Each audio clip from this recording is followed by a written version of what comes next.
And we're live. Yes. Hi there. Good morning, good afternoon, good evening, wherever it is that you happen to be in the world. Thank you for taking part of your day out to join us. This is introduction even to programming using Python. Today we're very pleased, very thrilled actually, to be joined by Susan Ibach. I am Christopher Harrison. What we're going to do is introduce ourselves. We'll go ahead, talk about what we're going to talk about, and then roll on into Module 1, where we'll start digging in a little bit into the concept of becoming a developer and using Python for that. So Susan, if you want to go ahead and introduce yourself. Sure, yeah. My name is Susan Ibach, and I am a technical evangelist at Microsoft Canada. And I've been coding for more years than I care to admit. As I like to put it, it's remarkable of a number, given the fact that I'm 29, the fact that I have over 40 years of coding experience. That's pretty impressive. Yeah, that's. I'm no math major, but that doesn't seem to work out quite right to me. Maybe I'm mixing decimal and hexadecimal numbers. Or okay, something. There we go. But anyway, so I'm from Microsoft Canada. I've been coding for years, and I spent a lot of time showing people how to code and teaching people how to code.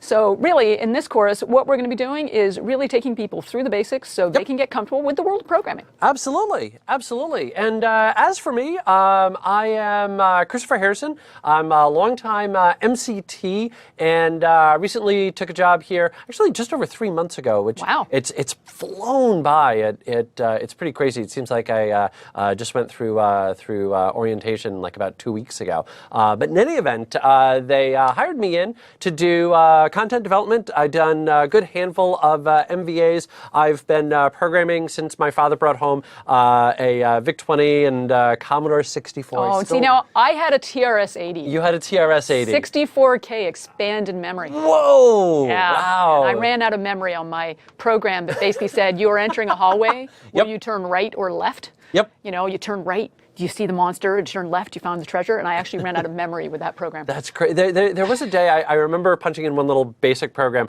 where the shortcut for print was question mark, which you still see in certain places, and you had to use question mark, because otherwise, again, you would run out of memory. Yep. So, yeah, pretty crazy. But with that level of experience that we have between the two of us, this is why we're so excited to try and bring more people into the world of programming. I would also mention, just kind of as a real quick aside, and you'll notice it down at the bottom periodically, is that Susan's Twitter handle is Hockey Geek Girl, and my Twitter handle is Geek Trainer. You can actually see that right cool. down Here we there. go. Yeah, Right down there. Yep. So there may or may not be spaghetti. Can I do pinch and zoom? It's not a touch. It's not connected by Connect. Quite, yeah. All right. Yeah. In any event. So, but yeah. So what do you say we kind of roll on into it? I think we've sort of introduced ourselves and our personality a fair amount there.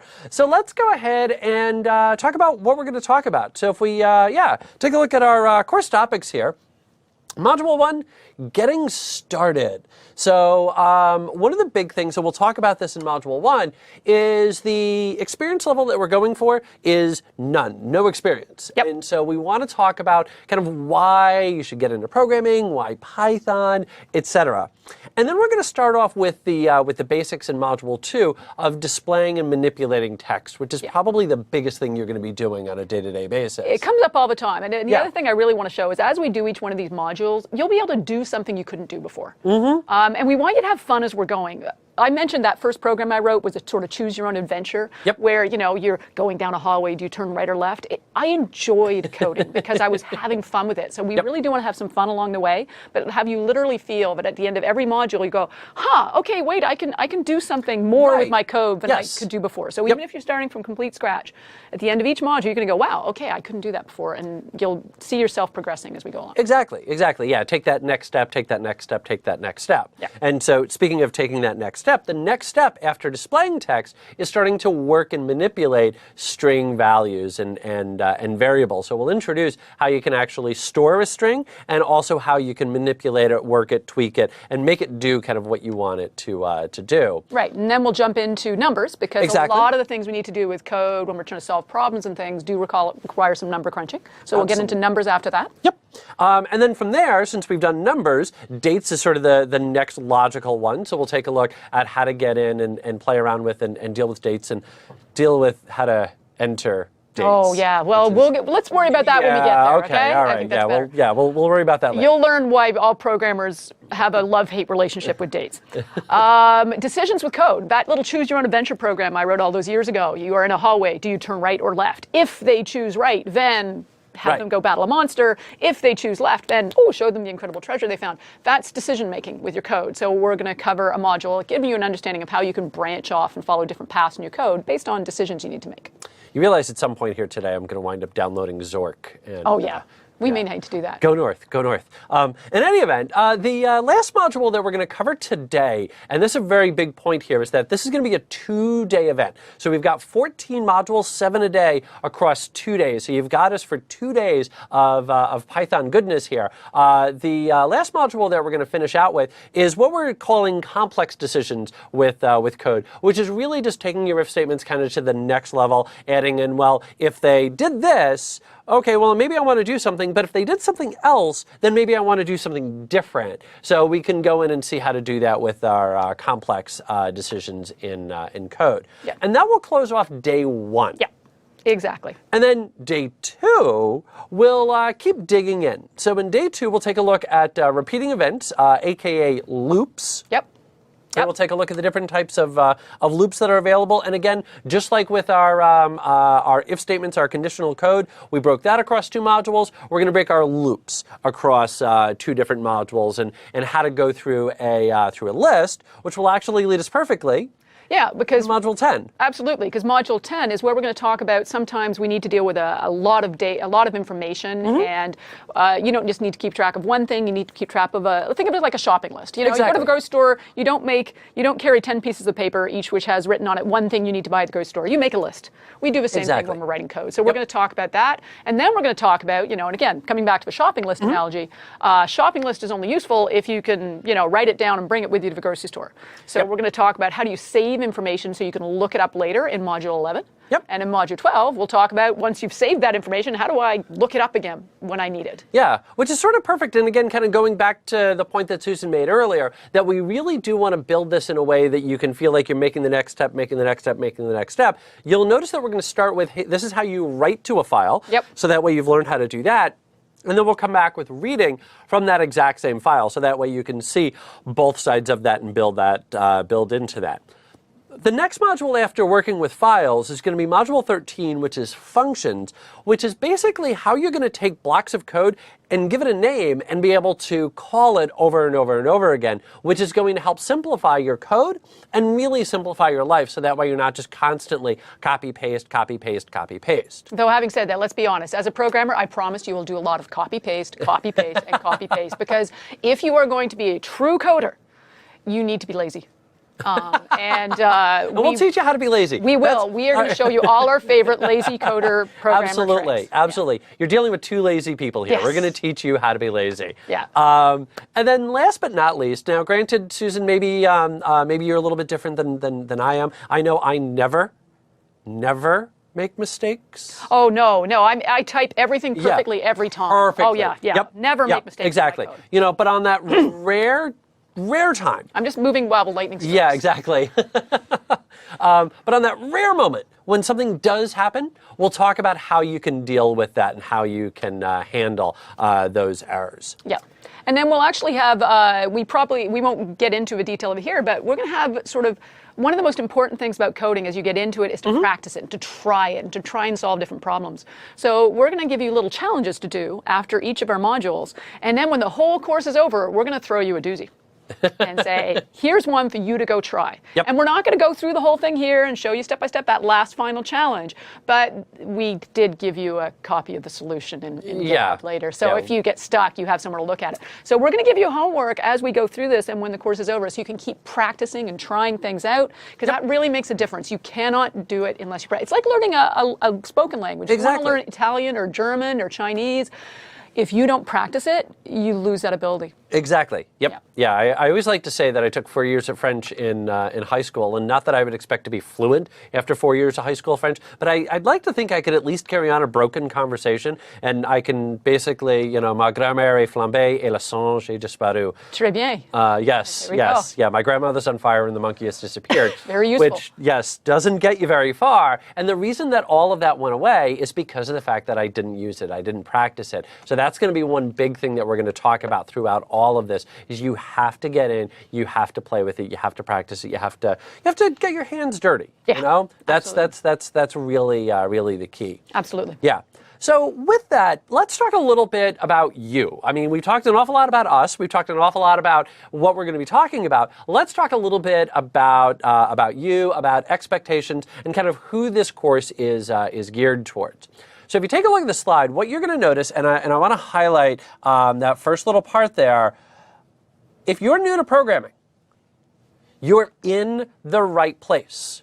Yes. If you're a student, sure, who's maybe kind of looking around and going, I'm trying to figure out what I want to do with my life. Or I meet lots of business students who Yeah. have they're not taking programming courses, but they have an interest in getting into coding. Exactly. Or, people in a computer science program, they're going to get lots of this material, but there's a lot of people who aren't in a computer science type program, but still have an interest in getting into coding. They want to learn how to be better in Excel. I mean, yes. do you need tricks in that? Absolutely. Yeah. Or maybe you're kind of going, hey, I want to start figuring out what all of this coding stuff is all about, and I'm looking for a new career. Yep. Or maybe you're an IT pro. This is true. This is one of those ones where, there was a time where the people who were administrating our systems, they would be, managing things and they never touch code. That line has really blurred. It really has. Yeah, PowerShell and scripting is Exactly. really fitting into things. And even I was looking at some new tools in Visual Studio for release management to help you manage releasing code from one place to another. And I've had this discussion with developers is who writes the scripts to migrate code from place A to place B? Is that the developer because it's code, or is that the administrator because they know all the servers and where things are moving around? Right. So that line between who's an administrator and who's a coder is really blurring. It really is. It really is that basically everybody, if you're going to be in some form of a tech field, you need to be able to write some level of code. Yeah. And Python's a great place to start. And which sort of closes it all off with anyone that has an interest in learning to code. Yeah. So you'll notice here as we're setting our target audience, there's one consistent theme throughout all of this. No experience required. That is what or who this course is built for. So if you've never written a line of code, you're in the exact right spot. Yes, though I do want to point out, if you're someone who's looked at the course and said, oh, well, I've done some programming in another language and I'm fairly comfortable with coding, and I came to this course to learn Python specifically. Yep. One of the things you can do is all the challenges we created and all the slides are up on the GitHub. Yep, and we'll show off how to get to that in a couple of minutes. Absolutely, we'll show you how to get there. So one of the things you can do, if you want, feel free to stick around, follow along, review some of the basic concepts, you'll see all the syntax. But if you find yourself going, oh, wow, I know all the concepts in this module, I just kind of want to jump ahead. Hey, you know what? We're being nice. We've thrown all the slides, all the challenges. We've even created a Word document, which is just sort of summarizes every command we're going to cover. Exactly. So you can take an accelerated version at home if you prefer, because you find the pace is too much reviewing what you already know. Yep. But by all means, feel free to stick around, review some of your basic concepts, and you've got that option as well. Yeah. Now, if you are looking to follow along, because of course, if you're going to do code, you've got to, do code. Practice. Yes. Practice. How do you get to, what is it, Carnegie Hall? Practice. Yep. Yeah, you got to get in and do it. So if you are wanting to follow along, you're going to need some form of a tool with which to create and work with your Python code. And in theory, I suppose you could fire up Visual Notepad, bring back VI, and do it that way. But the tool that we're going to be using is Visual Studio. Studio and the Python tools in Visual Studio. So you will want to go off and install those. We will be talking a bit about how to do that in an upcoming slide. And I would also mention again on this Mystical Magical GitHub that we're going to talk about in a few minutes, that there is a Word document that Susan put together that will walk you through where to go to download and install everything. So that way, if you are hopefully wanting to follow along, then you can go off and grab those tools. Absolutely, yeah. pytools.codeplex.com is where you find. You can also find a number of instructions and information about the Python tools for Visual Studio, which we'll be using inside this session. Exactly. Yep. Which leads us into a little bit of kind of interacting. So two big things that I want to mention. Number one, of course, the MVA community. Over 2 million registered users, which is pretty amazing. You can get 50 points for watching this event. You'll notice the little link there, aka MVA. Did you have your coffee this morning? I swear, I probably need a bit more coffee. Okay. But in any event, and then you'll notice the little code there, and then the expiration date. It expires on the 27th of October. And again, that whole dates and all yes, of that. But we'll get to that. We'll talk to that. All right. And then the last thing that I do want to mention here is you are going to notice that there is the live Q&A window. Susan and I are here. I just want to mention that this is live. So it is the 23rd of September. It is presently 9:19 Pacific time. So again, this is live, being recorded live. So that Q&A window, we're going to try our best to answer as many questions as possible. But it's us answering. Exactly. So yeah, if you see us talking, then we can't be answering. So exactly. We'll check on some breaks and things like that and Yeah. try and come back. But please do be patient Yeah. if we don't answer questions right away. Yeah, we're sort of outnumbered here on the Q&A. There's a couple more people out there watching than are here. So just be cognizant of that. But we will answer questions. We will periodically incorporate questions, and we really want that dialogue. Absolutely. So yeah, absolutely. Cool. Well, hey Susan. Yes. What do you say we get started? Let's get started. I like Yeah. it. That sounds like a good plan. All right. All right. I'm are gonna you driving no, slides I'll or let am you I drive driving slides. All right. Let me take over the slides then here. So let's get talking a bit about why you would get into coding and how you get started coding with Python, and specifically, since that's what we're doing here. Mm-hmm. So, I mean, why does someone learn to code? Really, it's because of what you can do with code. It's not that I have a complete and utter fascination with this weird syntax and these strange commands. Well, maybe a little. It's what I can do with the commands that makes it powerful. Yep. And really what it is, it's problem solving. Yeah. Coding is just problem solving. That's the basic principles of what we're trying to do. So really it comes down to what do you want to do? Mm-hmm. Whatever you want to do, whatever field you're entering or working in, coding can affect and help it. Yep. I've seen it in healthcare. I've seen it in physiotherapy. I have seen it in entertainment industry, sports, everything. There's not a field out there that isn't touched on by technology. So whether you want to build a phone app to help you find directions to the nearest coffee shop if you need that coffee, Christopher. You're going to notice a caffeine theme here today. Whether you want to calculate how much money you need to buy a car. How much would a payment be if a $20,000 car or a $5,000 car over 5 years. Mm-hmm.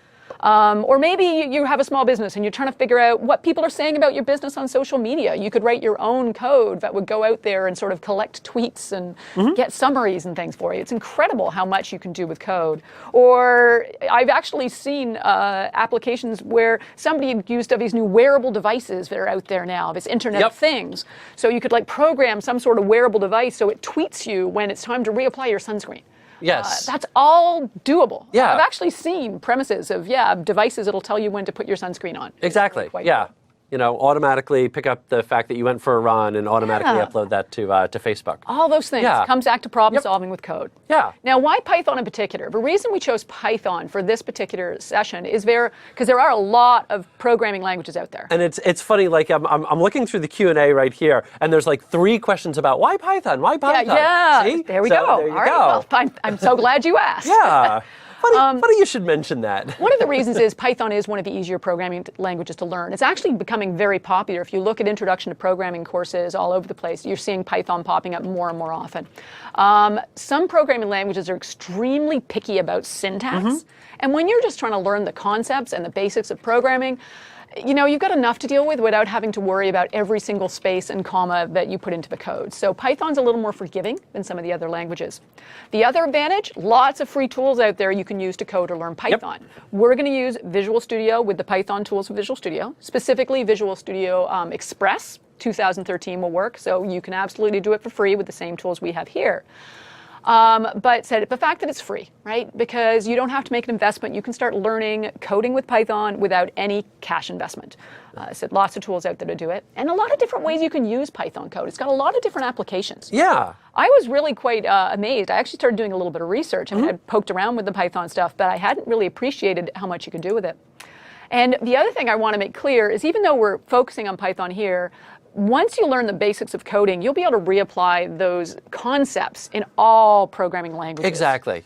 Whether it's C# or JavaScript or C++ or Perl, any programming language you learn in the future, those fundamentals are just going to reappear over and over and over again. Exactly. Every single programming language has variables. Every single programming language has an if statement. And that could be something like PowerShell. That could be something like Perl. That could be something like JavaScript. It could be, they all have the same thing. And so once you learn those concepts, then it's just a matter of, oh, okay, here I have a curly brace, or here I have an end if, or whatever it is that it happens to be for the language. But now all you're doing is you're just picking up a few keywords. You already understand the concepts. So that's really one of our main focuses is going to be on those concepts. Exactly. Yep. Now, I do want to make it clear, though, teaching you Python doesn't mean you're not learning a language that's useful unto itself. Right. You can do a lot with Python itself. Yep. I said I was actually doing a little bit of research and discovered Industrial Light and Magic, who made the Star Wars movies and so on. Yep. They actually use Python to help with their image processing when they're adding lighting and special effects. Right. So that's actually done using Python code. Nice. Forecastwatch.com uses Python on the back end to collect the information and to provide the information to provide a weather forecast. So that's done with Python. DevNet is one of those news sites, and they actually use Python to go out and collect different news information from different locations, Yep. aggregate that information together, and provide it to somebody through Python. Yeah. And this one I thought was the most amazing one. There was actually a student in England who was having some fun. There was a class of high school students. They were learning how to code using Python. And they set up a dinosaur and installed a little speaker in this plastic dinosaur and set up a Python program. So every time you tweeted a certain word, the little dinosaur would light up and roar. Yeah. You got to have fun with coding. Absolutely. You got to have a good time. And if you do download the deck and you click on that link, you can see a video of the little dinosaur roaring. And actually, one little thing to kind of keep going with all of this and go back to the, why Python, and you touched on it real briefly, is, Python, one of the nice things about Python is there's a lot of things that it can do for you very simply, and there's a lot that you don't have to worry about. That there was a couple of questions in the chat window about dealing with things like memory management, and yes, there's going to be a day and a time where you'll have to go in and start worrying about all of that. Today's not that day. Right now is not that time. And the great thing is with Python, we really don't have to worry about that, or at least not for what we're going to be doing. No, not. So we're really trying to keep this as simple as possible. And kind of eliminate barriers. Yes. Lower the barrier. Exactly. It is lowering the barrier. Yeah, lowering the barrier to entry. That's really our big goal here. Yeah. So I do want to make one thing very clear. If we can just go back to the slide for a second. You aren't going to learn enough in this 2-day course to start adding special effects to the next big superhero movie. Now you tell me. Yeah, I'm sorry about that. But you will learn enough to be able to start solving real world problems with code. So that you will do. So, and hopefully you'll start having fun, because that's why we code. Yeah. I chose it as a career because I like coding. It is actually kind of fun once you get into it. Yes, there are moments you kind of want to bang your head against a wall because you can't figure out your little typing mistake. But, you step away, you come back, go find a coffee if you need to. Yes. Yeah. So let's get into some straight logistics. Yes. How do I actually get started? Yep. We're going to use Python tools for Visual Studio. First, you are going to need to install some software on your PC or laptop.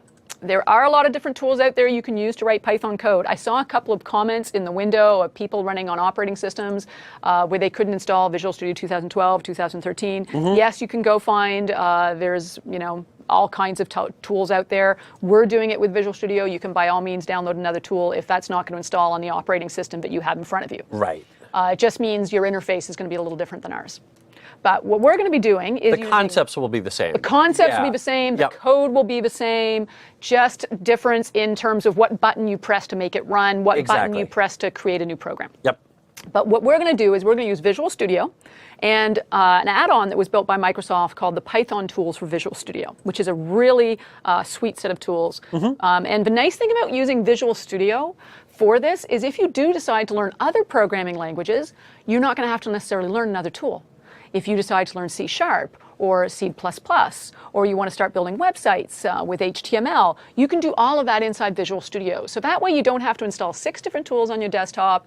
You don't have to learn all these different interfaces. You can keep working in the same tool. So that's the other nice thing about using Visual Studio is once you've got that up and running, you can use it for a lot of different programming languages. Yeah. So how do you install it? And there is a Word document on the GitHub, and I'm hoping we've got a slide or something. I can actually show right now. Why don't you show the GitHub now, because that might be useful. Yeah, so if we kick over to my screen here, up there on the notepad, and I'll throw this into the chat window as well momentarily, you'll notice that it's going to be on the break slides, is this little shortcut URL, so AKAMS/intro Python code. So, So aka.ms/intro Python code. Intro Python code. Yep. And again, we'll put that into the Q&A window here momentarily. And if you follow that, that will take you over to the GitHub, which is where we've uploaded all of our files. And the one thing that I would mention here is GitHub, for those of you who are not familiar, is a code repository. And this is where a lot of developers will go ahead and upload code for either sharing with other developers that they're actively working with, or for sharing with the general public, which is exactly what we're doing. So if you haven't necessarily played around or worked a whole lot with GitHub, don't worry too much about that. This is certainly a tool that you're going to be using in the future, if not necessarily right now. But this is just a very easy way for us to go ahead and share everything out. Now, if we kick back to the screen here, what you're going to notice right there, I've got my little download zip. And so if I just click that, it will say, hey, do you want to open or save? And I'm just going to go ahead and click open. Give that a second. And sure enough, there's the zip file with everything. Now, the couple of things that I want to highlight inside of here, number one is the solutions. And this is, and actually I'll kind of go back, and I didn't launch Zoom it. Those are the solutions to the various. We mentioned there's going to be different challenges that you get to try after the individual chapters. So in that solutions directory, you're actually going to find the solution files for each one. So if you do get stuck on one, you can go take a look and see how we solved it. And then if you cheat and look at the solution, it's not really cheating. Many of us do it. What I would suggest is look at the solution, then minimize it, and then try and write the code yourself. Exactly. Yeah. So that's where all of those are going to be. And then inside of Office Docs, this is where 2 big items are. Number one is all of the slides that we're using. Now, keep in mind, we're just like typical presenters. These things may change as we go through today and tomorrow. It happens. So, they may change a little bit. But where in the world? Why did you not sync? That's funny. Of course. Our first little, yours. It's probably on my end. I haven't synced it. But what will be up there momentarily, I can just show this right now, is the how to install Python tools. Yeah, that's it. I just didn't sync. And this has the links that Susan was highlighting in the slide. So Visual Studio for desktop and Update 3. And the big thing here is you do want the desktop apps version for Visual Studio. So make sure you grab that. Again, you want Update 3. Install the Python tools that you can grab from there, and then the interpreter, and then away you go from there. So you will need all of those. If you're going to be doing Visual Studio, if you do want to use another product, you're of course free to do that. We're going to be doing everything with Visual Studio. I saw a couple of questions in the Q&A window about Visual Studio 2012 or earlier versions of Visual Studio. So just to be clear, you can use Visual Studio 2013 Express. That's the one we actually have a link to in the PowerPoint slide. If you are using Express, you have to have the most recent Visual Studio updates applied. Otherwise, you're not going to be able to use the Python tools for Visual Studio. You can run, if you happen to have Visual Studio 2012 Professional, one of the actual full versions of have Visual Studio, yes, you can install Python tools for Visual Studio with Visual Studio 2012. It will not work with 2010 and those earlier editions. So if you are running 2010 Professional, you're going to want to download 2013 Express for desktop, and the updates for that to make sure that you can use the Python tools from Visual Studio. So hopefully that helps with a few of you who are having some problems. So first thing to check is make sure you have the updates to Visual Studio. You're running at least 2012, and if it's Express, it has to be 2013. Then you install the Python tools from Visual Studio. And then after that, when you you will also need to install an interpreter, because Python is a language that has to be converted to machine language by an actual interpreter. So when you're writing Python code, the computer doesn't understand Python code. The interpreter basically translates the Python code into a language the computer speaks. And that's what the interpreter is doing. Exactly. Yep. Yeah. All right. Now, I did want to throw in one little, yes. One of the fun things about being a coder, well, okay, maybe this says something to our personalities, but we learn to speak geek so you can understand the conversations people are having. So when you start exploring more of Python, you're going to start seeing stuff about CPython and IronPython and PyPy and Jython and so on. There's actually a lot of different variations on Python. The basic syntax concepts we cover here apply to all of them. There might be some slight differences in syntax, but really everything we cover here is going to apply. So we're going to be using, for the record, so you can impress your friends, well, I was learning CPython with the Python 3.4 interpreter. So that's the version we'll be working with. All right. Yeah, if anybody was to ask you, you're learning IronPython or PyPy, you're learning CPython specifically. And why that's significant and why that's going to affect you is, let's say you're a lazy programmer, like certain people you might meet today. Nobody at this desk, though. Nobody here. No. So if you are a lazy programmer like I am, one of the things you find yourself doing is you'll discover that chances are whatever you want to do, someone's already written the code to do it. The best code in the world is the code that's already written. There's a friend of mine that likes to say we're not launching rockets here, and what he means when he says that is that whatever it is that we're doing, somebody else has already done. Yeah. Feel free to take advantage of that. Yeah, and programmers are actually incredibly generous about sharing the code they've written. There'll be blog posts with examples of how exactly do I do the following. And so you'll go and you'll start searching around for how do I send a message to this wearable device to make my dinosaur roar. Yep. And you'll go search it and you'll find the result. And somebody will have posted a sample of code that does what you want to do. Now, it's possible when you take that code and you try it, you're going, it's giving me errors. Now, it may be that the code they posted has mistakes in it. That's been known to happen. But it might be they're working with IronPython and you were doing CPython. So you might find some slight syntax differences when you're looking at Python code examples because of all the different variations. It's not going to be huge differences. Exactly. It might be that a method name is different. Yeah. But just a heads up, if you're copying and pasting someone else's code and it doesn't work, wait a second, you're using CPython, what were they using? Yep. You might find some differences. Exactly. So then you get to search for what's this command in JPython or IronPython, what's the equivalent in CPython? Exactly. Bing is your friend. Stack Overflow is your friend. Oh, yes. By the way, one real quick thing, I just want to kick back to my screen again, just because I want to highlight this just one last time. Sure. Again, the URL, and it is in the chat window, and I'll throw it in there a couple more times, and it is going to be on the break slides as well. But I do now want to highlight that I did do my last sync. So if I go back in, remember it's download zip, and I'll kind of zoom in on that. Yeah, download zip. That's going to give you all the files inside of there. And if I click open, and now if I go into the Office docs, there are the ones that I was talking about. So I just needed to sync Absolutely. those up. Yeah. And I'll also mention that this is going to be the repository where Susan and I will be uploading all of our sample code so that as we do our demonstrations, and by the way, we are going to be doing our demonstrations live. Here's our apology. Something's going to break. I said it. Yep. Just get it out of the way. But as we go through this, periodically we'll be uploading to GitHub and make it all available up there. Yeah, so any code you see us doing here, we'll try to make sure that's all available to you later. So if you want to go back and look at it and go, wait a second, I know they did that, it'll be there for you. Exactly. Yep. So now, Christopher, yes. I believe I have everything set up on my computer. Okay. I have installed Visual Studio 2013. Yep. I have installed the most recent updates. Okay. I have installed Python tools for Visual Studio. Okay. And I've installed the interpreter. Okay.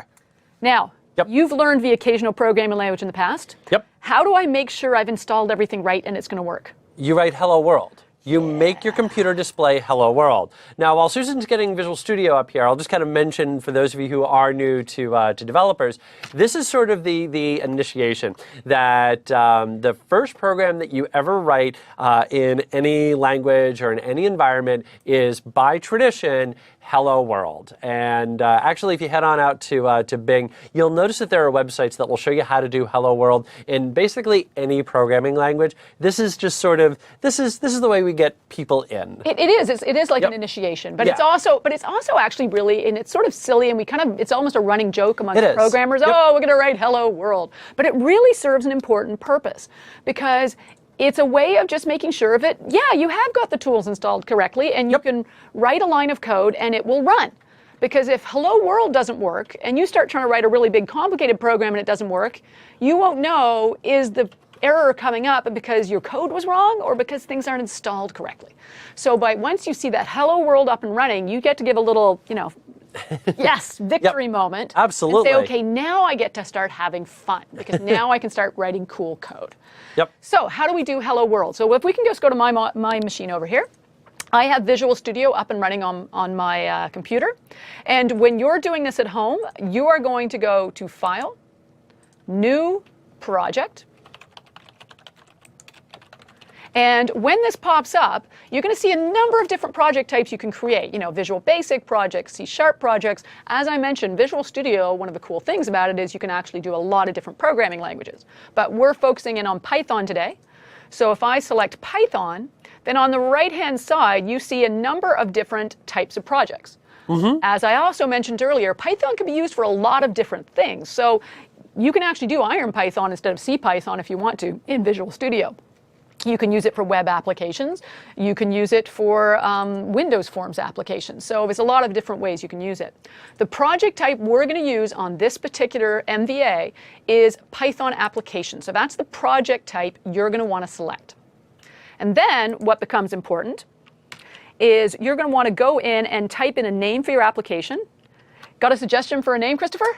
Oh, let's see. We're going to have the screen display hello world. Let's go with hello world. Hello world. All right. So let's go with hello world as our project name. And then you pick a location where you want your file to be stored. You'll notice mine saves to this little repository. That's because it's saving everything I'm doing to GitHub, so you guys can access it later. So you save it anywhere you want on your machine, so you can locate it when you want it. And once you have that done, you can go ahead and say, OK. And Visual Studio will go off, and it'll actually create a project. And on the right-hand side over here, I'm just going to zoom in a little bit over here and show you a bit around the Solution Explorer. And what you're going to see inside there, what is it, Control-Shift to, I got to remember how to do this. Christopher's better with Zoom it than I am. There we go. There you go. So one of the things you'll be able to see in there is this Python file called helloworld.py. The files with the .py extension are the files that contain your Python code. So that's the most important file for you to work with. And that file there is actually, just get back, is actually the file I can see open over here. This is my code editor window where I write and modify my code. And I think the guys who created the Python tools for Visual Studio had a sense of humor, because by default, when you create a brand new project in Python for Visual Studio, it actually gives you the code for Hello World. So I don't even need to type. They must be lazy programmers like us. Yes, exactly, yes. They realized that you were going to do this demo and decided, you know what, we're just going to make Susan's life easier. Just here, have some code, Susan. Exactly. So print hello world is the command that will print the message hello world on the screen. So all I need to do is figure out how to run it. So if we go back to Visual Studio, there's two different ways that I can run this code. If you are a keyboard person, and the more you get into coding, the more you're going to get fond of keyboard shortcuts. There is this debug, start debugging will launch your program and start it executing. Or you can say start without debugging. So the F5 key or Control and the F5 key will launch your program. So if I just hit the F5 key, up pops a window saying hello world, press any key to continue. I have successfully run a hello world program. Mazel tov. Woohoo! Now, if, on the other hand, if you're a mouse person, not a keyboard person, there is a little button at the top of the screen up here. And if you take a look there, you can actually see, there we go, there's our little start button. So you can also click on that start button to launch your program as well. Just depends what you prefer. Just pick the method that you find easier. You may find I might switch back and forth. I'm not necessarily consistent. Sometimes I'll use the function key. Sometimes I'll press that start button. Once you do launch it, it's up and running. Now you need to know how to shut it down again. And once again, there's a few different ways you can do it. I love the fact it gives you a hint right on the screen. Press the any Press key. a key. Oh, look, it shut down the program. The other option is you can close the window. Just like if you were in Word or Excel, right? Close the window when you're done. The other way of shutting it down is inside Visual Studio. If I go over here, you'll take a look, and once again, you can see a little button there, the stop button. Think of it like a VCR. Play to start playing your program, stop to stop your program. VCR? Oh yeah, DVD player, sorry. I'm dating myself again. So you can hit that stop button to stop executing as well. Now this is actually a little Visual Studio coding world tip that helps you out, is once in a while, you might have this window open and then you do something like go checking your email. And you forget that the program is still running. I have done this so many times. So you start going here and making changes, and maybe something's not acting, because it will actually let you modify the code. That's actually one of the neat features of Visual Studio, is you can actually make modifications while your code is still running, which is kind of freaky when you think about it. But it's really, actually, you'll learn to love that feature. But every now and then, there might be certain changes you're making, and it'll say, well, what are you trying to do? The code's still running. And you'll be going, why am I getting that error message? Now here's the thing. There's a cue that can help you remember your code is still running. So if we return to Visual Studio one last time, look in the top right corner up here and see how that stop button appears. That only shows up in red if your code is actively running. Once you hit that button, it's gone. So once you stop executing the code, aha, I know that my code is not running right now. So if you see that stop button, if something weird is happening, take a glance. See if you see that little stop button, go, oh, my code's still running. Hit the stop button. We'll probably do it at some point during this MVA. Yep. It'll hit us sometime. Yeah. So don't panic. Just check and see if your code's still running. Exactly. And we now have our hello world. Yes. So we've basically created our first application. We have. Well done. Yeah. And I think that just brings us to, maybe you want to mention, we should mention a couple of best practices, because I think it's really important to get into good habits right away when you're coding. You know, whenever I'm doing any form of an intro to fill-in language here, and this could be SQL, C#, Python, anything like that, I probably spend a good third of the time just talking about best practices. That to go with a golf analogy, that if you're ever going to go learn to golf, and basically don't do what most people do, including myself, which is decide, hey, I'm going to take up golf and just head out and just start whacking on some balls. The problem is that you're learning bad habits right from the get-go. And so when you're under stress, what's going to happen is you're going to revert back to those bad habits. And the exact same thing holds true here, that this is the perfect time to start to develop those good habits, because the habits that you develop now are the ones that are going to follow you throughout the rest of your career. Yeah. Yeah. So one of the good habits we want to pick up is the idea of commenting your code. Yes. Have you ever had a situation, Christopher, where you wrote a program and then you had to come back to it maybe 3 months later to make a change, and you found yourself going, what was I doing? 3 minutes later. I always like to say I have a great memory. It's just really short. The number of times where I've written something out and then go back to it later and I start to go, why in the world? Or the other one that gets me is I'll go in and I'll look at my code and I'll go, why did I do it that way? It would have been much easier if I would have done it this way. And I'll go back in and I'll start recoding it and I'll get about halfway through and all of a sudden I realize, oh, that's why, because, whatever the reason was. And so if you throw in those little comments, those kind of messages in a bottle, it makes it that much easier to remember later on exactly what it was you were doing. On top of that, I would also say this, for those of you that are brand new to Python, this is a great way to take notes. Yes. So that you go ahead, you write out a little bit of Python that does whatever it is that it does, and then right on top of it, you put in a comment that explains what that code is about to do. Yep, that'll help you reinforce things. Yep. And the other advantage to it is, one of the other things that'll happen the more you get into coding is you may find yourself coding in someone else's coding and you're looking at someone else's code or someone else is looking at your code. And I can tell you, I have yet to meet a program that somebody handed me that had too many comments. When I'm trying to, and it's bad enough, but I have trouble reading my own code 6 months later. When I'm trying to understand someone else's code, that can be really remarkably difficult to try and understand and follow through what someone's done. And you're going to notice this very quickly. You're going to appreciate those code examples which have comments. So yes, let's try and create another generation of people with who do put comments in their code. You'll hear about the principles of self-documenting code. People who argue you don't need comments. I like comments. Please put them in there for me. I appreciate it. Yep. So. Yeah. So you can put in information about what your program does, what a particular command does. You might have written a little note saying, hey, I used this command instead of that command because I discovered the following. Yeah, that's the big one, yeah. And also said anything that would help someone understand why you did something the way you did. And the syntax in Python for using comments is the pound symbol or a hashtag.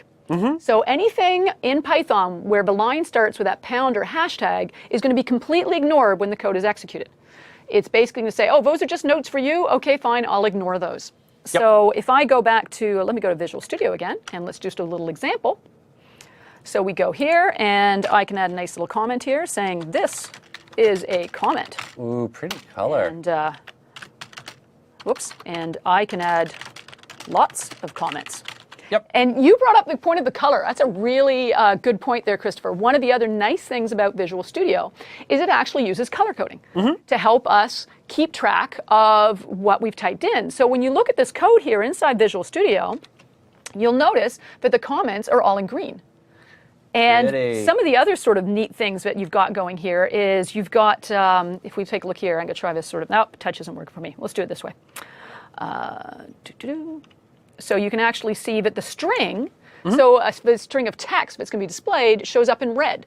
That's Visual Studio's way of saying, hey, I recognize that's a string of text. The word print here, actually shows up in black. That's a way of saying, oh, that's one of your commands that you're using. Yep. That color coding you'll find useful at helping you find those occasional mistakes that haunt programmers. Yeah, occasional. So you'll find that really useful, that different sort of color coding. Now, here's a cool little geek tip, because we've got to have some fun, show you some neat little things so you can impress your other geek friends.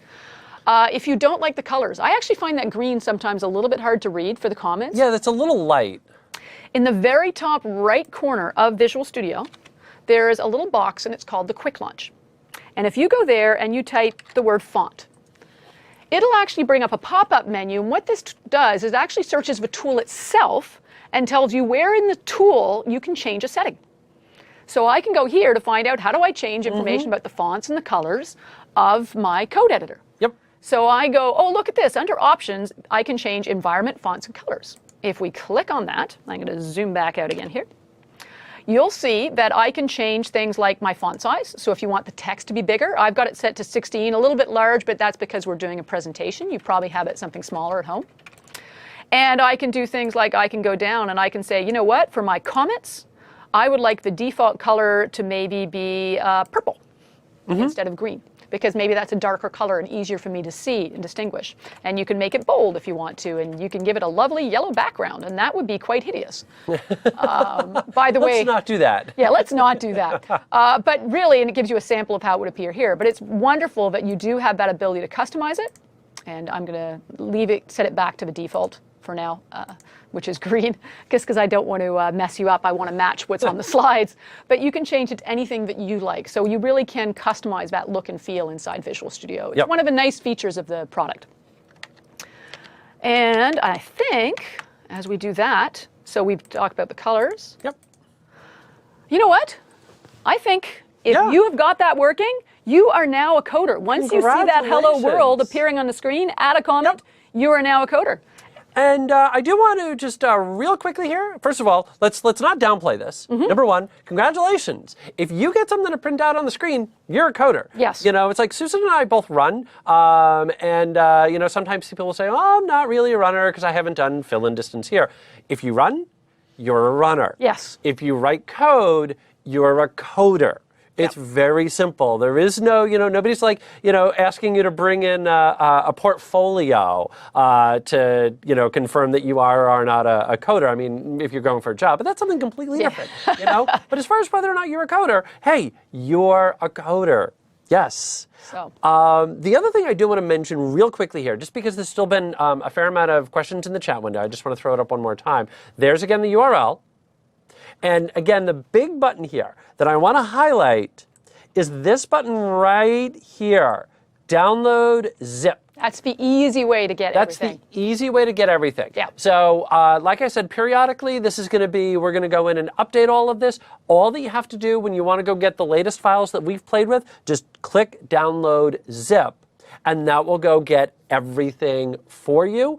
In fact, I actually did make one little change. There was one mistake in the Word document, the link to download Visual Studio. Okay. So I just went in and updated that.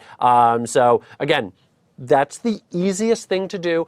Don't worry about syncing or anything like that. If you are curious, I have to do this. Okay. We do have an MVA on using Git and Visual Studio that you can go check out, but that's so far beyond what we're going to be doing. This really is just simply hit download zip down there at the very bottom, and that will give you everything that you need. All right, so I think we have come to an end of Module 1. Yeah, we have coders. Yes, excellent. Yes. Congrats, folks. You're Yeah. coming.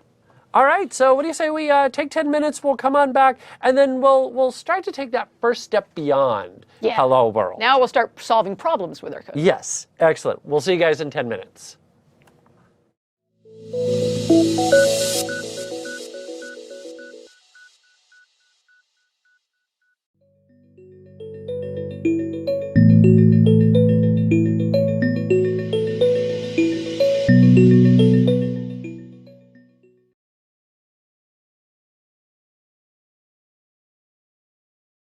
All right, well, welcome back to everybody. For those of you just joining, this is Introduction to Programming. We happen to be using Python. Alongside Susan Ibach, I am Christopher Harrison. One thing that I do want to mention, kind of again, we are seeing a lot of great questions in the Q&A. Yep. We're going to do our best to try and incorporate some of that. We're going to do our best to answer everybody as we go through this. But one of the things that is worth highlighting is that there's really only two of us, and a couple of other support people as well. I shouldn't downplay, like Kristen, and I think Matt might be listening in as well. But the technical questions are really on us. Exactly. So we're sort of outnumbered up here. We're doing our absolute best, but we're outnumbered and we're a little busy. We're doing this live broadcast here. Again, it's 10:05 Pacific on the 23rd. So kind of bear with us, but we are doing our absolute best. We appreciate all of the interaction that's going on there. That's fantastic. Now, we left off getting our screen to display Hello World, which again is that standard stock, hey, congratulations, you're now a coder. But now let's take that next step. So now let's take a look at how we can display a bit more out onto our screen. It's my first day with the language. I can't speak French. I can't speak English. You're talking about how you have to practice, Christopher. You maybe you need to practice some of the English as well as the coding. Would you believe I'm a professional presenter? I know I don't show it all that often. But in any event, why don't you lead the way and show us how we can do something else beyond just Hello World? Yeah, absolutely. One of the things what we're going to get into now is the types of things we can display on the screen, getting into displaying some text on the screen. Because if you think about what we use computers to do, we use computers to read ebooks on planes. Yep. Look up movie reviews. Yep. I saw a movie yesterday. I was looking up information on the movie because I was like, I think I read a book that was based on. So I wanted to see if that was in fact based on the book I had read. Reading instructions on how to clean crayon off your walls. I had to look that up once. Yes, I am a mom. The kids were quiet in the basement for a little while, and when I went downstairs, they had been happily coloring all over the walls. And by the way, the answer to that question is WD-40, in case you ever need to know. Oh, okay. Yeah, apparently the oil breaks down the crayon. So. Huh.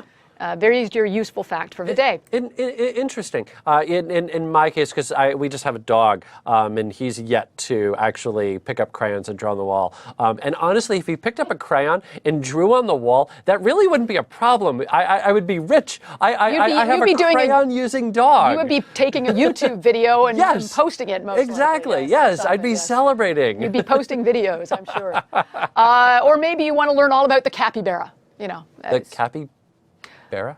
Okay, well now I know what my coding example is going to be. I'm going to teach you all about the capybara. It's a fascinating creature.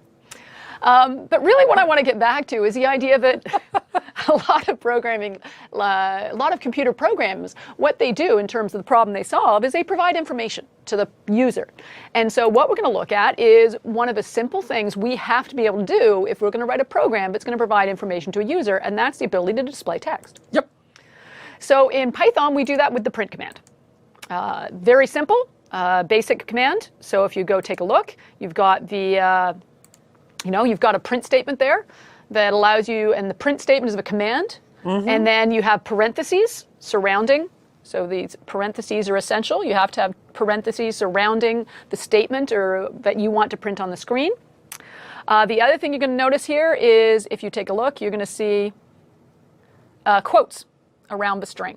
So that indicates that we have a string of text. So you have to have a single quote at each end of your string to indicate the text you actually want to display on the screen. Makes sense. Yep, pretty straightforward, hopefully. Go away. I accidentally just, I hit the wrong key to get rid of my little things all over the screen. Yeah, exactly. Wrong tool, using the wrong thing to get my little pen marks all over the screen. Now, I was mentioning that Python's a fairly forgiving language. And one of the things that's really nice about it is the single quotes that I was showing you there. Python also allows you to do a print statement with double quotes if you want. So if you take a glance at the slide, you can see I can also use double quotes to enclose the string I want to display on the screen. Okay. Python doesn't care. So if you like single quotes, go with single quotes. If you like double quotes, go with double quotes. All right. Nice and simple. So let's just do a little example. Let me tell you all about the capybara, Christopher. Yes, tell me about the capybara. All right. So I'm going to go and I'm going to create another project. File, new project. I'm going to select the programming language Python, project type Python application, and this is going to be our module 2, displaying text. So I'm going to displaying text. Okay. I'm going to save that in there so that way if people want to see these code examples later, it's easy for them to find it. Perfect. And I already have a basic print statement here, but we've already done hello world. So I'm going to change that statement to say the capybara is the world's largest rodent.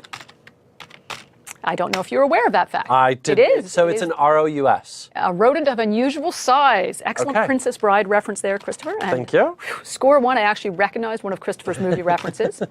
And then I can the capybara likes to live in groups. Okay. Yeah, so live in groups. See, I'm making typing mistakes already.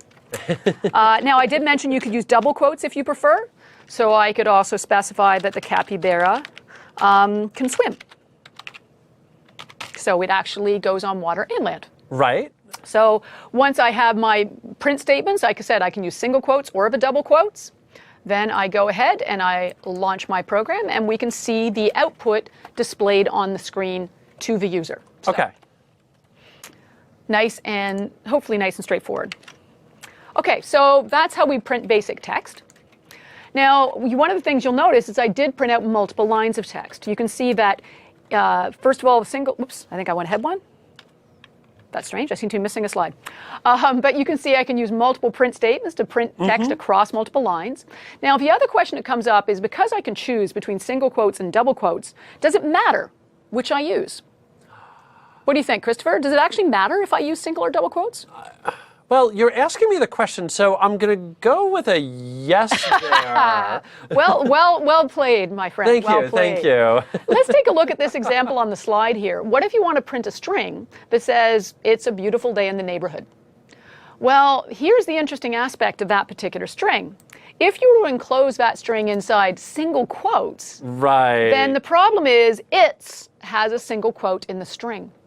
So what ends up happening is when you are using the tool is Python is going to think that the string ends here because it sees that quote. That's not a good thing. No. So in this situation, because I'm actually using a single quote inside the string, I have to use double quotes to enclose it. Okay.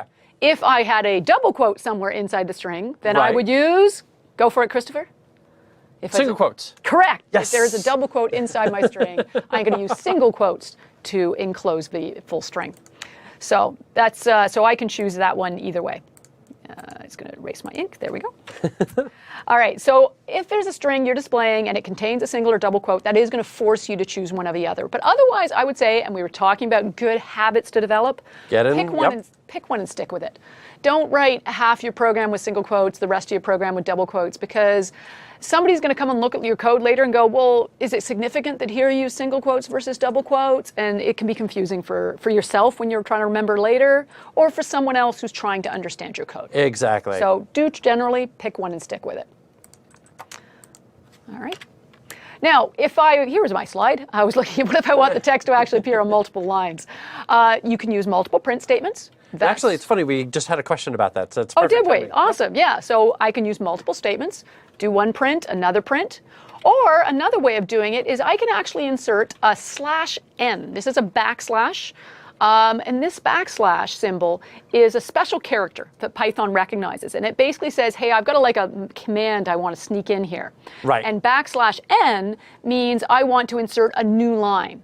There's also a /t, which would insert a tab if you wanted to indent something. Okay. Also can be useful. So if you prefer to type everything on one line, you can just insert that /n in the code, and that will insert a new line right in it. So if you take a look at the slide here, you can see that my output, hickory dickory dock, appears on the first line, right. And in the output, the mouse ran up the clock shows up on the second line. And there is another really funky trick, and I have never seen this in any other programming language. Python actually allows you to enclose a string inside triple quotes. Okay, then. You ever seen that one before, Christopher? I have not. That's relatively unique. It is, but the triple quotes, and it can either be triple single quotes or triple double quotes. Okay. But when you do this, you can actually write your print statement over as many lines as you want inside Visual Studio, and it will appear on the output the same way you typed it into the editor. Okay. So kind of interesting. Yeah. So let's take a look. I'm just going to do a couple of examples inside Visual Studio of how that would work. So I can say print. Apparently, if I can type print. So let's try the new line approach. Let's see. The capybara lives in /n, and it's the backslash, not the forward slash. Backslash, so yes. Upper left, lower right. Yeah, America. So it lives in South America.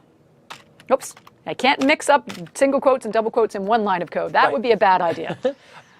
By the way, so one of the things that came up in the chat window is what would happen if I wanted to print out a string that had both a single quote and double quotes. Oh, okay. Let's after we get this, let's try that. Okay. We'll solve that little problem. Okay. All right. That's an excellent question, but we will take a look at that. Okay. So here I can see the capybara lives in South America. You can see that going across for 2 lines. Okay. So we've got that successfully working. And just as an example of this is the strangest way to print over multiple lines I know, which is this mysterious triple quote system. So it's perfectly valid. It does work, but it's a little unusual. It's not typical of most programming languages. Most of them will use either an escape character like the /n, or use multiple statements to print over the multiple lines. Right. Now, there was a question you said about how could I print something that contained a single quote and a double quote in the same line. All right. This is a little sneak peek at what we're going to see in the next chapter. Because one of the things you can do is you can actually, here is a string, and you can use a plus sign to take 2 strings and stick them together. Okay. So here is more. So I can actually use a plus sign to take 2 strings and treat them as one big long string. So now I can see that all appears as one big long string. So what I can do, and I have an extra space, so I'm going to get rid of that. So here is a double quote. And since that's a double quote, I'm going to put that inside a string that is single quotes. Okay. And then I'm going to say here is a single quote, which is there. And I'm going to take the string that contains the single quote and enclose that in double quotes. Okay. So just a little creativity. And then I can get a double quote and a single quote appearing in a single line. Okay. And, you know, and I know you're going to get into this kind of momentarily, but there's always multiple ways to do something. Yes. And one of the nice things about doing it that way, if we go back to Susan's screen here, I'm just going to kind of use Susan's screen to talk to, is that you are kind of breaking it down maybe into smaller bite-sized chunks, which can certainly be helpful. But one of the things that you could actually do with that backslash is you can use that to escape a quote, so that if you kind of backed out the, yeah, there you go. Just say print, and then say, or you can, and then just do this backslash, double quote. Yep. And then hit a space, and put something right there. Yeah. There you go. Perfect. All right. And now let's go ahead and run it again.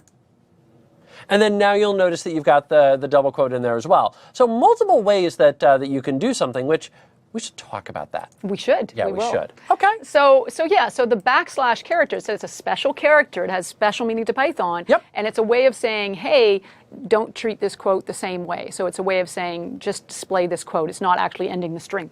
So Okay. that's another neat trick. So Yep. a couple of options there in terms of different ways to solve that problem. So, I seem to be stuck in the drawing mode.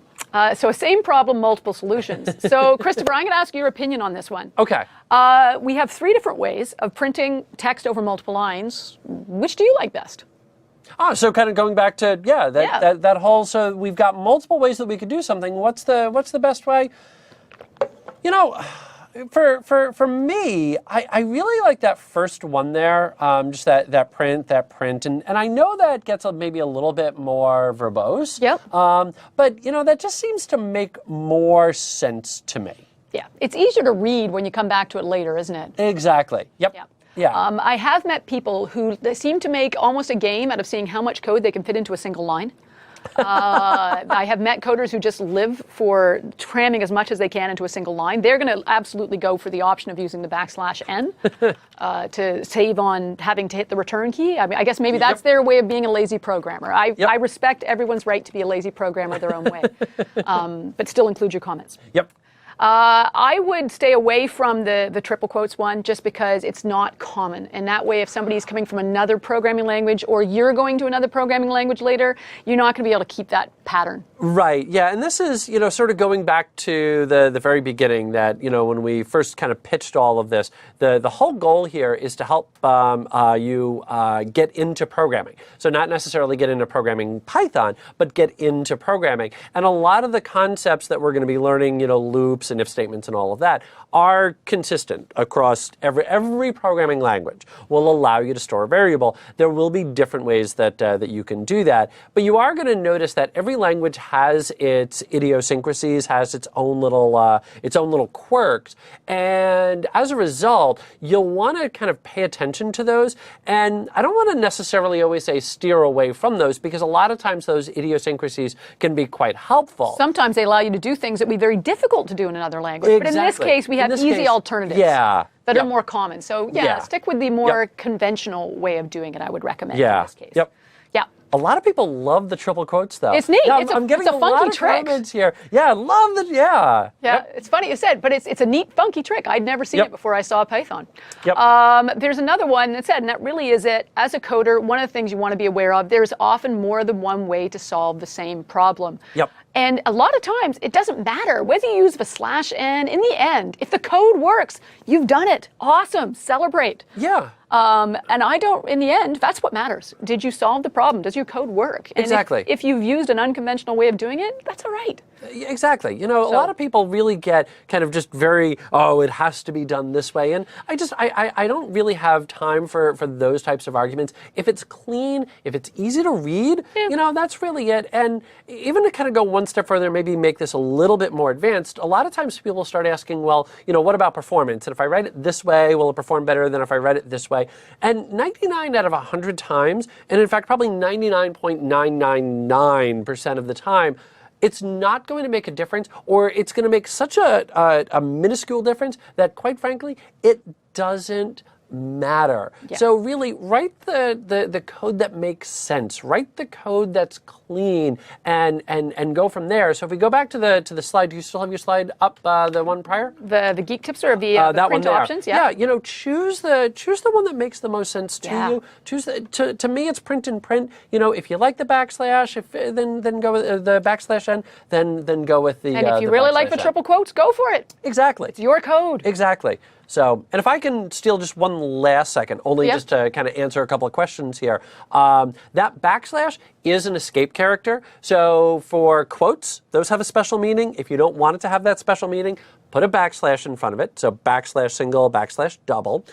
If you want that new line, again, backslash n, that tab, backslash t. What would happen if you wanted a backslash? Let's find out. Let's try and write. Let's do it. Let's try it. That, you know what? And this is actually one of the other truths of coding. Yeah. Sometimes you don't have the answer to everything. You can't find it. Sometimes the easiest way to find out the answer is to try it. Can I just print a slash on the screen?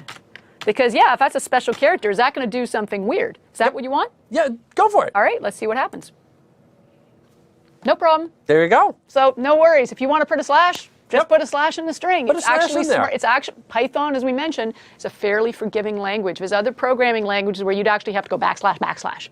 But not in Python. You are going to notice at times you have to do that. Yeah. Yeah, you will notice at times you are going to need that double backslash. Yeah, but if you want, just in the middle of two spaces, just go ahead and do that. Otherwise, you would need the two backslashes. Yeah. So The challenge that you're talking about would be a, let's talk about. Yeah, like a file path. But what if I want slash n to appear there you go. on That's the screen. Perfect. Slash news, like I'm putting maybe a URL for a website. Yeah. Right? That I'm displaying. Someone go to this website, and the website happens to start with n.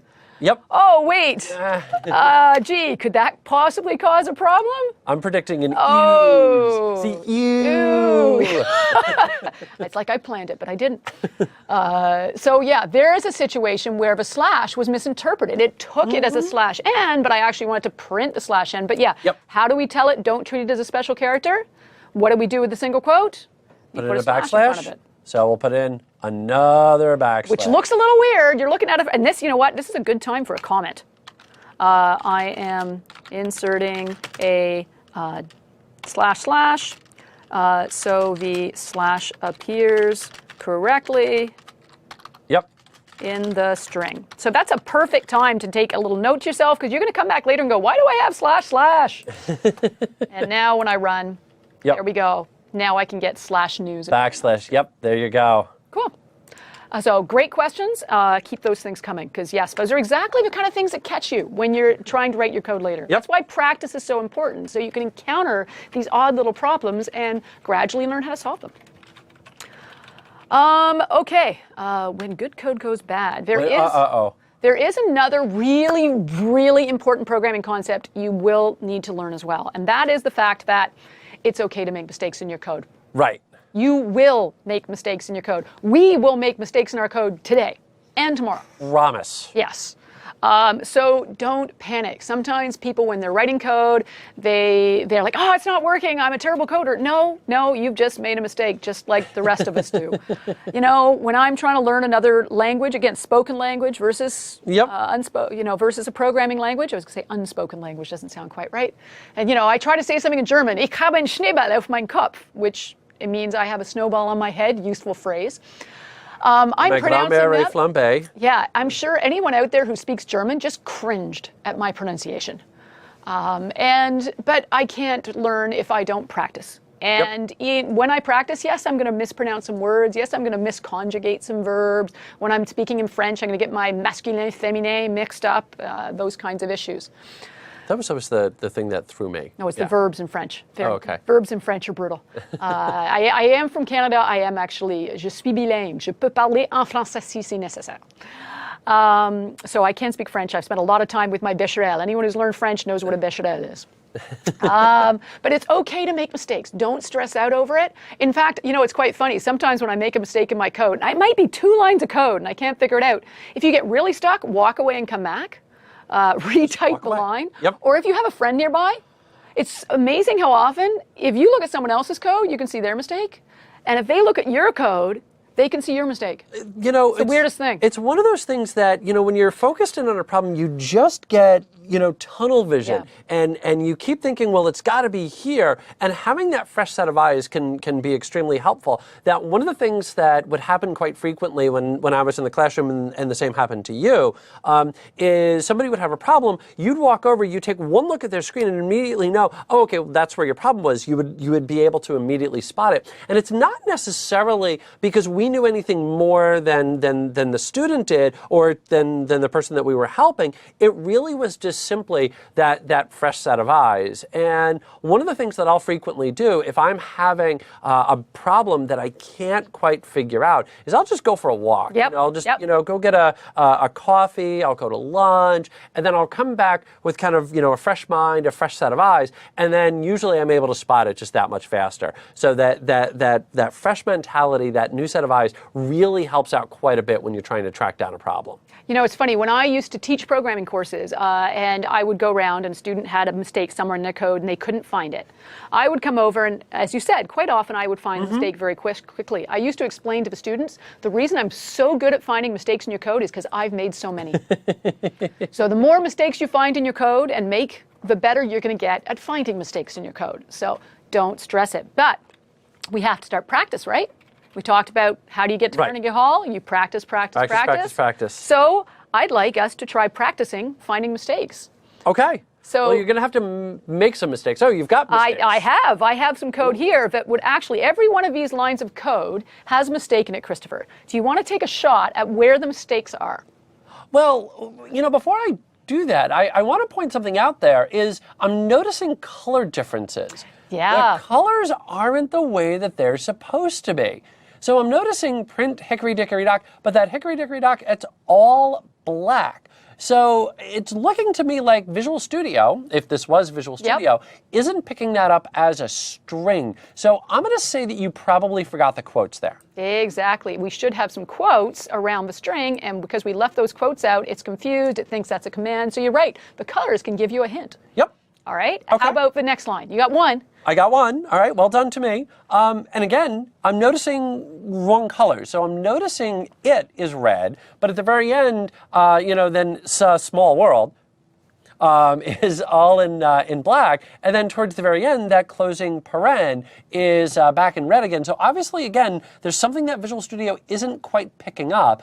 And it's looking to me like you've got that single quote on its. Yes, so how do I fix it? Well, you could do a few things. You could change double on either side. Yep. You could also do a backslash single quote as well if you want to keep that. Now, in this case, I'd probably go with the double and then the single in there, but either way would actually work. Yeah, you could use a backslash as well. All right, 2 for 2. All right, keep going.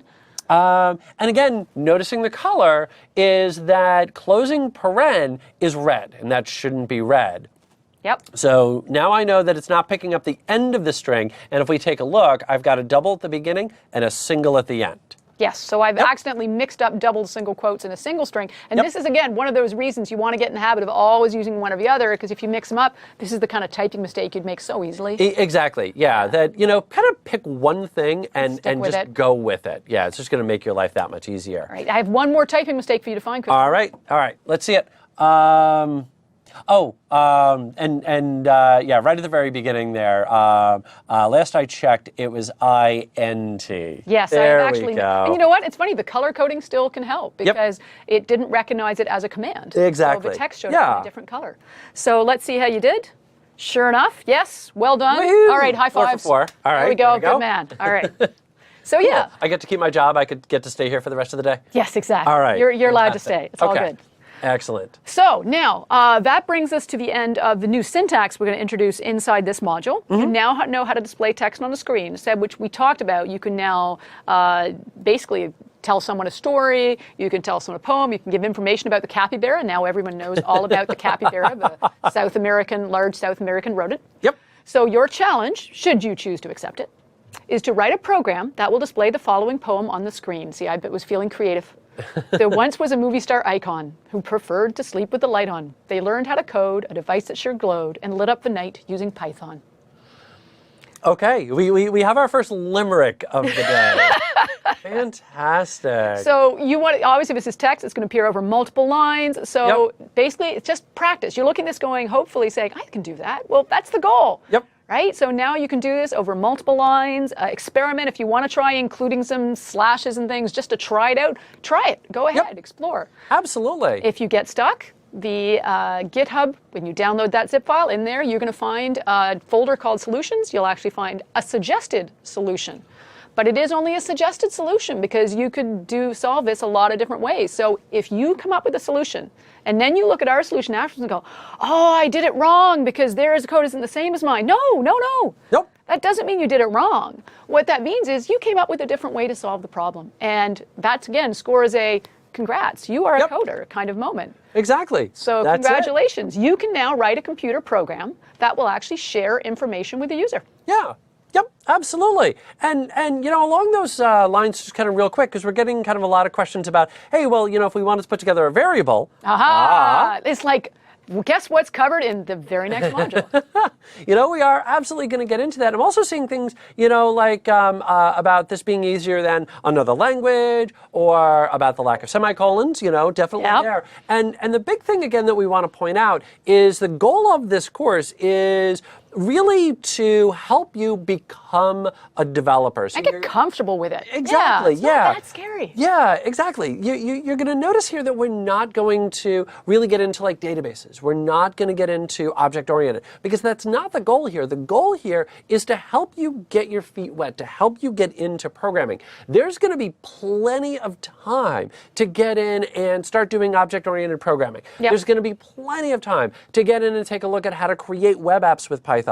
But today, tomorrow, it's really about, before we can run, let's walk. And that's what today, tomorrow are all about, is just kind of those first steps into becoming a developer and inside of Python. Absolutely. No, you've got to start with the basics, and that's what we're going to cover here. So I think that takes us to the end of this module. Let's take a little break, and we'll be back in another 10 minutes. Yeah, that sounds perfect. All right, we will see you guys in 10.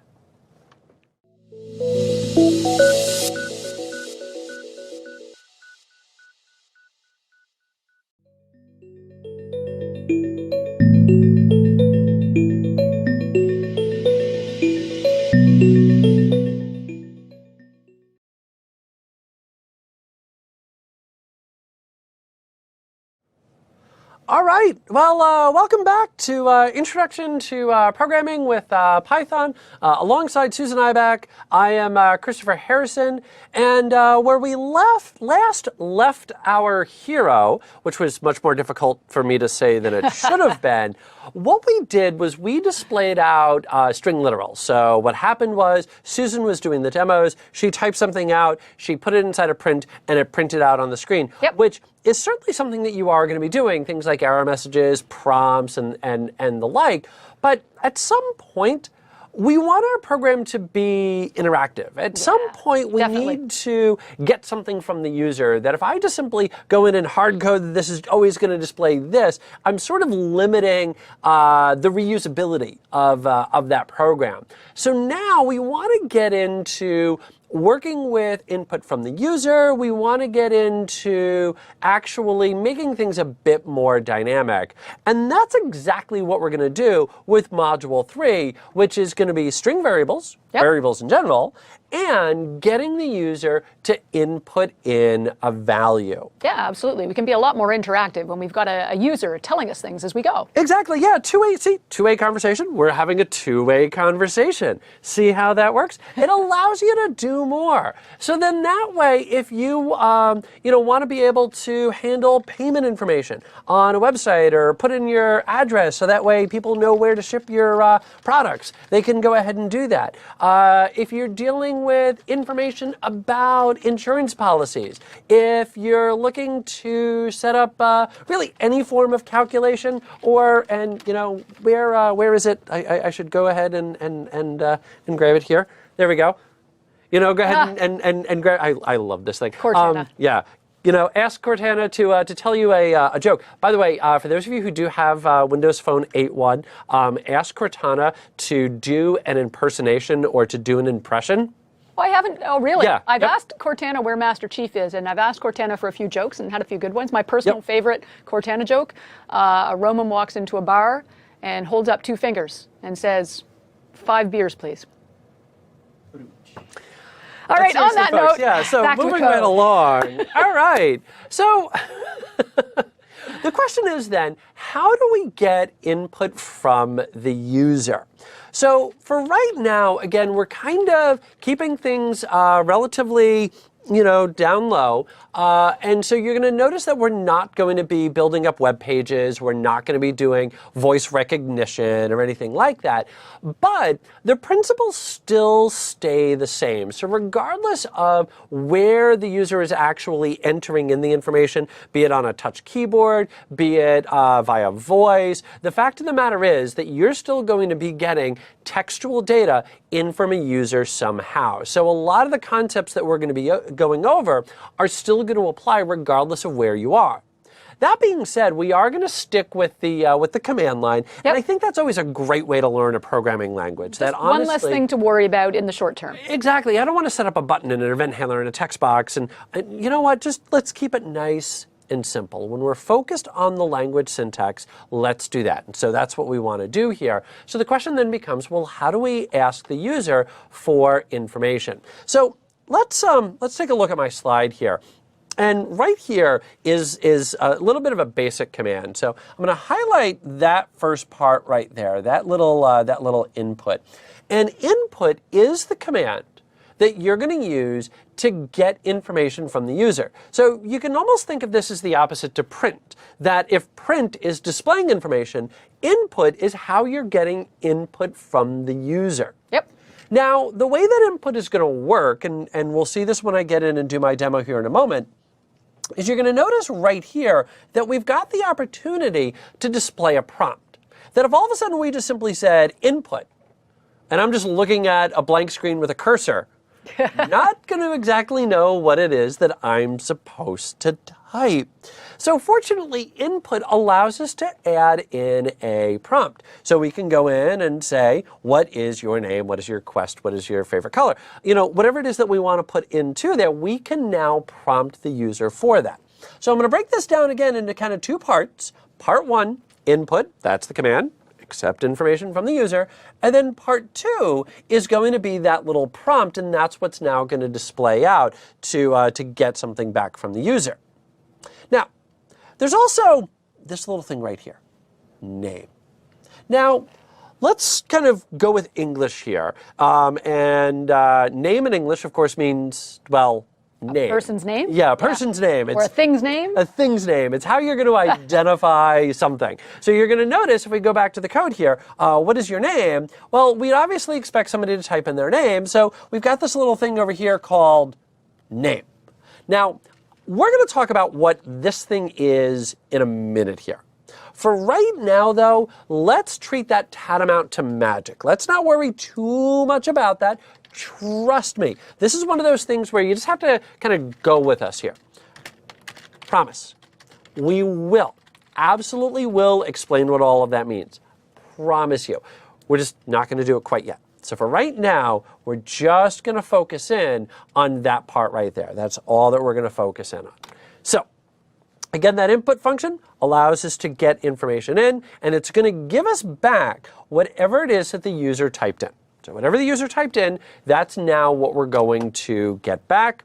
And then you are going to notice that we can use a variable to remember what was entered in. Again, we're going to talk more about variables here in a couple of minutes. So kind of just we'll get into that. Stick with us there. Now you are going to notice that we could call it whatever we want. So if you wanted to go in and maybe just call that, for example, Wibble instead of name, you could go in and do that. It'll work. It'll work. Won't make any sense, but it will work. So you're going to notice right here, we're already teaching you a bit of a good programming style here. Use names that make sense. So if you look at a name of something and you're going, I don't know what it is that that's supposed to do, take another look at the name that you've got, because you've probably got a bad name there. Okay, so let me go to Visual Studio here. Let's go in and take a look at a demo, get out of my slide deck here. Okay, so let me go in and create a brand new project. So just File, New Project, Python application, and module 3, and this is going to be strings and variables. There we go. And then let's go ahead and hit OK. All right, so again, we've got that little print hello world. I'm going to get rid of that. Yep. Don't need that right now. Exactly. And I'm actually just going to use the code that was on the slide there. So I'm just going to say name equals, and we'll say input. And, ooh, that looks kind of cool. Yes. We'll get to that. Oh, yeah, All right. absolutely. In the meantime, what is your name? What is your quest? Exactly. All right. Now, what I'm going to do, so now we've got the what is your name here, is I'm going to kind of do this in chunks. So I'm just going to click Start up here. And sure enough, you're going to notice my screen prompts me and says, what is your name? Well, my name happens to be Christopher, so I'm going to type out Christopher. I'm going to hit Enter, and it just simply says, press the any key to continue. Not very exciting. Yeah, but you know, maybe it took the value, but it did prompt you. You got to type something in. I did get, yay, I got to type something in, yay! There was much rejoicing, yay. But yeah, so it at least prompted me for that, but you know, it didn't really do anything else with it. So I'm going to actually go one step further here just to kind of show that it did in fact store this. Let's go in and say print, and for right now I'm just going to say name. Sure. And now once again we'll go ahead and hit start. I love these little touch screens. Yeah. And let's go in and say Christopher, enter, and sure enough it prints out Christopher. Cool. Fantastic. You know, there was a neat little trick that somebody showed me with this that I thought was kind of cool. And the way, you know how it shows the, you know, what is your name, and then the cursor's right after it? I ran into somebody who actually wanted the cursor to be on the next line. Okay. And I was like, that's an interesting little question. Like, how could I get the cursor to appear on the next line? And what they did is they actually used a print statement to say, what is your name? And then on the next line, they just said input nothing. There you go. So it put that way the cursor was on the next line. Kind of Nice. clever. Yeah. I like it. I like it. Yep. All right. Creative coding. Yeah. Exactly. And again, you know, it's one of those where there's certainly going to be numerous ways that you could do that. I suppose you could also do that with a backslash. And, you know, so again, multiple ways to solve the exact same problem. So, you know, but I do like that sort of print the display and then input separately. Yeah. Yeah. Make for a cleaner screen sometimes. Exactly. Yeah. Yep. Cool. All right. So now, I did tell you there was a little bit of magic there. We just simply had that little, you know, NAME equals and input and blah, blah, blah. That's what we had. We should probably define a little bit better what that name was. Well, what that name was is what we as developers, as coders, which is now all of us, all of us, we like to call those variables. And Susan actually put together pretty much all of these slides, did a fantastic job with them. And I love the analogy that Susan has here, is that it's a box. What's a box? It's a container. It's something that I can put something else into. I can store something into it, so that way I can come back and get back to it later. So whatever it is that you're looking to store to use later, that's exactly what a variable is going to allow you to do. Yep. So, you know, I always like to go with a slightly different analogy. So I'm going to go with my analogy here, but I do love this one. I always like to go with a math analogy. Okay. I forgot to warn everybody there was going to be math today. I know. You're asking a lot. I know. Right. Some of these people are in time zones. It's getting late. I know, but I'm on my second cup of coffee, so I'm all set. Go with the math. Go with the math. So if we come back to my slide here so I can kind of draw my screen, remember back to algebra class where you had something like 206 minus x equals 42? Yeah, yeah, absolutely. Basic algebra, yeah, 206, and you had to solve and figure out what x was. Exactly. What was x? Well, x, as it turned out, was really nothing more than a placeholder. that's all that it was. It's just a placeholder. So you would go in, you would do your math, and don't worry, I'm not going to do the whole math, and you would determine that x in this case is going to be 164. 164. I'm double checking my math. Okay. Okay, yep. So you picked a tough one. But I see that the answer was 42, and that's important. Yeah, exactly, yes. Yeah. Yep. The answer is always 42. But in any event, so right here, what you're going to notice is that x is a placeholder. So what's a variable? It's a placeholder. It's a box. Whatever analogy it is that you like there, whatever it is that's going to help make it stick for you, I want you to go with that. So it's something where you can store it and come back to it later. Now, needless to say, Yep. by the way, why is it that people say needless to say and say it anyway? I don't know, but I have a feeling you're about to. I am. Needless to say, and I'm going to say it anyway, you can have multiple variables. And in fact, you're very rarely going to be able to write any level of a program, of a script, or anything that goes beyond kind of a basic hello world without having some level of variable usage. And so what you're going to notice is that you can go in and create multiple variables as needed and give them essentially whatever name it is that you might want.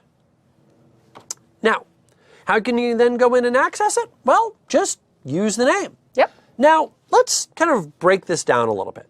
So we already saw name equals input. Now, what is input going to do?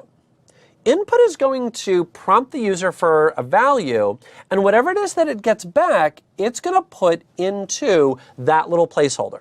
So if I had on my screen here that little input, and I typed in, for example, Christopher, T-O-P-H-E,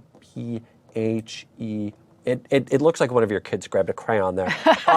So in any event, if somebody wrote out or typed in Christopher, what's going to happen is this is now going to wind up inside of that name variable. So everywhere that I go in and I use name, that's now going to be, in this case, Christopher.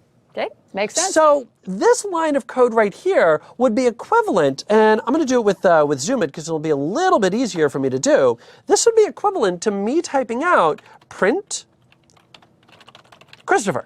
Yep. Those two lines of code are equivalent. Why? Well, because again, name is simply that placeholder for, in our case, Christopher, because that was what the user typed in. Cool. And now I need to kind of clean up my screen there. All right. Getting a little cluttered. It is. And there's a little screenshot. When you did this, you used shorter name of Bob. Bob. Yeah. Yep. I'm a lazy, I told you, I'm a lazy coder. Yep. Even my test names are lazy. Bob. All right. Now, like we mentioned before, a variable is a box. It's a placeholder. And so if I take, for example, that little box, and I dump that box out, what I've got now is an empty box. So could I take that empty box and could I put something else inside of there? And the answer, of course, is absolutely. So if I take that box, I empty it out, and I put something else inside of it, now what's going to be inside of there is going to be whatever that new value is. So if we come back to the slide here, what I want you to notice, I'm going to do it with Zoom It. That's a little bit easier for me. There we go. We'll go with blue.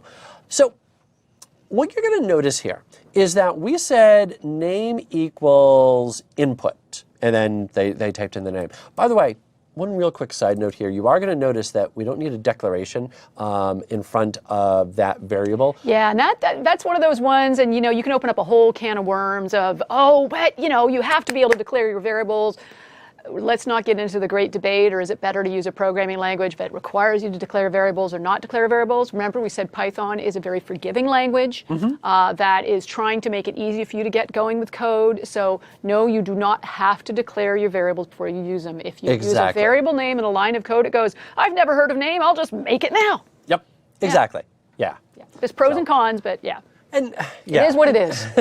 and this is a debate that we could get into for the next 4 hours, but we're not going to do it. So there it is. So it will just let you declare your variables right there on the fly, and it will try to figure out what it is that you're doing. One of the things that we'll see over the next couple of modules is that this does sometimes wind up causing a little bit of problem when we're trying to deal with numbers and things like that. But for right now, with strings especially, it will just kind of roll with the punches. It is what it is. Exactly. Yep. There we go. Every programming languages has things you will like about it and things you will not like about it. Yep. So, but anyway, it's good to just be aware that no, Python does not actually require you to declare the variable before you use it in your code. Yep.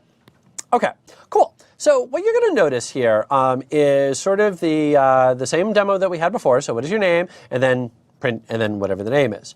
And then what you're going to notice here is on the next line, let me just change my color here. We said name equals Mary. Now, one of the things that I always like to do whenever I'm kind of doing demos is I always like to show you based on what we've already seen. So what did we already see? How do I take something and put it into a variable? That little equal sign right there. So that little equal sign, let me just clear out my screen here, kind of make it a little easier to read. That little equal sign, that's what told Python to take whatever it was that came back from here and put it there. It was that equal sign. Yep. So if I use that equal sign again, and I say just hard-coded string Mary, and I use that equal sign, and I put that right there into name, what do we think is now going to happen? I'm thinking that maybe the contents of name have changed. And I'm thinking you're right. Awesome. So again, keeping with that box analogy, we took the box, dumped it upside down, and then we put Mary into it. So down at the very bottom, you're going to notice that we print out the name. So if we take a look at the results here, kind of a little sample down here at the very bottom, what you're going to notice, and I'm thinking yellow is going to show up really well here, you're going to notice that we typed in Bob.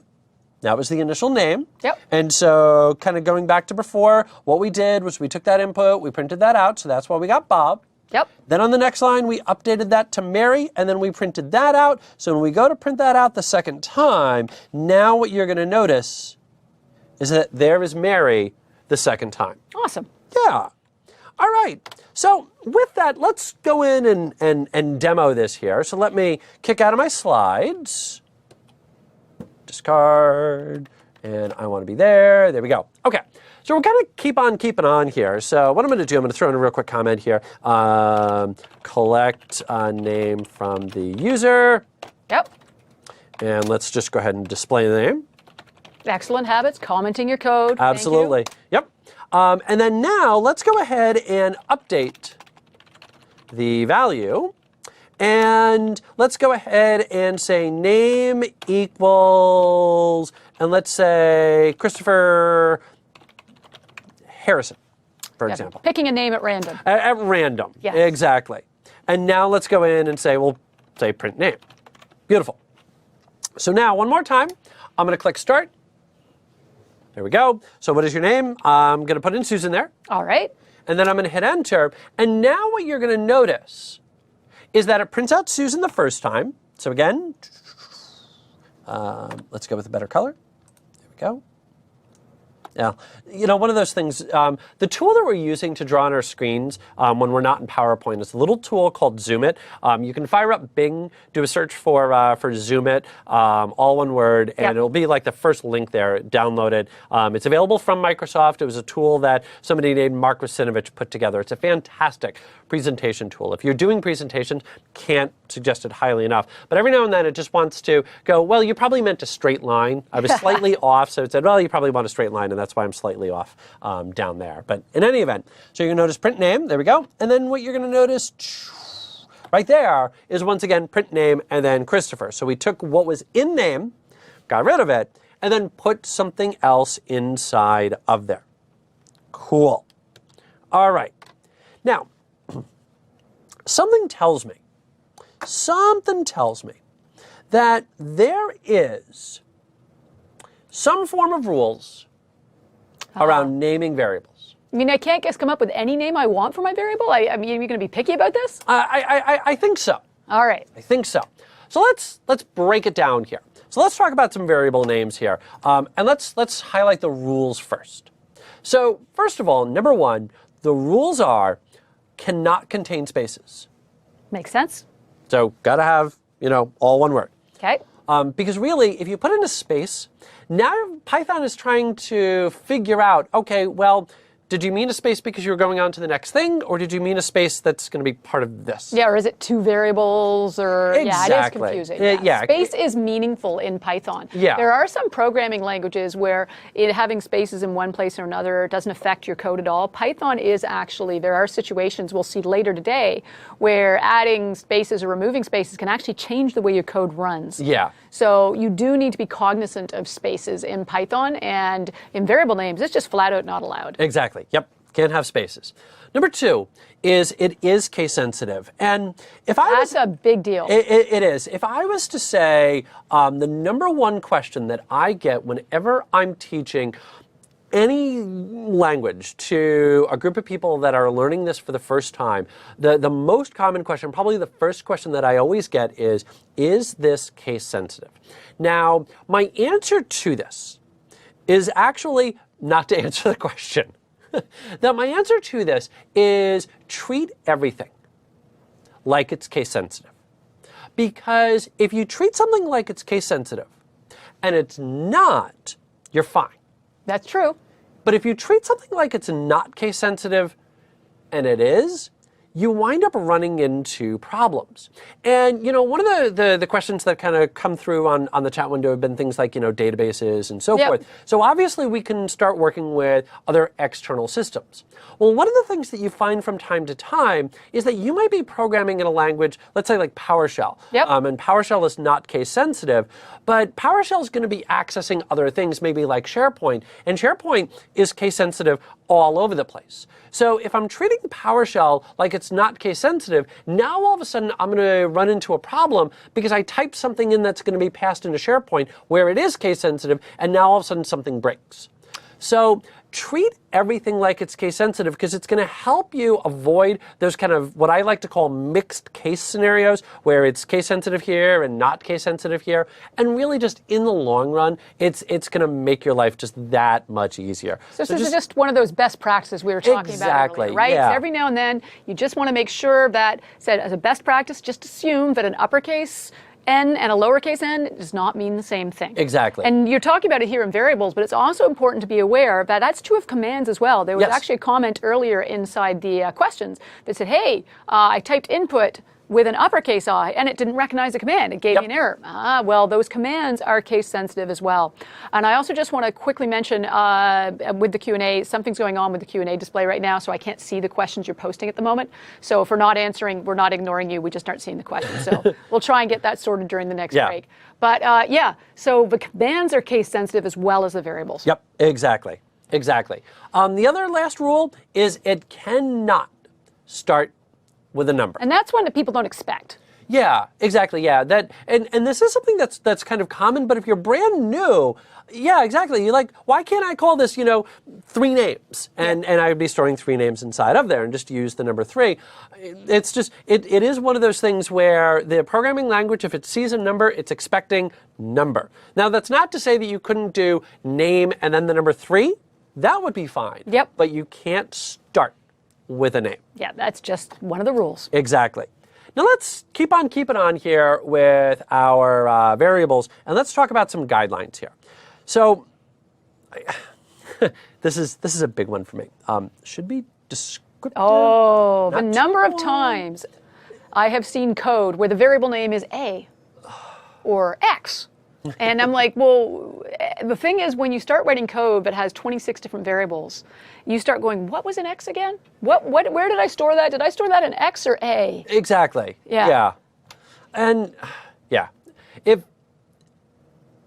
there's, there's a Spit it out, Christopher. Spit it out. You can do this. I'm going to get there. So there's a book out there, refactoring code, and it's kind of written for Java, but it's put together by Martin Fowler and a couple of other people, and it has this great concept in there called smells. Okay. That code can sometimes have smells, which it's sort of like, you go to the fridge, you open up the carton of milk, you give it a whiff, and it smells a little off. Now, just because it smells off, does that necessarily mean that the milk is bad? No. It means that it might be bad, but you're not going to know until you taste it. And I always love this concept that I'll go ahead and, I'll take a swig. Oh, that's awful. And then I immediately, hand it to somebody else. Here, try this. And, it's not so much, I almost kind of understand the concept of, getting somebody else to test that. The part that I can never understand is the person who's now accepting this.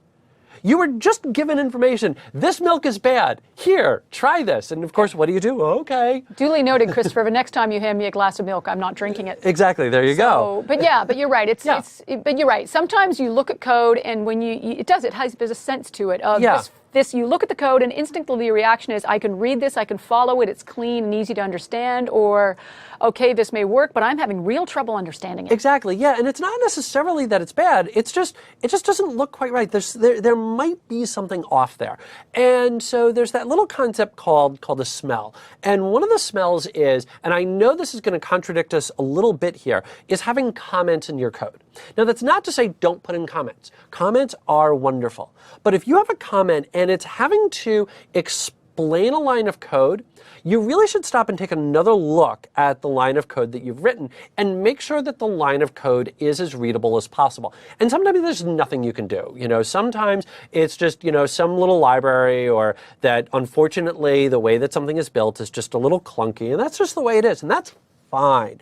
But there are times where what you're doing is you're using that comment instead of just writing code that's easy to understand. So if you have a comment saying X is used to store the user's age, that's a problem.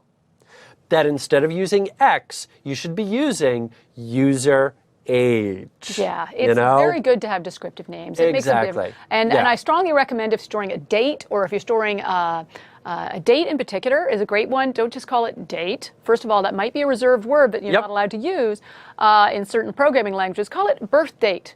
Call it expiry date.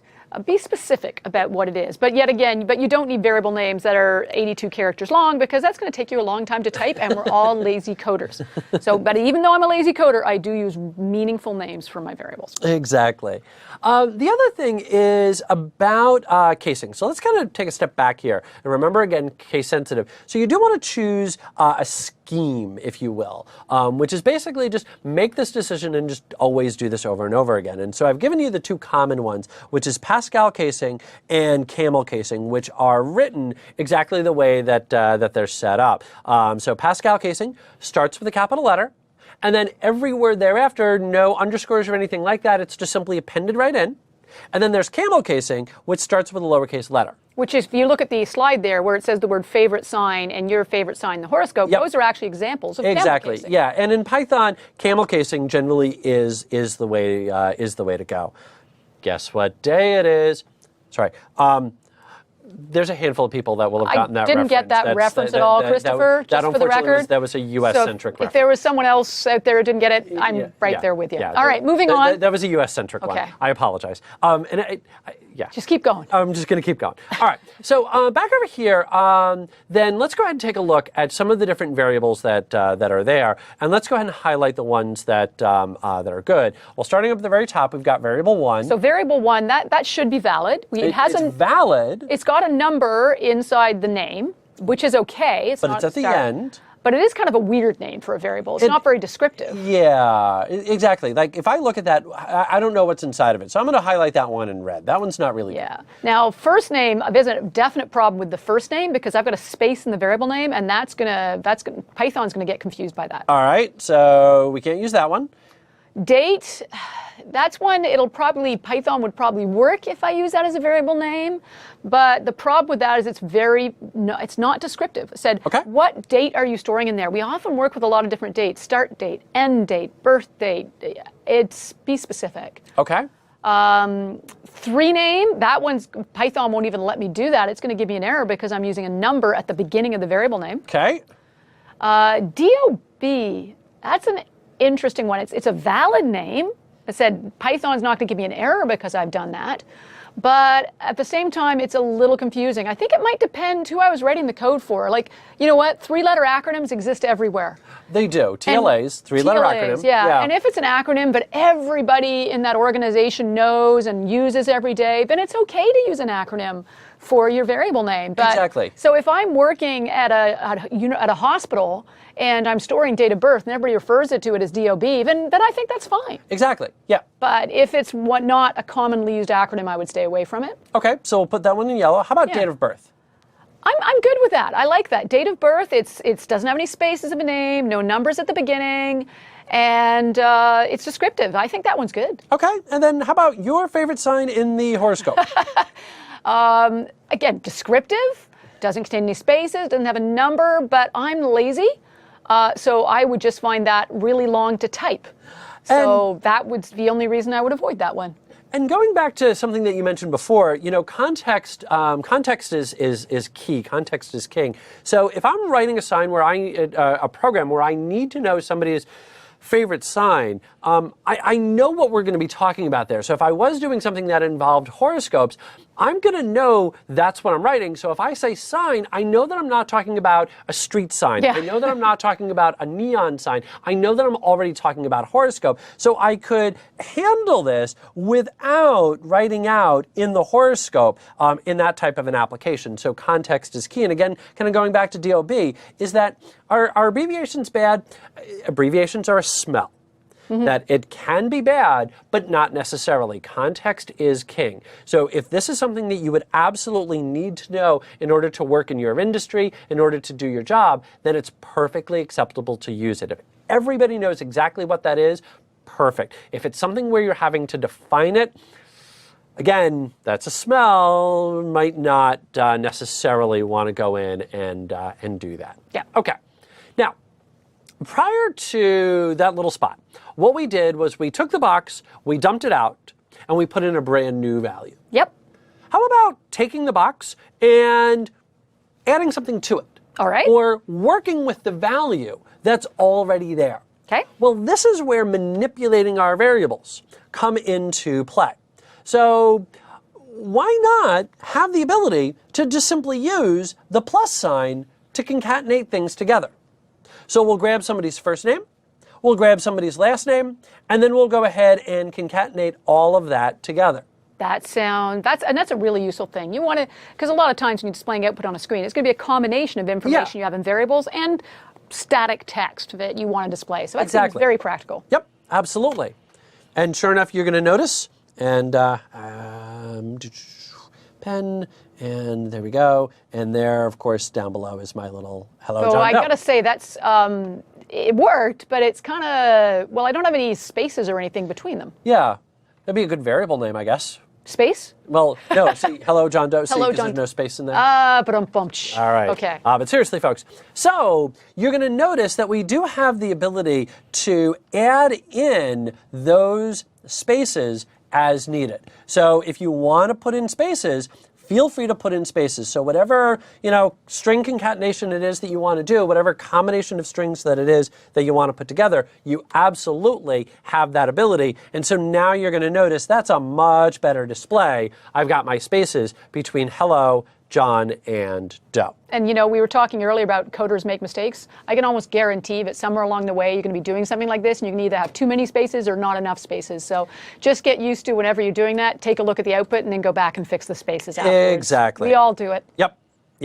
Okay, so let's go back to my Visual Studio here and let's take a look at a demo. So what I'm going to do is, real quick, I'm just going to comment out those little spots right there.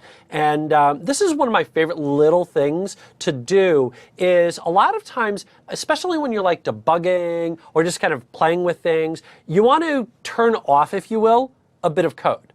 Well, you can just go ahead and comment that little bit of code, and it's treated just like normal text, or normal text comment, I guess would be a clearer way to do that. So you're going to notice that I can just put comment, and now both of those are gone. Yep. So now, and I'm just going to leave those down at the very bottom there. There we go. Let's go ahead and say create a friendly output. And so what I'm going to do is I'm going to say print, and we'll say name plus, whoops, let's go the other direction. Let's say hello, and then plus, and then name, just like that. Yep. Perfect. And so now let's go ahead and hit start. What is your name? Christopher. Hit enter. And now you're going to notice that I've got hello, Christopher. I still had the one little one from before. Let's just comment that. Come here. There we go. All right. Perfect. And now let's start. What is my name? Christopher. And then hello, Christopher. Fantastic. Awesome.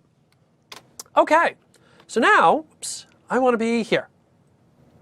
I'm going to go back to my slides.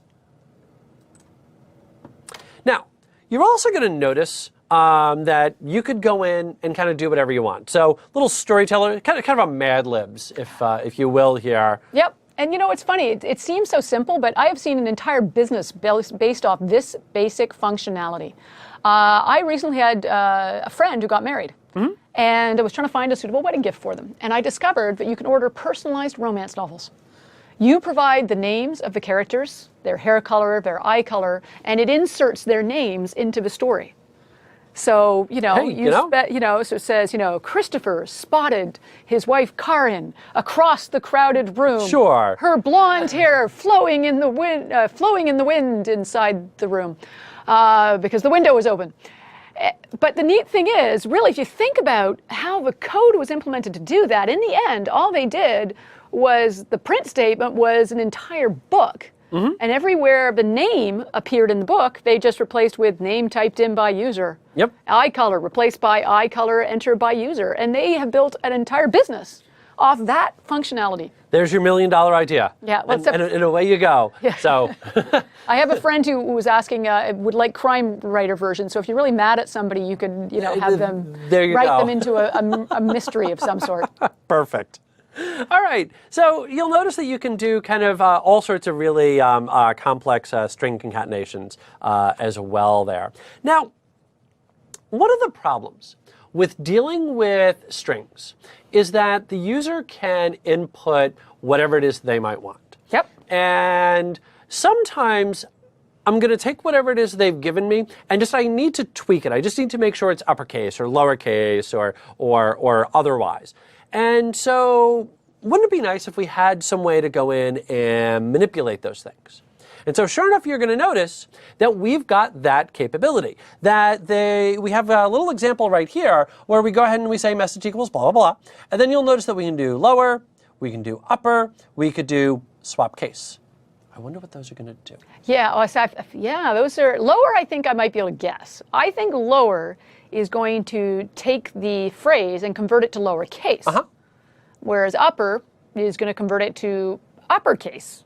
Okay. Not too sure about swap case though. That's an interesting one. Well, something tells me if I go like this, there you go. Oh, there's our little output. It took everything uppercase, made it lowercase, and everything lowercase made it uppercase. So it swapped the casing. There you go. So there's our lower, there's our upper, and then you'll notice on the swap case, and let me kind of highlight that little hello right there. What you're going to notice is that little hello, let me zoom in on it, that first little Y there is now lower, whereas when we initially had it, it was upper. So we took all the cases and just, swapped them out. Neat. Perfect. Well, let's go in and kind of demonstrate that. Yeah, because that's very useful because sometimes people type things in. I'd be working things where people maybe typed in an abbreviation for a country, and you want a 3-letter abbreviation, and some people type it lowercase, and some people type it uppercase, and some do like the first letter uppercase and the rest in lowercase. But you kind of want it consistent when you're keeping the information or storing it in a database or something later. So being able to take the data they've inputted, switching it to uppercase, so even no matter how they entered it, I wanted an uppercase. That would be awesome. Yep. Yeah, consistency in a database. And a lot of people have been asking database questions. Yeah, consistency in a database. That's a big thing. Yep. All right. So let me come back over to here, and I'm going to just kind of update my code, and I'm going to say country equals input. And let's go, what country do you live in? And we'll go ahead and do that. And then I'm also going to say country equals country dot, oh, something cool is happening. Oh, yes. Oh, yeah, later? Okay, that little box is cool. It's kind of cool. Okay, all right. So in any event, I'm going to go and I'm just going to say upper like that. So what that's going to do, and this is, kind of a little bit complex here, but I want to talk through it. So let's kind of go how Python's going to read this. So what Python is going to do is it's going to read the right side first. Now the reason that it's going to read the right side first is because it's seeing an equal sign. So it knows something's going to be coming into country here. What is it? Well, it's going to be whatever's over here, so it's going to run that side first. Okay. So what it's going to do is it's going to run that side first, which means that it's going to convert that into uppercase letters. So if I had typed in FR for France, it's then going to convert that to capital F, capital R. Yep. That's going to be the first part. So this is now what we have, and then it's going to replace what was in our country box with that new value. So what was in there before is now going to be gone and replaced with something else. So again, just to kind of beat this analogy into the ground here, basically imagine, if you will, that you had, let's say, two pieces of bread inside of a little box. Okay. Keep going with me here. I'm waiting for it. Okay, Yeah. so I had two pieces of bread inside of a box. What I did was I pulled out those two pieces of bread, and I then put peanut butter and jelly on those. And then I put it back into the box. So what I did, that box is still the exact same placeholder, but I just simply modified the value that was in there and made it something new. So instead of just two pieces of bread, now I have a peanut butter and jelly sandwich. Very nice. Yes. So what I've done is I've modified what we had and put it back into that box. So now if you display it on the screen, we should actually see the country in uppercase, regardless of how someone's typed it in. Exactly. So let's go in and say, hello name. And by the way, I realize that I'm sure that the chat window is abuzz with people yelling at me for this. So let me just kind of go with single quotes here. I kind of went back and forth a little bit on single and double, so I'll just go with single. Trying to be consistent. I am. Good habits. Good job. Yep. All right. So see, kind of going back to, learn good habits right away. That way, you don't do things like that. Here we go. You live in... And let's go in and say country. Awesome. Waiting for my red squigglies to go away. Perfect. So now let me go ahead and hit start. What is my name? Christopher. Yep. Enter. What country do I live in? U.S. Whoops, we'll do it in lower. Yeah. There we go. Yeah. Okay. We'll do it lower. Actually, no, I'm going to go with FR, even though I don't live in France. Okay. But I'm going to go with FR just so we can see the casing a little better, because a big U, big S isn't that's fine. as clear. So now I'll just go in and type that in. Very nice. And sure enough, it says, hello, Christopher, you live in FR. Perfect. Okay. I also want to do this. I'm going to put in a line break right at the very beginning there. Just kind of make that a little... Make it look nicer by putting it onto a nice, tidy new line? Yep. There you go. Makes a nice little space in front of it. There Very we go. cool. Excellent.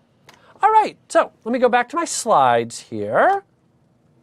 I like how you're starting to put it all together, taking what we learned in the previous module, using it inside this module, and that is how coding tends to work. You pick up little things, and what you picked up earlier, suddenly you use later on in your code. Exactly. Exactly. So now let's go ahead and talk a little bit about some of the different things that are available. So lower, upper, swap case are different string functions. Ooh, function. Yeah. So function, just again, is something with a name that will do something for us, like print and input, upper, lower, all functions. They will do things for something. Exactly. Now, because of the fact that we're storing that string inside of a variable, we can use any of those string functions to manipulate those strings. Awesome. All right. Speaking of awesome. Yes. What in the world was that little pop-up list? That is one of the most awesome things that I love about Visual Studio, and there are other coding editors that have it too, but it's called IntelliSense. And what IntelliSense does for you is when Visual Studio knows you're working with a string variable, when you hit that little dot to type in upper, it actually is intelligent enough, hence IntelliSense, to know, oh, wait, you want to call one of the functions to manipulate that string. Yep. And Visual Studio knows all the valid functions. So it will actually pop up a little box for you that lists every single function you can choose from. So this is great. So you don't have to remember exactly how something's typed or the exact spelling. Like, was that case swap or swap case, or was that to upper or upper? Little details like that, it'll be right there in the IntelliSense. So that basically, and it's great for lazy coders because instead of having to type the function name, I can just select it from the list. Exactly. Yeah. And in fact, here, let me, I think the best way to sort of see this is to go in and do it. Yeah, I think a demo is good for this. Exactly. So let's just kind of go right back to country dot upper, and I'm just going to eliminate that, and I'm just going to do it again. So we'll just go ahead and say country equals, and let me go ahead and say country, and then you'll notice that if I hit my dot here, now what you're going to notice is that I get that little list of available methods or functions that I can now use. So what I could do is I could say country dot, and then you'll notice that as I start typing, it'll automatically start highlighting what it thinks I want. So since I typed the letter U, it's thinking I probably want upper. Makes sense. Now, you'll also notice dot U. Ooh, something cool happened. Let's do that again. So I hit a dot. Typed U, and you'll notice that upper was highlighted. It was. Now, I could double click.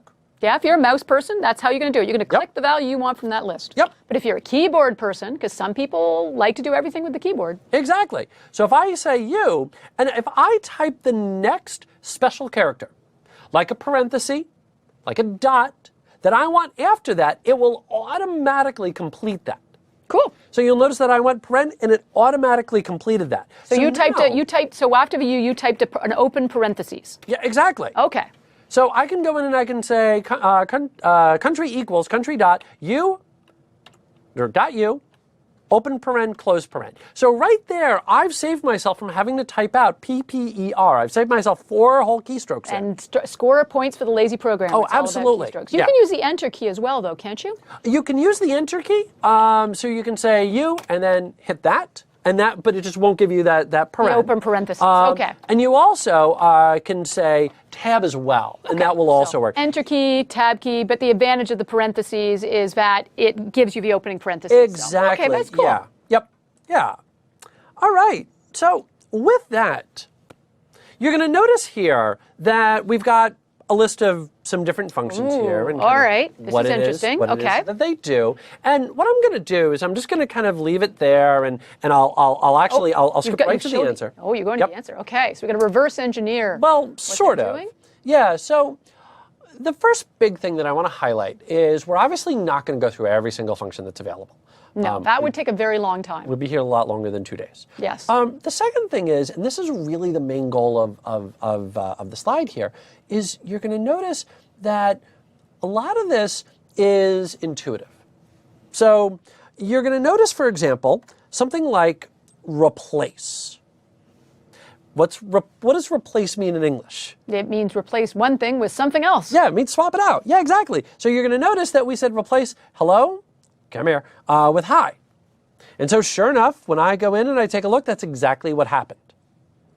Now, you're also going to notice that we've got capitalize, which would have put in that capital H there, which we happen to already have. So that's why we're kind of getting that little display. It hasn't changed, but it would capitalize, put in that first little H.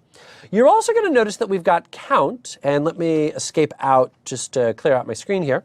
And so count, of course, is going to count the number of O's that happen to appear.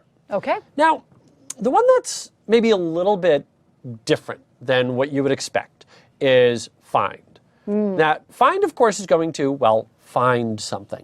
But the question then becomes, well, what's it going to return? Yeah. How is it going to tell me if it found the word world inside that string? Exactly. So let's reverse engineer here. Let's take a look at the number that we got. So the number that we got was 6. All right. Well, what's the significance of 6? Well, you're going to notice right up here, 1, 2, 3, 4, 5, and 6. So you're going to notice that there was 6 characters before world. Okay. So it's telling us the number of characters that came before whatever it is that we tried to find. Now, the other thing to keep in mind, we got counting based on zeros, so it's really 1, 2, 3, 4, 5, and so forth, and I was 6. going to say, it's actually telling you it's a nice way to remember it, though in fact it's telling you the number position of the first letter of the string that's returning. Exactly. Yeah, that in fact, if I go back and I do this again, and I started with the 1, 2, 3 just to try to keep it a little bit simpler. But counting in Python, like in most programming languages, starts with 0. So you'll notice that it's actually 0, 1, 2, 3, 4, 5, and then finally 6. Right. So what it's giving me is it's giving me the position, Where the starting position, where what it was searching where for. that word world is. Now, that's something where you might look at that and you might kind of go, well, all right. But you are going to notice that that is pretty consistent throughout every programming language. Yeah. That if you're working on a lot of curly-based languages like C# is like this, where it's got index of works just like find here. So again, going back to something that we mentioned before, that what we're trying to do is really kind of teach you these concepts. And so find, like index of. Now again, we're not going to memorize everything. Yep. So how do we go in and find them?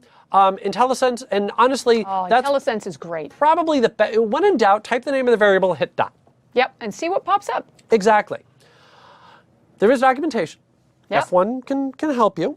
And then, of course, internet searches. Absolutely. Stack Nothing Overflow, Bing, just www.bing.com, type in whatever it is that you want. I want to convert a string to uppercase and see what comes back on your internet search. And make sure you specify the programming language. Yes. I am a Python, how to convert string to uppercase. And you will find a link to documentation or a blog post or something in Stack Overflow with some suggestions. Exactly. Almost every time. Yep. Yeah, that's really the way to go.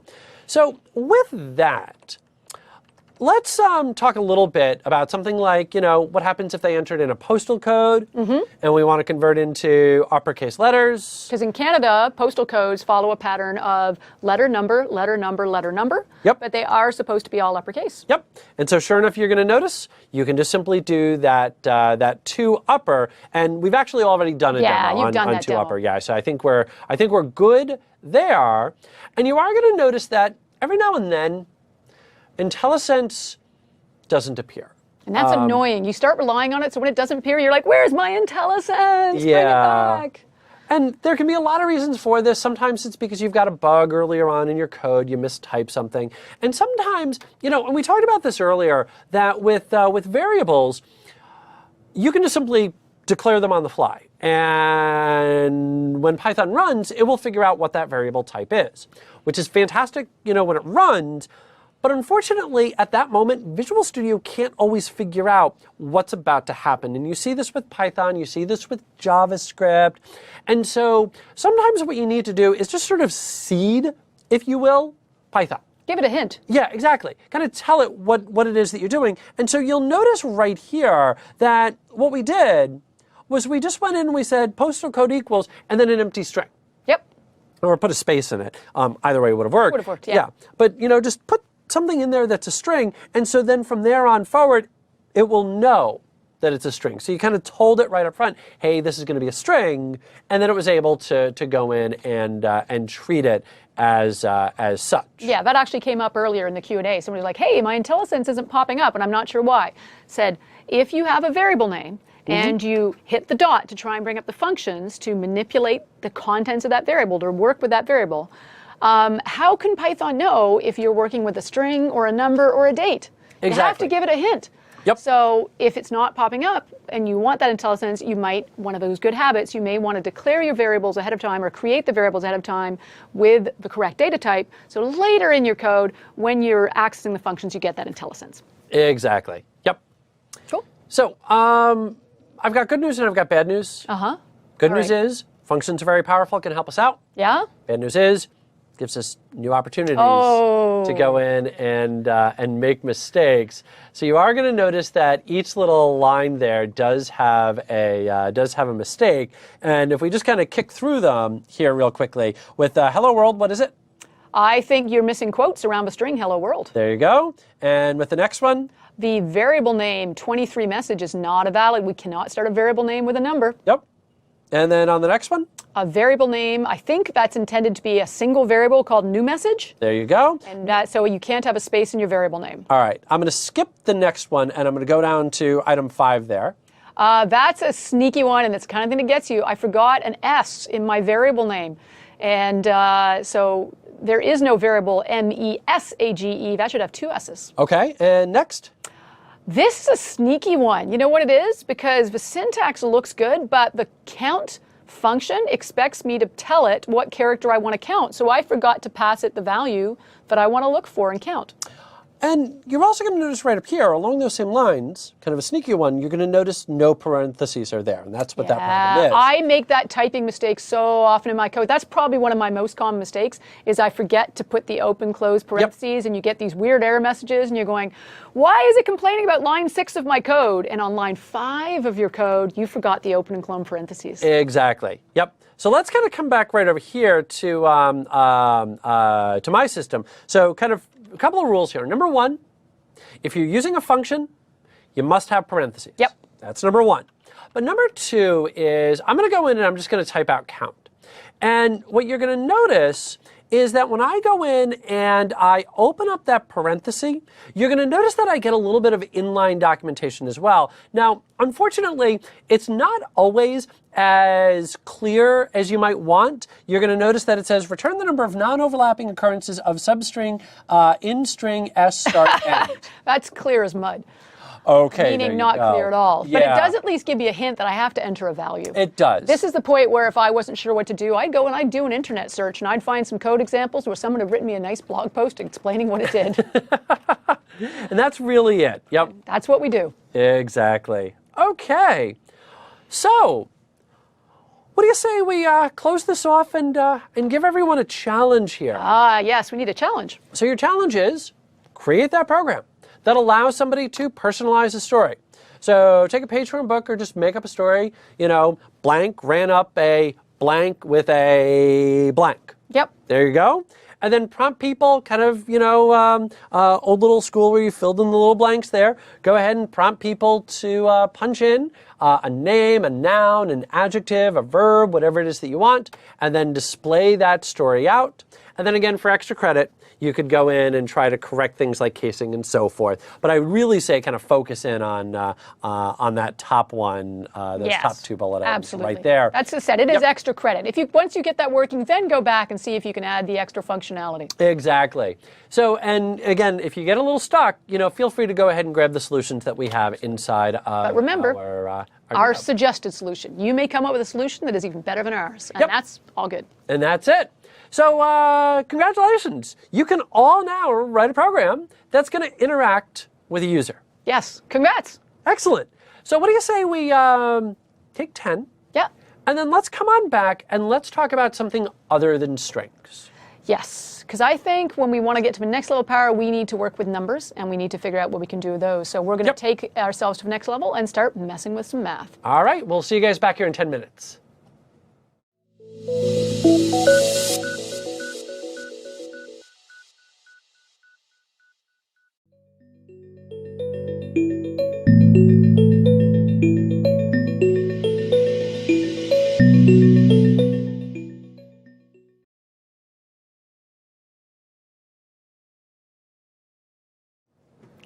All right, well, welcome back. This is, of course, Introduction to Programming using Python.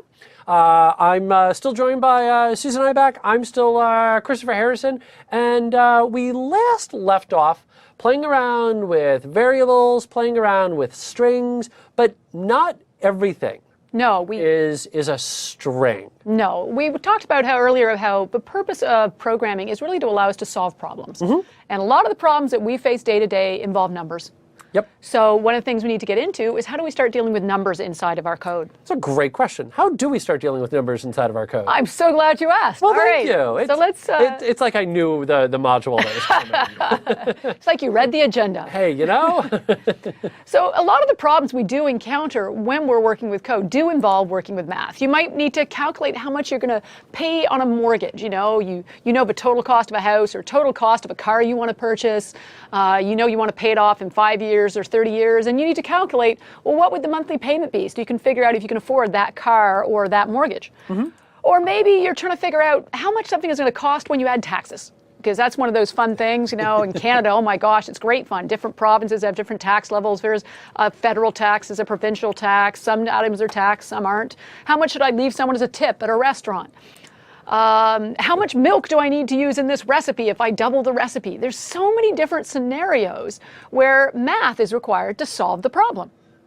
So there is going to be math today. So I'm afraid there is going to be math today. Okay, My apologies. But I promise we'll take a nice long break after the math, a nice meal break there, so that everybody can recover from the math. Okay, excellent.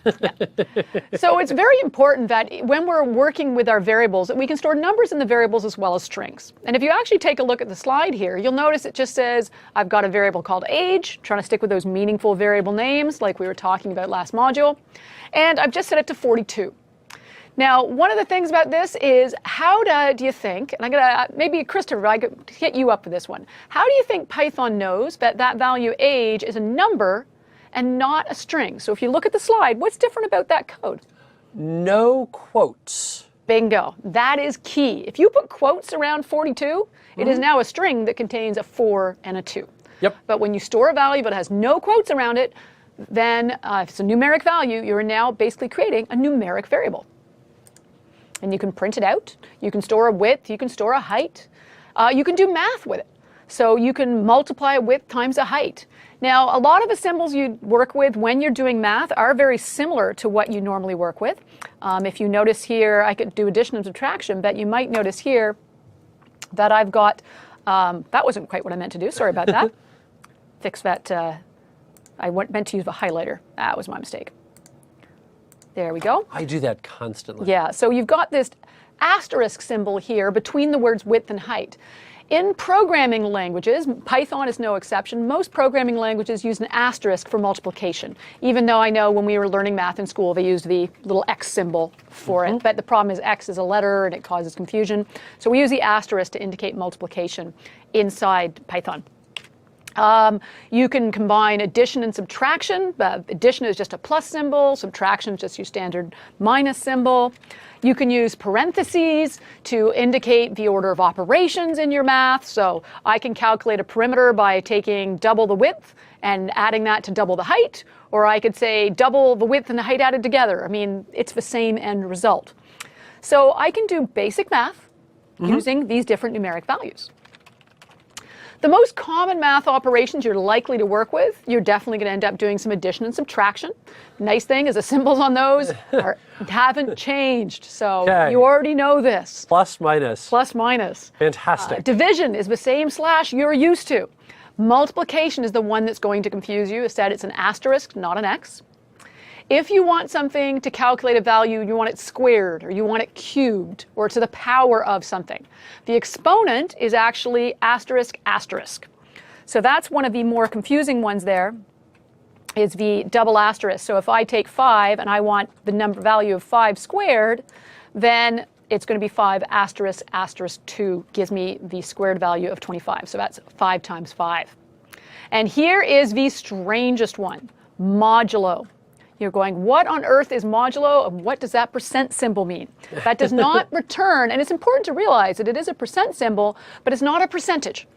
This is not going to take a value of 0.01 and say, oh, 0.01 would be 1%, and 0.25 would be 25%. That's not what this is doing at all. Yep.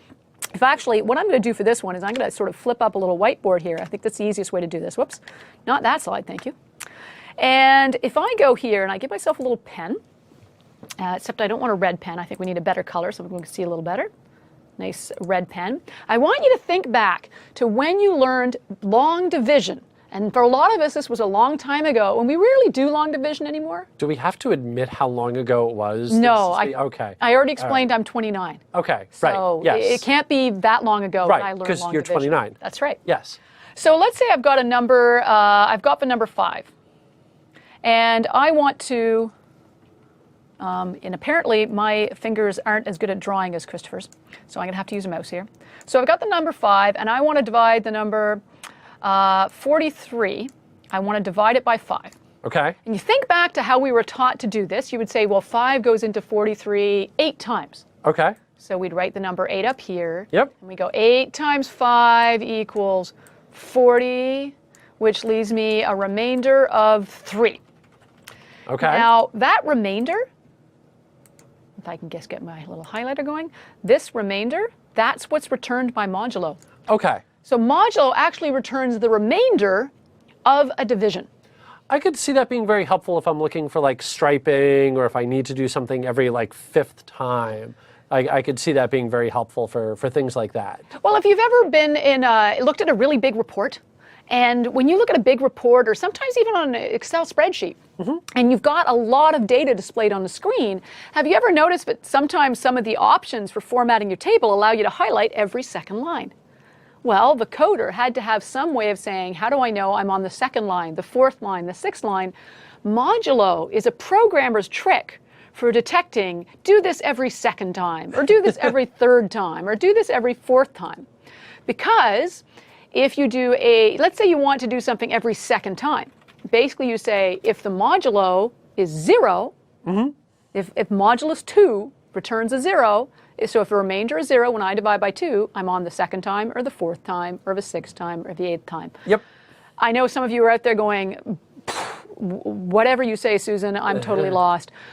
Just to say, you will encounter situations. It's a programmer's trick for detecting a frequency of something, to do something every second time, third time. It's also a security feature that's used in a lot of number generation. Your credit cards, a lot of times use modulo behind the scenes. Employee numbers. What they'll often do is to see if a credit card number is a valid number.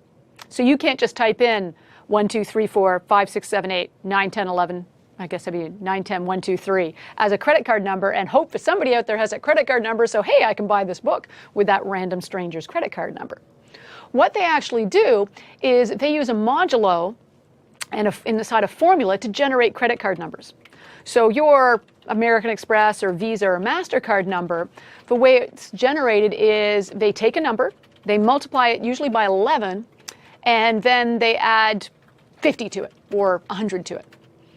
So anytime they get a credit card number, they go, if I can subtract this 50 and divide it by 11, and that gives me no remainder, I know it's at least theoretically possible that's a valid credit card number. So, as I said, don't get too stressed out over it. I don't expect you to be coding things with modulo in the next 30 minutes, but I just want you to be aware that this is a function that, although we don't use it a lot day to day in our lives, it comes up remarkably often in certain scenarios when you're writing code. So that's just something to be aware of. And it's the percentage symbol is the way we do it in Python. It's one of the ones where the syntax really varies from programming language to programming language. Yeah, sometimes it's a backslash. Some of them have functions. Yeah, it really just kind of depends. So Python, we do have it. It's the percent symbol. Now, the other thing we have to remember is the rules for math haven't changed since we were in high school, or back, not necessarily high school, but since we were in school. When you're doing mathematics, there was always an order of operations. Whatever you had in parentheses would be executed first. Then anything to the power of would be executed next. Then multiplication and division, then addition and subtraction. These basic rules apply when you're writing formulas in your programs as well. So if you write a formula that combines addition and subtraction, multiplication, you need to remember your order of operations or you may get some unexpected results. And I don't know about you, Christopher, but when I'm in doubt and I can't remember, I actually, when in doubt, just put the parentheses in there anyway. Yeah. Sometimes, even though it's not required, sometimes logically the way I approach the mathematical formula is I think of it as you do this and you do this. Yeah, exactly. You know, and it's one of those where I sometimes call this cute code or maybe, you know, trivial code because everybody knows. I mean, I do remember something about my dear Aunt Sally, but that's the mnemonic multiplication, division, addition. I didn't know that. Yep, so, my dear Aunt Sally. So I remember that, but even then, you know, it's like, okay, that's right. So this is, you know what I do remember? And you know what you, Susan, remember? And you know what everybody else remembers that's listening to me? Everybody remembers parentheses go first. So even if as you're typing it out, you know that the division is going to go before the subtraction or whatever it is that it happens to be, if you put parentheses around it, now what you've done is you've made it crystal clear and nobody else that's coming along and reading your code then has to remember that. Yeah, it comes back to that idea of making your code really easy to read. Exactly. And so that you can remember later, and it's as easy as possible to understand your code for somebody else. So when you have a really long formula, even though it might not be required to include the parentheses, you might include it for readability. So it's easier to follow what you're doing inside your code. So it doesn't hurt to have extra parentheses. But the rule, the good news is, you don't have to learn any new math rules when you're writing math inside your code. They're the same rules you learned when you were in school. Yep. So how do we get a computer to do our math homework? Let me bring up Visual Studio here and get Visual Studio to do some math for me. So I've created a new project, and I'm going to declare a variable. Let's see, what am I going to do math on here? Let's work on calculating the area of an object. Okay. So, and initially, it's just going to be equal to 0. Okay. Because maybe there's some cool functions I'll want to use later. So we'll start off So just kind of tell it right away, Yeah. hey, your number, kind of, all right, seed it. Yep. Exactly. So setting up a variable, telling Python it's a number by giving it a numeric value initially. And then I maybe have a height, and our height is 10, and a width, and the width of our object, maybe it's a rectangle, and the width is 20.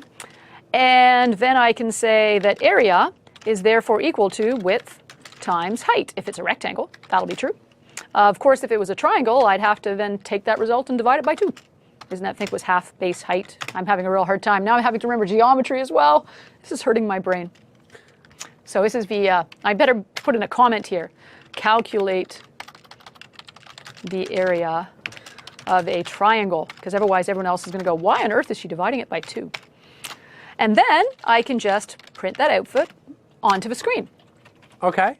So if I execute my code, it goes off and it comes back with a value of 100, which is 10 times 20, 200, divided by 2, 100. So it's successfully gone off and done my math homework, and it was geometry homework, I guess, this time, and calculated a result for me. Yep. Now, this is where the fun starts. You know, you're displaying a value on the screen, but sometimes you're going to want to format that output. Now, I can, so let's say instead of just printing area on the screen, I want to say the area of the triangle would be, and we saw in the last module how you could use that plus symbol to concatenate strings together. Right, okay. So it's used in math. It's also used to concatenate strings. So I say the area of a triangle would be, and I say specify the area, because this will make it, you just see 100 appearing on the screen. Well, what is that 100 telling me? So I want to have some context of the significance of that number. And I go and I run the code and crash Oh, that's and not burn. good. Can't convert float object to str implicitly. Yeah, so I Oh, get of this course. lovely error message here. Exactly. Can't convert float object to str implicitly. Again, a very crystal clear error message. By the way, word of warning, not all error messages are going to make a whole lot of sense. In this case, though, the nice thing is I actually have an idea of what the problem is. It was mentioning something about a string. str is short for string. I mentioned the plus symbol can be used to concatenate 2 strings together, but area isn't a string. Area is a number. So now I have a problem because it won't concatenate a number to a string. That gives me an error message because the plus sign is expecting me to either add 2 numbers together or to concatenate 2 strings together. It says, what do I do with a string and a number? Okay, but I want to do this. And that's why we have the ability to do some nice formatting. Where's that? Just find my little slide, sorry about that. So one of the things you can do is you can specify in your actual print statement within the string, you can put in a placeholder for the numeric value you're planning to display. So if I specify that I have %d cats, for example, right here, a little %d symbol, I can tell that I'm basically telling Python that where you see the %d, that's going to be a decimal number. The d is actually short for decimal, so it's going to be a decimal number I'm going to display. And then after I specify the string, I specify a %sign, and then I specify the value to replace. So let's just try that as a nice simple example. So the area of a triangle would be %d, so that's a placeholder for the value. And then instead of a plus sign, because plus is used to concatenate 2 strings, I'm not concatenating 2 strings anymore. I'm actually saying, hey, the area of a triangle will be, decimal value goes here. And then I have to say, oh, here's your value. And I do that by saying %area. Now when I run, hopefully I get rid of that nasty error message. Ooh, hang on, I totally messed that up, apparently. That's a big, ugly, the area of a triangle can't convert float object to string implicitly. Oh, that's fun. Okay, so I'm going to cheat a little bit because I'm going to touch about that later, and I'm going to change it to be a %F instead of a %D. Ah, okay.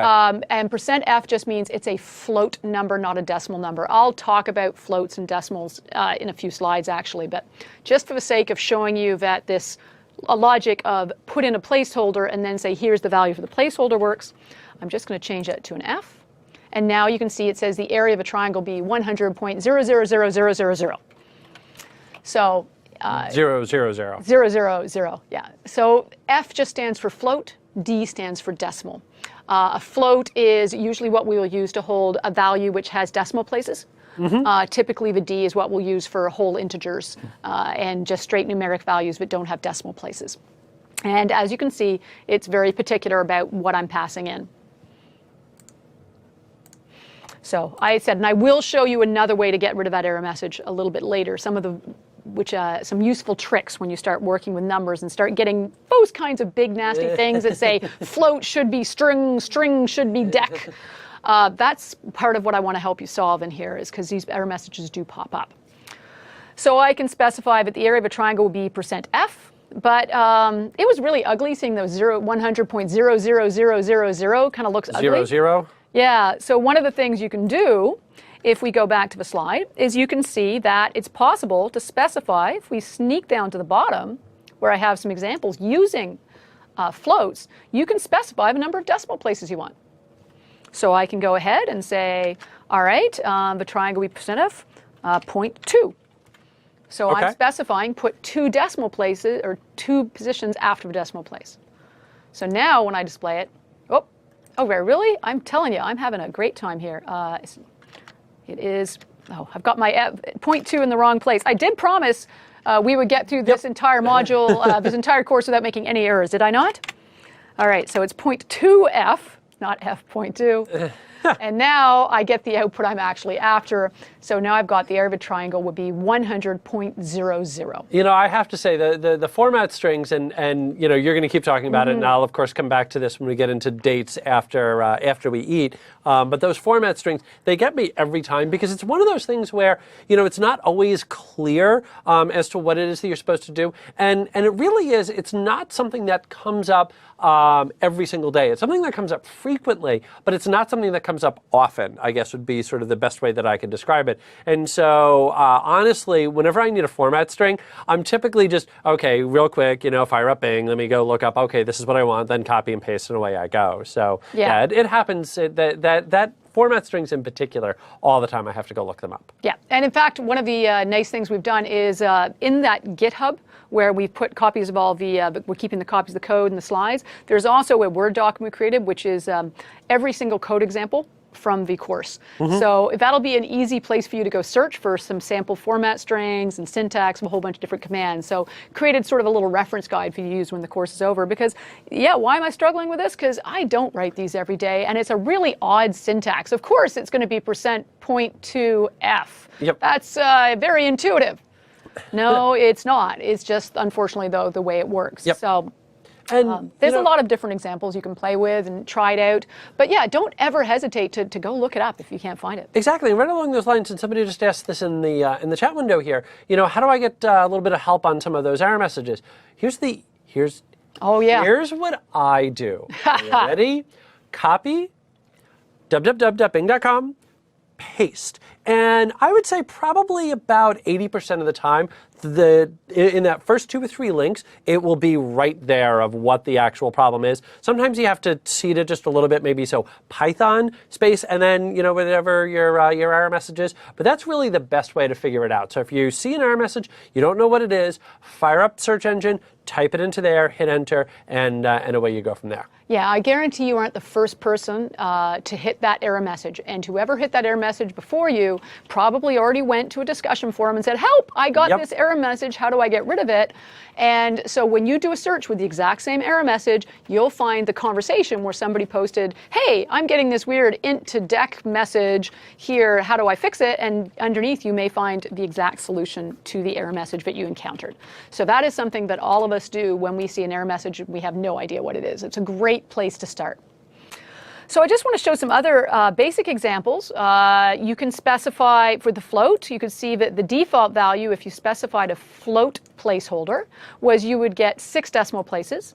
You can specify the number of decimal places if you prefer. I do want to do an example with some decimals as well, because there's a couple of interesting syntaxes I like to play with in there as well. So this is printing formatted float value with 2 decimal places. And here's another one of those places. Not a bad idea to put in some comments, because I'm never going to remember what %.2f was later. But let's say I want to print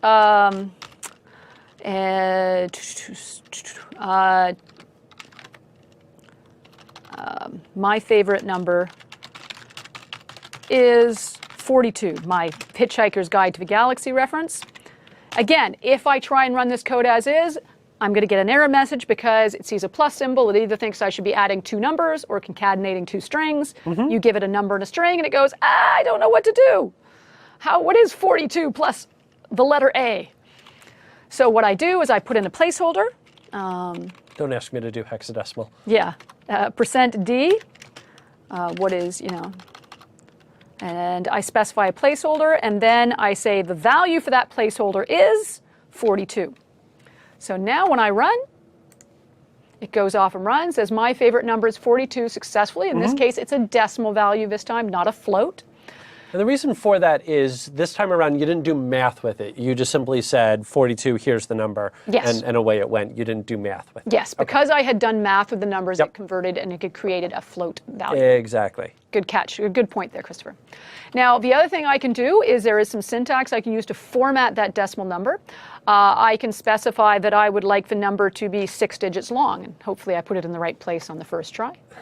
And then what it'll do is it'll actually make 6 spaces, and the 42 appears at the end of the 6. Now, you look at that initially and go, well, that's hideous. Why would you display it that way? But there are times inside reports and things where you sort of want numbers to be right justified. Yeah. A lot of times with monetary values. I'll find, you $1.25, and then some values are, if you're displaying 8 different lines, and every line looks the same but has a different price, having the price always take 10 characters, so it's always pushed to the right, Makes just looks tidy. easier to read, yeah. Yeah, so it's being nice to your user. A lot of times we think of numeric numbers as being right justified. So being able to specify a fixed width for a number, regardless of how many digits it has, just can make for a nicer formatted output. Great for those of you who are detail oriented in terms of how you display information to someone else.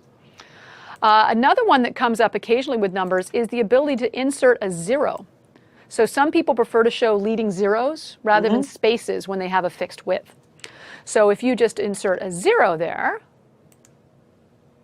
06D, then what I get back is it takes up a total of 6 digits to display the number 42, but instead of putting spaces in front of it to fill it out to 6, it now uses zeros to fill out that extra space. So I've got some interesting options here, and I'm just going to add a little comment here. Printing the formatted decimal number with right justified to take up 6 spaces with leading zeros. So that's what that %06D is. And again, are you going to memorize this? No, you're not going to memorize this. It's going to be a pop quiz tomorrow. You're going to be able to look this up when you need it. I'm glad there's no pop quiz. Don't scare us. No pop quizzes, I promise. You had me nervous for a second there. Now, that's one way of doing formatting in Python, but we saw even in some of our first modules when we were just learning how to print things on the screen, there's often more than one way to do it.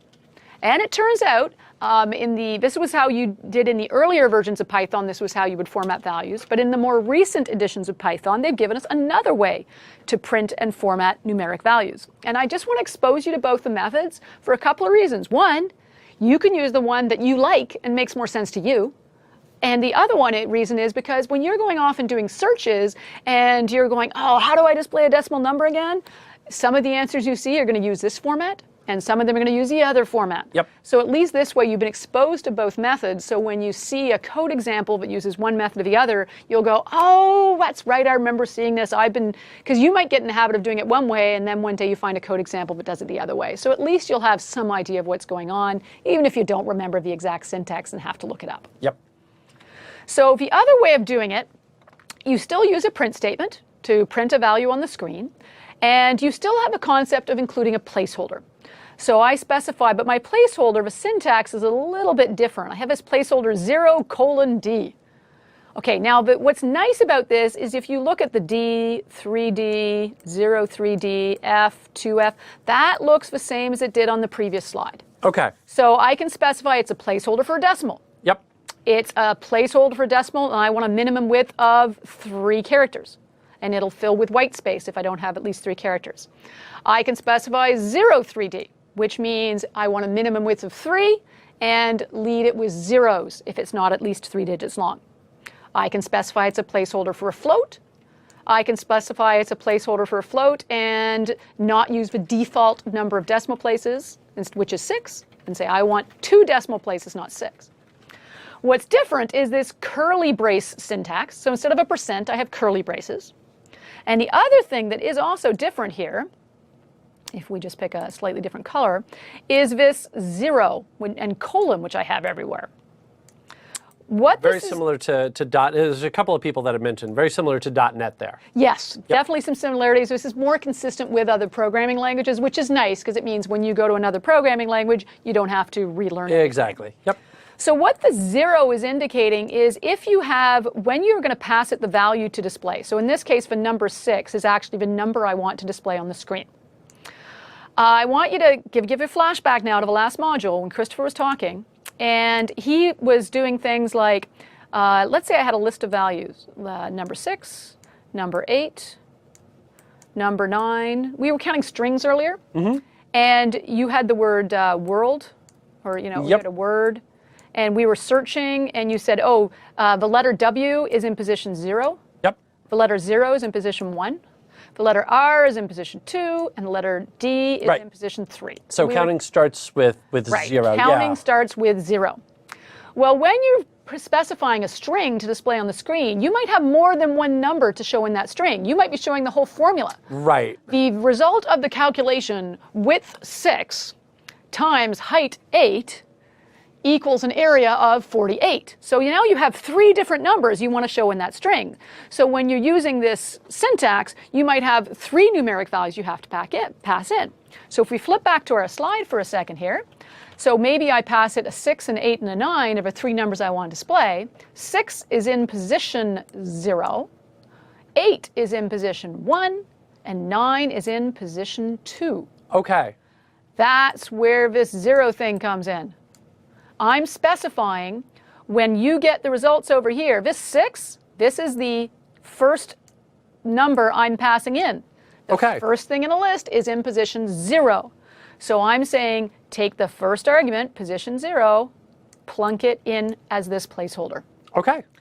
Confusing syntax? Yes. But actually quite powerful because it allows me to specify as many numbers as I want. So if I had another argument, it would be curly brace 1:D. Yep. And the next argument would be curly brace 2:D. And that's how it accesses each of the different numeric values to include them all in the string. So a little bit different. I'll just flip over to Visual Studio and do a couple of examples with this format so you can see how it works. So, and then let's do the same thing with the .format syntax to include numbers in, numbers, almost typed bears, num-bears in our output. Hooray, bears. Yep. And what we're going to do and apparently I'm starting to, it's a good thing we're getting close to mealtime, the typos are increasing. I think my blood sugar's dropping. So what I'm going to do is I'm going to say print the area of the triangle would be, and remember my placeholder is different, it's going to be open curly braces, first argument, which is a float, and then instead of a % symbol, I say .format, and I pass in the argument the number that I want to pass in, which is going to be my first argument. That's why it's position 0. And in this case, that is the variable area. All right, let's make sure that works. So there we go. The area of the triangle would be 100.0000000. 0, 0, right. 0. All my extra zeros because yes. it's a nice float number there. Awesome. And if I want to do something with decimals, I would simply say my favorite number is, and my placeholder is simply open curly brace. First, I want to take the first argument. It's going to be a decimal value, colon decimal value. And let's make it, I'll just make it a straight decimal in this case. And then, again, dot format to say, here's the value I want to put inside that placeholder, and I'm going to put in the value 42. And then just close braces. One thing to watch out for, it's a little sneaky. You'll notice I got 2 closing brackets, one after the other. Ah, yes. Yeah, we're starting to nest functions inside each other, right? Because I need brackets around the 42. Yep. But I also opened a bracket for my print statement, and I need to close that bracket. That can kind of get you. One thing that Visual Studio does help you with on that is you'll notice if I highlight one of them, it's kind of hard to see sometimes, but it will actually, there's a slight, if I zoom in a little bit, you might be able to see there's a bit of a gray highlight on the closing brace. It's subtle, but it is there. Yeah. When you start having 4 nested functions, you might find that little subtle gray can help you, because I've literally sat there counting my opens and my closes to make sure I had them all in there. We've all been there. Yes, so that's just one of those fun things about being a coder. All right, so let's run this code.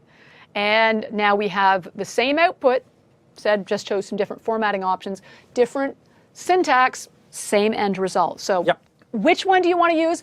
Whichever one makes sense to you. I'm not going to force you down one path or the other. If you are confused by both and you want some, and you're going, well, if I have to choose, which one would you suggest? I would suggest using the dot format. It's the more recent addition to Python, and it is more consistent with other languages. So that's going to make it easier for you if you do switch to another programming language later. So I would say, if you're going to have to do battle with one or the other, I would actually recommend dot format. And I'll do one last example in Visual Studio here. I want to do one with 2 arguments, just so you can sort of see how that works. There was actually a couple of questions about that. Yeah, there was good stuff. Yeah, like I'm looking, how can I format multiple numbers? Here are 3 numbers. Yeah. And so I'm going to say, here's 3 numbers, and 0. The first is open curly brace, 0, first argument, and this will be a nice decimal place. The second is open curly brace. So position 1 would be the second number in the list. Remember, we count from 0, so 0, 1. So the second argument is number 1. I know it's confusing. Welcome to coding. There are a few moments. Just remember, you start counting by 0. Yep. And that is pretty consistent across most programming languages. And let's just format this one differently, just to sort of prove that we can specify different syntax. And then the last number is going to be 2 colon, and it's also a decimal place. And then I just do my dot format, and I say my 3 values are 7, 8, 9. So I just use commas to separate the different values that I want to pass. So what's going to happen here is the number 7 is going to be used as the first argument, and we substituted here for this placeholder. The number 8 will be used to substitute this placeholder because it's in position 1, and the number 9 will substitute for this placeholder.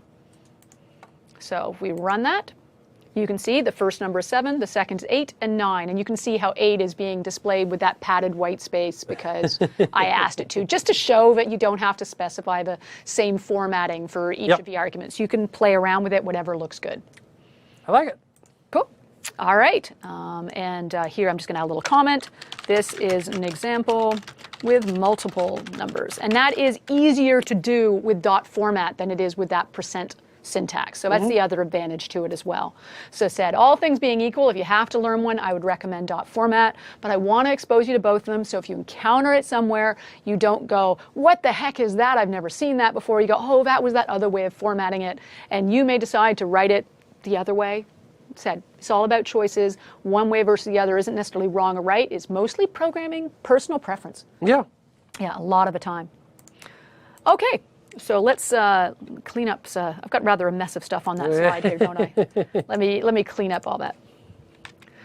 Okay, so we just did a little demo showing how to format numeric values. Another thing that can come up, and actually it was starting to happen on that last command. Yes. Sometimes you start writing a command and it starts filling up that line, and you're starting to scroll over and scroll over and scroll over, and this starts to happen when you're doing math. Yep. And that is that the command's actually too long to fit on a line.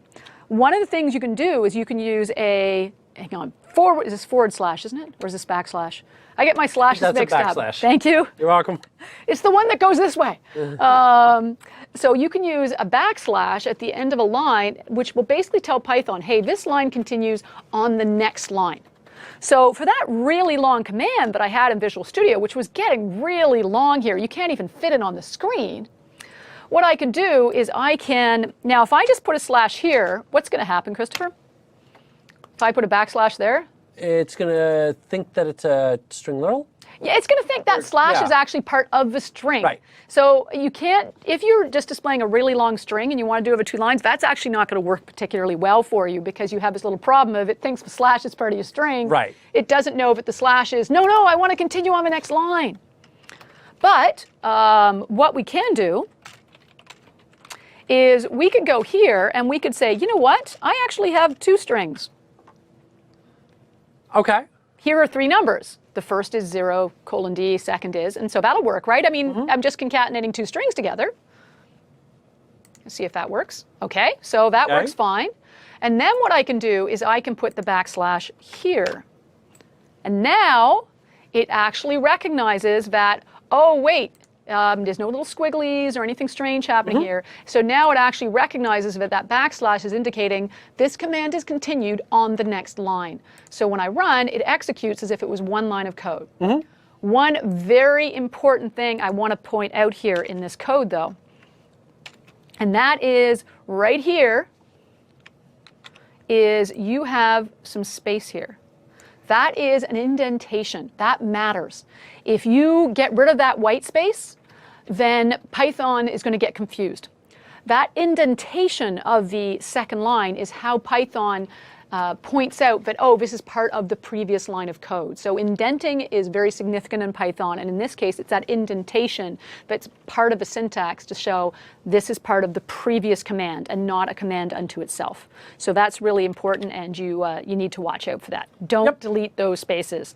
If you do, well, then just for the sake of, hey, what if I accidentally did delete those spaces? What's going to happen? Well, hey, I take it back, and this one it worked. It is going to work, but it really is. It's about that readability. You know, that one of the problems if we bring up the code again here, you know, that if you get rid of the tab. Yeah.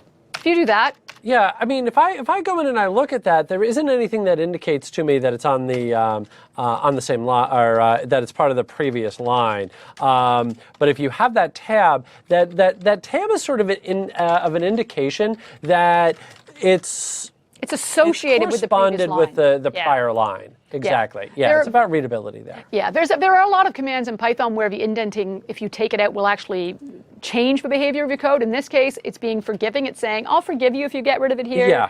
But said there are other situations in Python where if you actually get rid of that indentation, it will actually execute a different way. Execute a different way. Awesome. So we have the ability to continue a line. We have the ability to display numbers and strings intermingled. So we're starting to get some fairly complex code here. Yeah. Yeah. Now, something else we sometimes want to do is maybe we want a user to enter some numbers. Okay. So I'm going to go, and this is getting to be a bit crowded on here, so I'm actually going to do something that may throw you off a bit. So what I'm going to do is I'm going to go to this window in Visual Studio called Solution Explorer, which you probably have open on the right-hand side of your screen. And I'm just going to go to my project, module 4, working with numbers, and I'm just going to go, I'm going to say add a new item, because I want to add a brand new file, because this one's just getting kind of cluttered with a lot of code in it. I want to start a fresh Python file, but I want to keep all my files together because they're all about the same chapter. So I'm going to go add new item, and I say add an empty Python file, thank you. This is going to be my ask user for input. Choose add. And now I actually have 2 files. inside my project. And I can go back and forth between them by selecting the one I want to work on inside the Solution Explorer, or once I've opened them, there'll be tabs open at the top of the screen I can use to move back and forth. So what I'd like to do is ask a user for a value. I'm going to ask, let's see, salary equals input. Please enter your salary, right? Because we learned how to use the input statement to accept values from a user. And then we're going to have a bonus that you're going to receive for the year for your amazing work this year, Christopher. You're getting a big bonus. Woohoo! Please enter your bonus. And this is an awesome company because you get to type in your own bonus. Wow. I want to work at companies like that. I need that. Yeah. And then I'm going to say, then I'm going to have paycheck equals, or paycheck amount equals salary plus bonus. Make sense? Right? Huh? Your salary plus your bonus would be your total paycheck amount. And then I'm going to say, I'm going to print your paycheck amount. Oh, and I just caught myself. I almost got myself in trouble. I just noticed I have a lowercase c here and an uppercase c there. I know that Python's case sensitive, so I'm just going to copy and paste that variable name to make sure I type it the same. All right, now I run and it runs the other program. Oh, that's not what we wanted. That's not what I wanted. I created another file. I want to run my new file. Well, that's because when you have more than one file inside a project, there's always one which will run by default. Doesn't know which one to run. Yeah, it doesn't know which one to run. So it's still running the old one because it's still there. Now I can go here and I can say, start it. So I can run it by right-clicking on it, saying start without or start with debugging, and it will run my code. The other option is if you're going to be running it frequently, you can also right-click on that file and you can say set as startup file. And that'll change which one runs by default when you just press the F5 key or press the play button. I like doing that because usually I'm working on one file at a time and I just want it to run that one all the time while I'm testing. So I prefer to change the startup file option. So if we go back to Visual Studio, I right-click, I have set this as a startup file, so I right-clicked and chose Set Up Startup File. And now when I run, and I just realized I should have a space there, it'll be nicely formatted, it says, please enter your salary. Okay. All right, so I'm sure your salary must be at least $500, Christopher.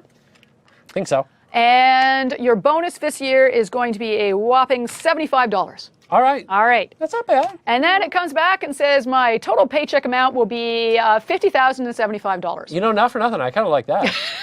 I like that. That's new math. I like that math. That math worked out really well for me. Yeah, and this is one of those things where you go, whoa, wait a second, what just happened here? How can 500 plus 75? Shouldn't that be 575? You would think. Yes. Right. What I'm going to do here is I'm actually going to try and show you what's doing. I'm actually going to try debugging. We haven't seen the debugger yet, but this is there will be times when you're going to need to see what's going on inside the code where you're going, well, why? My code ran, it didn't give me an error message, but the result's totally off. Mm-hmm. So you might want to see what's happening. One of the neat things you can do in Visual Studio is you can actually execute your code step by step, and as you go through the code, all those great variables you've set up, you can see what's inside the variables, and that's really powerful when you're trying to figure out what went wrong. So let's go back to Visual Studio, and I'm going to click in the margin here. And see that little red dot that appears in the corner? When I do that, that little red dot makes a breakpoint. So I can put it on different lines of code. I can make multiple breakpoints, and I can get rid of them just by clicking on them again. And when you put a breakpoint in the code, then you're telling Python, hey, or you're telling Visual Studio, hey, when this code runs and you get here, stop. I want to look around and see what the heck is going on. So I've got a breakpoint on the very first line of code because I don't know where it's blowing up. And I say run. And it flashes on the screen. You're like, hey, where's my screen? There's a hint over here in the corner. Let's go scroll over a little bit here. Try not to make you dizzy. See the little yellow arrow that we've got there? That yellow arrow on the red circle indicates you're about to execute this line of code. So what the debugger has done is said, you put a breakpoint here. You told me to stop when I got here. Well, I'm here. I've stopped. What do you want to do next? Oops, I did wrong control button. So when I have that breakpoint, whoops, wrong one. Apologies. I just hit the wrong function key there for a second there. Other file. Oh, file's running too. Okay, let's try this again. Run. Okay, so now here I am again. I'm at that first line of code it's about to execute. Now the neat thing is, when you hover over different points inside the code, it actually sort of shows you some of what's going on. It gives you like hints as to what's happening. But it hasn't executed any code yet, so there's nothing really to look at. So what I'm going to do is I want to execute the next line of code. Over here in the top right corner, you're going to see 3 buttons. Step into is the one you want to play with. Step into means execute the next line of code. Okay. So let's just stick with that one button. Just execute one line and go back. Sure.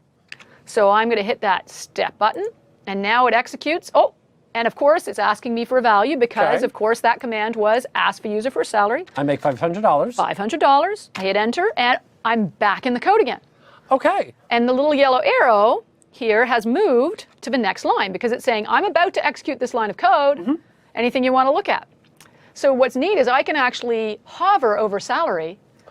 I'm noticing something funny there. Yeah. I'm noticing the single quotes. Single quotes means string. Bingo, yes. Remember we talked earlier when we first created our first numeric variable, we said when we said age equals 42, how does it know it's a number, not a string? Yep. No quotes. Right. Okay. So it's seeing that as a string. Because that's right, because input returns a string. That's where things are going wrong. That's right. The input function returns a string. So what it ends up with is it ends up with a string value for salary, a string value for bonus, and suddenly when you say salary plus bonus, it's seeing string plus string. That means concatenate them together and you get 50,075. Oops, not what we had in mind. So we can see, thanks to the debugger, we can actually see that, oh, we have a number that's being treated like a string. That's not what we want. It's not what we want. So what we need to do now is we're quickly going to go here, and we got this weird result that happened because it was basically treating it as strings. It was as if we had typed in a salary of 500 with quotes around it and a bonus of 75 and got these strange concatenated strings. So what we have to do is we have to somehow convince it that when it gets that result from the input statement to treat it as a number. Right. And the way we do that is there are functions that will convert from one data type to another. Okay. And just kind of looking at that, those functions seem to match the data types that we want. So if I want an integer, I would just use int. If I want a floating, I would use float. Somebody else actually had pointed this out earlier, the str for string. Yes. Okay. Yeah. Exactly. So these are functions you can use to say, take this value, or the value in this variable, convert it into an integer, please. Yep. Take this value, convert it into a long, which is just a bigger integer value. Right. Any sort of whole number if it has no decimal places. Float converts it to a number with decimals, and string will take a number and switch it into a string. Yeah. And actually, there's a couple of people that have pointed out that when it comes to doing something like this, this is something you run into constantly across all the time. languages.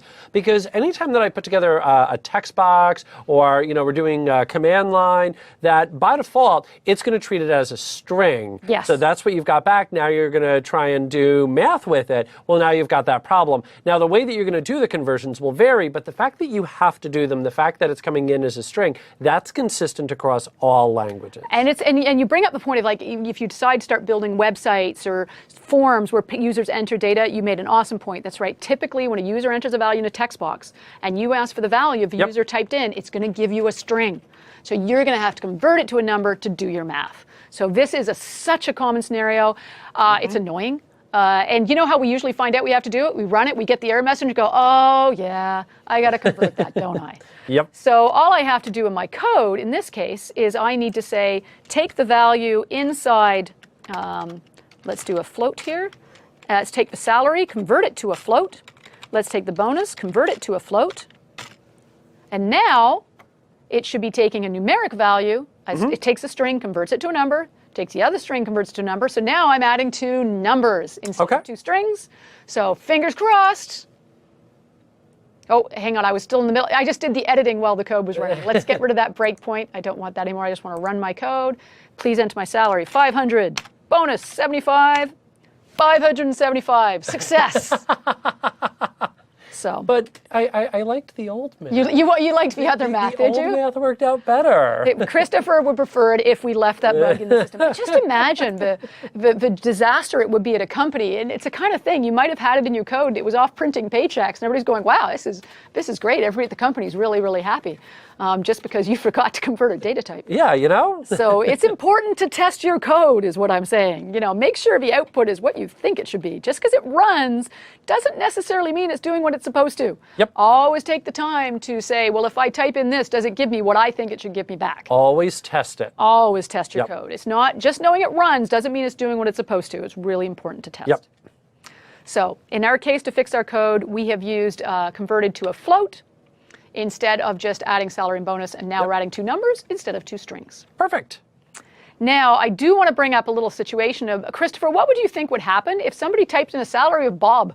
Well, it looked like you spelled Bob backwards, but anyway, so, I'm guessing that what would happen is Python would look at it and sort of do what I would do, which is, what do you want me to do with this? Well, it's 3 letters. Exactly. So if we go look at the slide here, if somebody types in, I'm going to bring up the highlighter here quickly. So we've asked somebody to enter a value for salary. Mm-hmm. And then we take that salary value and we've typed in Bob. So salary storing the value Bob. When we get to this line of code and it tries to convert Bob to a float, Python's going to choke. It's just going to go, I don't know what to do with this. And you're going to get some weird, nasty error message spewing all over your screen. So this sort of thing will happen. We are going to look at error handling later in one of the later modules tomorrow. So we will show you how you could handle that gracefully, because I guarantee you someday a user is going to enter something like letters where you only want numbers, and you don't want the code going and spewing nasty error messages to the user just because they accidentally typed a letter. You want to come back and say, excuse me, if you don't mind, could you please enter numbers only? Pardon me. We want to be polite to our users, and we don't want things crashing. So we will look at error handling tomorrow, and we'll show you some graceful ways to deal with those types of mistakes that users do things you don't expect, and we got to handle that. Mm-hmm. So the code would crash. So we've just done a demonstration of showing that data type. So now you have the information you need to complete this challenge. Okay, so what's our challenge? Your challenge today, should we choose to accept it? Should you choose to accept it? You are going to create a mortgage calculator. There's a lot of websites that do this online. And we have the formula. Your monthly payment is the loan amount times the interest of 1 plus I times number of payments minus 1. And it's this big, scary formula. But all you need to really know is that the user is going to enter a monthly payment. You're going to calculate a monthly payment. The user is going to enter a loan amount, an interest rate, and number of payments. Mm-hmm. And with that information, using the formula here, you're going to be able to return to them what their monthly payment would be. So that's your challenge, a very real-world problem. But hey, you may find yourself using this code to calculate how much you can afford to buy that car or that house. Absolutely, absolutely. Fantastic. So congratulations. You guys have now got the ability to solve mathematical problems using your code. Start working with the numbers. Excellent. Well, I don't know about you, but I'm kind of hungry. You guys have been doing well. You've held up so well being here this long. You rock. Now, the good news is we've gotten through the long part of the day. After lunch is the shorter part of the day. We got through 4 this morning. We're only doing 3 this afternoon. Yep. So what do you say we take a break for a meal? I like it. Yep. And we'll be back in about an hour. So we'll see you guys back here in about 60 minutes. 60, about an hour. See you soon. We'll see you then.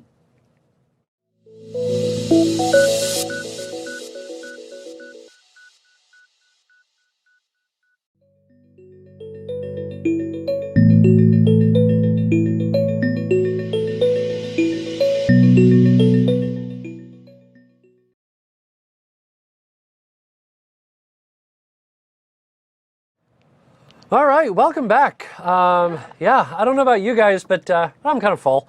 Yeah, I'm feeling much stronger. Got my energy ready to finish off the day. Absolutely, absolutely. 3 more modules coming down at you, and we're gonna sort of again kind of continue where we left off. So we've dealt so far with strings, we've dealt with numbers. Now let's take a look at the last big data type, which is dates. And one little thing that's kind of worth highlighting real quick is, of course, there's a lot of other types of data and so forth that you could be playing around with and so forth. We're looking kind of for the big ones here. Yeah. So that's why we went numbers. That's why, of course, we went strings. And that's now why we're going with dates. And so let's let's kick into it. That's sort of the best way, I Yeah. think, to get in Yeah. and do it. So, fact of the matter is that we spend an awful lot of time dealing with dates, dealing with deadlines, dealing with schedules. In fact, while we were, eating, I was having to deal with a little fire. I have to have Yep. something done by the end of today. So you've got all of those different things. So you're frequently trying to calculate the number of days before a particular event, or be able to maybe highlight something before or after it's completed. So based on a project being due, is it late or Yep. is it on track? If I'm looking to book an appointment 2 weeks from now, so maybe like my contacts. A follow-up appointment Yeah. with the doctor or something. Exactly. Sure. Yeah. My contacts are 30 days. So I have to remember to pull them out after 30 days. So how do I go in and do something like that? Well, the way that we deal with all of that is by working with dates and times. And one great thing about Python, which is true across almost every language, is that it has the ability to understand and give you the ability to manipulate then a date. Yeah. So let's say, for example, that, and this is kind of a classic example, that I want to figure out the number of days until my birthday. Yep. Now, in order for me to do this, the first thing that I'm going to need to know is what is today's date. And you'll notice that we can go in and pull that in by utilizing the date time class. Okay. Well, there's a lot that's going on here. Yeah. So one of the biggest questions that's come through the chat window is, can we create blank apps with Python? Can we create web apps? Can we create Windows apps? And the answer to all of those questions is 100% yes. You can create all of those. But typically, what all of those are going to require is some form of a library. So I'm going to need a library, so that way I can more easily make the web calls. I'm going to need a library so I can go off and communicate with a database. Well, we're going to need some component to be able to work with dates. I'm just going to throw in one other library I just want to mention, because there was a couple of questions that actually came up on the chat window that were talking about things like dealing with other languages and currency symbols from other languages. Mm-hmm. You'll find a library out there, a module which contains functionality that help you deal with what we call localization, those different locales, called Locale, Locale. So for those of you who are asking about how do I handle Danish characters, how do I show the euro symbol and things like that, there's a Locale library for that. Yep, absolutely. Actually, you can just draw it on the screen. Oh yeah, that doesn't work so well inside Visual Studio. Oh, okay. All right. Well, I tried. Even Visual Studio has its limitations. It doesn't have touch input for writing your code yet. Shucks. That'll be the next version. Yes. Okay. In any event, so in order to incorporate that level of functionality, what we're going to need is an import statement. And import, in a nutshell, simply means take something and make it available. So whatever it is that it happens to be, we're going to take that, we're going to make that available. Now, once we make that available, what you're going to notice is that we immediately have access to then date time. So in fact, here, I think sort of the best thing to do is actually get in and do it. So yeah, especially something like this. This is exactly. You want to see, and it is such a common situation that you just need today's date. So you can figure out how many days from now to another date, or it's just a display. How many times do you see a report or something, or you print someone an email that confirms, hey, you ordered the tickets and you ordered them on this date. We constantly need today's date. It comes up all the time. Exactly, yeah. So let's take a look at my code here. I'm just going to say today, which is spelled like that. You sure you had some caffeine? Maybe you should have had some caffeine. Yeah, no kidding. Today equals, I'm going to say date time, date, oh. You're going to notice, a little error message here. It tells me right there, no completions. So it's basically saying something, I'm confused. Yeah, exactly. Yeah, it doesn't know what date time is. IntelliSense, in this case, is actually telling you, I can't find it. Exactly, yep. And so this is kind of a very quick way to see, oh, wait a minute. And if you ever see something like that, where you type something out, you hit a dot, you're expecting IntelliSense, and you're getting like no completions, that's frequently an indication that you forgot an import. So now I'm just going to say import, and you'll notice that this will show me all of the classes that are available to me inside of Python. So I'm going to go ahead and say import, and I love anti-gravity. I know it's not really going to be, true anti-gravity, but wouldn't it be nice if we could start working with anti-gravity? Yeah. Anyway, all right, I digress. So let's go ahead and say import date time, and now you're going to notice the moment I do that, a lot of different things light up.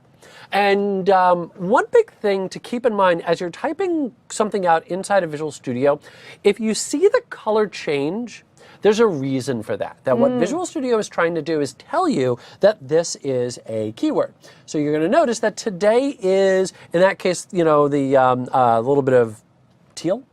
I guess it is sort of a tealish blue. Yeah, it would be reasonable, yeah. Periwinkle? Yeah. Sure. But whatever that color is, what this is trying to indicate to me is this is, at this moment, a reserved word or a special word, or this word means something. And anytime that you have a word that means something else inside of Python, you're not going to be able to use that as a variable name. That is true, yes. Yep. So that's we didn't mention that in the rules when we talked about variables, but no, you cannot use a reserved word as a variable. You can't use print as a variable name. Exactly. You can't use input as a variable name because those have other meanings to Python. So Yep. today, and it's funny because today is just such a good example because it's the kind of thing you logically go, hey, I need a place to store today's date. Why not call it today? Unfortunately, not an option. Just have to come up with something slightly different. How about, let's go with Usually you lose current date. now or current date. I've seen now as a reserved word in some systems as well. Yeah. So I like current Okay. date. That's mine, but find your own. I think you're okay, So. Why are you still giving me that turquoise? It shouldn't be giving me that turquoise. You know what? They recently posted an update. I actually had somebody pop up a question on the Q&A saying, hey, my colors aren't matching what you have on the slide. Yeah, and that... There was okay. literally a release 2 weeks ago to the Python tools for Visual Studio. And so we're running with that. So it's possible there may be a couple little small quirks in it. Yeah. So I wouldn't stress over it. I said it was literally an update like a week and a half ago. So we're still getting used to the update. We only saw it a week and a half ago. Exactly. All right. So in any event, so we'll go with current date. And then I'm just going to say date, and then we'll say today. And that will give me today. So I'm going to go ahead and one of the big questions that's come around is, when do I need the parentheses? And there's a couple of different ways that you can tell, but one of the easiest is these icons right here. So that little blue box that you see right there, what that's trying to indicate to me is a method, function.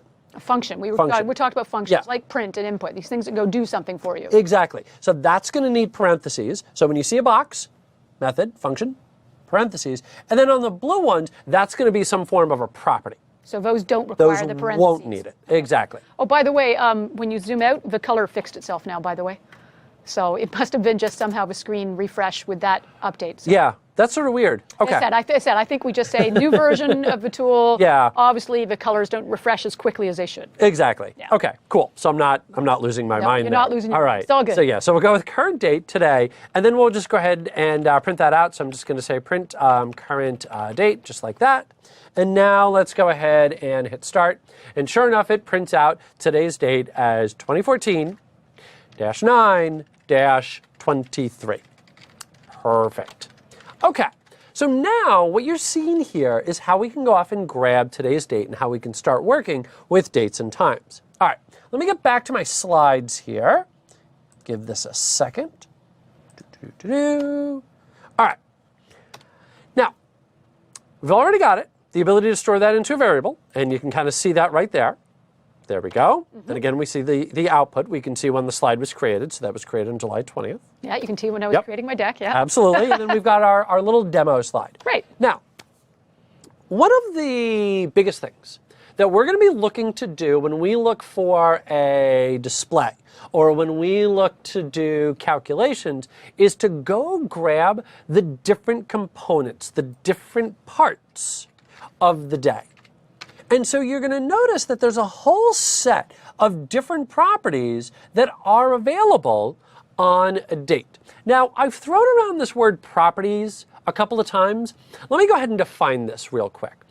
A property is, in a nutshell, an adjective.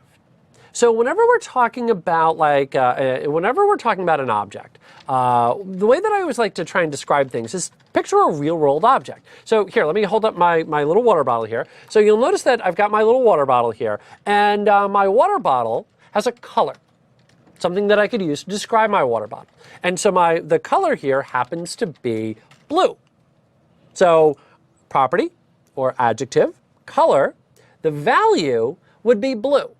So in this particular case, coming back to the slide there, what you're going to notice is that I've got year, I've got month, and I've got day. Those are properties. Those are all different components or different adjectives, different ways that I could describe today's date. So I could give you the year, which is a part of that. I could give you the month, which is a part of that. I could give you the day, which is a part of that. And all of those are going to describe different pieces of information or different adjectives about that date object, in this case, the current date. Unlike the functions. Functions are going off and doing something. These are just giving you information. Exactly. About that item or about that thing. Yeah. Okay. Yep. That's exactly it. So, and really, if I was going to go one step further, and I'm not going to dig too deeply into this, but when it comes to methods, I always like to call them verbs because those are the actions. So adjectives, give me something. Verbs, do something. I like it. So functions and methods are like verbs, whereas properties are the adjectives. I like that. Yeah. That's a nice way of thinking of it. I think so. Okay. So let's go in then and take a look at how we can access all of this. So let me fire up Visual Studio. And I'm just going to kind of keep on keeping on here. And let's just say print, and we'll say current date. And you'll notice again, every now and then. It's not going to give me my completions. That's all right. I'm just going to say month, and I'm going to say print and current date. And I'm going to say year, like that. And if I run this, it's working. Yeah. So, so we've got that, even though it's just not giving me the problem is Python doesn't know until you're executing the code that current date contains a date value. So we have that situation where Python has a variable, current date, which we know is going to contain a date, but there's no way when you're writing the code for Python to detect that's going to be a date value. It's only after you've executed the code it gets a date, and that's why you're not seeing IntelliSense pop up for that. Yeah. So if you initialize it to a date value somehow, you could trick it into it, but that unfortunately is one of the things about dates. And it's sort of true with Python in general. You see this actually in other languages. That Python, some people will refer to this as weakly typed. There's weakly typed and strongly typed. So when you declare a variable, the variable will always have a type, a string, a number, a date. Yeah, it forces you. When you create a variable in some programming languages with strongly typed, it says when you make a variable, you tell me what data type is going to be in there and don't mess with it. It can only have that data type. Exactly. But with a weakly typed, which is like JavaScript or Python, you can actually have a variable and you don't have to tell it up front, this is what it's going to be, which means that I could actually take a number, throw it into it, and it would go, oh, okay, cool, I'm a number. And then you could, 3 lines later, throw a string into it, and it would go, oh, okay, I'm a string. And it's great, it's forgiving, it's flexible, but it gives side effects like, the IntelliSense doesn't know what you're putting a date in there, so it can't give you the pop-up list of date functions, because for all it knows, you're going to want string functions. Exactly. So, like I said, pros and cons, it is what it is. Yep. We'll let you move on. Okay. So that just explains why you don't have the IntelliSense. Exactly. Yep. Okay. So let's take a look at date formats here. And, I'm just pausing here for a second, so that way anybody in the chat window, because there's a little bit of a delay between us broadcasting and the chat window, but I just sort of want to put this out here to the chat window. So what date does 12/5/2014 represent? Or, I could have even done something even better, is I could have done something like 12/6/9. Or maybe, put zeros in front of that. So 12 whack 06 whack 09. What date does that represent? So we have a vote here for 5th of February 2014. Okay, so we have 5th of February. What else do we have? That's the only vote in so far. We'll see if we get another one coming in. I can tell you, this is one of those interesting ones, though, because I went to a school that I was taught in French, and I was always taught it goes day, month, year. So 2 would be second. Yep. 5 would be your month, January, February, March, April, May. So for me, that would be 2nd of May 2014. So, and now here we go. We've got some coming in now saying, that's funny, somebody else miscounted the months like I've done on occasion, but we have 2nd of May 2014 and 5th of February 2014. Yep. And therein lies the problem. Exactly. Yeah, that depending on where you are, depending on the culture that you're working in, this could represent who knows what, and especially if we got rid of, and I'm really going to kind of circle that example right there, that I'm keeping every number 12 or under, and I'm using 2-digit, I could make the argument that that's going to be June 9th. I could make the argument that that's December 6th. I mean, you know what? And nobody's wrong. Exactly. So it's important for us to be able to have a little more control over how we show dates to users. Exactly. Yeah. And this is really the biggest issue when we're talking about dates is it's not just simply okay, now we've got something other than a string. It really is, how do we take the input and how do we display that back out? So what if we want to change the way in which we display everything? Right. So but we could specify the actual name of the month rather than the number for the month. Because if I say 2nd Feb, then it makes it pretty clear that's the month of February. Right. Yeah. And that's honestly, I mean, in my own personal life, that's why I always spell it out. That I will always go day, month, year, but I will always put the 3-letter abbreviation for the month. Yeah. Just make it nice and clear. Let's just eliminate ambiguity, you know? Absolutely. So, but in any event, so what happens if we want to change the way that we display everything out? Because again, different countries are going to be doing different formats. And a lot of times that default isn't what you need. And on top of that, even if I might be thinking, well, the culture is set for US English. I know that my user is expecting US English. So I might be thinking, well, I'm just going to rely on the default output from Visual Studio. Let's just fire this back up again. There we go. You're going to notice, that I opened the wrong window. You're going to notice right up there that it's giving me year, month, day, which not everybody is necessarily going to be expecting. Yeah, and again, people can mix up, is it year, month, day, or year, day, month? Yep. So it's not clear. Exactly. Okay, so let's kind of go back to the slide and talk about all that. Let me, where's my slide? There's my slide. Okay, so here's the thing. This is something we can handle. This is something that we can deal with, but it is just going to take a little bit of extra time and a little bit of extra code. And it's one of those where it's not difficult. It can sometimes be a little bit tedious. I was going to say, it's a bit fiddly. It can be, fiddly, funky, tricky, but it's not necessarily difficult. Yeah. All right. So then how can we start to break things down? Well, one way that we could break things down is to actually just use that day, month, year. But one of the problems with just using the day, month, year properties is that after a little while, that particular bit of code can just get longer and longer and longer. And then, of course, we also have the problem of trying to convert those number types into strings and so forth and so on. So fortunately, just like Susan demoed with our numbers where we have different formatting options, we've got the exact same thing for dates. Awesome. Till we look at the slide. Yeah. Not exactly intuitive at first glance. You don't look at this and go, well, obviously that's taking a date and formatting it to show day, month, year. Okay. So yeah, we've got current date. That part's straightforward, right? Yep. That contains the current date. That's our date variable. strf time, string from time. Yes, make a string from a date time element is what that's actually short for, but they made it nice and cryptic. Yep.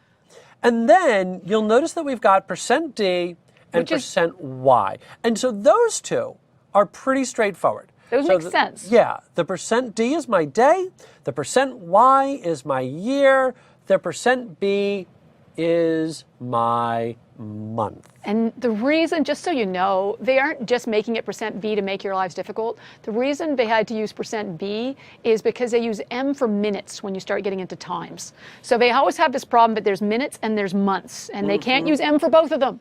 Yep. And uppercase, lowercase mean different things. We're actually going to see that. So that's why they had to go with something else. Why they picked B, I have no idea. But they're not doing it to confuse you. Programmers, people who make these languages are not out to get you.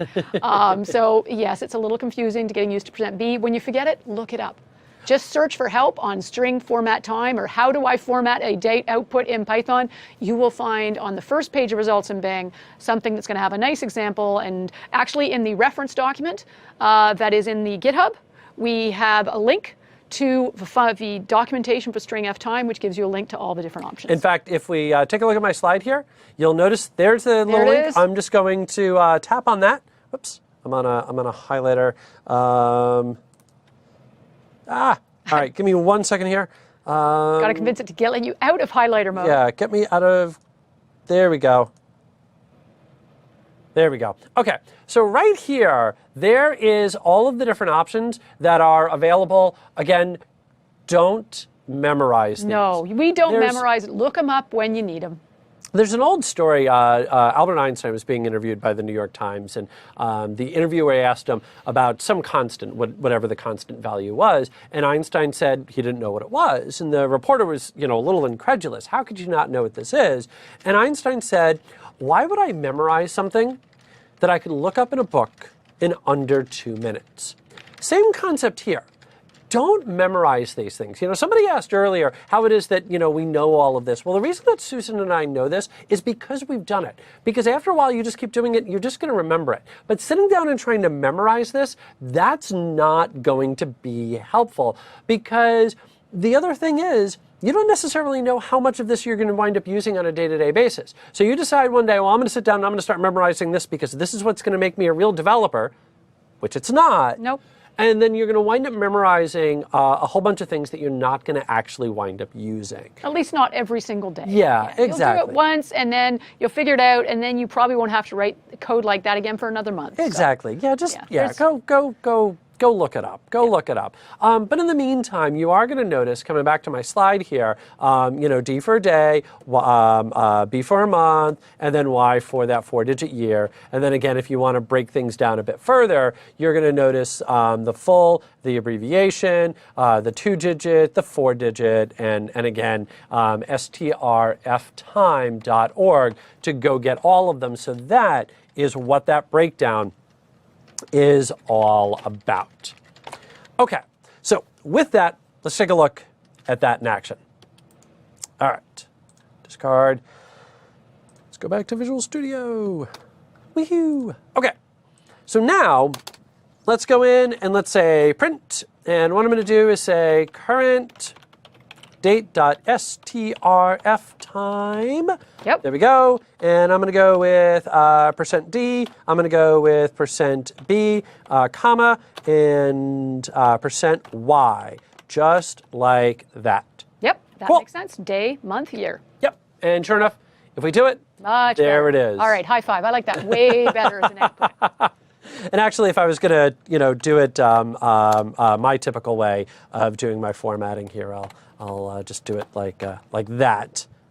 There we go. You like 2-digit years? I like the 2-digit years. That's a very popular format too. Yep. Exactly. And that's it. Is that and you'll notice that if you want a specific format, you can get it. Again, we're not launching rockets here. Whatever date output it is that you're trying to put together, unless you're forming your own nation, and maybe you are, but unless you're forming your own nation, somebody else has needed to output dates like that. I guarantee you that there's a code sample, snippet, or otherwise that you can go get, or just go in and kind of play with it, and you'll be able to figure out exactly what it is that you're trying to do with your date formats and your date outputs. Okay, I want. Where is the right slide? You looking for the slide with a few more examples on it there? Almost. Okay. Okay. So then, kind of taking this one step further, could you print out a sentence like, please attend our event on Sunday, July 20, in the year 1997. Just to show you that you really can be very specific and in terms of how you display your date. So yes, you do have a lot of formatting options. Exactly. Now, here's what I want you to notice. I want you to notice that I can't use a keyboard. I want you to notice that we're calling strftime again. Yep, it's the same function. Exactly. But you're going to notice, and you might have clued in on this, you might have sort of seen a hint at this earlier when we put in the comma, that we're not restricted to just using those special codes. So if you remember back to Susan's earlier demo where she was displaying out digits, well, the thing about displaying a digit is that a digit is still one component. So all that we need was a placeholder for that number to be dropped into. But when we talk about a date has multiple parts. It's got, the day, the month, the year, and everything else to go along with it, the day of the week. And so it's very common for us to need to break it down into individual components and to put string text around it. So if you want to go in and say something like, please attend our event, or put in commas, or whatever else it is that you might want to throw into there, you absolutely have that capability. Nice. Okay. I could you said print out wedding invitations with Python. Things that business applications of Python. I can start up a business with that. I love it. Okay. Okay, I'm just going to touch on this one briefly because I said this did come up earlier in the Q&As and people were asking about working with other languages. So, we've got, if I'm in Canada, we are French and English. So if I want to see février instead of February, those sorts of situations going to come up. That's one of the nice things about the numeric display is you have the advantage that I don't have to worry about whether the month is December or Décembre. Yes, you do run into some fun when you start dealing with multiple languages. We are not going to try and cover how you localize that, but we do have a hint for you where to start your Bing searches for examples and so on. There are examples in things like Stack Overflow and blog posts that talk about how do I localize a date, and I think the slide may have a reference Actually, to it, if you take a look at the slide, this summarizes basically everything that Susan just said there. But yeah, down there at the very bottom, you'll notice that there's a little project right there that you can go in and check out for going in and kind of dealing with localization. Yeah, it deals with both currencies and date features, so it's a really useful library if you are dealing with different symbols in different languages. Exactly. Oh, and by the way, let me just fire this back up again real quickly here, only because I want to just mention right up here in the top right, you'll notice Fork Me on GitHub.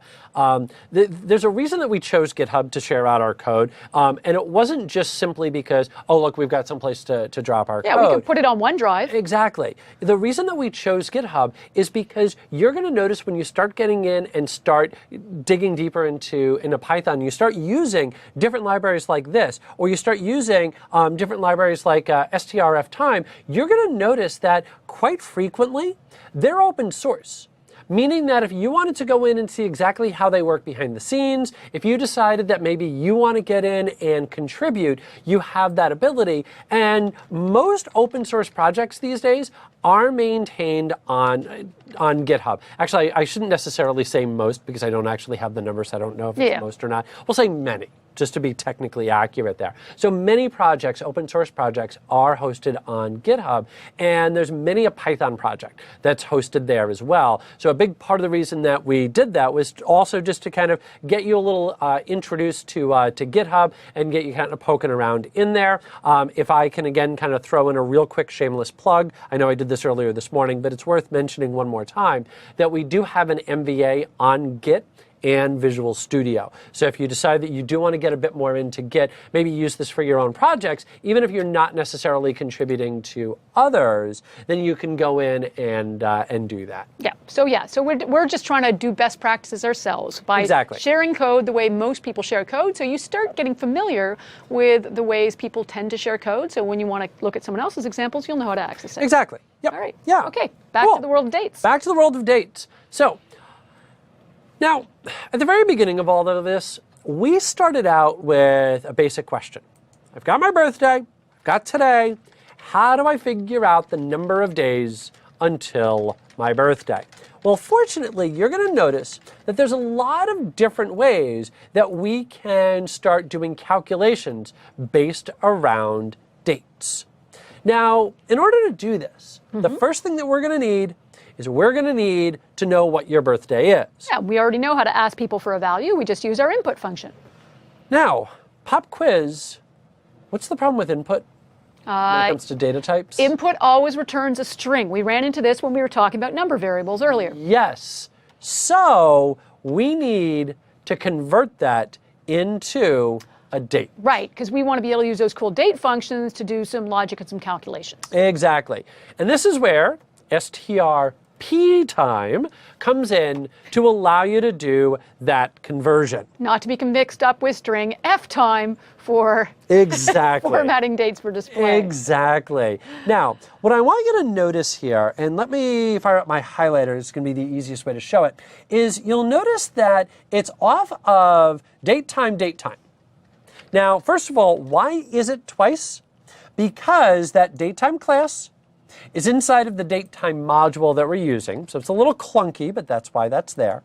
We've got that strp time, so that's how we're going to pull in our time. And you're going to notice this takes two parameters, two values.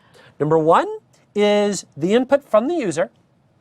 Number two is the format that we are expecting. Now, let's do two demos here. Let's start here. So let me open up Visual Studio. Whoops. How about I open Visual Studio? There's Visual Studio. Okay. So what I'm going to do is I'm going to say this. Oh, you know what I am going to do? Watch this. I want to comment all of those out. A lot of people have been asking about multi-line comments, and you really can't do multi-line comments in Python. You can sort of do a very hacky solution, which I really don't like. On top of that, I personally don't like having a multi-line comment, because one of the challenges with a multi-line comment is you cannot nest one inside of another. Well, what happens if I've got a full block of code and I want to comment all of that out? Well, you're going to notice if I click on Advanced and Edit, that right here I've got comment selection. And you'll also notice, let me zoom in here, that there's a shortcut keystroke there. Control-K, Control-C. And you do need to hit Control for both of those. Yeah, you actually hold the keyboard down and go Control-K-C. Exactly. Yeah. Yep. And then if you want to uncomment, it's Control-K, Control-U. So Control-K, Control-C, comment, Control-K, Control-U, uncomment. And that is a really handy little keyboard shortcut that will definitely help you a little faster when you've got a lot of code and you're trying out different things. Exactly. Exactly. Okay. So let's do this. I'm just gonna kick back real quick here to the slide. You're gonna notice month, day, year. So that's what we've decided. That's what we're gonna go with, month, day, year. So let's go ahead and come back over here, and I'm gonna say that I'm going to declare my input, user input equals input. Please enter your birthday, and let's go ahead and say birthday equals date time, strp time. Somebody suggested that you could remember it as F is like format and P is put. Okay, P is sure. to put the time, the date time in here. I thought that was not a bad way of trying to remember it. No, I don't go with that. I don't know what it's supposed to stand for, but put works. Yeah, put works just fine. All right, so we'll go month. We will go %d day. We will go %y for our year, and that should give us our birth date. And let's just go ahead and print that out. We'll just do a very simple print and birthday. Excellent. That looks good. Okay, we'll hit start. Please enter my birthday, and I'm going to go with 5, 8, and we'll go with 2014. So we'll put in this year's birthday and hit enter, and sure enough, it works. You have successfully taken a string and converted it into a date. Awesome. All right. Well, let's say that I decide that I'm going to get a little bit funny here. Okay. And I'm going to say 8 SCP. All right. Because how do you know? I don't know. Enter. You just said enter my birthday, and if you're used to typing in the month spelt out, then that's the way you're going to enter it. Exactly. I got a bad feeling this is not going to end well. This is not going to end well. You'll notice, sure enough, it did not end well, and it gave me a very, very, very long error message. But you're going to notice the key part to this right here, which is does not match the format, month, day, year. So, you know, granted, yes, a lot of that is very ugly, but it still did a very good job of telling me, the developer, this is what went wrong. that they didn't give it to me in the correct format. Now, how could you solve that? Well, when you're dealing with a console app, there isn't necessarily a very simple way to solve that. That if I'm working on a Windows app, then what I could do is I could just go in and give them a control where all that they can type in is the specific values that I want, or they only have to choose it from the UI, and that's it. I have a suggestion actually from somebody in the audience of how you solve the problem. Tell them.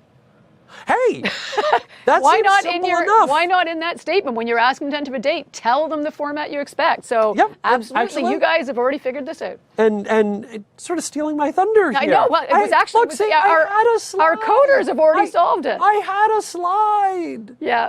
Sorry, we got usurped. Somebody in the audience already beat us to it. All right. Well, let's go back to my Visual Studio and take a look at it. And actually, all kidding aside, that one of the things that I always find is if somebody's jumping ahead and they've already figured something out, that means you get it. Yeah, exactly. That means that we're going along the right path. Or if somebody asks a question and we answer it, like 2 seconds later, that always means that we're down the right path. So I'm actually very happy. That is actually, yeah, exactly.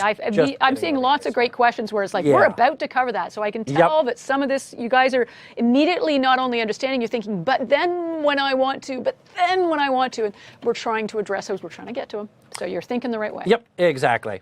Now, I just updated the code here to kind of add that in. And the nice thing is that putting that month, day, year, that's sort of a convention that most people understand, that if you've gone to a lot of websites, for like credit card expirations and things like that. So you've seen all of that. So now I'm sort of prompting the user, hey, this is what we want. So, okay.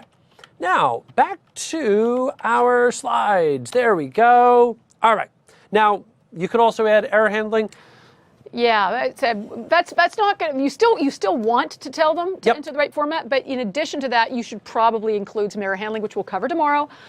Just because if they do enter something in the wrong format, maybe just because they hit / instead of /. Yeah. You don't want the code going and exploding everywhere and giving them all these ugly messages. Said tomorrow we'll look at how to handle that a little more gracefully. Is there a module where you can add on that sound effect? Yeah, exactly. I'll have to look up if I can find a Python module that allows sound effects. That would be awesome. All right. All right. In any event, so the dates then, this seems like a bit of work. So why not just work with everything with strings? Well, the problem is, what about calculations? That about the only thing that I can do with a string is concatenation.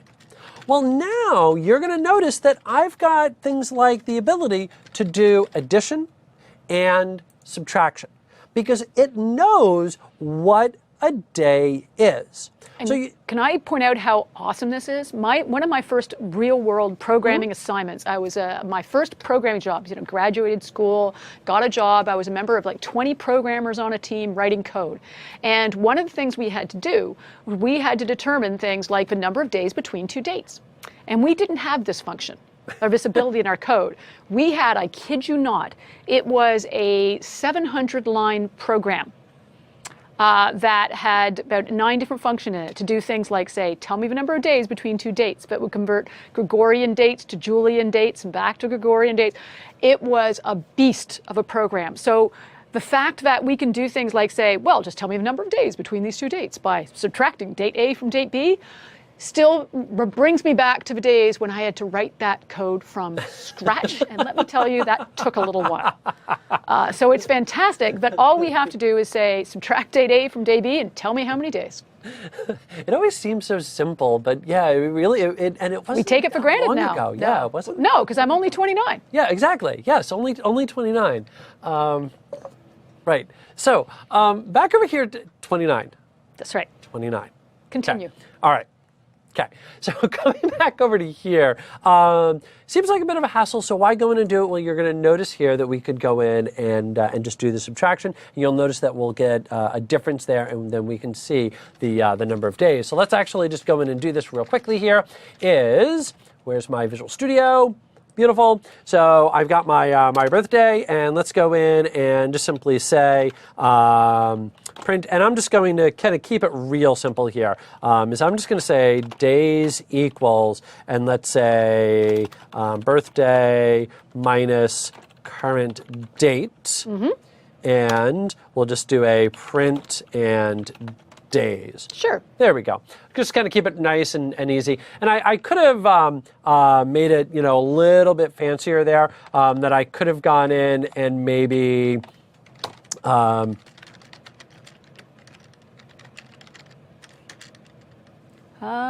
Okay. Oh, it's giving me a problem between date and date time.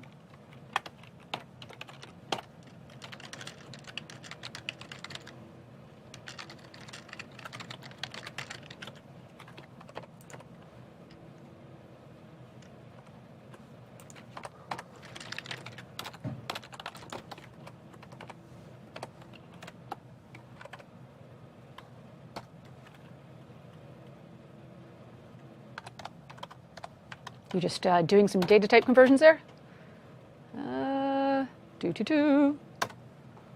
Is this the part where I start juggling and doing data? Did we mention in one of the earlier modules that somewhere along the way we would have an error or a mistake in our code? I think so. Yeah, I don't.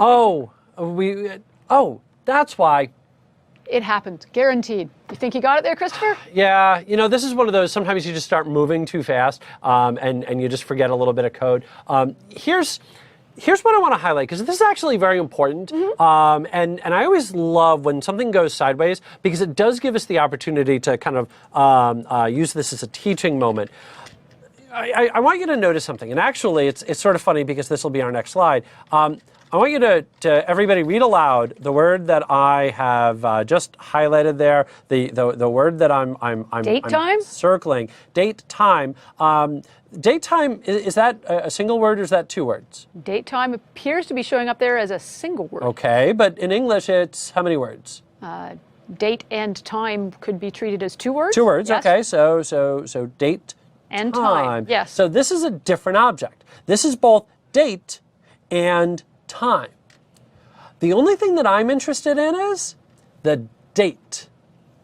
So you know what I need to do? Is I need to just tell it I only want the date. Oh yes. That was where I went wrong. And this is something that comes up constantly. It comes up in programming. The biggest place where this comes up is in databases when you're doing reports. Ask somebody about the midnight problem, which is when you're trying to get today's all the orders from today. You can't just simply go in and say where date equals and then whatever today's date is, because in a lot of places it's going to be date time. So that would include midnight then as the time. Well, if the order was at 3 o'clock, that's not going to come out as equal. So there's a couple little tricks that you can use to get around it, but that was the trap that I fell into here. So I just needed to make sure that I use date. So now, let's just, let's go in and dot date. There we go. Now, that should help. Hit start, and then now let's go 9, 30, 20, 14, enter. And now you're going to notice 7 days. Hey, 7 days. Sweet. Hey. Awesome. Very All right. Cool. And then you'll also notice that I could have gone days off of that, which would just give me the days. So we'll just say 9, 30, 20, 14. And you'll notice just 7 days. 7 days. So you can just return just the number of days in between. Exactly, yeah. I'm just going to put that off to the side, kind of let that sit there on the screen for a second. Sure. So that way anybody who's following along kind of has the ability to see, oh, okay, that's what we did. And again, just to kind of review, that was the part that I missed right there. That was it. That was the mistake you had in your code. You'd forgotten to say, just give me the date. Just give me the date. Exactly. All right. Yep. Okay. Cool. Let's go back to slides. So, now, here's the thing. You are going to be amazed at the amount of work that you have to do with days. Susan told the story from a while ago, again, only 29, where she had to go in and write 700 lines to go in and start tweaking and working with dates. Again, we're not launching rockets here. Whatever it is you're trying to do, somebody else has already done. Chances are they've already been kind enough to go in and create a little project. So if we take a look, you're going to notice date util. So let me just click on date util. And there is a whole set of different functions and otherwise that are available to you to go in and play with. So you could go in, download this little module, and then start playing around. Source code development, you're going to notice, interesting. See, not everything is inside of GitHub. This is actually using Launchpad. There you have it. So, but in any event, although all similar products there. But in any event, the big point that I want to make is if you are looking for some bit of functionality, I promise you it's out there. All that you have to do is just kind of go look, and you'll be able to find it. Promise. All right. Let's close all of this out, taking a look at the other part of date time, which is the time. There you go. What about times? Well, you're going to notice date time. So yes, it can in fact store times. There we go. So if we go in, we say datetime.now, you're going to notice that I could go in, grab the hour, grab the minute, grab the second to go in and print all of that out. And you'll also notice that there's a whole bunch of different format strings that are available. Remember again, strftime.org will show you all of those that are available. I'm not going to sit here and just keep reading them all to you. You wouldn't memorize them anyway. Well, yeah. There's no point. You look them up when you need them. Exactly. And me reading them, I would just wind up putting people to sleep. Yeah. And it's late in India right now. Exactly, so yeah. It's late a lot of places right now, yeah. Okay, so let's just kind of go back to my little code. I'm just going to comment that bottom part out. Again, Control-K, Control-C, Control-K, Control-C. Yep. Comment. I'm just going to sneak back up here, and I'm just going to say print current date, and let's go in and say current date dot day or dot minutes. Okay. There we go. And hold on one second, because I think I'm going to be wrong up here. There we go. I want now, not just today. Yeah, I want now. Okay. So now, let me go back in. Do you want to go just double check that syntax on the slide? There we go. Okay. Nope, I'm good. Missing a close. We were talking earlier about closing Have double some brackets. faith. All right. And now, have some faith, and I still blew it. But that's okay. So let me do this. I've got all sorts of funny things going on. I wasn't quite sure why you had that extra date in there. There we go. And I'm still missing something. That's all right. You know what I'm going to do? You know why? Because I had started going one direction, and I just sort of went a different direction with all of that. That's fine. Yeah, but in any event, and I'm just going to leave that there at the moment. But what you're going to notice there is that we could go in, use the date time like that. We could also go back in and go grab our hour, our minute. We have properties. We have properties just like we did with dates. We could use string of time just like we did with dates. The only difference is we're dealing with the times. Exactly. Yep. So there's our little minute, and then away we go from there. So you can go in and go grab all of that, and there it is. Okay. So dates times. Again, here's the thing. You are going to find yourself working with date times on a regular basis. And yes, as we've seen, working with date times, again, not difficult. It's fiddly. It's fiddly. It's a little funky. It's a little bit of can be a little quirky at times. The biggest thing that I really want to have gotten across here is sort of three things. Number one is the fact that we do have date time. Yes. Number two, the basics of how to go in and play around with date times, how to accept user input, how to do a little bit of math, a little bit of display functionality. And then finally, last but not least, number three, and this is the biggest point, and it's a point that I know I've made over and over and over again today, but it really is that important. Whatever it is that you're going to be looking to do, somebody else has done it. There are utilities that are out there. Don't be afraid to go grab them. That we talked about the date util. We talked about localization utilities. We talked about the function strings. Go take a look at all of those. Go use those to help make your life easier. Okay, so with that, I have a challenge. All right, and this one, be prepared. You've seen us struggling with the formats of this one, so this one's going to be a little more difficult for you because you're going to have to deal with some of the formatting issues. So what you want to do, ask your user, give you a deadline, figure out how many days it is that they're going to have, maybe also go ahead and give it to them in some combination of like weeks and days. So I would suggest, first of all, just try and solve it so it tells them how many days they have to complete the project. Yep. Once you get that working, then you say, all right, bring it on. Now I'm going to break it down and give it to them as days and hours or days and minutes and things like that. So break it down. But I would suggest get the first part working and then go to the next level. Yep. Cool. Well, with that, what do you say we take 10 minutes? Yep. And then we'll come on back, depending on something. I was trying to get a segue. I was trying to get a joke there, and it failed. We're going to talk about if statements, which is all about we're going to do one thing if something is true. So depending on this, we're going to do. Anyway. You were just trying to be clever. We'll be back in about 10 minutes. There we go. We'll be back in about 10 minutes. All right. We'll see you then.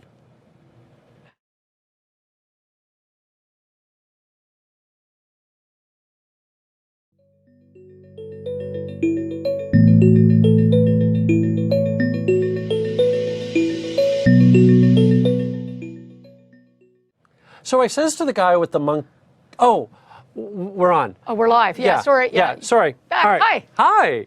So, welcome back. Now, for those of you who may have missed it earlier, where have you been? No, for those of you who are just tuning in, that is Susan Ibach. I am Christopher Harrison. This is Introduction to Programming Using Python. And so far today, we've actually seen a lot of core components to programming in general, and then, of course, specifically in Python. We've played around with strings. We've played around with numbers. We've played around with date types. Now it's time to start adding a little bit of logic to our code, adding in a little bit of branching, and we start off that by utilizing if statements. Absolutely. When we start doing problem solving with code, one of the things that we're going to have to end up doing is helping our code make decisions, figure out when to do what. Otherwise, we're going to be very limited of the types of problems that we can solve. Every day in our normal lives, we're faced with decisions. We have to decide in the morning whether we're going to school or going to work. Am I going to drive or am I going to take the bus? We have to decide tonight, when this is all done, am I going to cook at home or am I going out for dinner? Going out for dinner. I need a new PC. What laptop should I buy? So we're always being faced with all these different decisions we have to make. Surface? Surface. Yeah, Surfaces are sweet little devices, I got to say. Yep. And the choice we make, though, does depend on different conditions. Whether we decide to drive or take the bus might depend on what time is it. I mean, if I'm running late, I might have to take the car, or am I going to miss the bus? Or what's the price of gas? If the price of gas has gone up a lot, I'm more likely to take the bus. If I'm trying to decide, do I cook at home or do I go out for dinner? The kind of things I think about is, well, is there any food in the refrigerator? Those are kind of factors that make a difference. Or am I broke? If I'm broke, I'm not going out for dinner. I better cook at home. What laptop should I buy? The kind of things I think about is, well, how much RAM do I need? How much power do I need? How much money do I want? And I know you do want touchscreen. Yeah. Once you go touchscreen, you're never going back. We actually had someone asking what are V's monitors touchscreen, and you've even noticed this even here. Oh yeah. Leveraging touchscreen. It's funny how quickly you get used to it. I never thought I would want it. Then within a day and a half, I just go up to random monitors. Why isn't this touchscreen? Yeah, you just end up leaving fingerprints all over your friends' monitors. Exactly, yes. That's how you can tell I've been in your house. Yes. Fingerprints on your monitor. So there are a lot of different conditions, though, that affect what decisions we're going to make. And if you want to be able to write code that's going to solve problems, your code is going to have to make decisions as well. So let's say you're working at a bank. One of the rules they have at a lot of banks in North America is they'll waive the transaction fees if you maintain a balance of over $1,000. So if you're writing a program that has to calculate what fees do I charge a user, you need to be able to say, well, if it's over $1,000, don't charge this fee. If it's under $1,000, charge the fee. Very simple, but very real world. If a user has canceled an appointment less than 24 hours before an appointment time, a lot of times you still have to pay for the appointment. So again, if you were writing the program that was sending out bills, it would have to look at, well, what time did they cancel the appointment? If it was canceled a week ahead of time, don't charge them. If it was canceled within a day, charge them. And then I have to add a little Canadian reference here, right? My Twitter handle is Hockey Geek Girl. I am a Canadian, and I do love my hockey. So the other analogy I have is if a hockey player does get the puck in the net, then you add 1 to the score. If they miss the net, obviously you wouldn't do it. And you may be sitting there going, Susan, why would you ever write a program to do this? Well, hey, I could be creating a video game. There is Pygame, which helps you use Python for video game development. And you know what? If you've ever go to a hockey game, there is actually a sensor inside the net at the professional hockey games. And when the puck goes in there, the sensor detects it, and that triggers the little light to go flashing and the little whing, that lovely horn noise that always goes off when someone scores a goal. We're not going to do sound effects on that. Yeah, it's never good. But that's code. It's saying if the puck goes in the net, then play this sound, light this light. That's code behind the scenes what's happening. So there's tons of situations, real situations, where our code has to say, if this happens, do this. And that's what we want to get into here. So what we're going to do is we're going to use an if statement. So if we take a look at the code here, there's a few pieces of code here in terms of syntax. We start off, hopefully that first line of code looks familiar and isn't scary at all. Yep. Right? So I'm using an input statement to ask somebody to enter a value. I'm storing the value they give me into the variable answer. Now, so what do we do have as syntax, though, is we have an if statement. So we're saying if the answer they give us, I'll talk about this in a second, is yes, then print the following message. So without worrying too much about syntax just yet, basically we're saying if the answer is yes, print, that will be an extra $10. Because I'm saying, do you want express shipping? Yes, okay, then I'm going to charge you more. It sounds actually relatively close to English, that essentially what you're saying is if this is what I want, then do this. Yeah. It really is. If this is the state, do this. Exactly. So now we understand the logic of it. Let's go back to the slide and take a look at the syntax behind it. So you have the keyword if that indicates we're looking at a condition. You have a colon at the end of the line. That is very specific to Python syntax.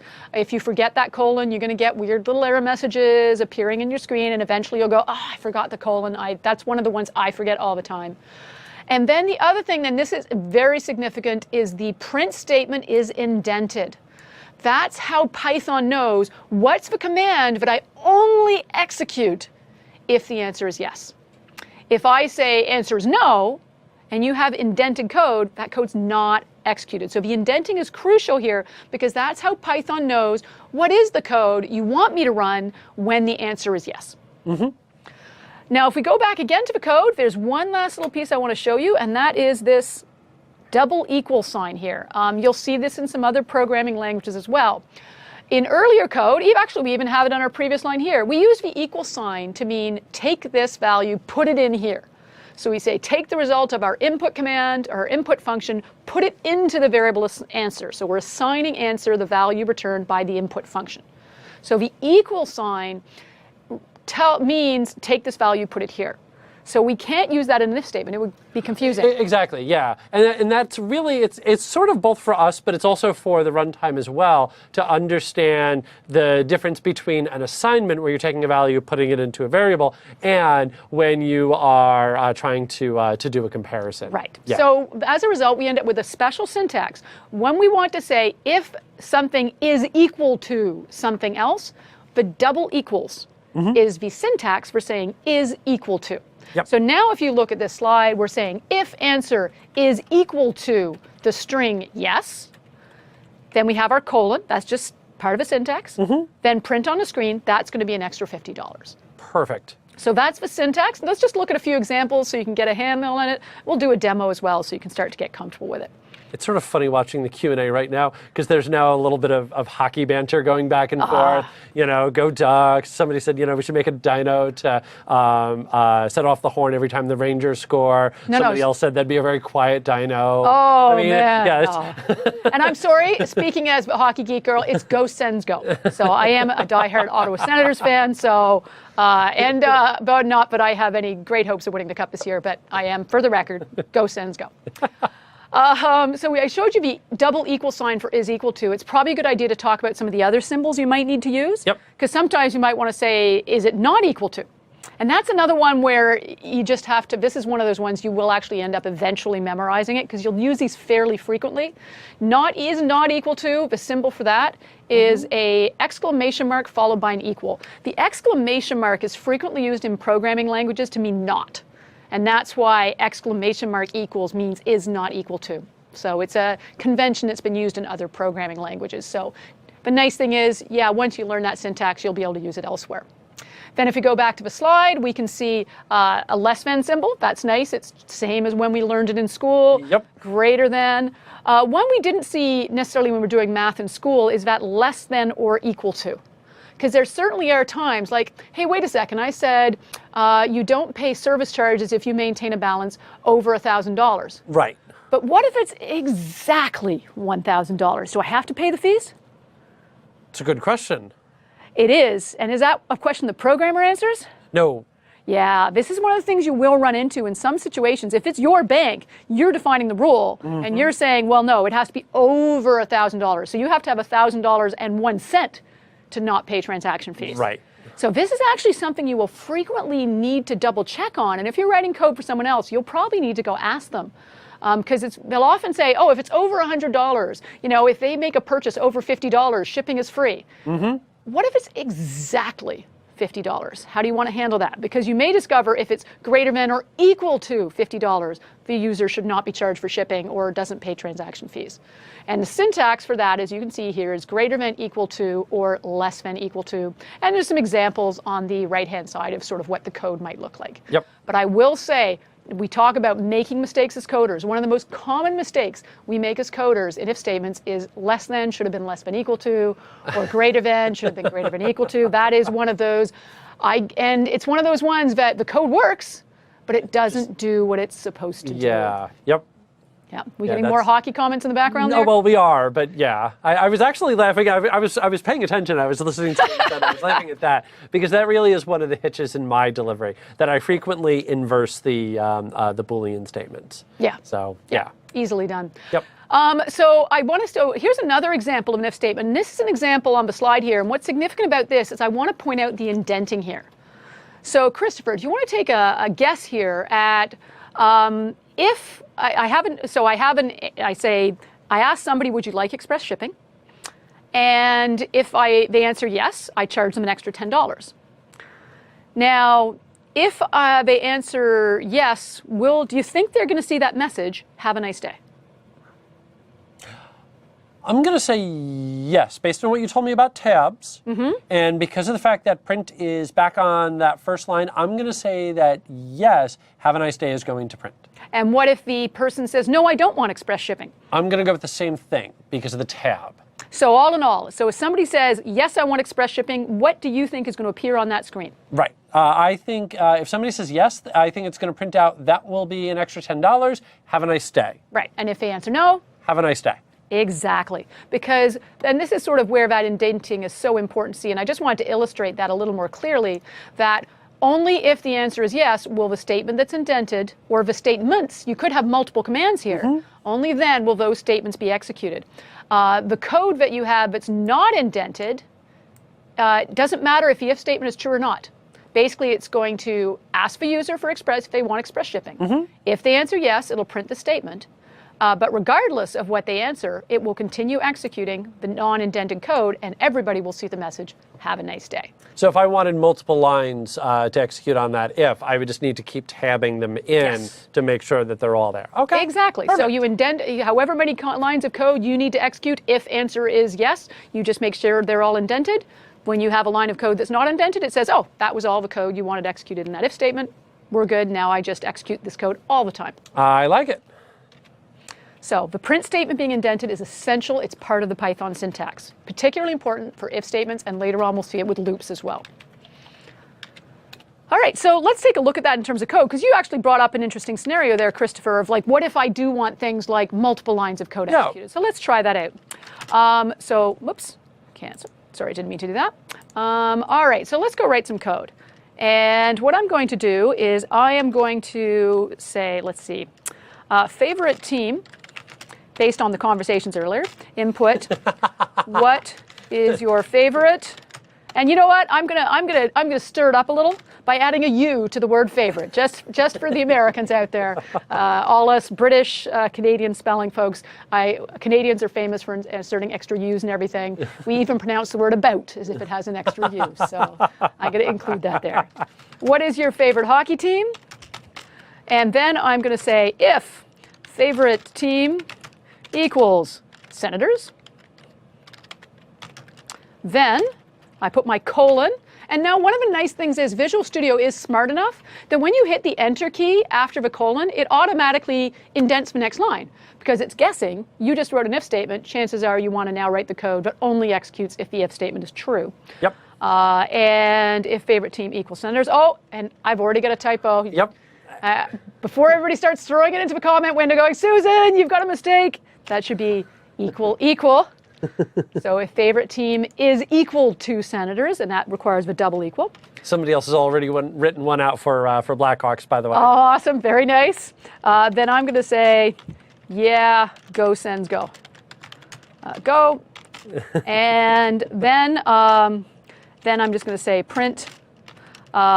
It's okay if you prefer football/soccer, because depending on the country, you may call it football, you may call it soccer or cricket or tennis or insert sport here.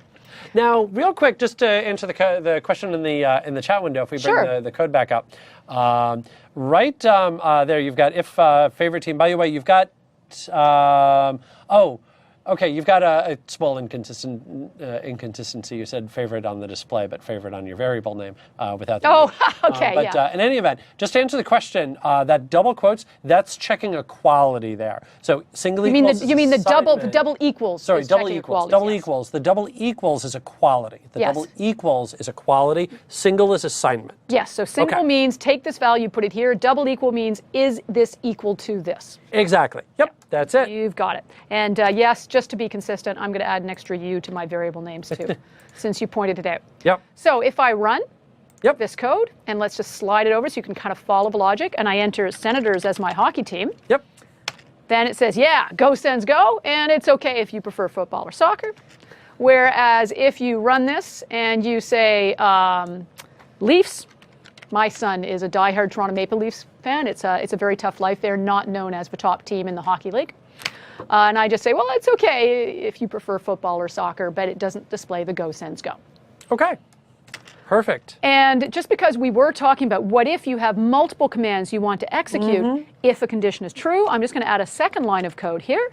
And I'm going to say, but I miss Alfredson. We had a tough time with my team. They traded away our captain last year, so we miss our old captain, Daniel Alfredson. So anyone who would say favorite team Senators would know about Daniel Alfredson. But if you don't know the Senators, well, that's not going to mean anything to you. So I'm only going to display that message if you say you like the Senators. So now, when I specify Senators as a team, it says, yeah, go Sens go, but I miss Alfie. And then again. So you can see all the lines of code that are indented are only executed when you specify Senators as a team. Perfect. Okay. Now, of course, there's one thing that eventually somebody's going to be going, but what if? Yep. What if I enter Senators in lowercase letters? Only one way to find out. Yeah. So, because you'll notice when I said if favorite team is equal to Senators, I put an uppercase S there. What happens if I type in lowercase? So is the string, and I'm going to ask you, the string Senators in lowercase letters, is that the same as a string Senators with an uppercase S? Well, first thing this morning we learned was Python is case sensitive, so I'm going to say those are different strings. Yeah, let's find out. And, oh, look at that. It comes back right away. It does not think my favorite team is the Senators. It is case sensitive. And there's actually one other big thing that's worth pointing out here, since now we've done it the other way, is that you'll notice on the display that it just simply says, it's okay if you prefer football, soccer. It does not say either of those two tabbed in lines. It doesn't say anything about go Sens go, or in particular the second line, it does not say I miss Alfie because of the fact that those were tabbed in. So you'll notice the tabs again make a big difference there. Yeah, those tabs, and because they were tabbed in, those messages do not appear. And a couple of people have mentioned, the tabs there is subtle. And Absolutely, it is. But one big point that I would make here is this is actually a good habit to get into anyway, because there are a lot of other languages like VB where they're going to use an end if, or C#, which is going to use curly braces to denote the beginning and end, where technically that's what's going to figure out what's going to run if that happened to be true or not true. But you're still going to want to tab it in anyway just to make it more readable. So is it subtle? Absolutely. But it's still a very good habit to have gotten into anyway. So when you make the move to another programming language or to another programming language, you're going to have learned these good lessons. Yeah. So yeah, it is subtle, but yeah. But at the same time, it's interesting. If you look at the code right now visually, what jumps out at you is, hey, there's some code here that's pushed over to the side. Yep. And it is very visual. A nice simple way. The Kavik Python interpreter has to have a way of knowing what code do I execute only if statement is true. Yeah, you have to have brackets or something to tell it, stop here. But the indenting, it's actually a habit most of us do in other programming languages anyway. So they just said, let's just adopt what they're doing anyway and not make you write anything extra. Exactly. That's the way I like to think of it. It's just less work. Yeah, there you go. I'm a lazy coder. I like it. And again, just to highlight, those do need to be tabs. You need to tab in. Which it will do by default when you hit the enter key. But if you need to add extras, yes, that'll work. So that's your basic if statement. Now, I guess we should fix that, shouldn't we? Now, I'd left us sitting here hanging with a problem. Which is somebody typed lowercase and, didn't find a match. So we should really fix that. Now, if only there was a way we could use something to manipulate a string, because the problem is I have a string, and the user didn't enter it the way I expected them to. If only. I remember doing a module on this. On strings, I remember and variables. I was typing something in, like IntelliSense came up. That was cool. So, exactly. We saw a number of functions we could use to convert values. So I could take, for example, the value for favorite team, and what if I converted that to uppercase? Right? Okay, now this is a funny one, and I've done this before to myself by accident. This is one of those silly mistakes. I told you I'm good at finding coding mistakes because I've made a lot of them. And here is an exact example of a piece of code I have written and run and beat my head against a wall going, why isn't this working? So take a look at this code for a second.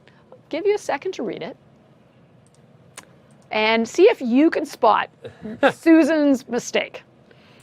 I'm going to run it now. I'll leave the code up on the side so you can still look at it and see if you can see what I did wrong. And I type in senators, and it's going to convert that for me to before it does the comparison. And then I enter senators, and it still says, hey, it's still not executing my if statement. Can you see what I did wrong? And I have done this. Yep.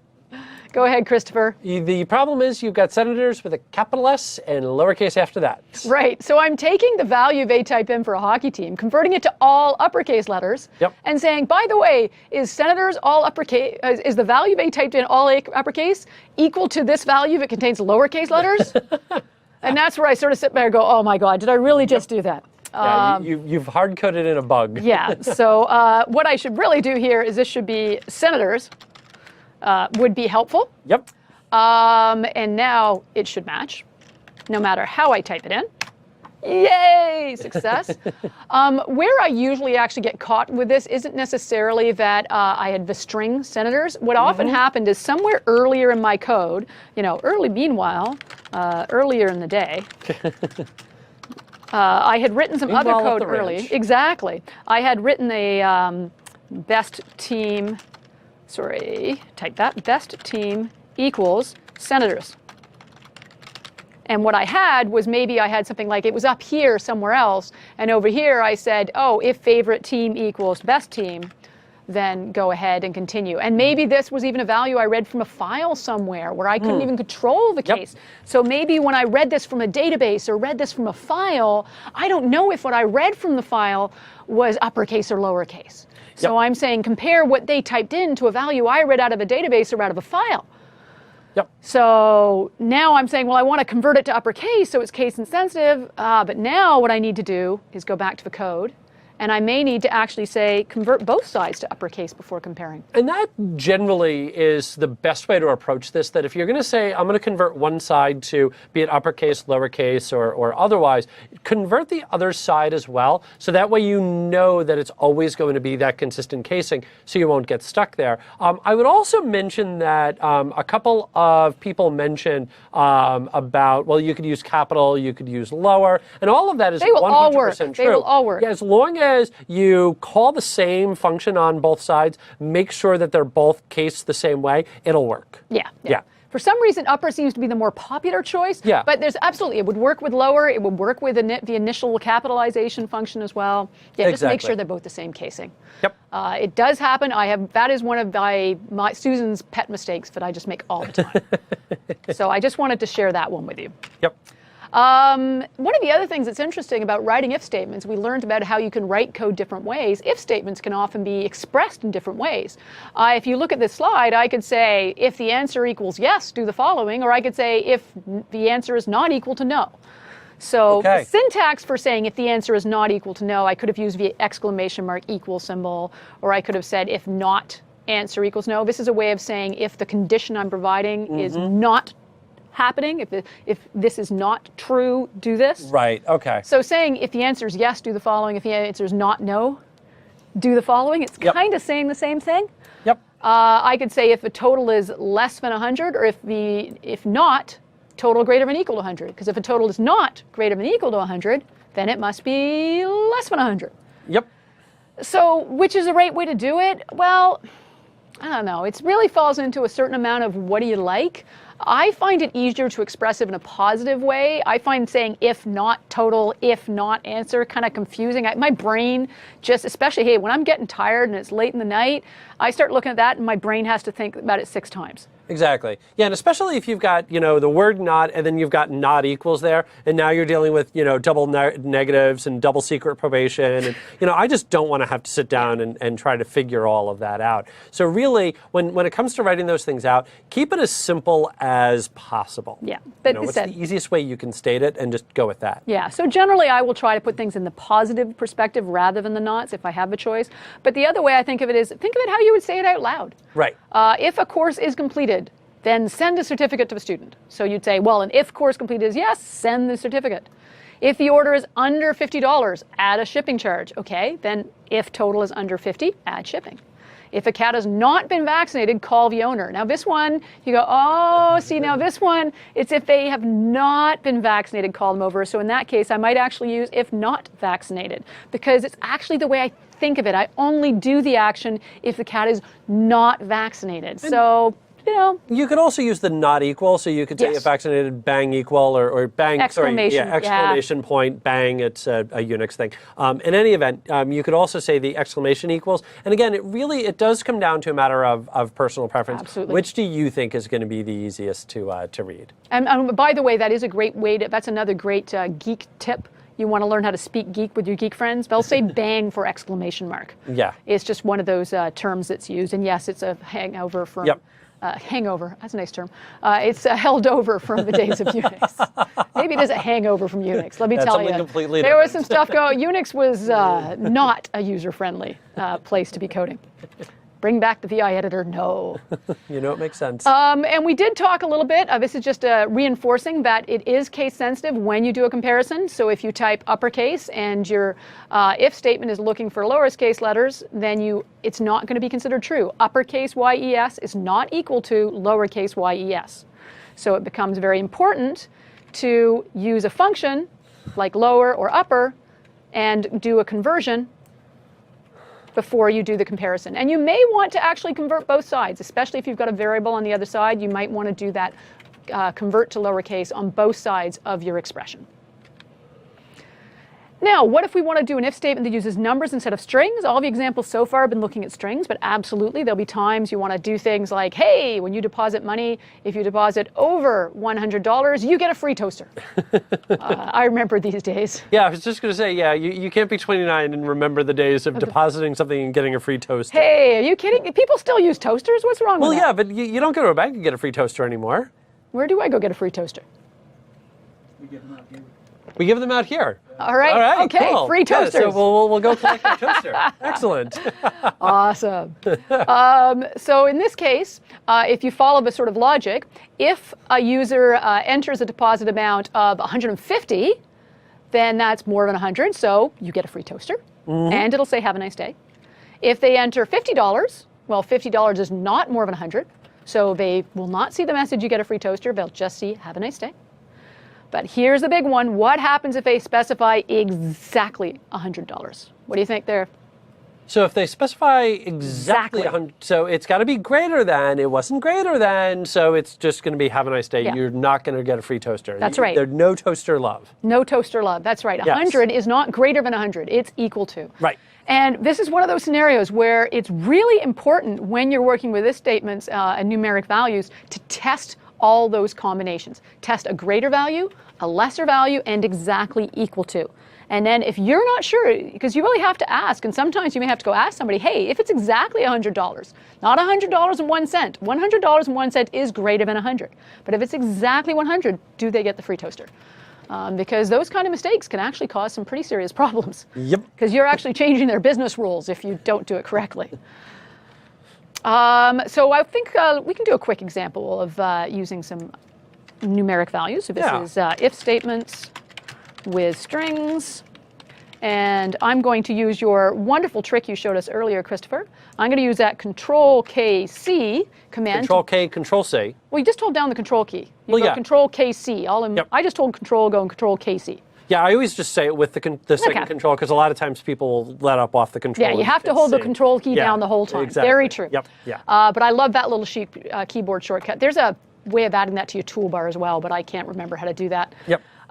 So let's add an if statement here, if with numbers, and we're just going to say if, let's see, let's do a deposit equals an input of how much do you want to deposit.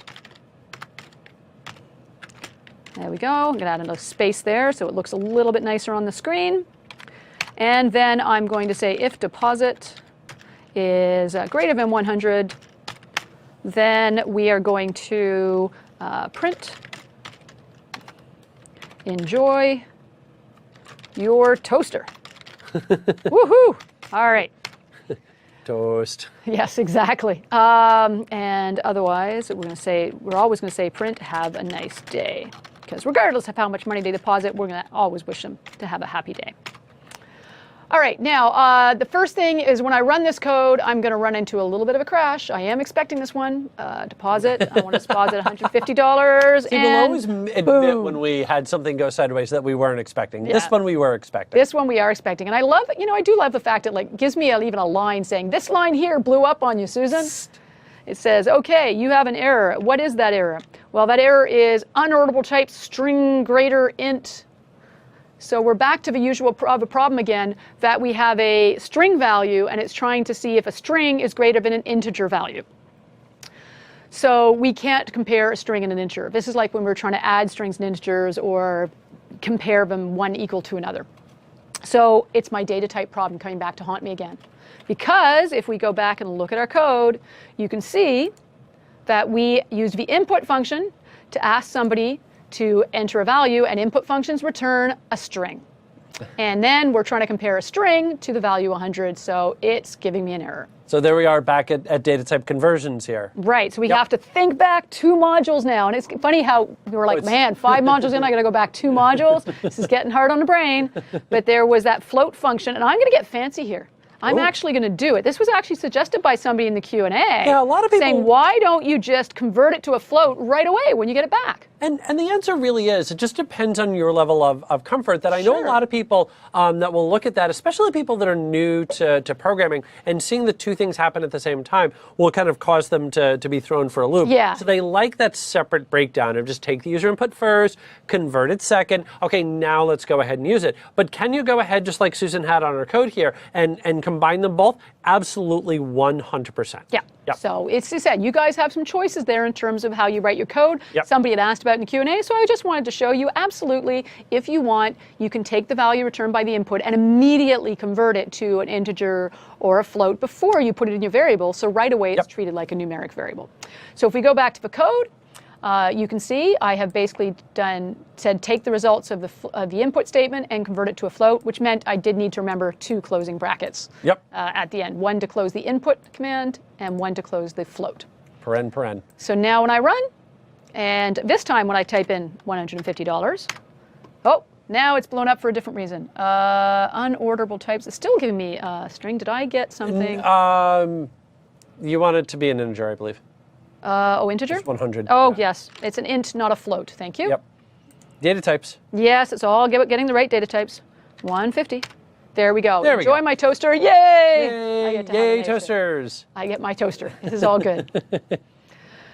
So again, now, but of course, remember, I just want to prove that if I type in exactly 100, I don't get a toaster. Have a nice day. 100 is not greater than 100. Yep. Which hopefully is the way the bank wanted me to implement it. I'd better go double check if I'm not sure. That is so important. When in doubt, ask your users. Find out the real business rules. So, yeah. I was just going to say, now we've actually got enough skills that we could, take the rounded pennies off and start funneling them off to a separate account somewhere. So it seems to me somebody did that many years ago and made rather a scary amount of money and got in a lot of trouble later. There should be a movie around that as well. Yeah. In any event. Okay, carrying on. Going back, Yes. so just always remember when you're testing, if we look at the slide, we always want to make sure when we're using greater than and less than in our if statements, when you're testing, always test a value greater than, a value less than, and what we call a boundary condition, the exact value you're comparing to. Always test all 3 situations. Now, one of the things we did just talk about was the issue of when we're asking people to enter a value, right? We use an input statement. You can run into data type conversion errors just like we did now. And so you may need to actually convert that to an integer, because you can see below that if I actually take a look here, you can see in the error message that the actual error message that's being returned is it's got an integer on one side, a string on the other. So we need to convert that we need to convert the string into an integer so we have the same data type on both sides. So we fix that. And you know what? My apologies, there's a typo on this slide. That should be if int deposit, not if float deposit, because we just saw that in the demo, but when I convert it to a float, it doesn't work. Now here, you'll notice I actually converted the data type when I did the comparison. So it's funny, every time I write the code, I approach it a different way. I don't always think about it. So lots of different ways that you can, there's different times in your code when you can do the conversion. It's really up to you. Do you want to do it right away? Do you do it when you need it? The only thing I would say is if you're going to find yourself converting it 8 or 10 different times, do it once, put it in a different variable that'll store the float version of it, or do it right away. Yeah. Because I'm lazy. I don't want to have to convert more often than I have to. I'm noticing that theme today. Yeah, I'm lazy with my code. Yeah.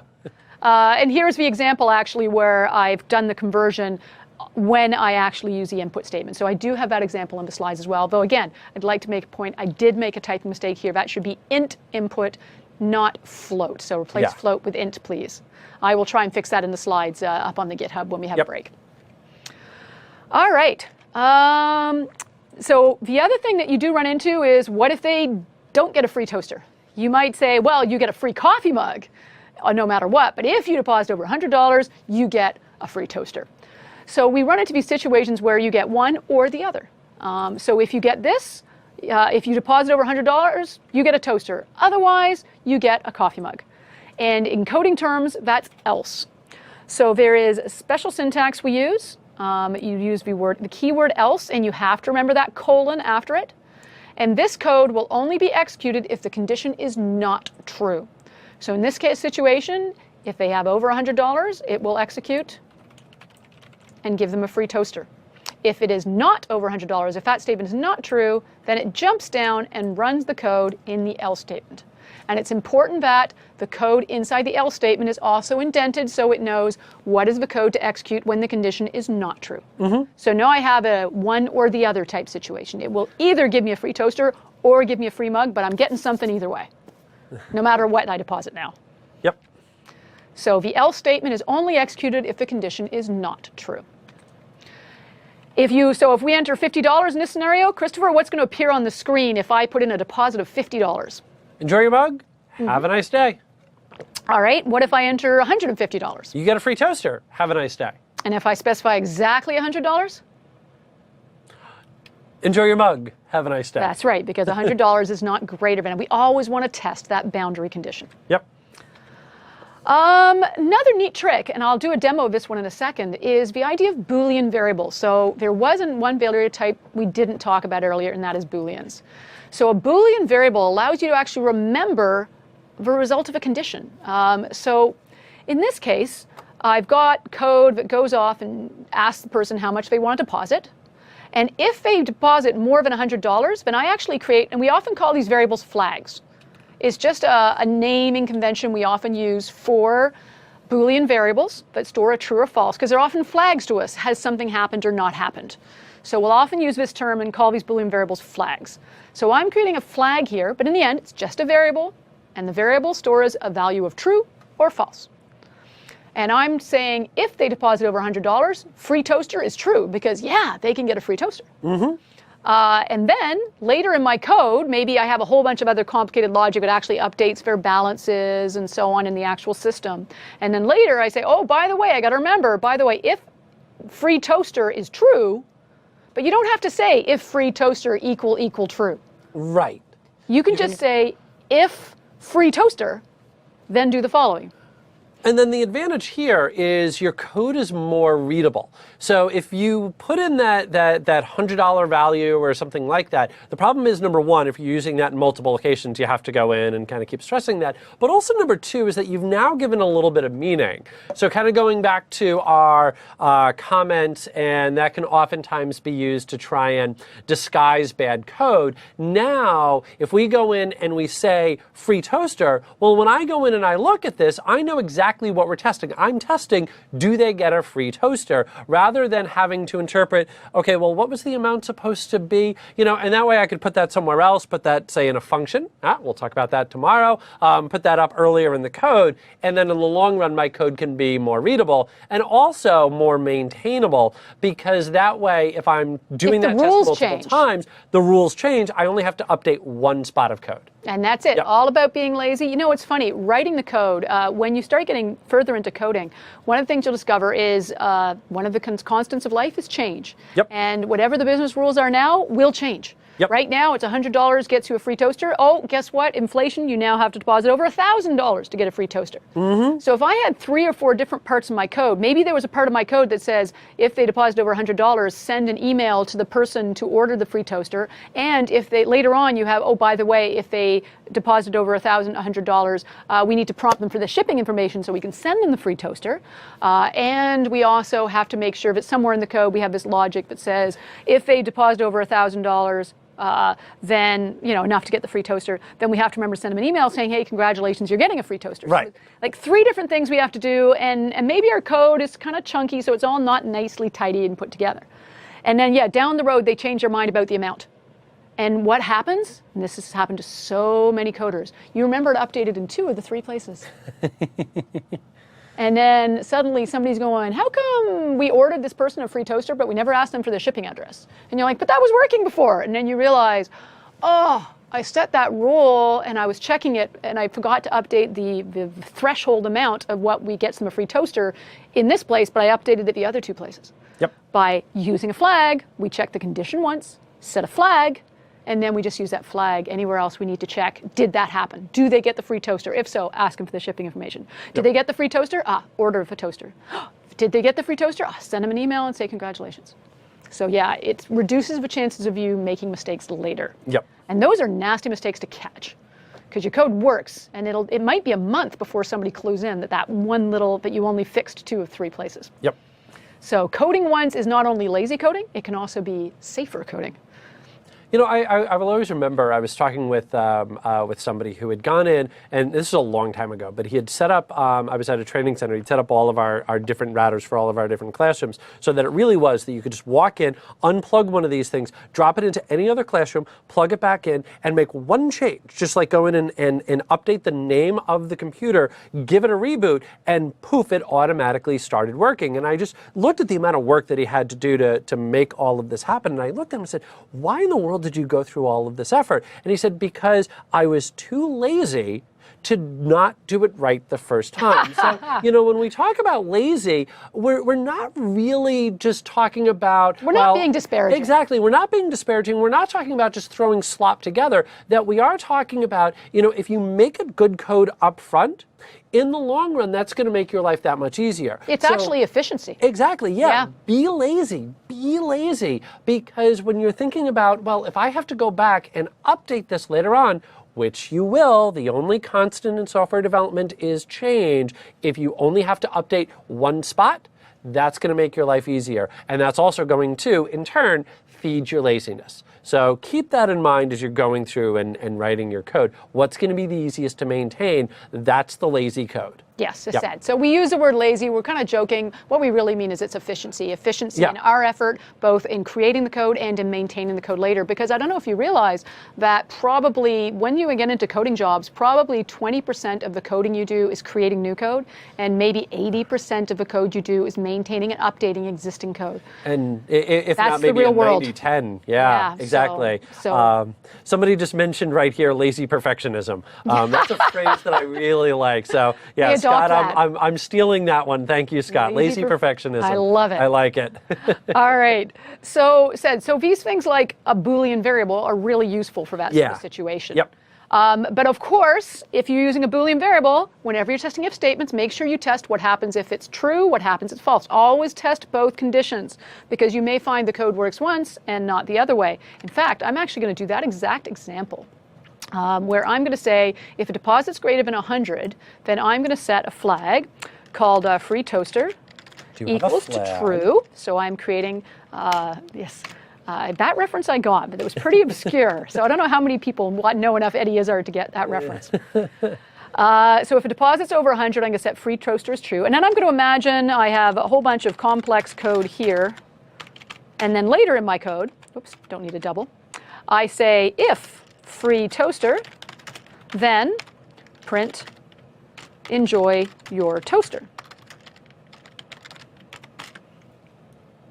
All right, so if we take a look at our code now, so just scroll down a little bit. So we ask them to enter how much they want to deposit. If they deposit over 100, we set our flag free toaster to true. By the way, this is case sensitive. Lowercase t for true is not right. Uppercase is correct. The color coding can help. If you don't see the blue, that means it's not recognizing it as a keyword. And then we say if free toaster, and you can imply here is equal to true, but you don't have to say. You can put it there if it helps you. You can say equal true. If that helps you to remember. No, uppercase. Oh, sorry. You're right. Sorry. No problem. My brain just immediately went to C# there. No. So, I know. I always get that one in Python. So if you prefer, if it makes more sense to you to type if free toaster equal true, by all means do it. It's unnecessary though. Then enjoy your toaster. So now I've got this code. I execute, and I say I want to deposit $500. I always test greater value. It says enjoy your toaster. Have a nice day. And then I'm going to be a good tester. I'm also going to test a smaller value, and then I'm going to test the boundary value, $50. And while you're doing that, this is perfect because somebody just asked in the window, would it not be a good idea to default free toaster to false above the if? It was like we like knew. You knew. Yeah. Excellent question, because look what happens when I specify $50. Boom, it crashes. Because what happens here, if you take a look, it says free toaster is not defined.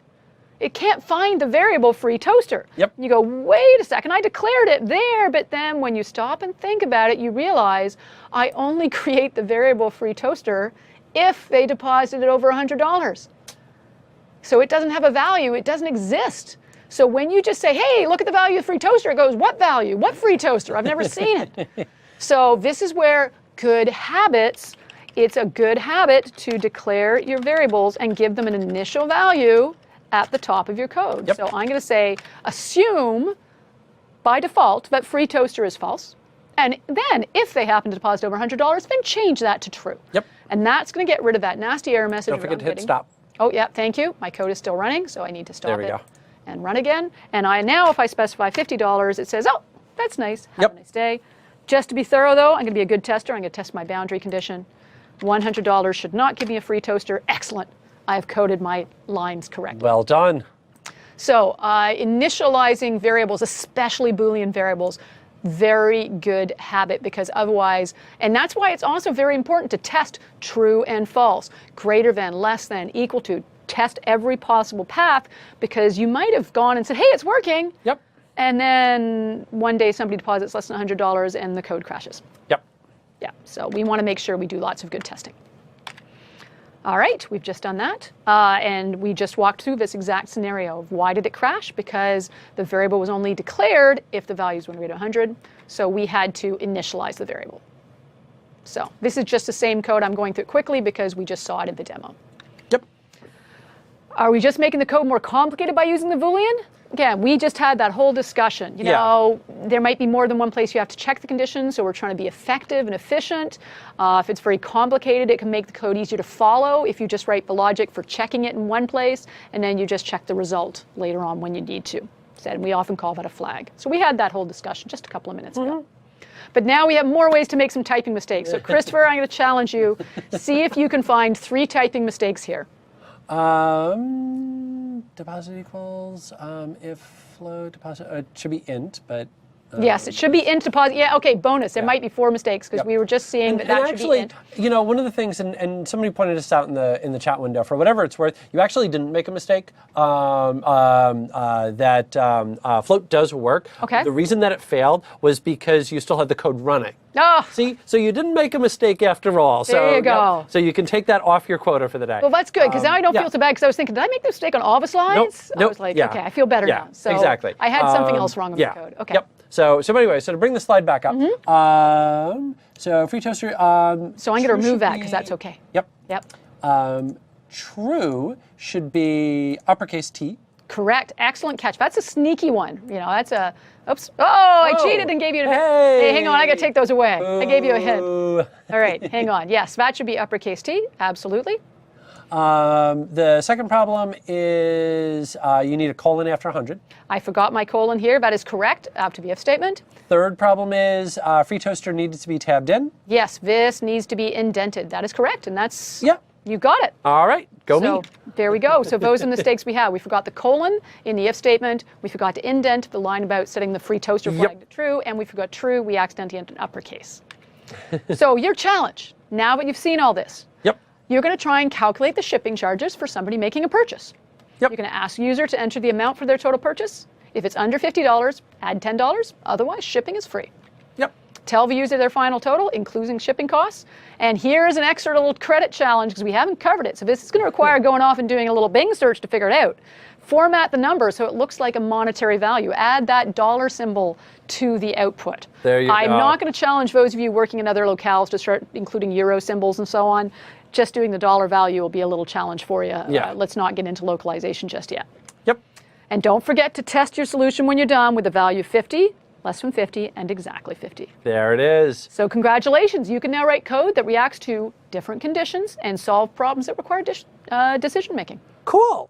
Well, yeah, I think there's still one more module left to cover today that we want to go in and kind of take a look at a bit more complex if statement, things like ands and ors and all that good stuff. So what do you say we take 10 minutes? I could use a bit more water, and then we'll come on back and we'll close today off.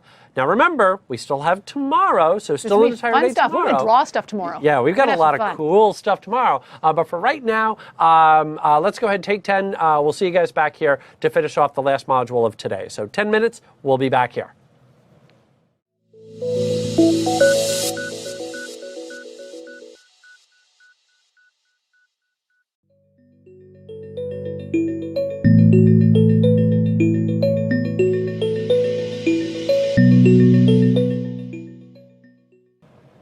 All right, well, welcome welcome back. We obviously had a good time over the break. For those of you that are just joining us, or maybe have forgotten, it's been a bit of a long day. This is Introduction to Programming Using Python. That is Susan Ibach. I am Christopher Harrison. That is Hockey Geek Girl. I am Geek Trainer. And we finished off our last module introducing if statements.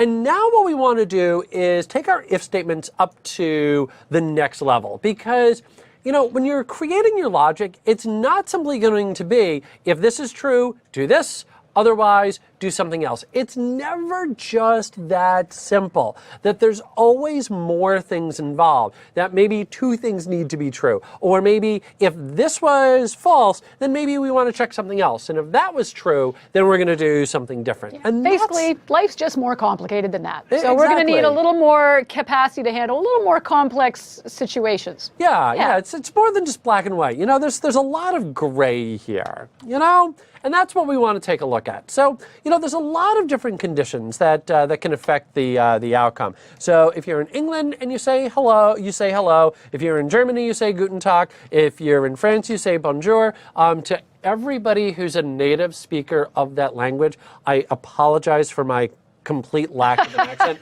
I just say everything in an American accent. So for that, I do apologize. If you win the lottery, and the prize is over $1 million, then you can retire to a life of luxury. It'd be kind of nice to retire to a life of luxury. I'm all for that, yeah. Yep, absolutely. And then finally, last but not least, if it's Monday, check to see if there's fresh coffee. Actually, if it's a day ending in Y for me, go check to see if there's fresh coffee. I always need coffee. But in any event, go in, check to see if there's coffee. If not, then we'll go to the nearest cafe. So there's a lot of different things that are going to drive that decision-making process, that we're going to have, you know, an if, then, otherwise. That is what we're going to try and build in. So to kind of keep going with this little example, if you're in Canada, say hello, or England. If you're in Germany, say guten tag. If you're in France, say bonjour. It's sort of an interesting situation because of the fact that you've got these multiple possible outcomes. That it's not simply going to be, if one value is this way, do this, otherwise we're just going to move on to something else. So it's one value that we're checking, but it could have different entries inside of it. Now, we've already seen this syntax here, that we've already seen the, you know, where are you from, and then country equals. You know, we could also have a two upper, you know. Yeah, but that basic logic of, you know, somebody enters a value, if we check if their values equal something specific, react accordingly. Exactly. Yeah, I was just being pedantic up there. But yeah, so what we're going to do is we're going to do that very basic if, and away we go. We've seen that. We've already seen that. But now what we want to do is we want to check to see, well, are you in Germany? Or are you in France? Yep. And so this is where the elif, or else if, comes into play. Now, here's the most important point to keep in mind about a compound if statement like this. The way that if statements work is that they will execute the code associated with the first thing that tests as true. So if we bring it back to the slide here, if it turned out that you had entered in Canada, so I said Canada, C-A-N-A-D-A, and I had typed that in, now what's going to happen is that it's going to run this first check. That's, of course, going to test as true. It's going to run that bit of code, and then it's going to skip to the end of the if block. If it turned out that it was Germany, then that would test as false. It would go here, and then again, skip to the end. So it's always going to be whatever the first one is that matches. So it's not going to be like a game of Plinko or anything like that, where it's going to bounce and check and check and check and check and check. It's not. The first one that tests as positive, it's going to run the associated code and then exit out of the if statement. And that can be really important. In this case, I mean, you're never going to have somebody enter a value that's equal to Canada and Germany at the same time. Right. But where that can become really significant is, let's take our example of, hey, you get a free toaster if you deposit more than $100. I'm bringing back my free toaster. Yay, toasters! But what if you donate over $1,000, you get a free TV? if you put it as a deposit. So imagine the situation if I was using ELIF statements there, and I said, if deposit is over $100, you get a free toaster. And then I say, ELIF, you deposit over $1,000, you get a free TV. Guess what? They deposit $5,000, and it's going to say, oh, they put in over $100. That was the first condition. It's going to say, oh, you get a free toaster. It's going to exit. And they'll be mad because they want their free TV.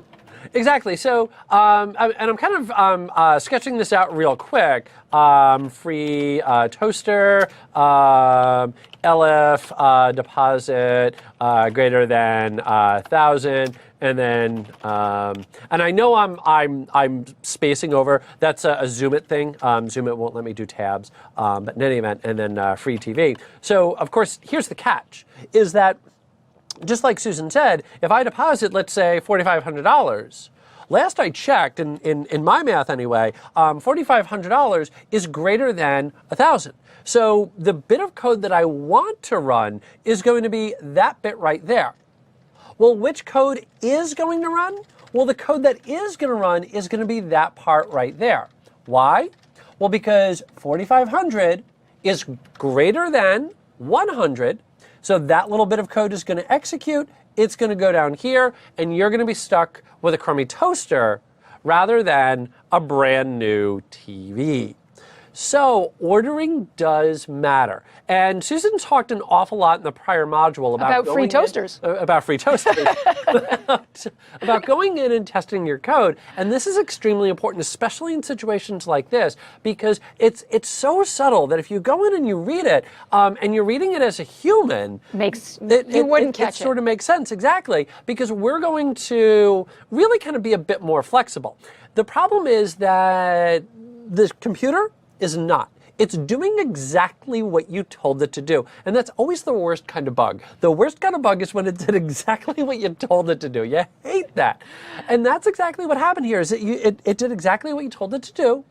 And it said, well, 4,500 greater than 100. We're going to execute that. We're going to go down here. And again, you're stuck with the crummy toaster. And this is just another one of those reminders of the importance of doing your testing. Yeah. Test those conditions. Test less than 100. Test exactly 100. Test greater than 100. If you've got that ELIF of 1,000, you also need to test under 1,000, equal 1,000, over 1,000. That's why the testing is absolutely crucial when you start adding these branching conditions into your code, because otherwise you're going to miss it when you do make those mistakes. Exactly. It'll happen. You're going to do this. One day you're going to do this, and when you finally figure it out, you're going to go, they told me I was even going to do this mistake, and I can't believe it took me 4 hours to figure it out. And you will. One of you out there is going to literally do that. Go, I watched that video, and they told me I was going to make this mistake. And sure enough, you did. But that's why the testing is so essential. Yep. Now, one last little thing here. Let's go back to the right slide. Highlighter, there we go.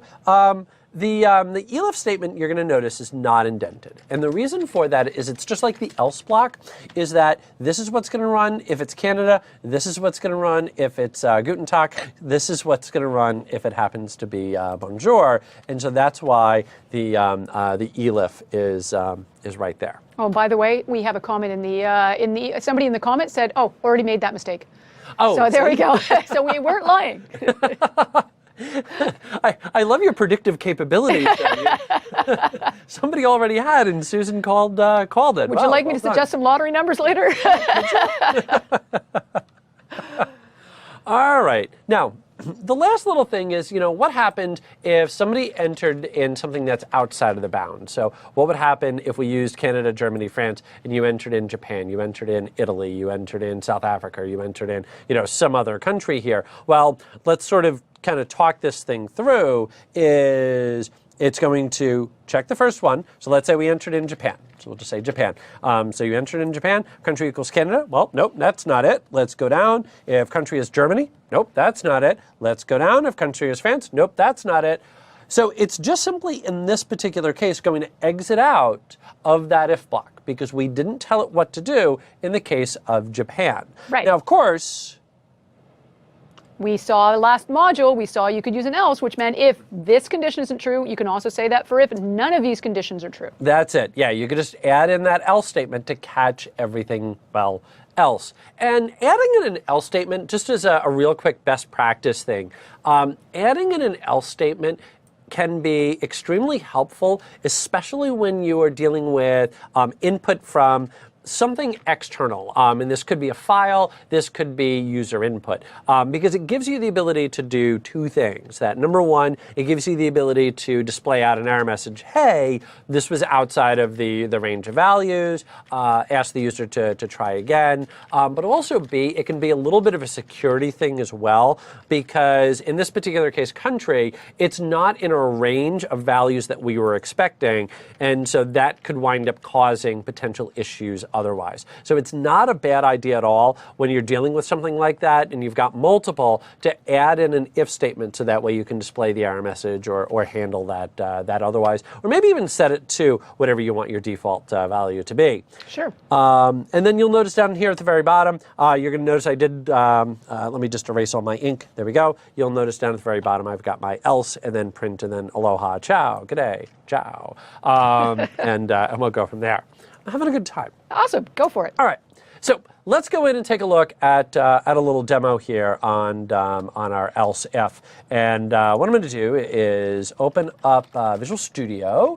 There we go. And let me file new project and Python. And let's go in and complex if statements. And you know what? Let's go ahead and kind of keep having fun with the hockey. Okay. From before. All right. Go Sens. So let's go ahead and say team equals, and then we'll say input, enter your favorite without the U. Okay. I'll forgive you that since you're talking hockey. Hockey team? I was in. I got to visit Russia last year, and I went to the store for Team Ska, which was kind of cool. Oh, nice. Yeah, I mean, man, I had a great time talking hockey with the Russians. I believe it. Yeah. Okay. I'm also going to do a real quick two-upper. As well, just to go ahead and have that. So I'm going to go ahead and say if team equals, and yes, I'm doing this on purpose, let's go in and say Flyers. Mm-hmm. Oh, yes, that's your favorite team. That's my favorite team. That's right. Now, I've purposefully done this. I've entered in my two little mistakes, kind of as a review, that number one, we need double equals. That means that's equality. Is equal to. Yep. Right. So again, just to differentiate up here, that single, that's the assignment. That doubles, that's checking the equality between the two. Right. Okay. And then the second thing is I need my colon. And that's just syntax. You just have to remember it. And when you forget it, well, you'll go back and go, oh, yeah, I forgot the colon. Don't worry about it. You're going to forget it. When you see the little squiggles and things, you'll go back and you'll fix it. Exactly. So we'll say if team equals Flyers, we'll go ahead and say print and best team ever. I'm not feeling very creative, so I'm just going to go with that. And then elif team equals senators. We'll go ahead and say print and then go sends go, and then elif team equals Rangers, and we'll just simply say go Rangers. That works. That's fine. You keep it simple for now. Yeah, exactly. So we'll just kind of keep going with that. And then down here at the very bottom, we'll say else, and we'll just simply say print. I don't have... Oh, you're bringing us back to module 1 there. I am. You have the challenge of I have a single quote inside my string, so you've chosen to solve that by using the escape character in front of you. You're bringing us back to like the second module. That's mean when we're this late in the day. I'm just trying to keep everybody on their All right. and I'm really just trying to keep building on what we've already done. Okay. In any event, so there is our basic little statement. I'm going to go ahead and tap on play here, use the touchscreen. We'll go ahead and say Flyers, hit enter. Sure enough, it says best team ever. Hit enter. Let's go ahead and run this again, and let's say senators and hit enter, and you'll notice that it'll say go Sens go. And you know, one real quick thing, I'm going to throw in a breakpoint right here. Oh, just yes. kind of walk through this. Something I always really like to do. And hit start, and then we'll go ahead and say Blackhawks, which I don't have, and I did this one on purpose. Okay. So we'll just say Blackhawks and hit enter. And then we'll just come back down to Visual Studio, and we'll just keep hitting that step into. And what you're going to notice is if you keep an eye on the arrow on the right side of my on the right side of the screen, what you're going to notice is that the arrow, I hit it once already, is now on Senators. I'm going to hit it again. It's now on Rangers. Because it's checking. It's going, it's here. No, it's not here. Go check the next condition. Yep. Yep. Yeah, so it's looking for a match, and of course it's going to leave disappointed because there is no match, because it's Blackhawks, so you're going to notice that we're now down at And it's now actually, it's actually going to go execute the command in the L statement. Exactly. Yep. There we go. And so now, there we go. I don't have anything clever to say here, which I don't. Okay, perfect. So there is our else-if statements. And again, just to hit the point one more time, keep in mind that the order in which you do your logic, especially when you're dealing with numbers, is extremely important. So make sure that you are going in and doing that testing so that way everything is coming out the way that you expected. One very simple strategy, one very simple technique is if you're using greater than signs, then when you list them, start with the biggest number. And if you're using less than signs, start with the smallest number. Kind of the simplest way, I think, to go in and approach all of that. Awesome. All right. Now, I will always remember, I was in 7th grade here in the U.S., so 13 years old, so whatever the math works out to, wherever it is that you happen to be. And we were going to learn logic in our math class, and our teacher got up in front of the room, and he told a room full of 13-year-olds, I'm going to teach you how to win every argument with your parents. Oh, that would go over well. That's a smart teacher. That's knowing your audience. That's what that is, ladies and gentlemen. That is knowing your audience. Of course, immediately we all perked up like, oh yeah, we're ready to go. And so he then started going into the concepts of ands and ors, which is exactly what I'm going to drill into here. And what he said was very simply this, and I'm going to hit this right now, and then we'll dig in and we'll kind of come back and start reviewing this, is you always want to use or. Because if you say, I'm going to go to Steve's house, and I'm going to go to the game, in order for that sentence to be true, in order for what you just said to be truthful, logically speaking, you must have done both of those. So you have to have gone to Steve's, you have to have gone to the game. On the flip side, however, if you say or, if you say, I'm going to go to Steve's house or I'm going to go to the game, you could do one or the other and be perfectly truthful, at least as far as logic goes. My parents didn't go for it, by the way. Didn't work? No. Worth a try. Yeah, absolutely. I like the logic, yeah. Yep, you know. But that's honestly the way that I always remember this. So, and both sides had to be true, or one side or the other. Keep that right there. I'm going to pull that back out in a couple of minutes, but before we get there, let's go ahead and start talking about a little scenario. So, congratulations. You just won the lottery. Sweet. But here's the thing. If you win the lottery, there's obviously a lot of different denominations. I mean, I could go out, I could get a little scratcher, I could, go ahead and scratch it off. I usually win enough money to pay for a ticket if I win anything. I buy a $4 ticket, and my big win is I win $4. That's about it. That's what I usually win, yeah. That's about it. So did you win the lottery? Technically, yes. Did you win a significant amount of money?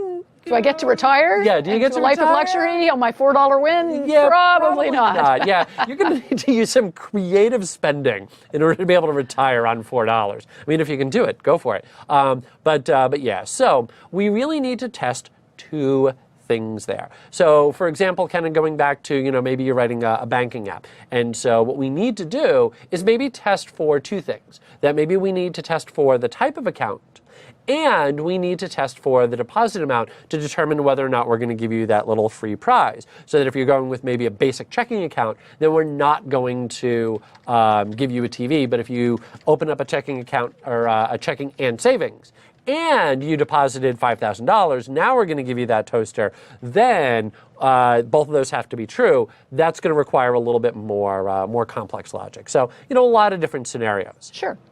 So I require $5,000 rather than That's what you need to retire in a life of luxury? Well, no, for the toaster. Okay. I thought you were going to retire to a life of luxury if you won $5,000. $5,000, yeah. I don't know what currency. I know if U.S. dollars are worth more than Canadian dollars, but I didn't think the exchange rate was that good. Not these days. Okay. All right. So what we need to do is we need to go in and check for a couple of different things. So again, if you win the lottery, only $5. Can't retire on that. If you win $1 million, but if the lottery gives out $1 million but you didn't win it, well, you can't retire. Yep. So what we need is we need both of those to be true. We need an and statement here. So we need to have won, and the prize needs to be over $1 million. So. Exactly. I'll do the movie reference. Yeah. $1 million. $1 million. Thank you. Thank you. Sorry, bad movie references. My apologies. I set you up for that. You did. Me. Yeah. Yep. Now, here's the thing. You have to use and here. Because what you're doing is you're saying both sides must be true. So you have to have won the lottery, and it has to have been greater than $1 million. So that is where and comes into play. So both won lottery and big win has to have been true. Yep. Otherwise, it's not going to execute that. So both of those sides have to be true. Now, one of the things is that this can be a little bit complex trying to figure out, okay, well, when is it actually going to run this? When is it not going to run this? Mm-hmm. And I love this table that you have here because it breaks it down very simply. That if the first condition is, and the second condition is, that is what the result is going to wind up being. And what I want to highlight here, let me highlight this on the screen, is you're going to notice false, false, and false. Put simply, to summarize all of this in one sentence. Yep. If there's a false anywhere, the answer is false. Yep. When you're using an and statement, everything has to be true for it to be true and to execute the code. Exactly. Yep. So let's go in, take a look at our real quick and here, and I'm going to open back up Visual Studio, and you know what I'm going to do is I'm going to go ahead and do a real quick Control-K, Control-C. Right. Yep. Comment out that code. Exactly. Yep. And I'm going to say sport equals, and we'll say input, and we'll say enter your favorite sport. That's right. Yep. There we go, for all of those who prefer cricket or tennis. Exactly. Yep, that's it. And so we'll go in and do that. And what I'm going to do is I'm going to keep it relatively straightforward. I'm just going to go with an if statement. Now, here's what I'm looking for. I'm only interested in the hockey team, the Rangers. There's also an MLB team as well, the Rangers. So we have an NHL team Rangers. We have an MLB team Rangers. So I'm only interested if it turns out that we're talking about the Rangers hockey team. Right. That's what I'm looking for. So what I'm going to do is I'm going to say if, and we'll say sport equals hockey and. Because you know what? Because I know in Ottawa we have a Rangers football team. Oh, well, there you go. So it happens. Yep, it absolutely does. And team equals, and make sure you have your double equals, Christopher. There we go. Yep, is equal to, yep, right? Is equal to. And let's go ahead and say Rangers. And then we'll go ahead and say... Don't you miss Messier? He was an awesome Ranger. He was my favorite. He does these commercials now. He's this great hockey player, and now he does these commercials for things like potato chips. He's got this awesome sense of humor. My favorite commercial was, bet you can't eat just one potato chip. He goes, if I lose, you have to play hockey with us. And it's this guy on the street, and then he has one potato chip, and then they show him, playing shinny hockey with a bunch of guys, and it's just an awesome, He's guy's got a sense of humor. It's awesome. Well, you gotta love it. Yeah, I like my professional athletes to, have a good sense of humor. We gotta like those. Absolutely. Okay. So what I've done here is I've put together a very basic little statement where I said if the sport is hockey and the team is the Rangers, then we're going to go ahead and print out I miss Messier. Otherwise, for right now, I'm just going to say I don't know that team. And so let's go in, hit start, favorite team, and let's go in and say Rangers, and then favorite sport, and let's say baseball. And hit enter, you're going to notice that it says, I don't know that team. Now, if I go in and I run this again, and I say, come here, I say Rangers, and I say hockey, and hit enter, now you're going to notice that it prints out I miss Messier, because they're both true. That we typed in Rangers, and we typed in hockey. Cool. All right, so let's go back to our slides here, kind of keep on keeping on. Yep. One of the other things that we might want to check is an or. So I only need one side or the other to be true. So if it's Saturday or if it's Sunday, I can sleep in, assuming that it's not a long run day. So if it's Saturday or if it's Sunday, I can sleep in. If it's raining or snowing, can't bike to work. This is our or statements. And what we're looking to do is looking to test whether or not one side or the other is true. Now, before we get in and take a look at our sample, I want to do a little bit of an English versus logic lesson. Let's imagine that I was building something up that was going to do some form of reporting. Well, it would be very common for a sales manager to come up to me and say, hey, Christopher, I need something that's going to display to me the sales from the Northeast and Southeast regions. That's the way that he would say it in English. That's not logic, though. Ah, that's an excellent point. And yes, this is the kind of thing that gets you when you're writing your code. Exactly. Yeah. Because let's think about this again with logic. When we're talking in logic, remember, and I'll go back to the slide here, this perfect slide that Susan put together, you're going to notice with an and statement, they both have to be true. They both must be true, otherwise it's not going to work. So if we're talking about if region equals Northeast and region equals Southeast, you know how many times that's going to test as true? Never. Never. How can a region be equal to two different values at the same time? Exactly. Can't happen.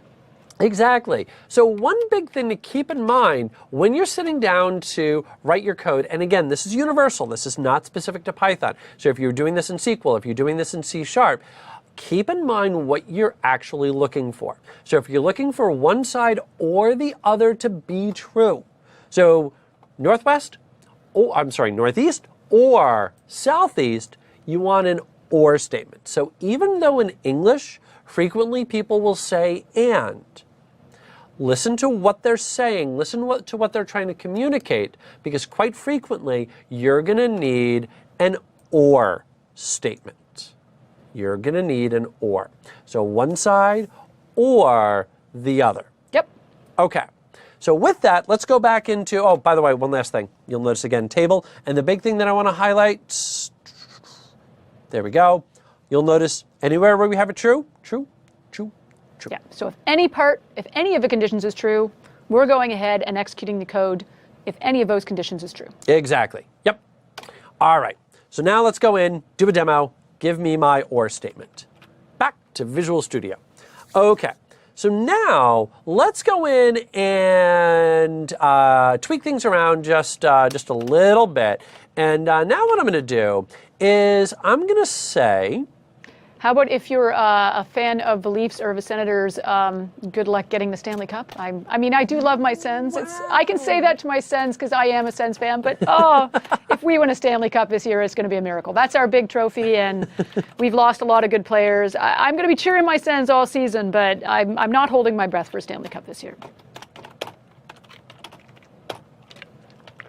I can say it, you can't. Nobody can beat up my brother except for me. That's right. Yep.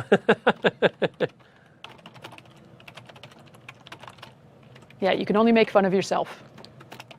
Okay.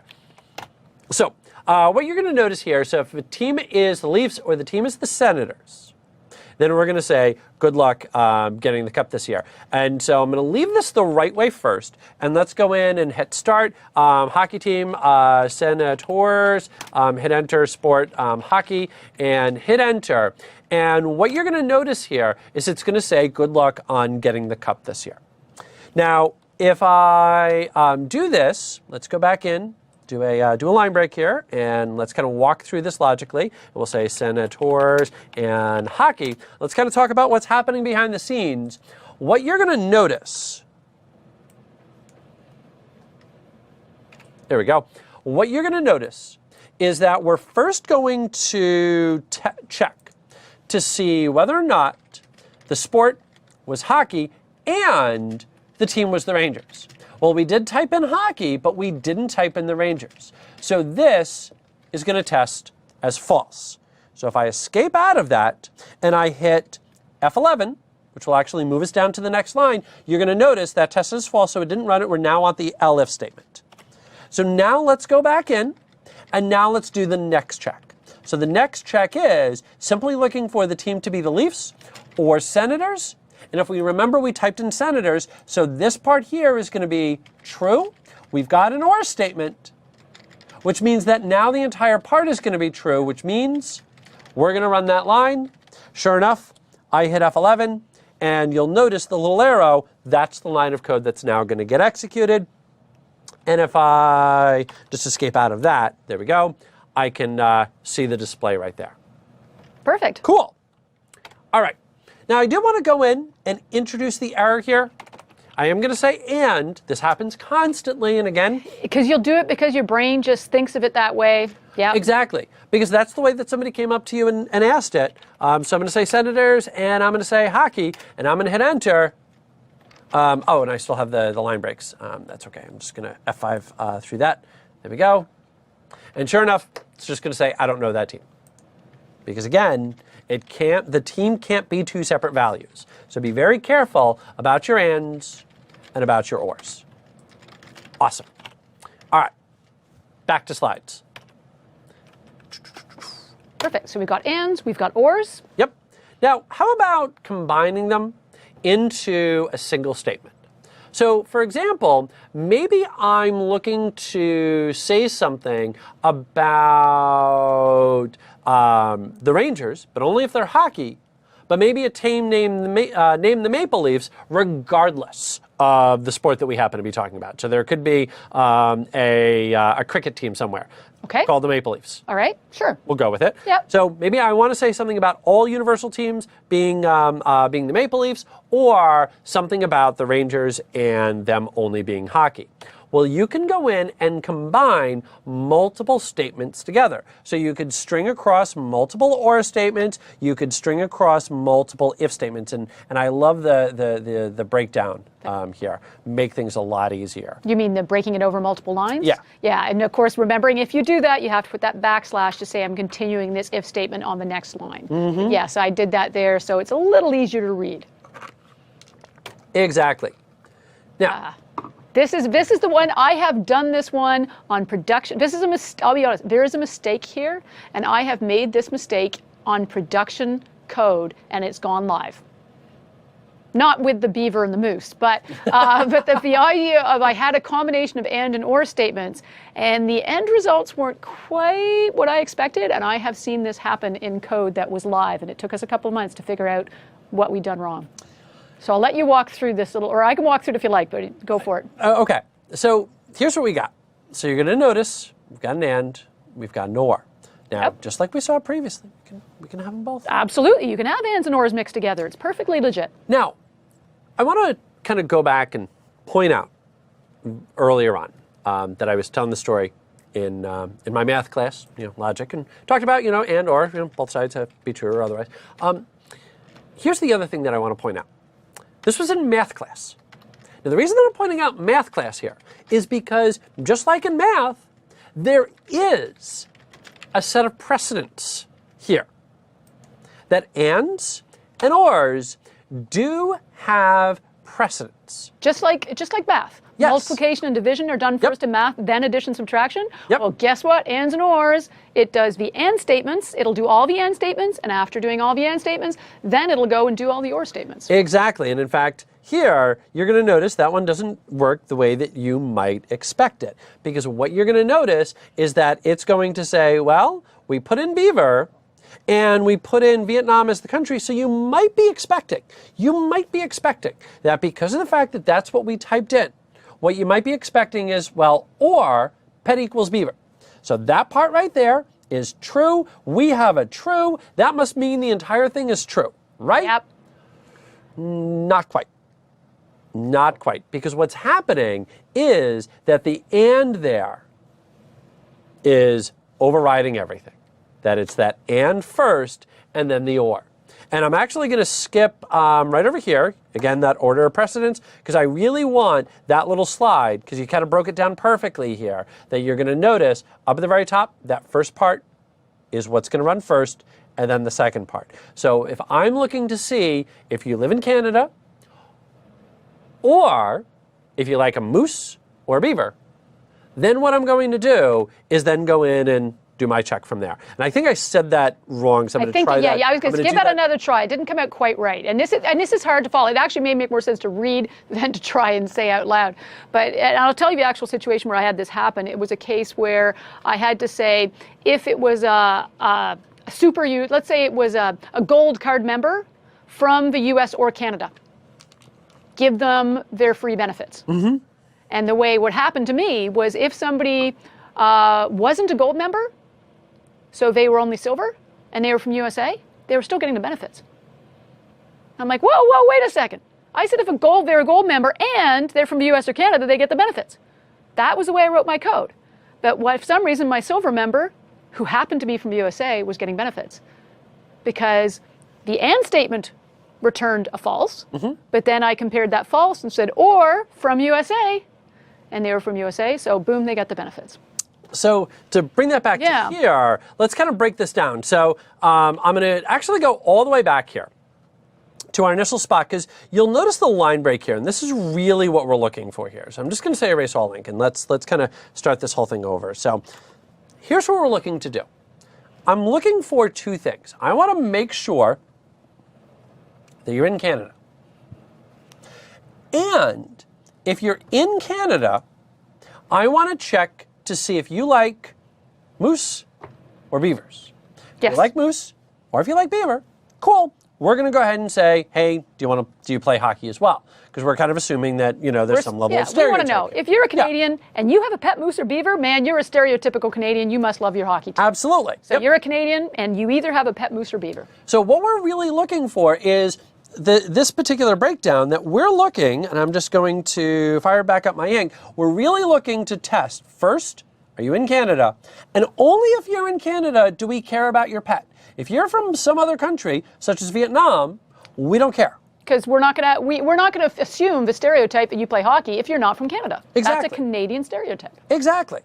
So what's happening is this. Order of precedence is that it's running that and statement first. And if I kick back to this slide right here, because this breaks it down perfectly, it's running that part there first. And then it's running that part second. So in order for this to work, it's only going to test the way that we want it to work if you live in Canada, if you live in Canada, and if you have a moose. Right. But if you're the other combination, and this is the other one that we're looking for, that you live in Canada and you have a pet beaver, then you're still good. That's what we're looking for. That's the desired result. That's what I'm looking for. Canadians who have a moose or Canadians who have a beaver. Exactly. Right? Yes. So that one's still good. So that one's good. That one's good. But if we go in and we say, for example, US, and then our, US and our moose, there we go. Now I've got my logic. Let's talk about this. What's going to happen is it's going to be US here. It's going to be moose here. What we're looking for, I only care if you're Canadian. If you're not Canadian, we don't want to ask you about hockey. What's going to happen is it's going to test that part right there. And that's going to test as false. And then, of course, it's going to come down to the pet and test as false as well, but that's sort of irrelevant. But it's going to test as false. It's going to say country. It's going to give you a false for the country is not Canada with pet moose, but the pet is a beaver. So therefore, because the part of your or statement is a true, if any part of an or statement is true, it evaluates as true. Right. Yeah. And actually, you know what? We have somebody has guessed the answer on how to solve this. Cool. Can I just close carry this it off? through. Carry it through. All right. I just want to close this off. Please do. Just because I'm trying to make sure there's no confusion here. It's tough. It's a weird scenario, but yeah, go on. Okay. So trying to make sure there's no confusion. So here's what we've got going on. So we want, only if you're Canada, and then again, moose, beaver. So if we put together a scenario where you are in Canada and you had a pet beaver, here's what's going to happen. Is this part right here, you're in Canada, that's going to test as true. The second part here where it's going to test the moose, that is now going to test as false. And then our or right here is going to test as false. So that result, false, Right? not going to come out the way that we want it to come out. If I go in and I say Canada and I say moose, that's going to test as true. That is going to test as true.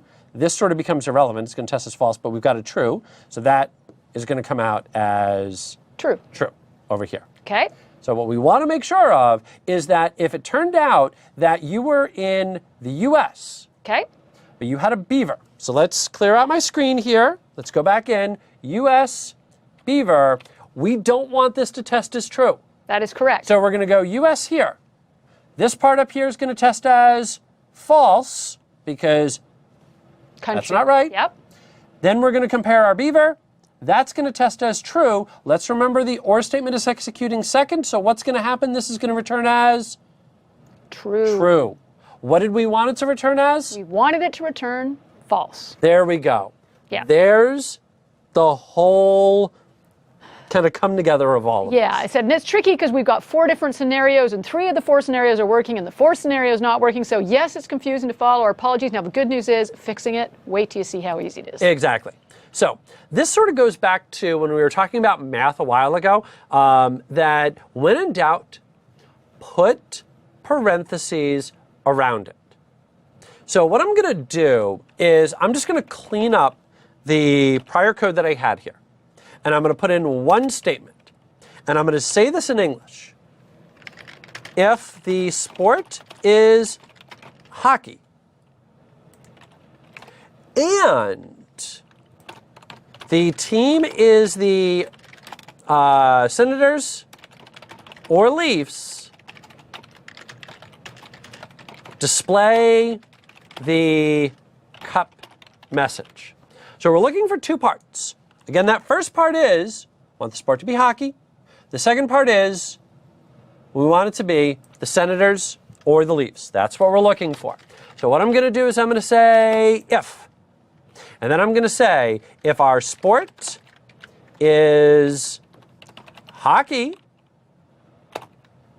and the team is the Rangers, oops, not the Rangers, the Senators, or the team equals the Leafs, and I'm doing this wrong the first time and I'm doing this on purpose, then print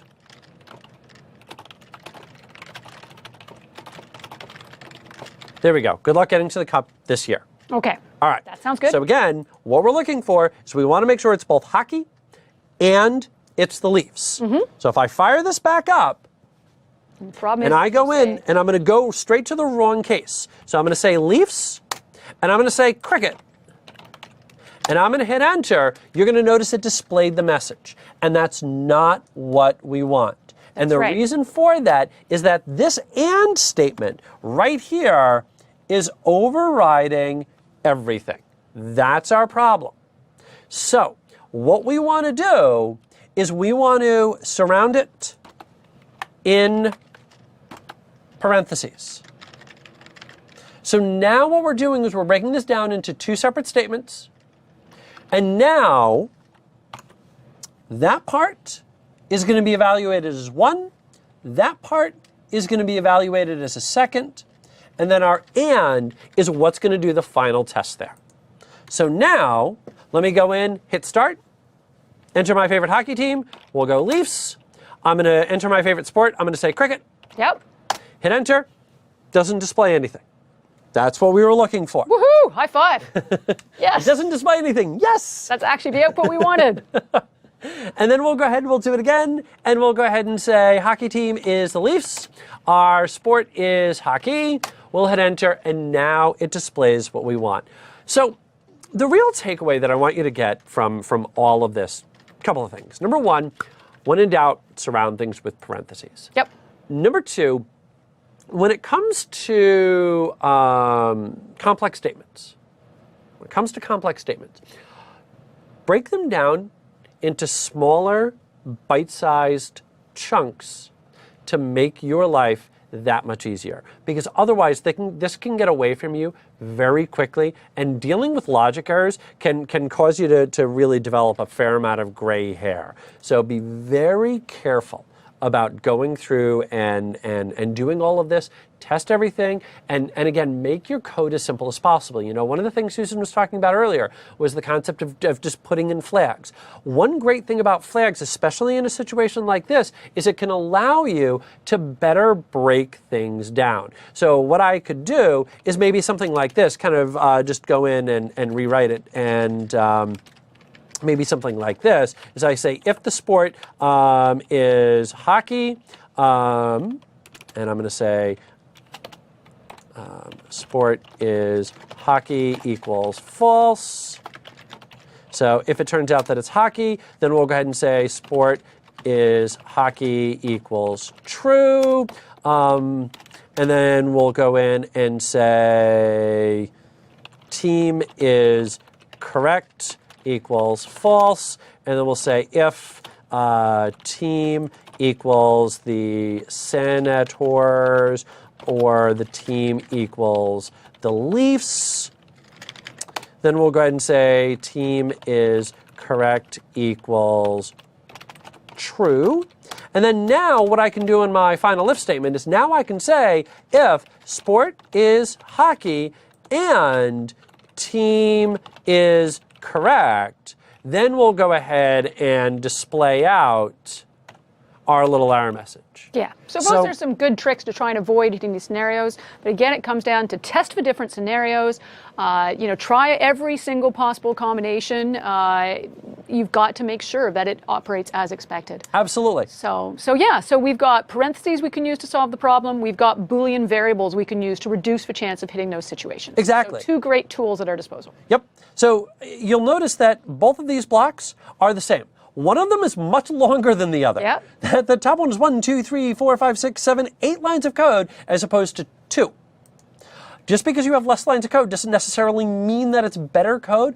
Go with the one that's going to be the most readable. Don't be afraid to go in and break things down like that. Yep. Okay. Cool. And by the way, just to sort of prove the point, favorite team, Rangers, sport, let's use the right team, Christopher. Senators.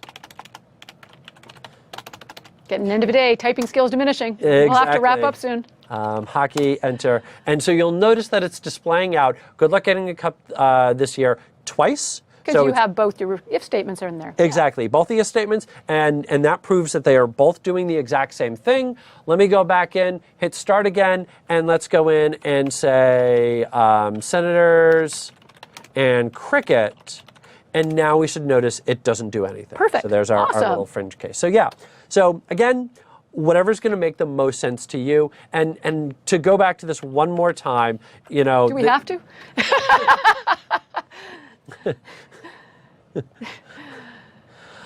No, I don't mean it that way, Chris. I'm sorry whatsoever. It's a tough one. It's a long day. No, you've got two fantastic options for solutions there of solving the problem, and now you've proven you've got it working. Yep. When you enter the correct data, it's giving the right output. Mm-hmm. When you enter a scenario that was failing earlier, it's giving you the correct output. Right. And the last point you wanted to make? Was just simply that, again, there's multiple ways to do the exact same thing. Yeah. Go with whatever's going to be the easiest Absolutely. for you. That's really it. It's nice that you have both those solutions up there, because it's interesting. We're actually seeing some comments in the screen that they love your solution with the Boolean flags, and that suddenly people are like, oh, the light bulb's clicking, and I like that solution, so I can see that solution's really resonating with a lot of the people on there. Excellent. I like that. All right, so last little thing then is nesting our if statements together. So again, things can get much more complex. So what you're going to notice here is that we can go ahead and break things down. So you'll notice if Monday, and then you'll also notice down below if not fresh coffee. So, you know, kind of keeping in mind what would happen is it's first going to check to see if it's Monday, and if it is, then it would run this block of code and then do a secondary check. Now, one thing that you might be wondering is, well, wait a minute, couldn't you have just done an and statement here? Because in order for that little line of code right there to run, both Monday needs to be true and this needs to be false. So couldn't we have gone in and maybe just left that at fresh coffee and written that with an and statement and put it together? You probably could have done it that way, but the biggest thing is that we also want to print that out as well, that there's something else that we want to do if it turns out that it's Monday. So if it turns out that it's Monday, we want to print out I hate Mondays. If it turns out that it's Monday and we don't have fresh coffee, then that's when we want to do that. So you're going to notice that we need to do multiple things on that top if statement. Yep. So you can go in and tab in and nest your if statements. Now, we've already seen this. If statements can get away from you in a hurry. Yep. So be very careful how things are indented. Be very careful about how you document things. So that way you can better determine and better explain what it is that's going to happen. And in particular, to go with the tabbing part of things, if I had taken that little print and I tabbed that in, that would then only work if we didn't have fresh coffee and if it was Monday. Yep. Okay.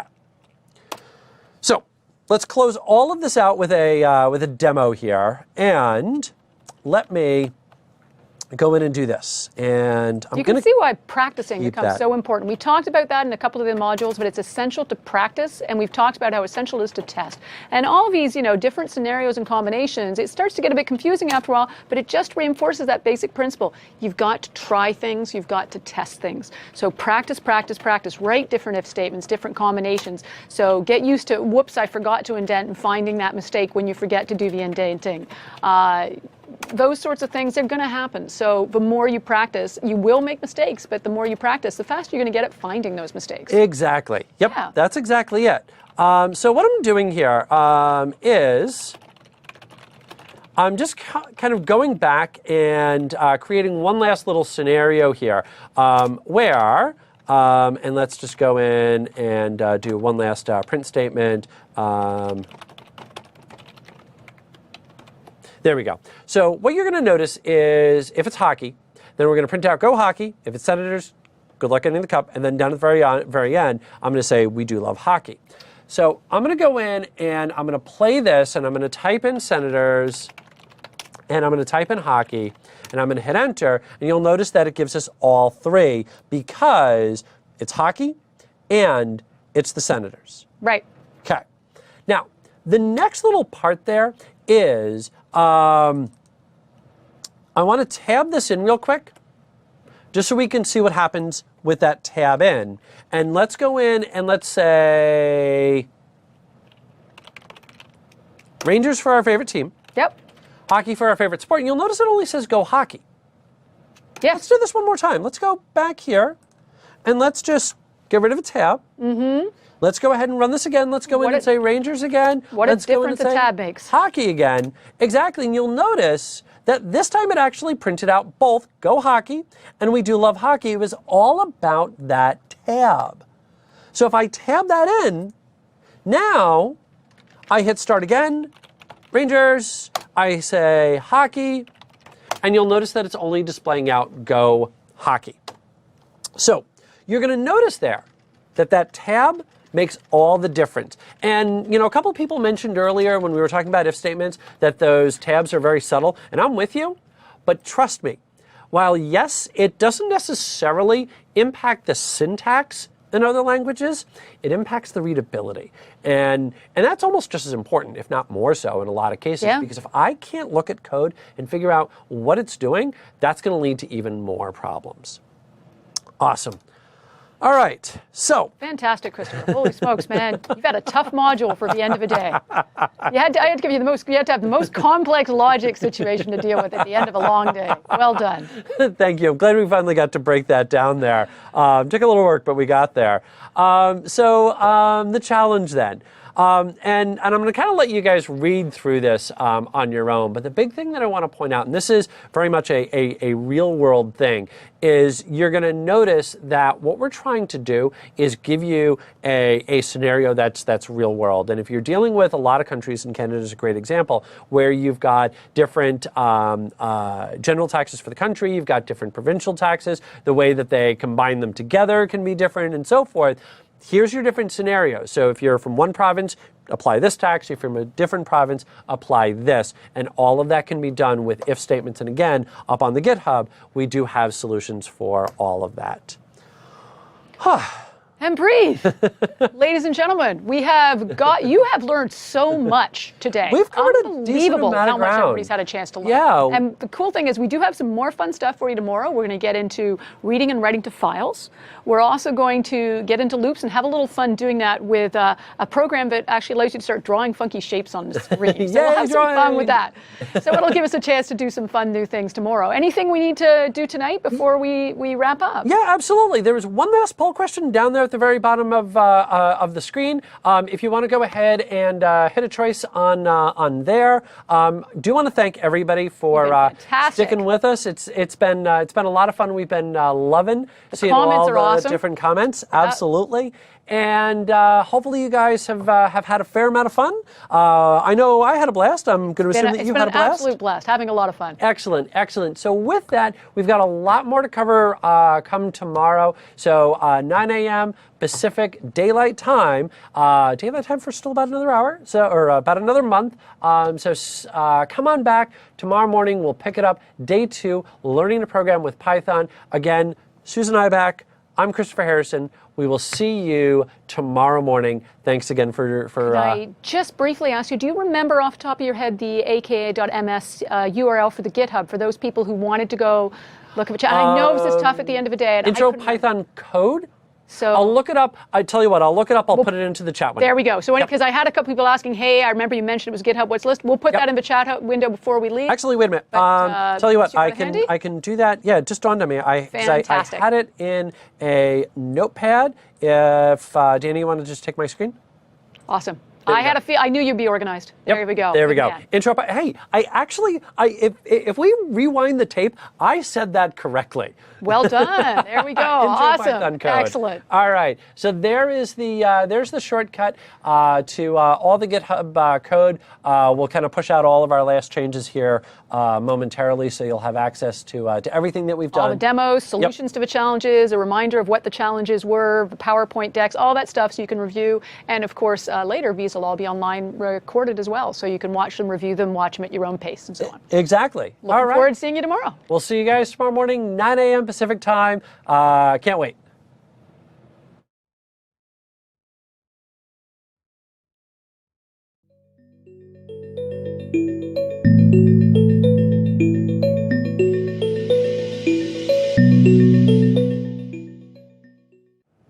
All right. Well, good morning, good afternoon, good night. Welcome back to those of you who were here yesterday. For those of you who missed us yesterday, we missed you. Thank you. Yes, thanks for joining us. Yeah, thanks for joining us this morning. This is day 2 of Introduction to Programming with Python. That is Susan Ibach. I am Christopher Harrison. And what we want to do is sort of reset the level, of, as it were. That we want to go back, introduce ourselves, because we know we've got a fair number of people that are kind of just joining us, kind of brand new, don't know our quirky sense of humor. Our little quirky brand of delivery here. So we want to make sure that we introduce ourselves. We want to talk about what it is that we're going to talk about, and then kind of launch on into it, because we certainly have a fair amount of content to try and great content to get through today. Yeah, absolutely. Absolutely. Yeah. So Susan, right along those lines, why don't you go ahead and introduce yourself? So my name is Susan Ibach, and I'm a technical evangelist based out of Microsoft Canada. My Twitter handle is Hockey Geek Girl, and I've been programming for a number of years. I'm not going to admit to exactly how many years of coding experience, but as I was making the joke yesterday, it's remarkable how many years experience I have, given that I'm only 29. Only 29? Yeah, I'm celebrating my several anniversaries of that 29th birthday now. We won't ask how many. And so I spent a lot of time coding. I love exploring the world of code and having fun with it, and looking forward to sharing it with you guys today, and hoping that you guys will have some fun with it too. Yeah, excellent. And I'm, of course, Christopher Harrison. My Twitter handle is Geek Trainer, which really kind of tells you everything about my professional career that you might ever need to know on a personal basis. I started off with the Commodore 64, picked up my copy of Byte magazine, punched in the programs from there. I remember getting those books and typing in the programs in the books. Yes, that's how we started. Yeah, exactly. Yeah, and it is those little things, just getting in there, kind of breaking things. That really is the way that you want to learn to do code. On a personal basis, I have a four-legged child and a periodic marathoner when I'm not, battling yet another injury. I would also like to point out, since this is day 2, Susan and I both decided to get a little bit more casual this morning. We're more coder garb today. This is more what you wear when you're coding. Get comfortable, settle in, and start coding. So that's just it. Now we're really ready to settle in and do some coding. Exactly. Now, real quick, if you take a look at the slide, you're going to notice this was everything from day 1. Which it was all recorded, and it will all be posted and available in a couple of weeks. You'll get an email and notification when the recording's available. So if you missed any of the content yesterday, yes, you'll have a chance to go back, look at that. And we have this awesome, on GitHub, we also have available the slide decks, the demos we've done in terms of the code. We have challenges for you at the end of each module. The challenges are on that GitHub location, and even the solutions to the challenges, which you can use if you need a little help. Exactly. Yep. Yeah, that bottom code right there, that's going to get you to everything that Susan was just talking about, all those little sample files. And one of the things that you're going to notice is we'll do our demos live, which of course means things will break. Yep. That's what happened. But we will be putting everything up onto that GitHub location, and you can access that with the bottom URL. This top URL, the reason that I threw that back up there is that's the shortcut URL that you can use to get to the presentation today. But what's cool about that shortcut is that once all of this becomes available on demand, which will be in about 2 weeks, that URL will be updated. So you will get the email, and that's really the best way to know that now all of this is live. So you'll get that email, but if you maybe lost your email, or if maybe the email that the site has for you is different than the one that you usually use, you can go ahead and use that URL. And that's always the one that I point people out. So that works for the live event, and it will also get you access to the recordings once those are available. Exactly. So one URL for live, or just to watch us over and over again. That's exactly it. Yeah. But all joking aside, actually, when you're trying to learn how to code, there'll be times when you're watching us do a demo, and there's times when you'll be coding along, and times when you're going, oh no, I just have to pay attention now, and you'll be going, I wish I could just rewind and watch that over, or pause it here while I try something. So I do recommend, in a couple of weeks when you've been playing for a bit, go back to some of the chapters that maybe you were struggling with, and review them, and stop and pause and try things out, because you'll find that really useful as you're trying to master coding. How do you get to Carnegie Hall? Practice. There you go. All right. Now, as far as our day 2 topics today, day 2 topics today. This is what we're going to be talking about, which is starting off with 2 modules on loops. Yep. So we'll start off with 4 loops, and Susan will draw cool little things on her screen. We'll then go into while loops, and I probably won't draw a whole lot of cool things on my screen, but that's okay. We'll then get into lists, multiple items of information. We'll take a look at both writing, reading files. We'll take a look at functions, which is going to help simplify your code, make your code more reusable, and finish it all out with error handling, which one big thing that we want to kind of highlight here is our target audience and who you are. Now, one of the things that you're going to notice about yesterday, one of the things that you're going to notice about today is we make no assumptions as to programming level. Yep. So that we spent a fair amount of time yesterday, for example, talking about the basics of what a variable is, not just simply how to declare it. So if you're relatively new to development and just trying to check this Python thing out, or really just trying to check programming out in general, you're in the right spot. Now, we are going to build on the concepts from yesterday, so I would definitely count yesterday as sort of a prerequisite to today, or the knowledge anyway from there. But even if you didn't watch yesterday and you're still brand new to programming, you're probably still going to pick up a few little things. I think you'll be able to follow what we're doing today, even Yeah. if you missed yesterday. There might be a couple of things that you want to go back and check up on later, or read up on later, or check out in the recordings afterwards. But I think you'll still be able to get a lot of value out of the content today, even if you weren't able to attend yesterday. And that's it. We're not expecting you to come with coding experience. If you have never written a line of code in your life, this is still the right place for you to be to learn how to code, and the language we'll be using as we teach you to code is Python. Yep. Absolutely, that's it. And that really is the key. We're teaching you to code. We happen to be using Python. Yeah. Yep, that's really it. Last but not least, the MVA community. 2 million people in the MVA community. You can earn points for attending this little MVA, 50 MVA points. You'll notice the shortcut URL. You'll notice the code down at the very bottom. There is not a new code for today, so there's not a bonus 50 for attending the second day. Bonus if you get to hear more of Christopher's jokes. And more hockey references. Yes.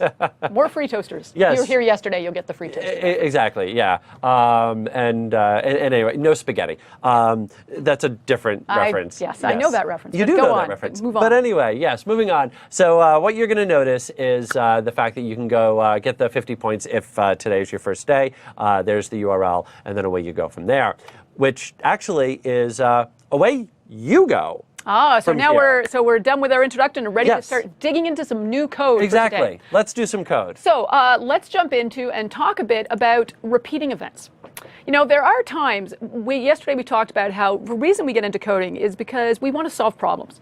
And what we do when we're coding a program is really we're solving a problem by writing code. We're getting the computer to solve a problem for us. That's why we write code. We actually had this conversation last night about kind of math and programming, and that was the biggest point that Susan made last night. So it's awesome to hear you making that again this morning, that's what you're doing with code. You're problem solving. Yeah. That's it. Yeah. Programs are there to solve problems for us. Yes. So as we learn more commands, we can solve bigger problems, more complex problems with our code.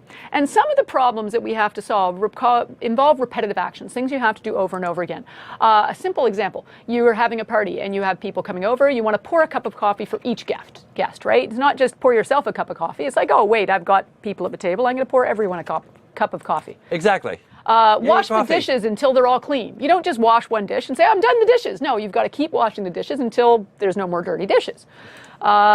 Making a name card for each guest that you've got attending a party. You know, when you're having a wedding, your thank you card for each of the people who attended the wedding. There's all these patterns where we're repeating a similar action over and over and over again. And when we're writing code and we have something we need to do over and over, we use loops. And that's our way of repeating a task. So we're going to have a little fun. I'm going to use a well-known, actually, tool. It's called Turtle, which is something we can use inside Python to actually show you how we can use loops to make our code a little easier and to repeat events. So we're going to use loops, in this case, to do some drawing. So I'm going to actually start off by doing a little demo and introducing you to Turtle. So I'm going to go into Visual Studio. If you weren't here yesterday, we're using Visual Studio and Python tools with Visual Studio to do our demonstrations. You can find the installation instructions in that GitHub location. We also have that link up inside the Q&A window if you haven't got it. So I'll throw it back up there right now. Just to good idea. That'd be great. Now, so if I want to use Turtle, Turtle is in a library. So I have to start off by importing the Turtle module. And by doing that, what I'm doing is I'm simply telling Visual Studio that, hey, there's some logic inside that Turtle module that I want to be able to use. And Turtle is, it's used in other programming languages as well. Turtle is a little turtle who moves around the screen and draws lines. And for those of you who may remember back to many years ago, this was actually a very common way, and it still is. Yeah. A common way to teach kids programming, because what's nice about it is you get all those core concepts about doing things like loops, issuing commands, and it's just kind of fun watching. Oh yeah, cool! I saw a little drawing on my screen, so I still get a charge out of it. I'm 29. Yeah, exactly. Yeah. Yes, you're 29. I'm That's 29. Right. So once we've imported Turtle, then we can call some of the methods inside Turtle to do different actions. Now, so we call the Turtle object, and we tell it we want it to move forward. Now, there is something quirky. I'm not sure what it is. I think my IntelliSense library is out of date. So you'll notice when I hit the period after typing Turtle, there's a list of methods that pop up. And unfortunately, with Turtle, it doesn't list the methods I actually want to be calling. I'm not sure what's going on with that. So you'll see me just typing in the methods I want to call, and every now and then it goes and selects one that isn't what I wanted. So I'm just going to say, let's tell Turtle to move forward 100. Now, when I execute this code, you'll see basically a line that gets drawn that's 100 pixels long. So it draws a 100 length line. And I can go, and then I can tell Turtle to move to the right. To the right. And I can tell it to turn 90 degrees. And then maybe I tell Turtle to move forward 100 again. And again, my apologies. I'm not sure. I think my IntelliSense database is a little out of date. So it keeps thinking I want to select a different method every time I type forward. So now you'll see it draws a line. I like watching it actually draw. I actually like watching the motion, and then it goes down and draws another line. So with Turtle, we can go ahead and draw different things on the screen. So if you ever there was a toy I used to have as a kid, it was called an Etch-a-Sketch, and it was this little red thing with a little dial, and you would turn it and draw little lines on the screen. I think of Turtle as like Python's Etch-a-Sketch. That's actually how I think. Okay, I like it. So we have these awesome little tools that allow us to draw things on the screen. So we're going to be using Turtle in this module to have a little fun and also to introduce the concept of loops. So what I've done is I've drawn a line using Turtle. And if you take a look, there's other things you can do. You can change the color of the pen if you like as well. If you call the color function, you can actually set the pen color to green or blue or red and all kinds of different colors. So if I go here and maybe after I turn the corner, I say turtle.color is red. And once again, the IntelliSense in this case is actually messing me up and trying to change the method on me. Change the color to red. And now you can actually see that the second line that was drawn was actually drawn as a red line. So I can change the colors of the pen, I can move the pen in different directions and draw my object. So that just sort of shows you what Turtle itself can do. Now, I just did some drawing with Turtle, so let me get into a few other commands you might want to play with. If you want to explore Turtle, have a little fun with it. You can rotate to the right, rotate to the left. That's how you make it turn corners to make things like squares, triangles, and so on. You can change the pen color by calling the color function. You can tell it to move forward, you can tell it to move backward. There are more methods than that. If you want, go do a Bing search on Python, Turtle, functions, and you can get a list of all the different functions. You can do things like lift the pen up and put the pen down so you can't actually get gaps between the lines. You can do a stamp to make a little like sort of capture of a little turtle shape at different points on your object. So there's some other functions as well, but this just gives us enough to play with. So if we wanted Turtle to draw a square, you think about what we'd have to do. So we'd have to tell Turtle to draw a line, turn the pen 90 degrees, draw another line, turn the pen 90 degrees, draw another line, turn 90 degrees, and draw another line up to a start. So we'd basically draw a line, turn, draw a line, turn, draw a line, turn, draw a line, turn. And that should give us a square. Yep. And effectively, if you actually look at the code we'd get for that on the slide here, what you end up with is you actually get the same 2 lines of code over and over again. Move forward 100, turn right. Move forward 100, turn 90 degrees. So that'll draw a square beautifully, but what we really end up with is just 2 lines of code repeating over and over and over again. This is a perfect situation for using a loop. Yep. Because a loop allows us to say, execute these lines of code however many times we want. And that's going to be much easier to work with than having to write the same code over and over. And we talked a bit about this yesterday in terms of good programming practice. It's not a lot of work to copy and paste those 2 lines of code and move them down the screen and just go copy, paste, paste, paste, paste. But somewhere down the road, I guarantee you someone's going to say, could you make a triangle instead of a square? Could you make an octagon instead of a square? So suddenly you now need to loop to run 8 times instead of 4 times, and now the angle's got to be different because your angles aren't going to be the same for a triangle as they would be for a square. And if you don't remember to make the change in everywhere where you specify the angle, then the code's not going to work properly. So one of the reasons we don't want to just copy and paste the same code and execute the same 2 lines of code 4 times the way I have it on the slide here is because if we had to make a change later, that's more places we have to go make the change. We might forget to make it in one place, and now we've just screwed up our code. Exactly. So, I mean, we keep talking about being lazy developers, but just doing that copy and paste isn't being a good lazy developer, because in the long run, you're just making more work for yourself when you have to go back and change something, because now you have to go back and change it in a lot of places. That's right. All right, so what we're going to do then is we're going to use a for loop to do the same thing. So if we take a look at the slide, I want to take you through the syntax of the for loop. It's fairly intuitive when you look at it. You've still imported the turtle library. I'm still using turtle and telling turtle to move forward 100. So this line of code hasn't changed. This line of code hasn't changed. And this line of code hasn't changed. So we're still importing the turtle module, telling the turtle to move forward 100, and telling the turtle to turn right 90 degrees. So we basically have the exact same code that we saw already. Yes. But now what we're going to do is we're just going to tell it, hey, I want you to do this 4 times. Exactly. So the code we haven't looked at yet is the code that's telling it execute these 2 lines here 4 times. So the way we do that is we use the for loop. The for loop is specifically a loop which allows you to specify a fixed number of times. If you know how many times you want that loop to execute, a for loop works perfectly. So if you take a look at the code, you'll notice I say 4 steps in range 4.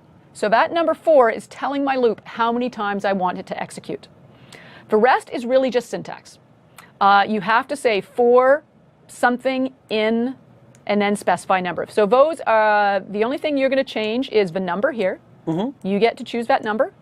The word range, that's a keyword. You're not going to change that. Okay. You always have a semicolon. Yesterday we saw after if statements you need a semicolon. After for loops, colon, thank you. After for loops you need a colon. Just like yesterday we saw after if statements you need a colon. Yep. You have to indent the code that is going to be repeated. We saw that in if statements yesterday, that it was a way, indenting is a way for us to tell Python, these commands are part of that if statement, or these commands are part of that for loop. So this is the code that will be repeated. Right. And so again, very subtle, and a lot of people pointed that out when we talked about the if statements. But again, it is something that you want to get yourself into a habit of. Absolutely. Yeah. So, and if we go back to Susan's slide, if I can point out one other very big thing, Susan did something really, really, really good here. And I want to commend Susan for this. So you get the gold star today, Susan. Congratulations. Are you talking about this word here? I'm talking about that word there. Because I haven't explained it yet. Let me explain it, and then I'll let you comment right after I explain it. I want to give you a gold star. Okay, I appreciate that. So far, really, the syntax, there's nothing you need to think about. It's just syntax. You say for something in range, you specify the number, which is how many times you want to execute, and you have to specify this value here. Basically, this is a variable name that's going to keep track of how many times you've gone through the loop. You can call it anything you want. I just chose to call it steps. Cue Christopher. Cue Christopher. So one of the big things about steps is that steps there is a variable. So if Susan wanted, she could have called that Wibble. She could have called that X. Or I. It's so painful. Yeah. The thing about single letter variables is that they don't mean anything. That if I look at a block of code and I see the letter I, what does that mean? I have no idea. But if we take a look at a block of code and I see the word steps, I know what we're talking about. We're talking about steps. So even if you're not using the variable, still give it a good name. If you ever have the opportunity to name something, give it a good name. That if you have kids or if you have pets, you don't name them A, B, C, D. You give them meaningful names. It's the exact same concept here. Give it a meaningful name. Okay, rant over. Okay. You get your gold star. We get to go back to the slides now? Yes. All right. Now I can read. Back to slides. Awesome. That's great. So that's that variable steps. If you look at the slide here, he's talking about that variable steps right here. You can call that X. You can call that as you said, Wibble. You can call it Bob. But yeah, having a meaningful variable name. You'll see I typically use the word steps because I sort of use that as I think of myself as stepping through the loop. And every time I step through the loop, I'm keeping track of how many times I have stepped through the loop. So that variable steps, the first time I go through the loop, it'll be equal to 0. 0. The second time through the loop, it'll be 1. The next time through the loop, it'll be 2. Because programming in Python, we always start counting from 0. So first time is 0, second time is 1, and so on. Yep. All right, so let's go back to the slide. Now we've taken a look at the syntax. And so you can see we specify the number of times to execute the code in the loop. You have to indent the code you want repeated.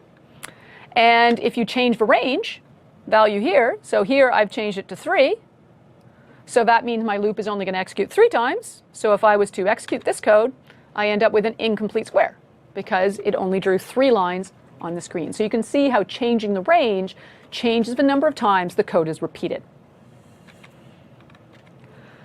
And it's also important to recognize that only the indented code is repeated, right? So these 2 commands are repeated. So I've got a loop. It's executing 4 times. That's a significant number there I have to really worry about when I'm writing for loops. The rest is just syntax. You'll look it up when you need to.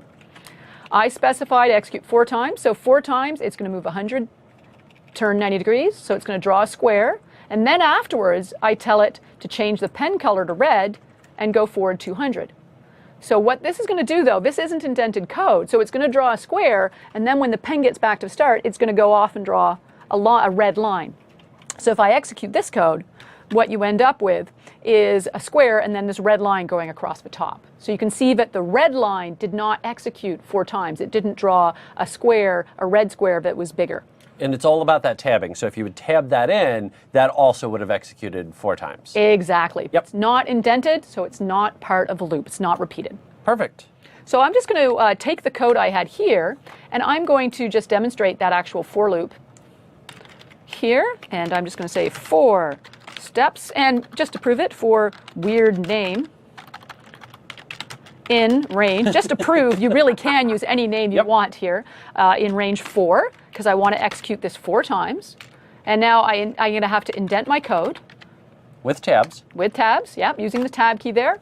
And now, when I execute my code, I can see it draw my little square. I just love watching that on the screen.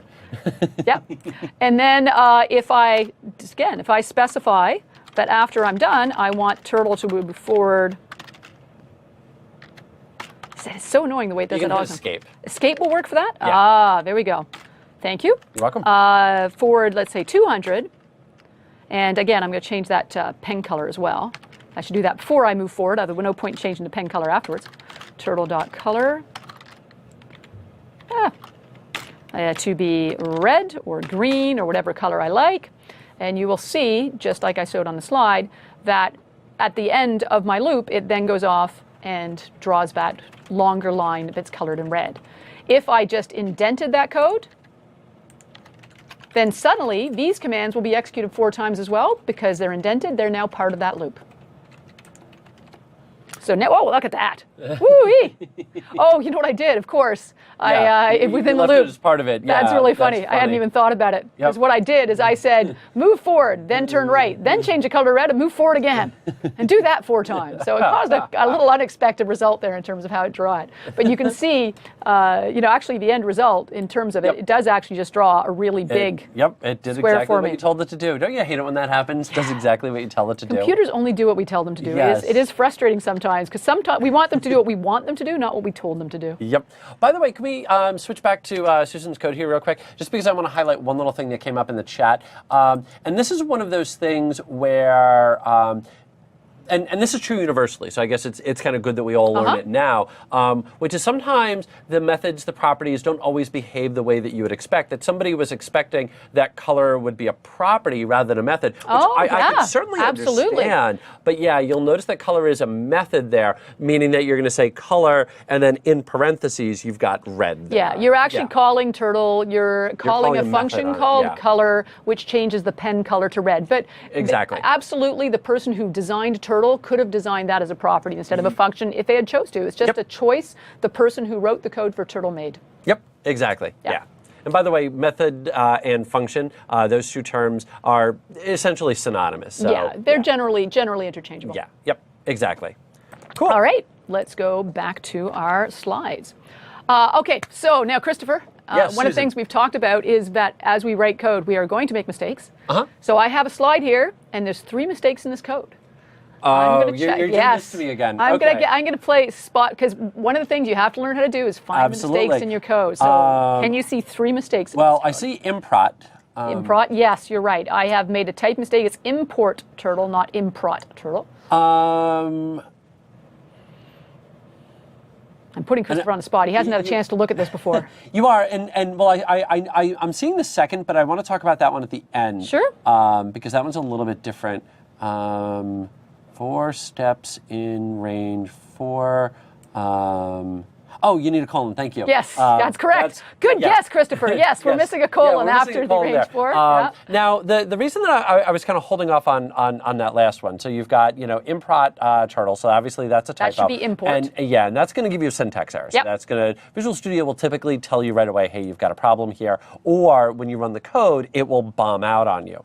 With steps, Visual Studio will give you, and this is the technical term, red squigglies to tell you, hey, you've got that wrong. The last mistake that you've got is turtle 90, right 90. I probably meant to have that indented, didn't I? Because I'm Exactly. trying to draw my square again. And that's one of those, it should be indented. A lot of people caught that, which is perfect. Yep, good catch. The thing is that's what developers call logic error, meaning that your code is going to execute correctly. It's not going to give you an error message, but it's not going to do what you want it to do, which makes it one of the hardest bugs to try to debug. Why don't actually we execute that let's exact do it. Yeah, we mistake, can see it. and you can see what would happen if Yep. I ran the code. Yep. So yeah, absolutely. If I left off that colon, then I get the little red squiggly, as you Yep. said, and yes, that is what we call it, the red squiggly. Yep. Or a syntax error or a compilation error. We'll use those terms.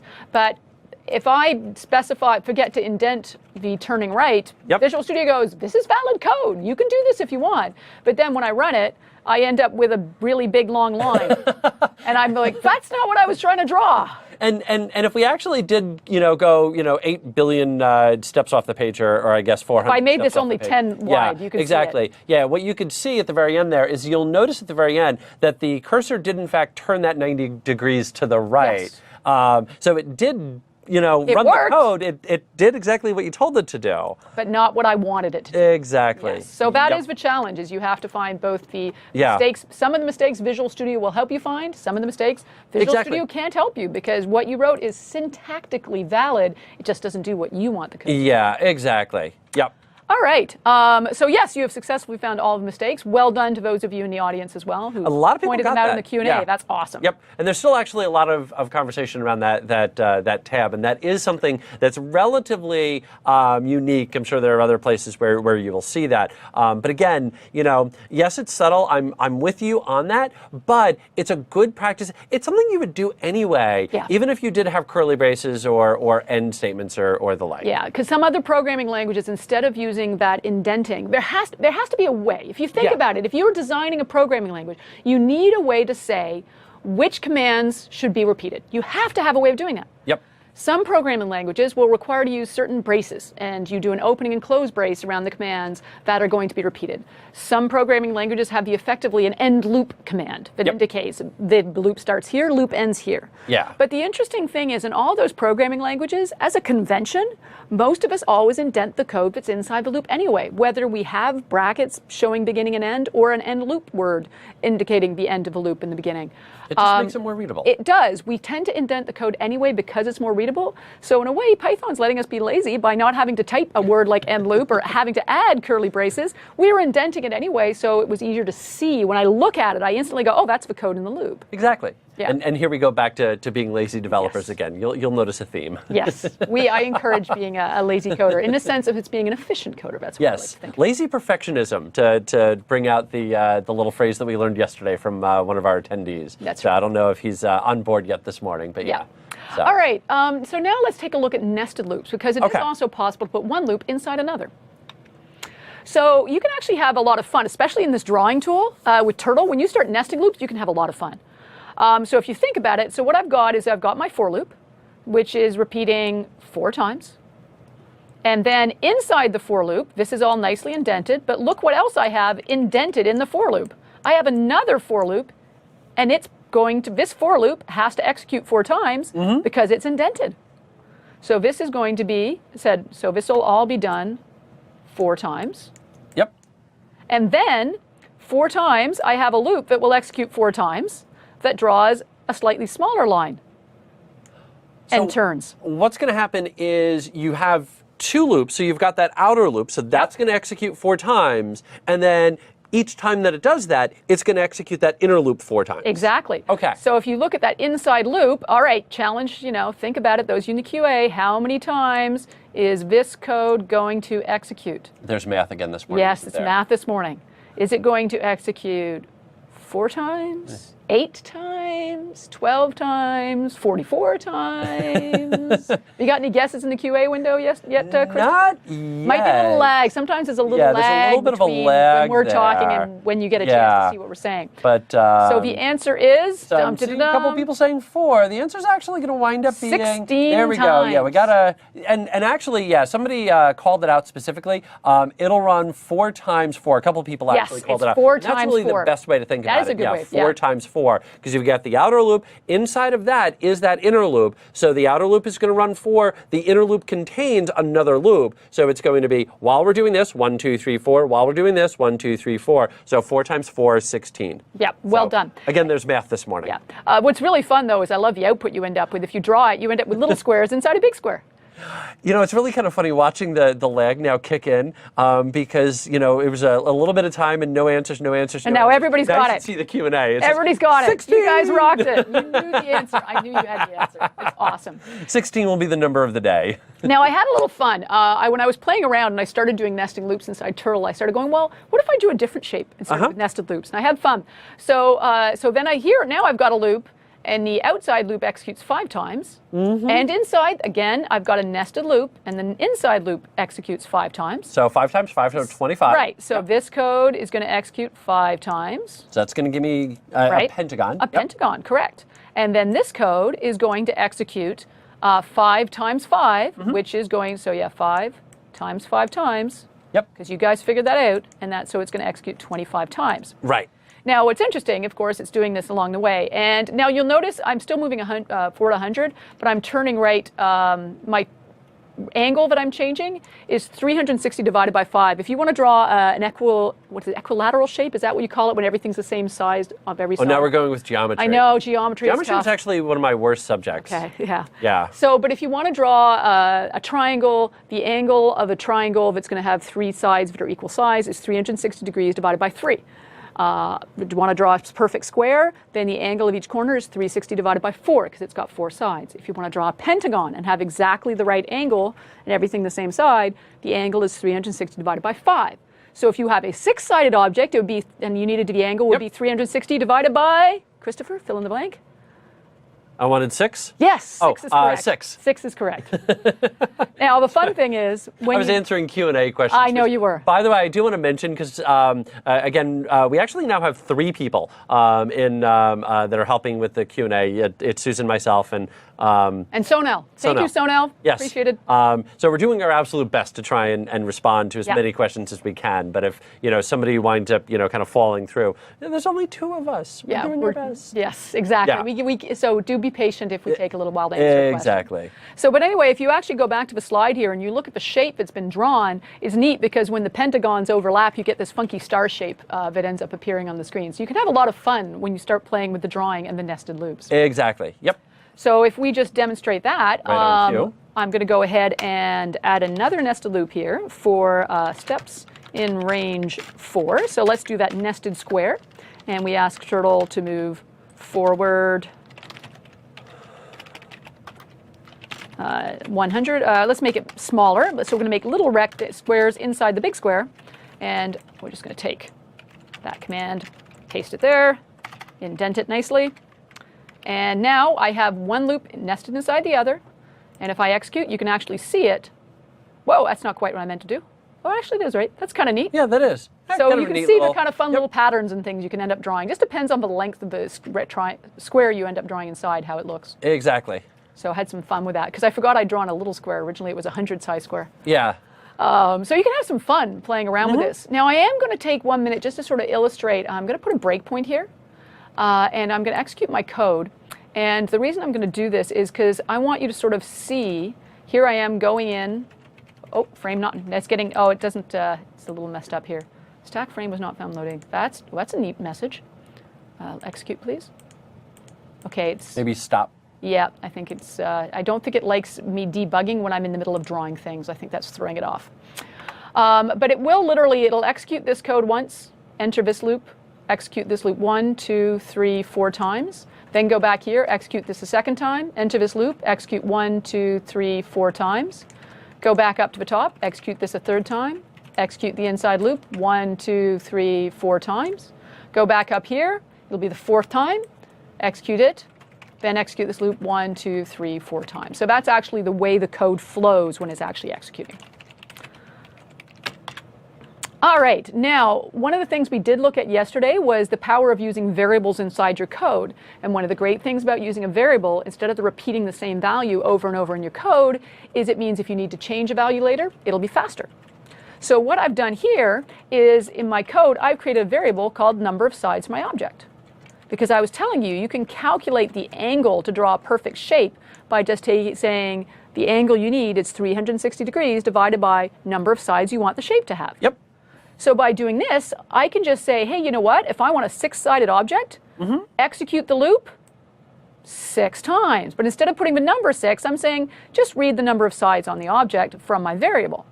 And then when I tell it how many degrees I want it to turn, I say it's 360 degrees divided by number of sides. Yep.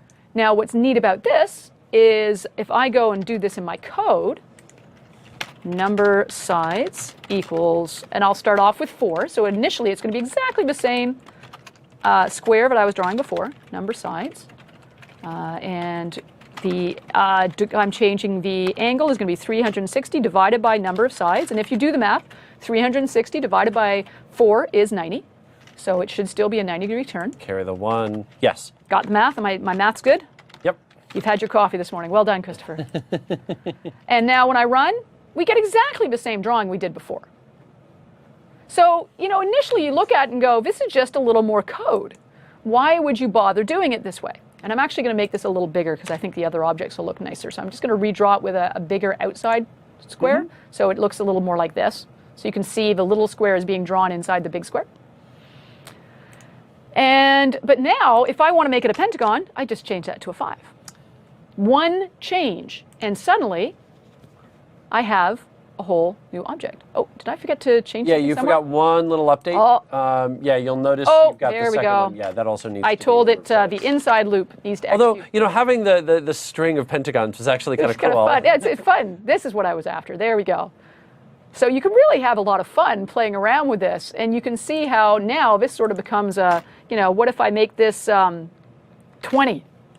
Who knows, right? What do I end up with then? And, yeah, a lot of people are asking about circles, and so kind of there you go, and loops would be a great way to do that. And, one of the things that a couple of people pointed out is, hey, you know what? My kids are going to love this. Oh, yeah. And there is a reason why logo is, and turtle, well, This is turtle.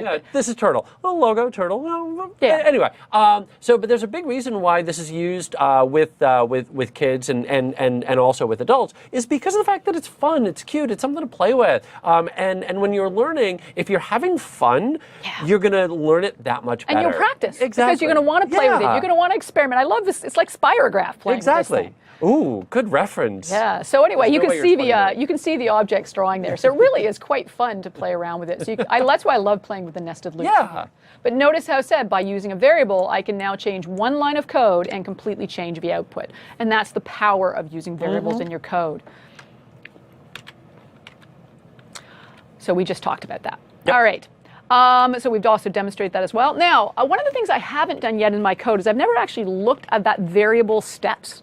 I never actually used it anywhere in my code. I had to declare it it's part of a syntax. I have to have these variable steps in my code, but I was never using it. The fact is, that is a variable, and it will actually have a value every time the code executes. The first time you go through the loop, it will have a value of 0. The second time you go through the loop, it will have a value of 1. The third time you go through the loop, it'll have a value of 2.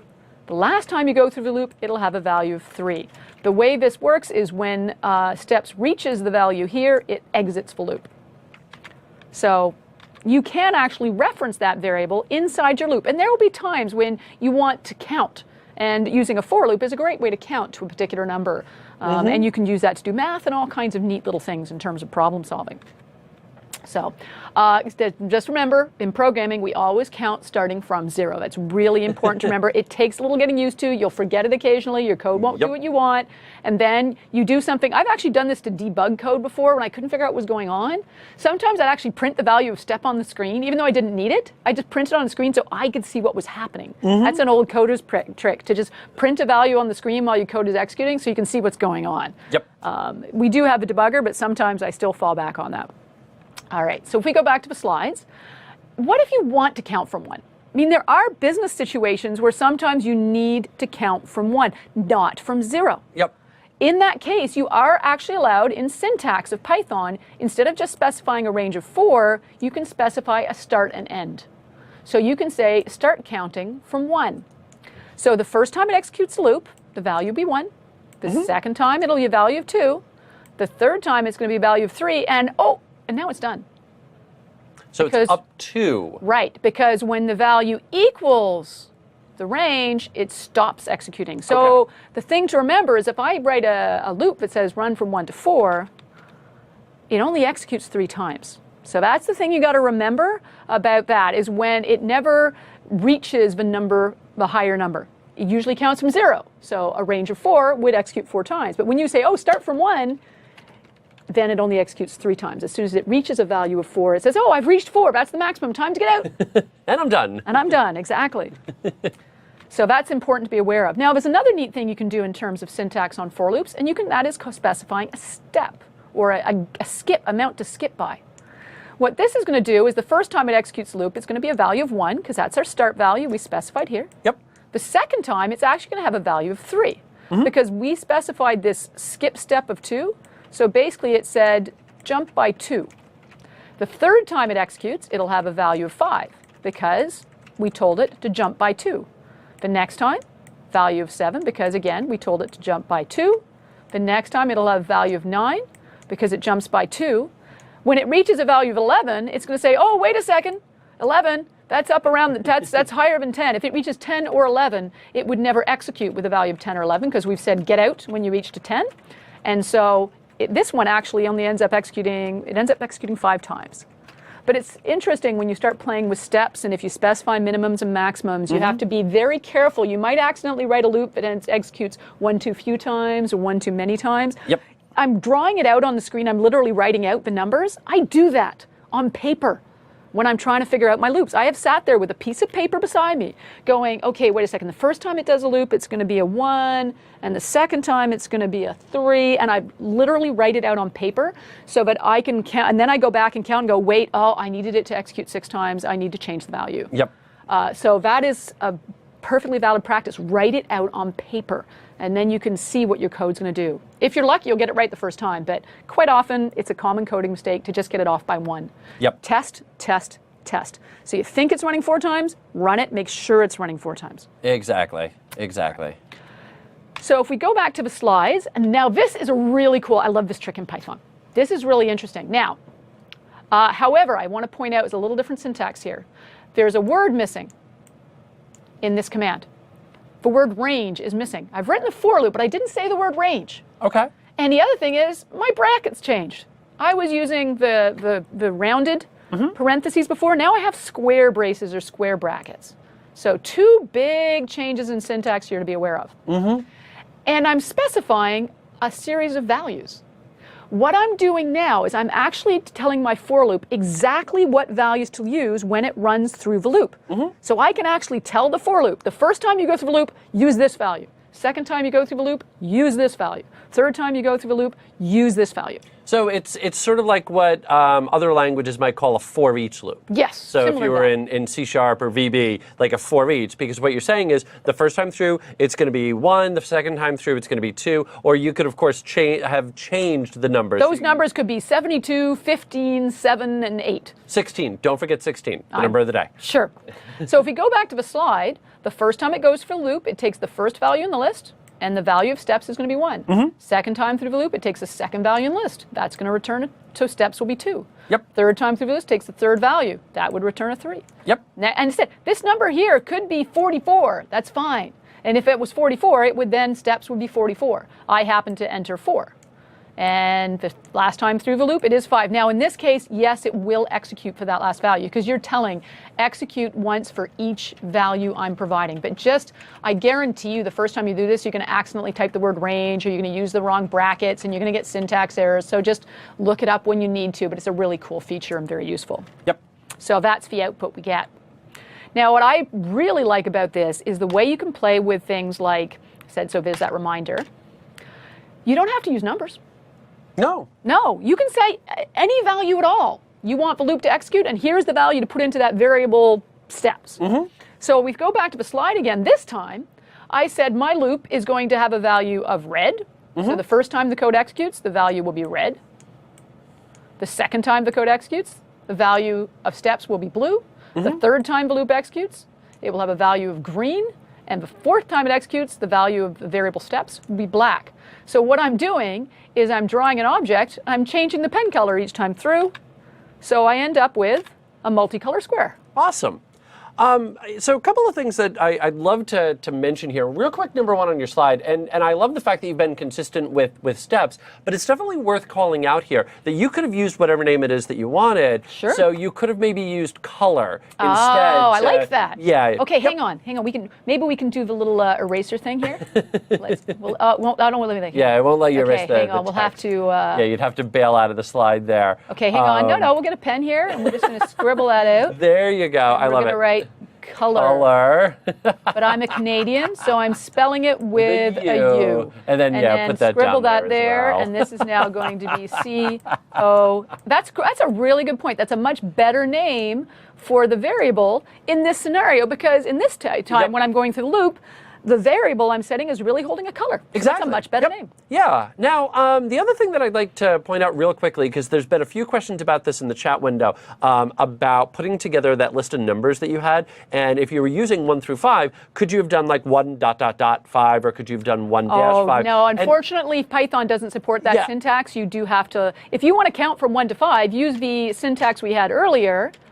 If we go back to my slide, if you want to go from 1 to 5, use the in-range syntax. Exactly. Yep. Yeah, the only catch would be with range, of course, is if you wanted to display the number 5, you'd have to say 1, to 6. That's right. Exactly, because always remember that it's going to be up to, but not including that number. So you would have to use 1, 6 if you wanted that 1 to 5 range. Yeah. Yep. Awesome. Great. Some great questions coming up there.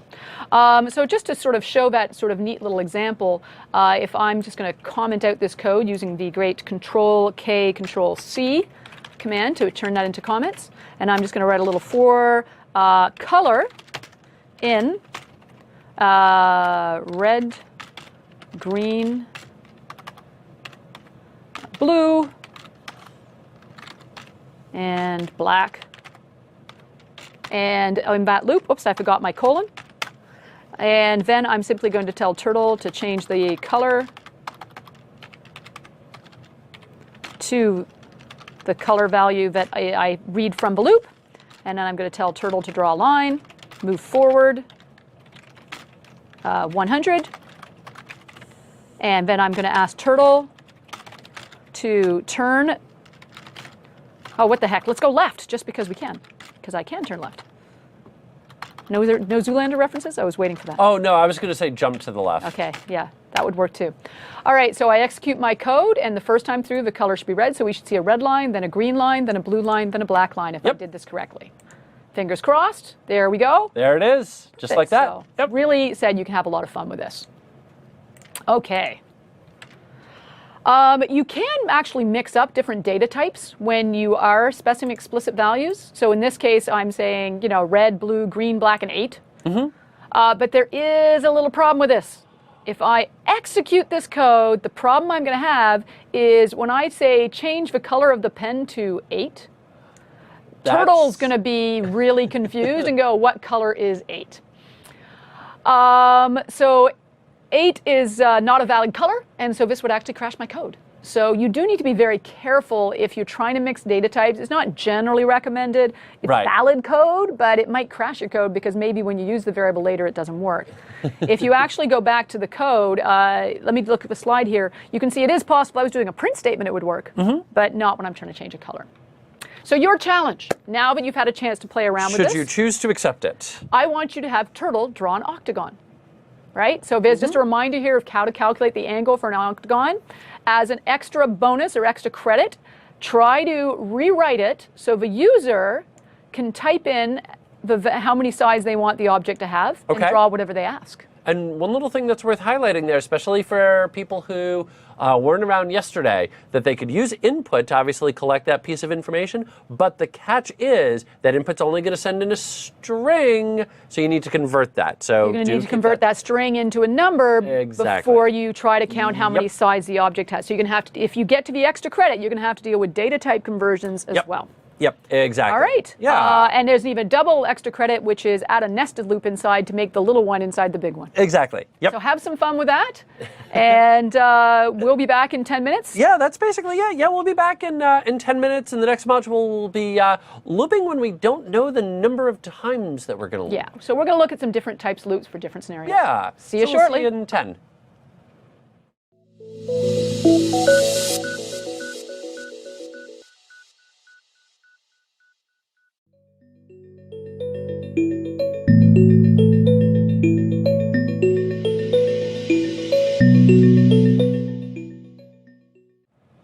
All right, well, welcome back. This is still Introduction to Programming using Python. That's still Susan Ibach. I'm still Christopher Harrison. And in the prior module, we took a look at how to do for loops. That's right, yeah. So we were starting to look at how you can write code that will repeat. Efficiently. Yeah, exactly. Now, the for loop is fantastic, and I have to admit, and we talked a lot about this yesterday, that there's oftentimes multiple ways to solve the exact same problem, and when it comes to having to do something X number of times, I trend towards, and this is true across all programming languages, some form of a for or a for each, depending on the language, some form of a for or a for each. But the catch with using for or for each, depending on your language of choice, is that you have to have a pretty set number of items right from the get-go. And a lot of times, you don't actually know that. So you might be looking to go through a loop of records where something could change while you're looping through it, or maybe while your code is executing, maybe you're going through a queue. And something might happen where I go, all right, well, I know this item is going to take me a little bit longer to process, so I'm just going to throw that back down to the bottom, or something like that. So it could be that I don't know right up front the number of times that I need to do something, or the number of times that I'm about to do something could change while my code executes. Yeah, or just from one execution to the next. Exactly. Yeah, so, we still need to have kind of those same actions, the kind of real world or analogy of, pour a cup of coffee for each guest.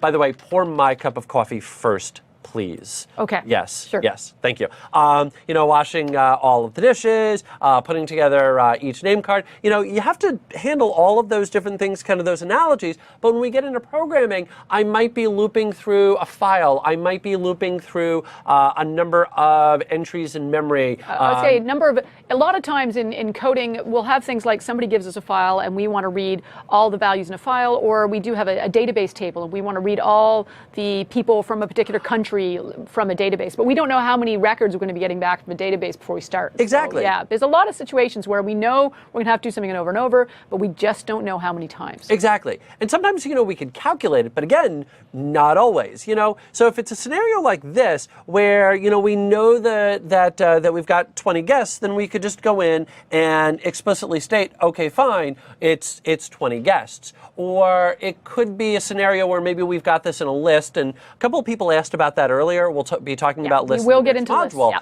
But I could go in and I could ask the list, well, how many items are inside of you? And I could throw that into there. Or we could actually just simply say 4 in list, but now I'm sort of stealing your thunder. Yeah. Come on, I'm going to get to that. Don't steal my next slide. Right, you're right. Okay, I'm sorry. But in any event, I can calculate that number of times, but that's not always going to be the case. And this is where while loops come into play. That the concept of a while loop is we're going to do something, perform an operation while something is true. So what I'm going to do here is sort of just jump straight to the syntax. And this is a perfect example of where a while loop is going to shine. So let's start with, of course, keyword while. Yep. And just as a real quick refresher, I'm just going to do this right away. You'll notice my colon, and then you'll also notice the tab in right there. So kind of, again, that same thing with an if statement or a for loop or everything. We've got the colon, we've got the tab. This is what's going to be executing, and that's just simply what says, hey, go there. All right, cool. So again, we've seen all of that. Now let's explain the concept of a while loop, and I think the easiest way to explain it is to do it in English.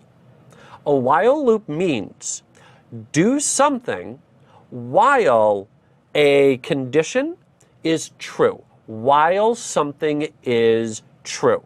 So if we go back to our code here, what we're going to be saying is while answer, whatever answer is, we'll talk about what answer is here in just a moment, while it's not for. So this could be something like while file is not empty, while all candidates are not processed, or again, some conditions. So as long as something is true, we're going to stay inside of that loop and we're going to kind of keep doing what we're doing. Now, the next part that I want you to notice here is that unlike that range, where again we had that set of defined numbers, what you're going to notice with this example is we're asking the user for input. And we're asking the user to input the answer to a question. So what is 2 plus 2? I have no idea how many times it's going to take somebody to enter in the correct value. It could be that they do it the first time. It could be that they do it the 51st time. And again, the next time that the program runs, I still don't know. And the next time, I still don't know. Right. So there's no way that I could say, well, we're just going to loop 5 times, or we're going to loop 20 times.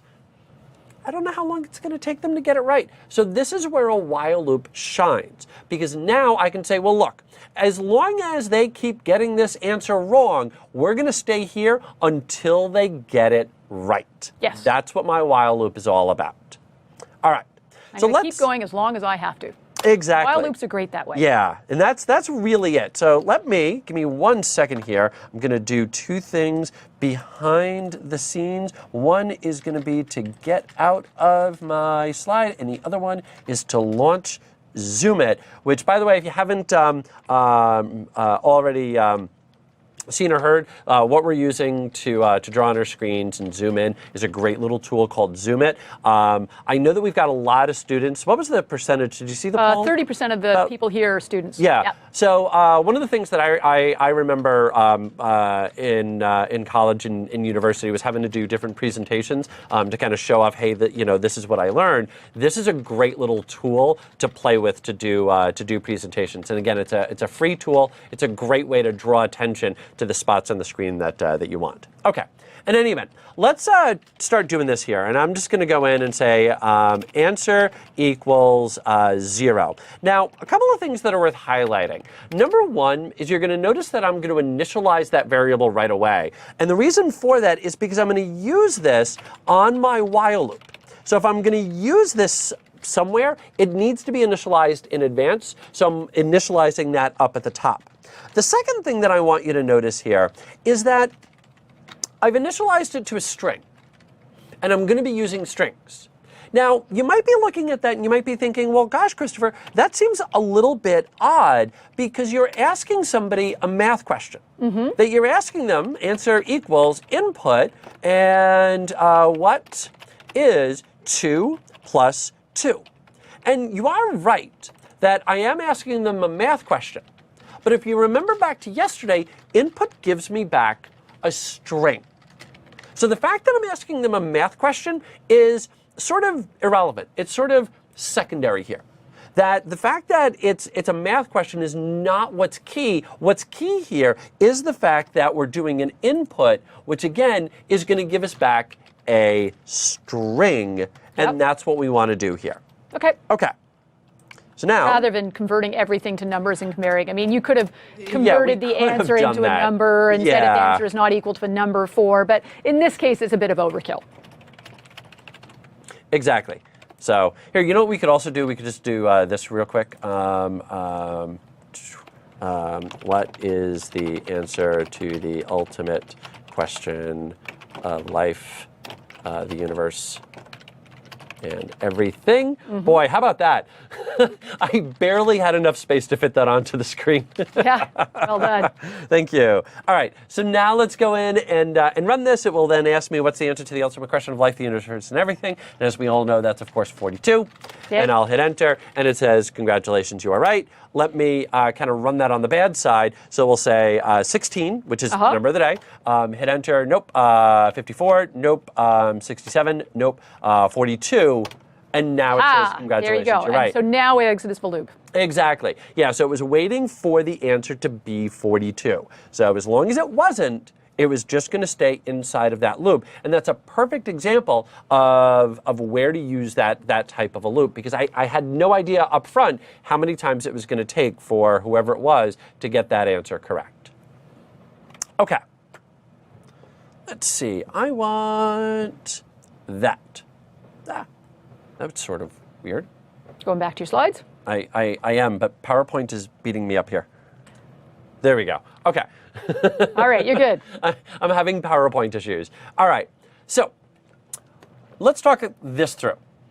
What will this code do? And I'm talking a bit slowly here to kind of wait for the bit of a lag that we've got here for our fine viewers to go in and kind of contribute inside the chat window. Right. So I can see you're using Turtle again. Yeah. Okay. So we're using Turtle again. You've got a counter, a variable called counter. A variable called counter. And you're setting that to start off at 0. So I know counter is 0 when the program starts. Yep. Okay. Then you have a while loop. That says while counter is less than 4. And I know right now when I'm starting the program, counter is only equal to 0. So 0 is definitely less than 4, so I'm going to enter the loop. Okay, that's good math. Yep. Okay, and then, so I'm going to enter the loop, and it's going to move my little line forward 100 and turn right. So this is me trying to like draw lines on the screen again. So I move forward 100 and I turn a corner. Yep. And then I'm saying counter equals counter plus 1. Now that's my way of saying add 1 to the counter. Yep. So now counter is equal to 1. So now, I guess when I get to the end of a loop, it's going to go back to that while statement again. And 1 is still less than 4. Yep. So I'll go through, draw another line, add another counter, it'll be 2. I'll go up, 2 is still less than 4. I'll draw another line, I'll turn right, I'll add a number to, it'll be, counter will now be 3. I'll go back up, 3 is less than 4, it'll draw a last line. And then the next time I go through, counter will be equal to 4. And when 4 is not less than 4, and then it should exit the loop. So 4 times? Okay, so it's going to do the loop 4 times. What's it going to wind up drawing out? Square. It's going to wind up drawing out a square. So it's going to go forward 100. It's going to turn right 90, forward 100, right 90, forward 100, right 90, forward 100. That was actually a little off of a square on my drawing. Not bad by hand, though. But in any event, it's going to draw out that square. So we've actually already seen this. We just saw this with a for loop rather than with a while loop. Now, I do want to just pivot off of this real quickly here, just to highlight that little counter equals counter plus 1. That there was a couple of people in the chat window that had mentioned the concept of variables in Python and kind of mentioned, oh, you don't have to declare them, and the answer to that is no, you can just start using them. So I also want to highlight the fact that what we've done is a counter again is a bucket. So what you can do is dump that bucket out and put in a new value, but you could use that variable for that update. And I gave the analogy yesterday that, again, if it's a box, if I had 2 slices of bread, that I could take out those 2 slices of bread, put in a couple of slices of ham, some nice good spicy mustard, and then put that back into the box. And what I've now done is I've used what was in there, but I've now updated it. So we've gone from 2 slices of bread to a sandwich. So sort of that same concept here, that our counter, kind of coming back over to the slide, is our 2 slices of bread. Our number 1 is our ham and good spicy mustard. So I've combined those together to now update the value that's inside of there. Okay, so that's going to draw us out a square exactly as we would expect it. So to spin this back to what we did before, these 2 blocks of code are really the same. So let's answer the question. Which should you use?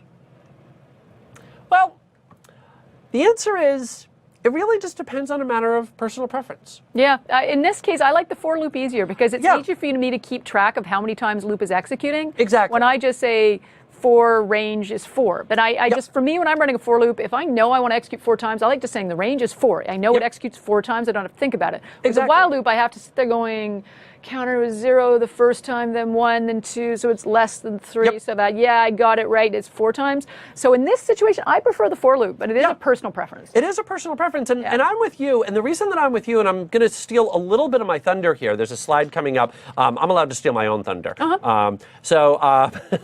But coming up, we do have a slide on this, but I'm going to highlight it for right now. The most important line here is this right here. I have to make sure that I update the counter. So this is on me. So if you're not sure of, which should I use, for loops or while loops, again, it does come down to a matter of personal preference. For me, the dividing line is, can I have something else automatically handle the condition for me? So in the case of our for loop, the condition is, as long as we haven't reached 4 times yet, keep doing this. Okay. That's the condition. And this little in range will automatically do that for us. But over here, it's my responsibility to go in and update the counter. Again, kind of that lazy developer. If I can let something else do it, I'm going to let something else do it. So this is really nice in scenarios where that condition there will automatically update. So if I can say, as long as we haven't reached the end of the file, keep doing this. Those types of things are perfect for our while loops. Okay, so they both have the same end result. But again, it's going to do kind of whatever it is that you might want. Now, I hinted at this, so now we're going to get in and talk a bit about it. That when it comes to a while loop, remember that you're responsible for handling the condition. Susan actually called that out perfectly. Your responsibility. Because now you have to stop and think, okay, well, how many times am I going to loop? So you might do something like this. That you might think, okay, well, counting starts with 0 in most languages. And somebody mentioned this, and it's worth mentioning now. That's not true across all languages. There are certain languages, like VBA, that doesn't always start with 0. But most languages start counting with 0. Python does, so to avoid any confusion, from here on forward, counting starts with 0. So you might be thinking, oh, okay, right. So counting starts with 0. I'm going to be consistent. So I'm going to declare a counter, and I'm going to set that equal to 0. Cool.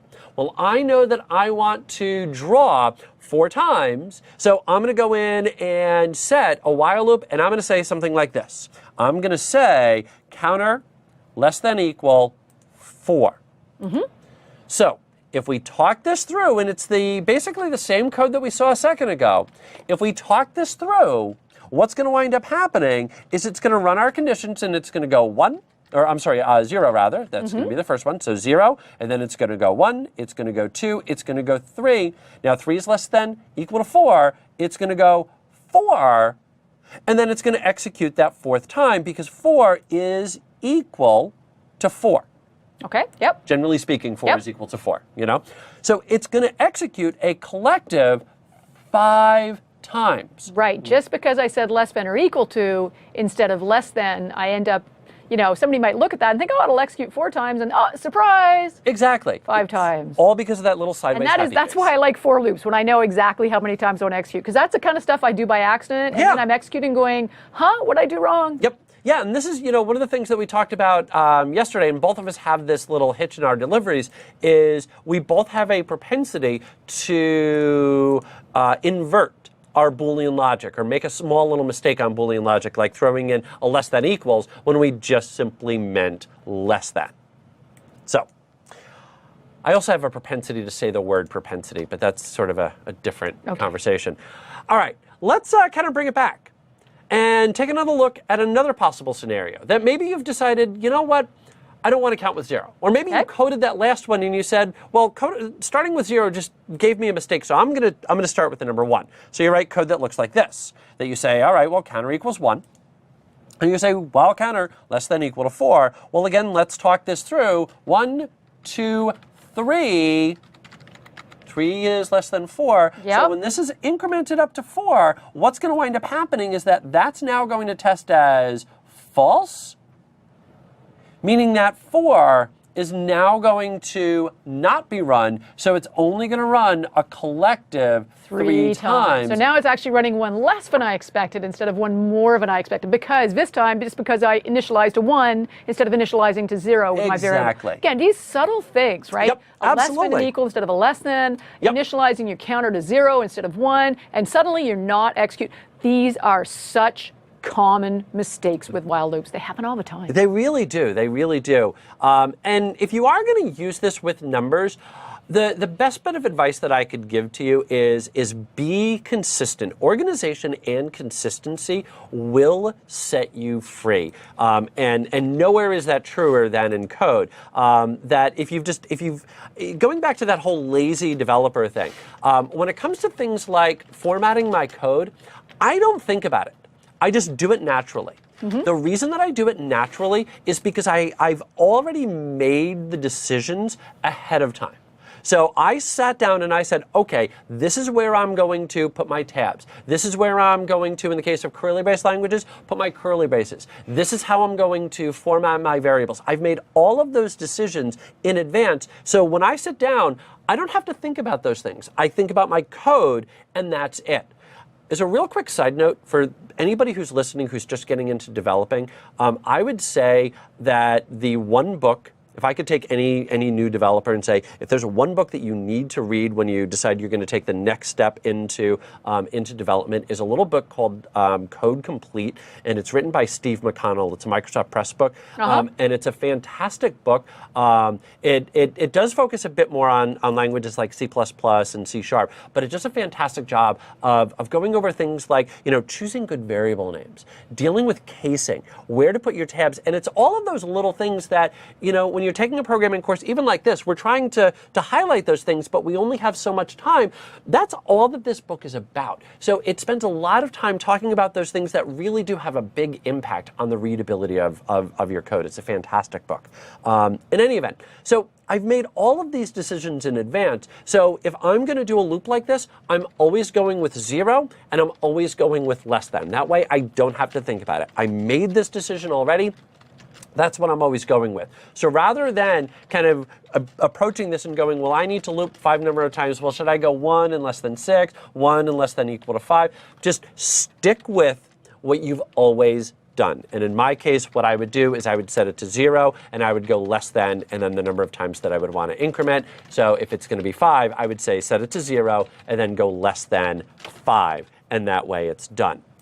Now, all of these are different looping issues. And we've talked about a couple of different ones here, but, Before you do that, can I just ask you quickly, the name of that book again? It was called Code Complete, and the author was Steve McConnell. I think I have that name right on his name.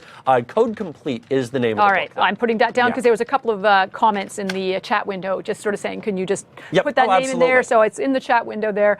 So if anybody's interested, we put that in there. So the name of the book is in the chat window. Yeah, absolutely. You know what I'm going to do? I'm going to do this. I'm going to actually put the slides to the side here. And I'm going to comment out my code. And let's do this. I'm going to say import turtle. There we go. And let's say counter equals 0. I'm going to say 4. Whoops, not 4. You're doing whiles. See, my brain just wants to go to for loops. You knew. It was a fixed number of times. You wanted to use a for loop. Okay, so in any event, you'll notice that I've got my while counter less than 4. And again, you'll notice I'm sticking with that. Yep. When I said 0 less than, that's what I always do. That's exactly what I've done here. So I'm going to say turtle dot forward, and we'll say 100. And I'm going to say turtle dot right, and I'm going to say 90, and I'm going to say counter equals counter. Can I get you to make a little 1. change instead of counter equals counter plus 1? We had a lot of questions in the Q&A about different ways of adding 1 to a variable. Somebody was asking if you can use the plus plus that we sometimes use in some languages, and about the plus equal. So would you do me a favor? No, plus plus won't work, but the plus equal syntax does work. So I just want to show that as an alternative way of adding 1 to a variable or adding a value to a variable, because that came up a few times in the chat window. So we just want to show you that's another way of adding 1 to a variable. That plus equal means take this value and add this to it.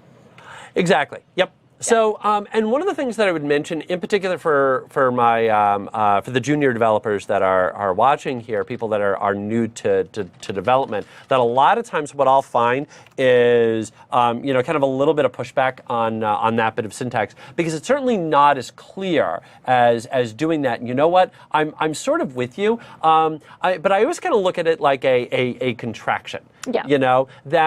It doesn't necessarily, especially when you're first getting into it, look as clear. But once you start using it, it just becomes second nature. So you might decide, you know what, that doesn't make a whole lot of sense to me, so I'm not going to use it for right now.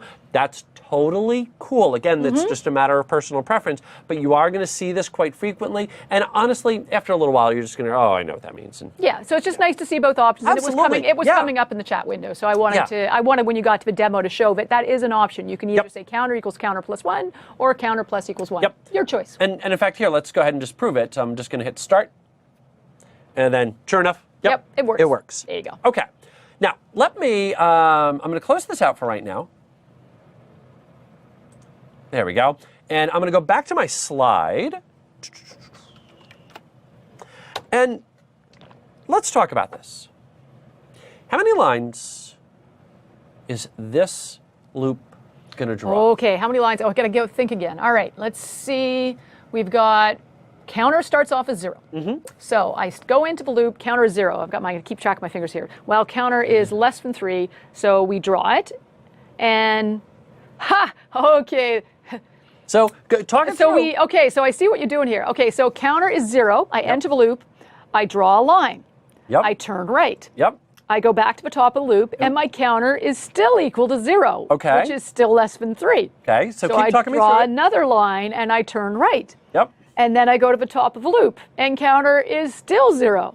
So once again, I enter the loop. This loop is going to go on. Hey, Susan, I'm going to cut you off because it sounds like you're going to go on and on and on forever. Forever and ever and ever and ever and ever and ever. Okay, Susan. Am I done? Yeah, now you're done. We need a control C. break. But yeah, exactly that. And Susan did a perfect job of explaining that with a bit of humor as well. That's exactly what's about to happen. Is my condition here is never going to change because I never updated, I never incremented my counter. And this is one of the biggest pitfalls of using a while loop, is you have to make sure that that condition is going to change. So let's actually kind of go in and do that. You'll notice it is, in fact, a trick question. And well done to the Q&A group. We got a lot of people who caught that one. So awesome. You got it. Well Love done. It. And you know what I'm going to do? I'm going to introduce this bug a little more subtly. Aha! Sneaky. What you've got is because you didn't actually indent the adding 1 to the counter. So just because you forgot to indent it, that code isn't going to execute inside the loop. It'll only execute when you exit the loop. But that means when the loop is executing over and over and over and over again, it never gets out. So it never gets to the line of code that says add 1 to counter. Exactly. So when I go in and I hit start, whee! Round and round she goes. When she stops, nobody knows. We could be here for a little while. Maybe now would be a good time to show someone what do you do if you're in Visual Studio. Can we go to Visual Studio and show how you get out of this if you code this by accident, because you will. You absolutely will. Again, if I had a nickel, I'd be able to take my wife out for a very nice dinner. You'll notice right up there in the upper right-hand corner, there's the Stop Debugging button. Yep. Just click that. And you're back to your and code. You're back to normal. Absolutely. That's your break. Yep. Command. Yeah. So we'll go back in. We'll hit start again and rerun it. And now you'll notice that it's just doing it the 4 times. So close. There we go. Okay. Yep. So yeah, and that is going to happen. So if you're going to pick up anything about while loops, the biggest thing that I would say is to make sure that your condition changes.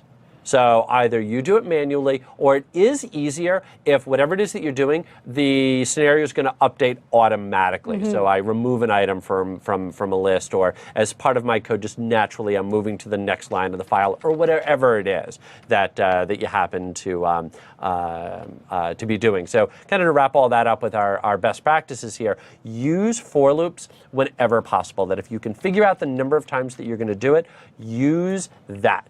But again, don't fear the while loop. That there are going to be scenarios where the while loop is the only way, and sometimes, it could actually be a little bit easier to remember. Plus, on top of that, the while loop gives you a little bit more flexibility because there's nothing that says that every single time that you go through the loop that you have to increment the counter. When you're doing a for loop, basically once you start that for loop, the die is cast, so to speak. That's your counter, and away you go. But here, I can go in and get a little bit more manipulation as needed. So, don't fear it. Sometimes it can be a little bit easier. It's certainly going to be easier when you're looping through kind of an unknown number of times. Don't be afraid of the while loop. Yeah, there is a time and place to use a while loop. So exactly. Yes, you can accidentally end up with an endless loop or execute one too many times, one too few. That's why we test. Yep. That's why we have the stop debugging button or Shift F5 if you're a keyboard person.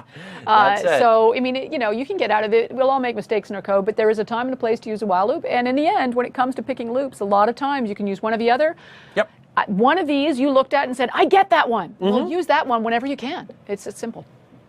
That really is it. I'm sorry, I'm off screen drinking coffee. All right, so your challenge, should you choose to accept it, is create some form of an Etch-a-Sketch program. I think this one should be fun. Yeah, absolutely. Ask the user for a pen color, ask the user for a line length, ask them for an angle, and then away you go from there. So use that turtle to go ahead and draw the line based on those specifications. Now, a couple of things that are worth highlighting is the fact that, remember, when you're doing the input, going to be coming as a string. Also remember that you may need to go in and do the math on that, so that 360 divided by whatever number it is. Yeah, well, in this case, we're actually letting the user specify the angle. You're doing it line by line. This is the user picks the angle. Exactly. When they're doing it Yeah. Sorry about that. But again, you still have to make sure that you convert that to a number. Congratulations. Yeah. How to manage loops. And that is a big thing. That's going to be one of the more common things that you're going to be doing inside of your applications, because you're going to have a set of items that, a lot of people have asked kind of what can you do with Python? And the answer is whatever it is that you want. So if you want to create web apps, if you want to create things for automation, etc., you can do that with Python. So, one of the target audiences is IT pros. Well, if I'm trying to update X number of servers, or all the users in a particular group and things like that. Exactly. Yeah, that's exactly where something like this is going to come into play, and it's exactly where you're going to have a while loop. So I have my list of servers, and I kind of run through and say, update or reboot or whatever it is that you're going to be doing. Awesome. I'm just going to mention one little thing because it came up in the chat window. There was a question, are we going to cover for else loops and while else loops? We're not going to bother doing demos of syntax. That's a more unusual situation, but just to state fairly simply, but it is possible, just like when we saw there was an if statement, you could say if this condition is true, do the following, else do something else.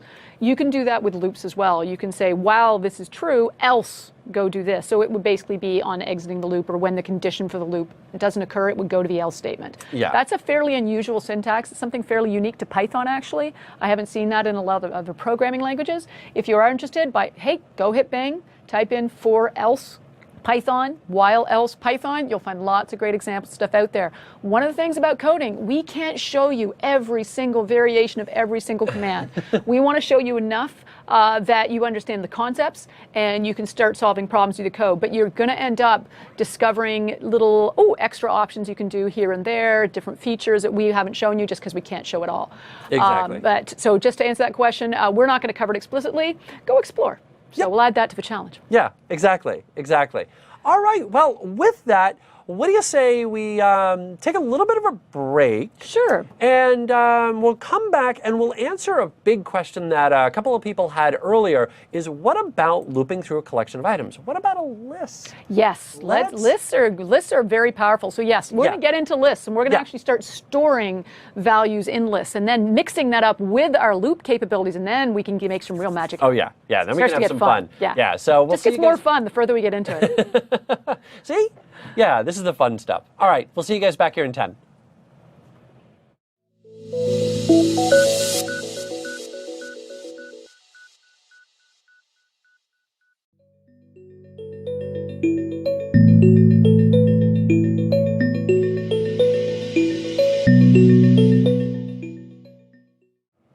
All right, well, welcome back. This is still Introduction to Programming Using Python. Susan Ibach, Christopher Harrison, and we left off doing loops. And when we were doing our loops, based on numbers, which is a great way to learn loops. And you will certainly be doing it based on X numbers. You will absolutely be dealing with numbers. But I would argue more commonly, you're going to have a collection of items that you need to do something to each item. So wouldn't it be nice if maybe I could, I don't know, create some form of a container that would allow me to have multiple items and say, a list? Don't stop still. You keep trying to jump ahead on my slides here. Let me go. All right. All right. Susan, go. Awesome.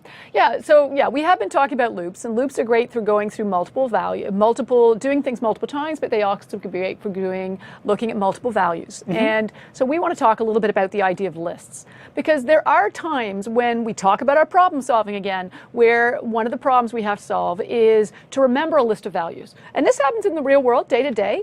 You want to maybe remember the names of everybody who's coming to a party. Because you have to print out their name cards later, or you have to make sure you remember if anybody's a vegetarian or needs kosher food. You need to make sure you have enough glasses and plates for everyone. So a lot of times you need that sort of remember everybody who's coming. You might need to remember all the scores you got in the different courses that you're taking, because you need to calculate your GPA. Maybe you need to remember the directions to get somewhere. You want to, so many of these tools now, there's all these map applications that'll tell you turn-by-turn directions, but I need to remember, go down this street, turn right, then turn left, or go north on this street for 1 kilometer. I am a Canadian, I did go with kilometers. Then turn right, and so on. So there's a lot of situations where we're given what effectively works out to be a list of different values. So it's important when we start problem solving with code that we have an ability to work with those lists and to remember those different lists.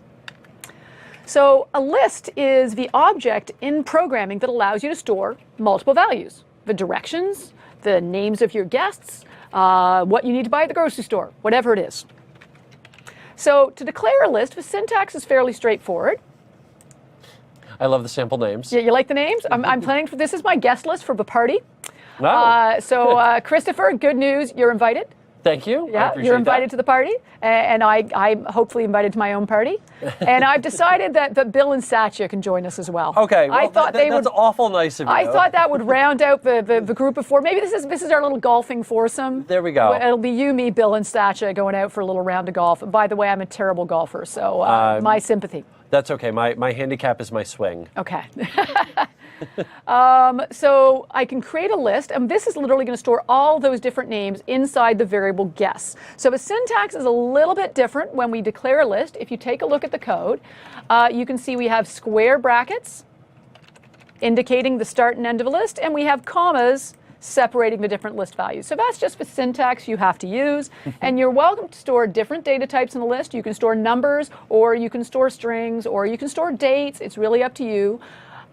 Python will allow you to put different data types in a single list. So you could store a name, a number, and a data type, and a date all in one list, but I don't recommend that because it's very hard later when you're trying to go through the values in the list to go, wait, is the first value a date and the next one's a string and the next one's a number? If you're storing, for example, the names of all your guests and the ages of all your guests, I would actually recommend you have two lists. One with the names, one with the ages. That's going to be a lot easier for you to work with than having a list of name, age, name, age, name, age, name, age. Yeah, you don't want to have to remember where you are in each one of those. And even if it's, so anything where you want to store different values, you're probably better off having lists for each value than mixing it. Even if it's name and the city where they live. They're all strings. I could theoretically store that all in one big long list. You know, Susan, Ottawa, Christopher, Seattle, Bill, Seattle, Satcha, Seattle. Apparently everybody's in Seattle. Move to Seattle. Yeah. No, thank you. But it would be better to have a name of guests list and a home of guest list. And I know that the first value in the names goes with the first value in the list of cities. And the second value in names goes with the second value in cities. And I know the third value in names goes with the third value in cities. So that's just in generally speaking, when we're working with lists and code, we generally store one piece of information. Yeah.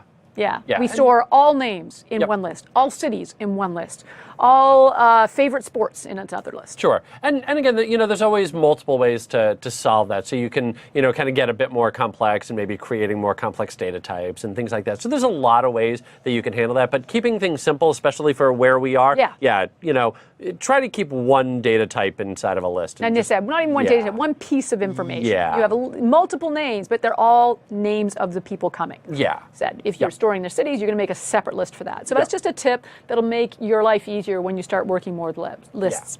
So we go back to the slides for a second here. In terms of syntax, sometimes we were talking last chapter about one of the things we often do with loops is things like reading from files or reading from databases.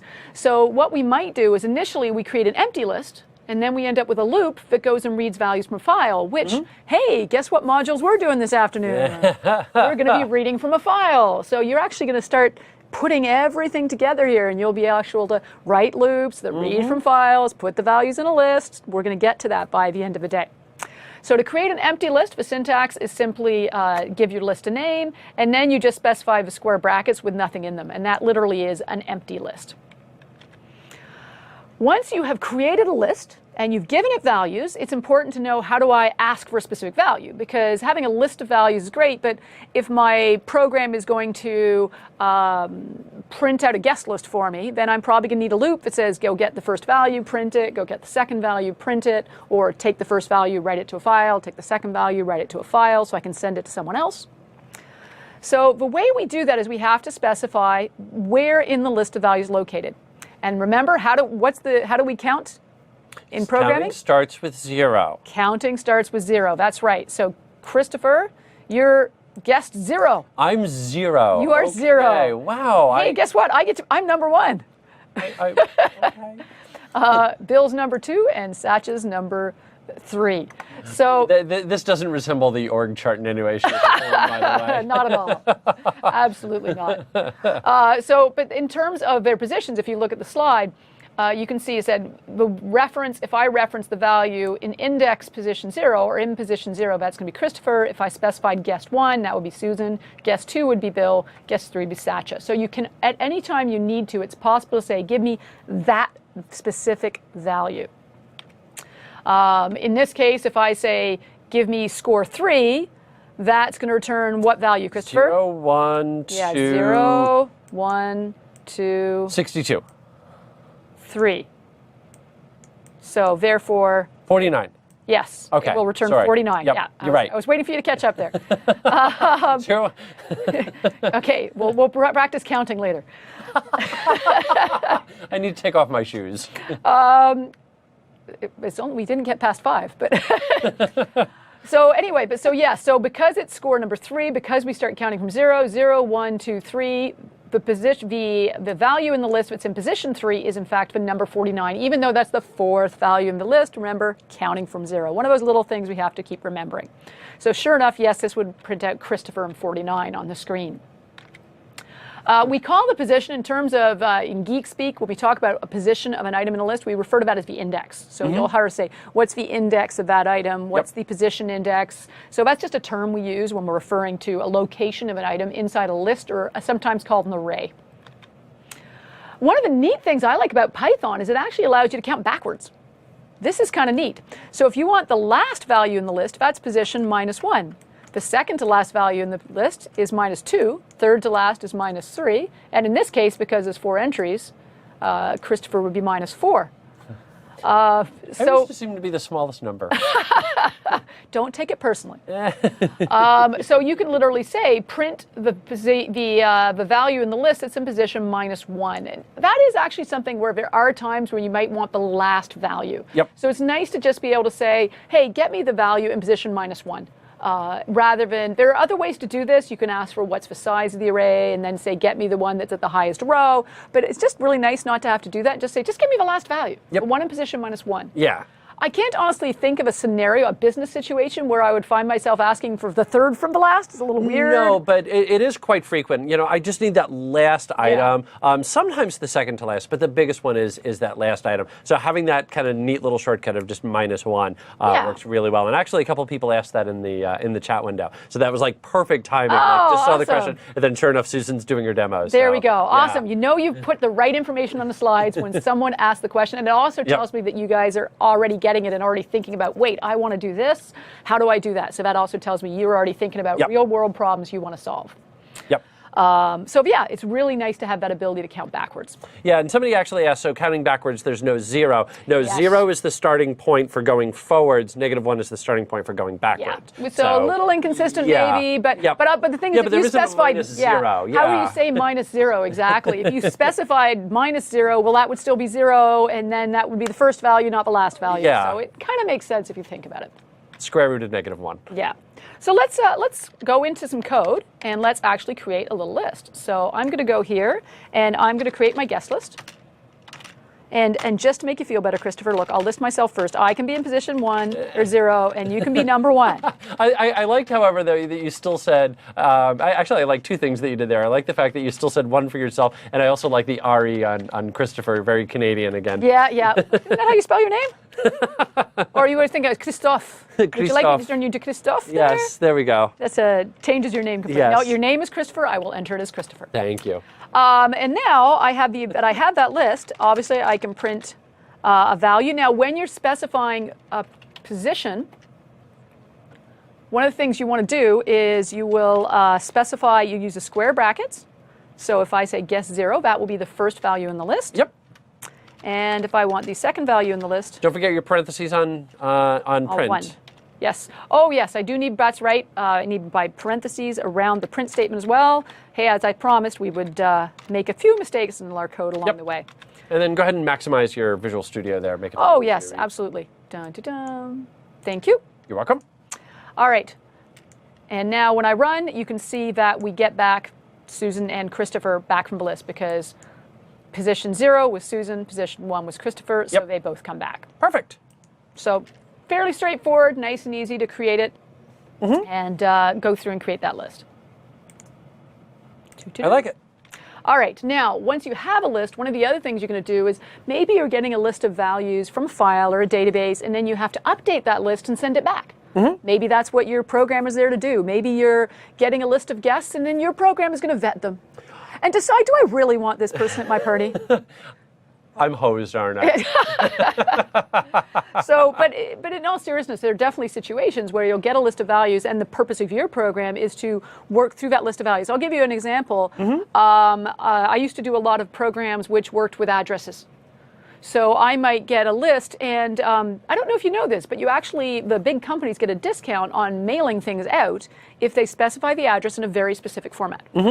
And so maybe my program is one that's written for a big bank or something that's mails out bank statements to everybody, all of their customers, and they want to make sure they get the discounted rate from the post office because that's going to save them a lot of money. But to do that, they have to always display the addresses in a very precise format. So maybe your program is taking the address the way the user entered it and standardizing it.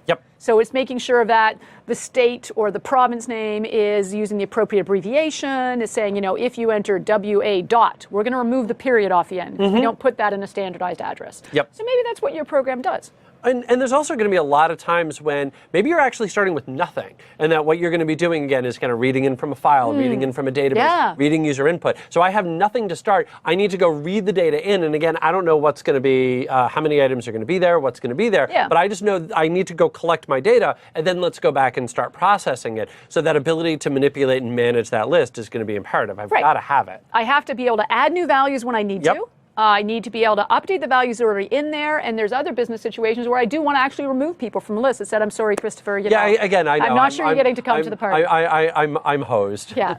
So to update a value in a list, it's actually pretty straightforward. How do you update a variable? Well, you would just say variable name equals a new value. Well, if you take a look at the code here on the slide, if I want to change the value of inside a list, you specify the list name, but you have to specify the index position. Which value in the list do you want to change? So I'm changing, and I'm sorry, Christopher, I apologize. What I'm doing now is I'm saying Steve is invited, and so basically what's going to happen is the value in position 0 is now going to be, and I'm just going to take a slightly better pen here. There we go. I'm sorry, it's now apparently Steve who's coming to the party instead of Christopher. I'm just going to sit over here and cry. I promise you'll be invited to the next one. All right. So this basically updates that first value from Christopher to Steve. And you can see the way the output, when I print out the value of row 0 or position 0 in the list, it now shows Steve instead of Christopher. Yep. You can add values to a list as well, also very useful, using the append function. So if I use the append function, I'm going to go back to my highlighter. I do an append to so I specify my list name. I call the append function, and then I specify the value I want to add. New values will always be added to the end of the list. So if I have 4 values, this is going to become the 5th value. If I have 10 values, it'll become the 11th value. So you don't have to say, add if I have 10 rows in my array, put this in position 11. The nice thing is you just say, here's another value, put it on my list, and add it to the end. So if you look at the code, if I want to confirm that the value was added correctly, I can just use that little last value trick.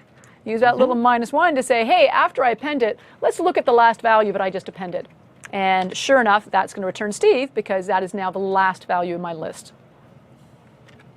So it's dynamic. It automatically stays up to date. Yes. Okay. Yeah, absolutely. I don't have to worry about it. I worry like that you're just explicitly removing me. Yes, in this next example, I'm sorry, it's just plain. Wow. So in this case, you can also remove a value from a list. Not even being subtle about it. Just boom, you're gone. So I can remove a value from a list as well. There's actually 2 different ways to remove a value from a list. If we take a look at the code on the slide, one option is to use the remove function. With the remove function, you specify the value contained in the list that you want to remove. So I'm not specifying the index position this time. This time I'm actually saying, I'm explicit, as you said, my apologies, Christopher, this time. I know you were double booked this evening and you won't be able to make it, so I'm removing Christopher from the guest list. So now if we do this, if we then say, well, what's the first value in the list now? What value is going to be in position 0? It's going to be Susan because Christopher is removed. It doesn't leave an empty list item. It actually removes that entry from the list. So now the first item in the list will be Susan. So it's not leaving a blank behind. It's actually removing that value from the list completely. Okay. The other way of doing it is the delete command, because sometimes you're going to want to say, I want to remove Christopher, I want to remove Bill, I want to remove Susan.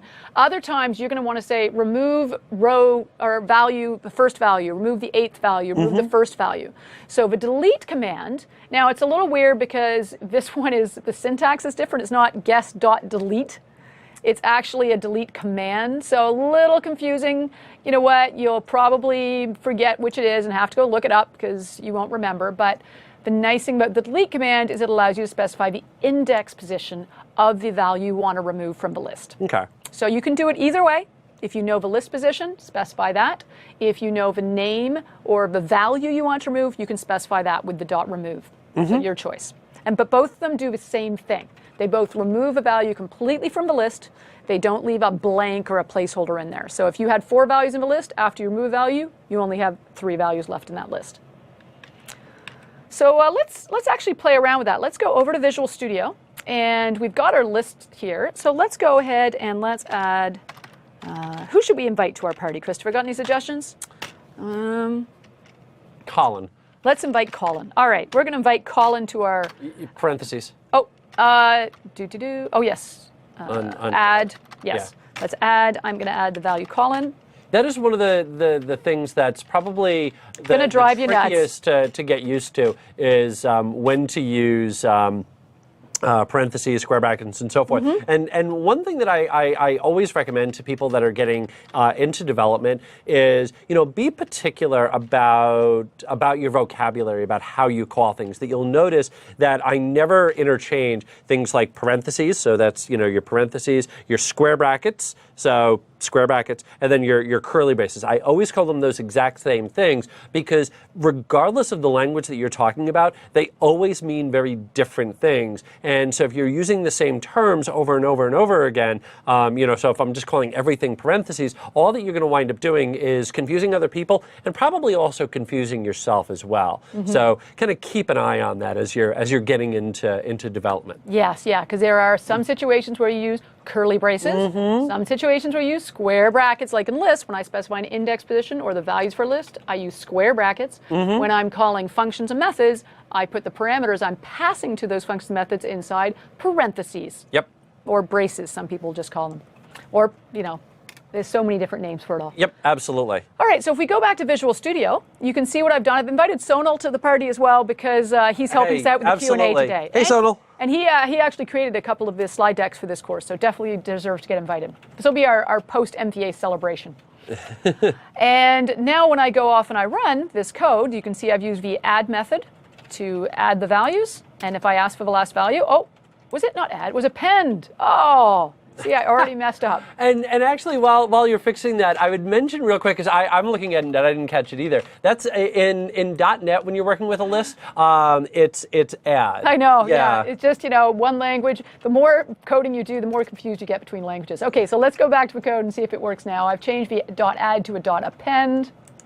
And now we go off, and sure enough, we can see that the last value in the list is now Sonal. So it must have successfully added our values to the list. Now, what would be really nice would be to have maybe a loop that showed everyone in the list. We'll get there. Yep. We will get there. By the way, a couple of people have, actually several people have asked, do this real quick for me. Sure. And because the best way to do it is, you know what, let's do it this way. What's the question, Christopher? The question is, if I say remove and there was multiple items in there with the same name, sure. What would it do? Well, then I'm at append. The next one I do is an update. Then we'll do remove, and we'll get right into that. Okay, perfect. So let's try, let's do a guest dot, let's change a value. If we want to change a value, and we decide that that Bill isn't going to be invited anymore. We're going to now change that. Actually, what I've decided is Sonal is now going to be our third guest. And so we're adding Colin to our guest list. Okay. And we've decided that, I'm sorry, Bill, Sonal's coming instead of you. Wow, that's... Yeah. He's a busy guy. It's hard to get him. And he's often not available. So this is a way of updating. So this is update a value. And this append method is used to add a value. So we'll try that out. And sure enough, obviously the last guest is now Colin because he was added to the end of a list. Let me just print out the value of guest number 3 to prove that that is now, in fact, Sonal. And while you're doing that, it's also worth highlighting real quickly that while you were doing this, you could have just as easily have used input rather than just hard coding it in. Sure. It's one of those things when you're doing a simple demo like this, that if you throw in that input, that's now just another step to go in and do the demos, Yeah. and that's why we're just hard coding it in. But could you use input or anywhere else that you could be reading a string from? Absolutely 100%. Yeah, so it doesn't have to be hard coded. It's just easier to demo. Absolutely, Yeah. no. We're just trying to keep the code as easy to read as possible. Yep. So if we look at the code now, you can see we've appended the value, and then I'm just printing the new value, and then updating a value and printing it. So you can see that the updates happen in the code. So you can see the new values that have been updated in the list. And that takes us to delete or the remove. So if I was to remove someone, so let's have, we're going to invite Bill twice. So we actually have the same value in there twice. And actually, I don't know what's going to happen. I'm curious. Let's find out. Was it .remove? Yes. Oh, thank you, IntelliSense. Yeah. There we go, helping me remember that it is remove. And let's going to remove Bill from the list. And then I'm just going to comment out these 2 lines, because then I'm going to ask for the last value. Okay. Because if I ask for the last value, if it removed both the Bills, then the last value should be Christopher. Yep. If, however, it removed only one Bill, then the last value will still be Bill. So that's going to be my little, I'm just going to comment out this code, and then we'll see what is the last value in the list. Keep forgetting no dope. Yes, I know. I keep forgetting that. Last value. And again, while you're typing this out, if you're ever curious about, what's going to happen, the easiest way to figure it out is just write a little bit of code and just test it real quick. Try it. Yeah, absolutely. So I mean, I remember, and I know you've done this as well. When you're in the classroom, somebody asks something that you don't know, because we don't know everything. We'll openly admit that. Somebody asks a question. Hey, let's go in and try it. Give it a shot. So go ahead. In fact, there's been a couple of questions in the Q&A where I said, I don't know what would happen. Try it. I've actually answered that in the Q&A. Yep. So let's find out if we specify a value that exists multiple times. It only removes the first one it finds. So if you search for a value, if there's multiple occurrences of that value in the list, it will only remove the first one. Correct. So now we know what happens. Of course, if you specify a name that only appears once, then, I can't really prove that by printing the last value. It will only remove that specific value.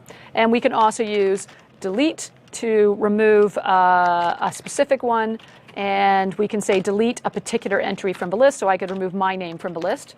And then if I print the first value in the list, it should now be, don't forget your parentheses. Yeah, I'll get there. And that would be, let's say, print who is guest 0. So let's try, this was one option. Actually, let's not remove that. Let's remove. Yeah, leave me. I'm going to take off Satya off the end there. Satya.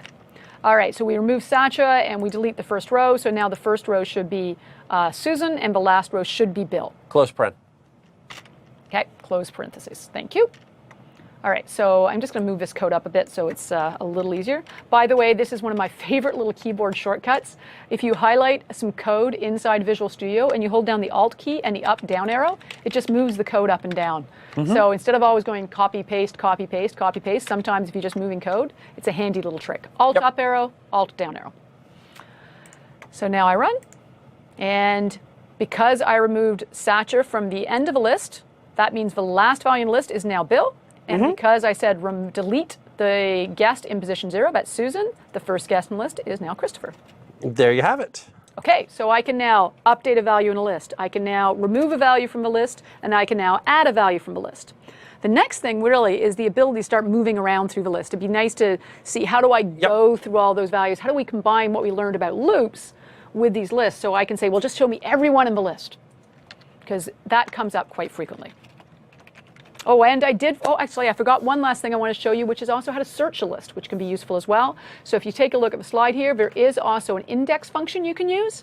And if you call the index function, what it will do is it is actually a function of your list. You pass it the value you want to search for, and it will return you the first one it locates. So if you had 2 bills in this case, it would tell you the location of the first one it locates. And it'll return the index. So in this case, if I ran this code, Christopher's in position 0, Susan's in position 1, Bill in position 2, Satya in position 3. So when I say go find Bill, it's going to come back and it's going to return a 2. Yep. Because that's the index position of Bill's entry in the list. So a couple of real quick things that I want to highlight just from the chat window that's been coming up. People are really into the remove. And so one of the questions was which item is removed if there's multiple. So if there's 2 bills in there and I say first one Bill, would be removed. Exactly, yeah. It's going to be the first one. Yep.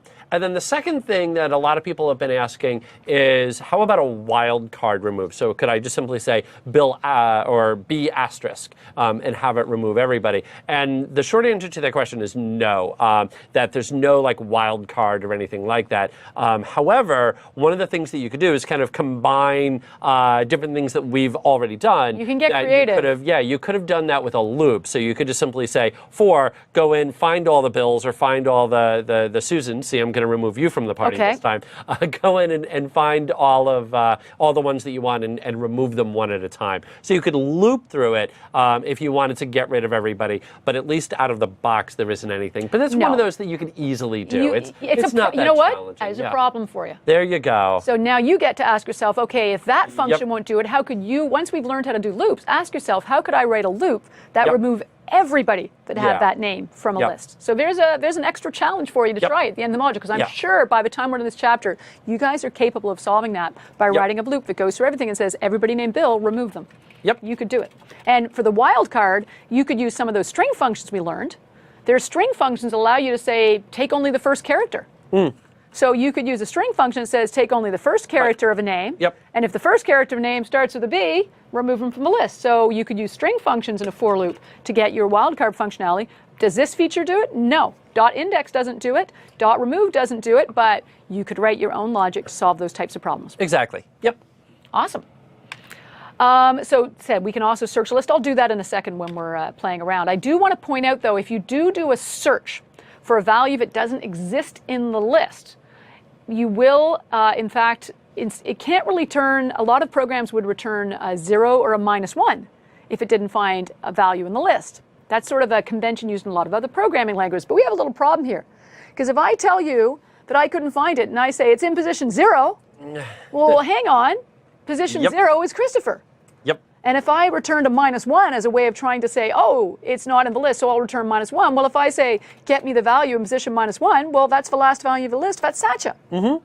So in Python, unlike a lot of other programming languages, which would return a 0 or a -1 or something if it couldn't find a value in a list, you actually get an error. And your code's going to go spewing and spitting nasty messages all over the screen if you search for a value that it can't find on the list, which is why the error handling chapter we're going to cover later today is really important. Okay, back to the slides. The last thing I want to do is I want to talk about how we go through that loop. How do we use a loop to process all the values in the list? So now we're taking what we learned before and applying it to our lists. The easiest way, let's start with a for loop, because we're comfortable with the basic for loop. You know how to declare a for loop. You say for, we create a variable. I'm calling it steps. You know that's my favorite name for that variable. And this loop is going to execute 4 times, because I happen to know, right now, I know there's exactly 4 values in the list. So then, as I go through the loop, I can say print out from the guest list the one in index position of steps, because the first time through the loop, that's going to be 0. So it'll print out Christopher. Second time through the loop, it'll be 1. That'll print out Susan. Third time through the loop, it'll be 2. It'll print Bill. Third time through the loop, it'll be value 3. That'll print out Satcha. And remember, in for loops, it never actually reaches that higher number. It executes 4 times, but it counts 0, 1, 2, 3. Right. So that will print out each of the values. So let's just go see that in action. And I'm just going to do a little Control-KC, comment that out. Remove a value from the list, just so I can remember what all that code was when later on, if you're looking at it, you'll remember what it all was. So what I'm going to do is I'm going to write a loop that says for steps in a range of 4. So go through 4 values, and each time you go through the loop, I would like to print out from my list of guests the value in index position steps. Now, I'm going to try and put a breakpoint on here so we can sort of step through it. You can see how it works. So when I execute, the first time I run in, I'm right here, and it's executing my code. So it's just entered my for loop. You can tell by the little yellow arrow there. You can tell, oh, I haven't run Zoom it yet. My apologies. Let's do this then. So by the yellow arrow is indicating the next line of code it's going to execute. So right now, if I hover over the variable steps, really neat feature in Visual Studio when you're running the debugger, because I put a breakpoint here, it stopped when it got to this line of code. And if I hover over the variable steps, it tells me the current value of steps is 0. And if you want to get really fancy, I can actually pin that so that little window stays over there so I can see the value of steps as we're chugging along. And Visual Studio is so cool. If I hover over the variable guests, I can see that the current value of the list guests is Susan, Christopher, Bill, and Satcha. And let me pin that over there as well, so we can kind of keep track of that as we're chugging along. Nice. Now I'm going to step through my code. There's a little step into F11 or the step into button in the toolbar.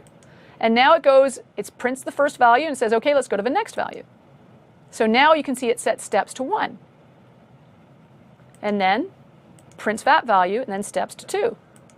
And then you can see the value of steps going through and the output appearing on the screen. But you can actually see it as it's going inside the debugger and the output appearing. I like it. Okay. All right. So we've got the ability to loop through all the values in our list. If I take out the breakpoint just to have you see it running more quickly, no, take off the breakpoints, thank you. And I just run that, you'll just see, boom, there's my 4 values printed from the list. Yep. Awesome. But I don't know about you, Christopher, but I do see one little problem in that code. I I'm saying execute the loop 4 times. And actually, somebody called that out in the chat window, like, wouldn't it be better to? And they threw out one possible. And I'm not What did they? No, I want to know. What did they suggest? They called out pulling up the length of the array. I love it, and that is exactly what I would like to do. Okay. Is I don't know how many values are typically going to be in an array, or in the list. So one of the things I can do is there's a function that allows me to find out how many values are in the list, and then I can say execute the loop as many times as there are values in the list, and that's done using the length function. So fantastic job by someone in the chat window there, because guess what? If you don't know how many values are in the list, if you take a look at the screen here, there is a function we can use called len, which is short for length. And when you pass it a list name, it tells you how many rows are in that list. So let's make our code a little more robust. Yes. So it can handle lists of any size. Yep. And it'll still work. So I'm going to go back to Visual Studio now, and I'm going to say number of values in my list equals whatever values returned by length guests. Because the length function will tell me how many values are in that list. And then in my for loop, instead of saying execute it 4 times, I say execute it however many values in list. And watch my casing there, make sure I got my uppercase all matching. And now, if I have 4 values, we're good. But if I go in and I add Sonal to the list, my code will still work. And that's making my code more robust, so it can handle more situations, different sizes of lists. And really, it's also allowing me to be a lazy coder, because I don't have to change it if somebody gives me a different list value back. Yay, being a lazy coder. Yes. All right, so we have now that ability to loop through all the values in a list. Now, if we go back to the slides, though, don't tell anyone, but there's actually a really, really easy way to go through all the items in a list. It's such a common thing we have to do in code. I mean, really, if you're working with lists, I can almost guarantee in your code, you're going to end up having code that says, now, for every value in the list, do this. It happens all the time. So they have a special loop, which is for every value in the list, do this. It's a for loop. Do you remember when in the for loops chapter, we're going to give you a flashback, we actually said for color in red, blue, black, green, and it was a special syntax where we could specify the exact values to use when we entered the list? And when we specified red, blue, black, green, we put them in square brackets with commas separating the values, which is exactly the same syntax we use to declare a list. That's not a coincidence. That is actually quite deliberate. So if we take a look at the slide, you can see when we declare a list of values, you can just say for, and guessed you can call, this is just like steps, color, or whatever you want to call it, right? Some variable name in this list. You could actually put for guest in open square bracket, Christopher, Susan, Bill, Satya.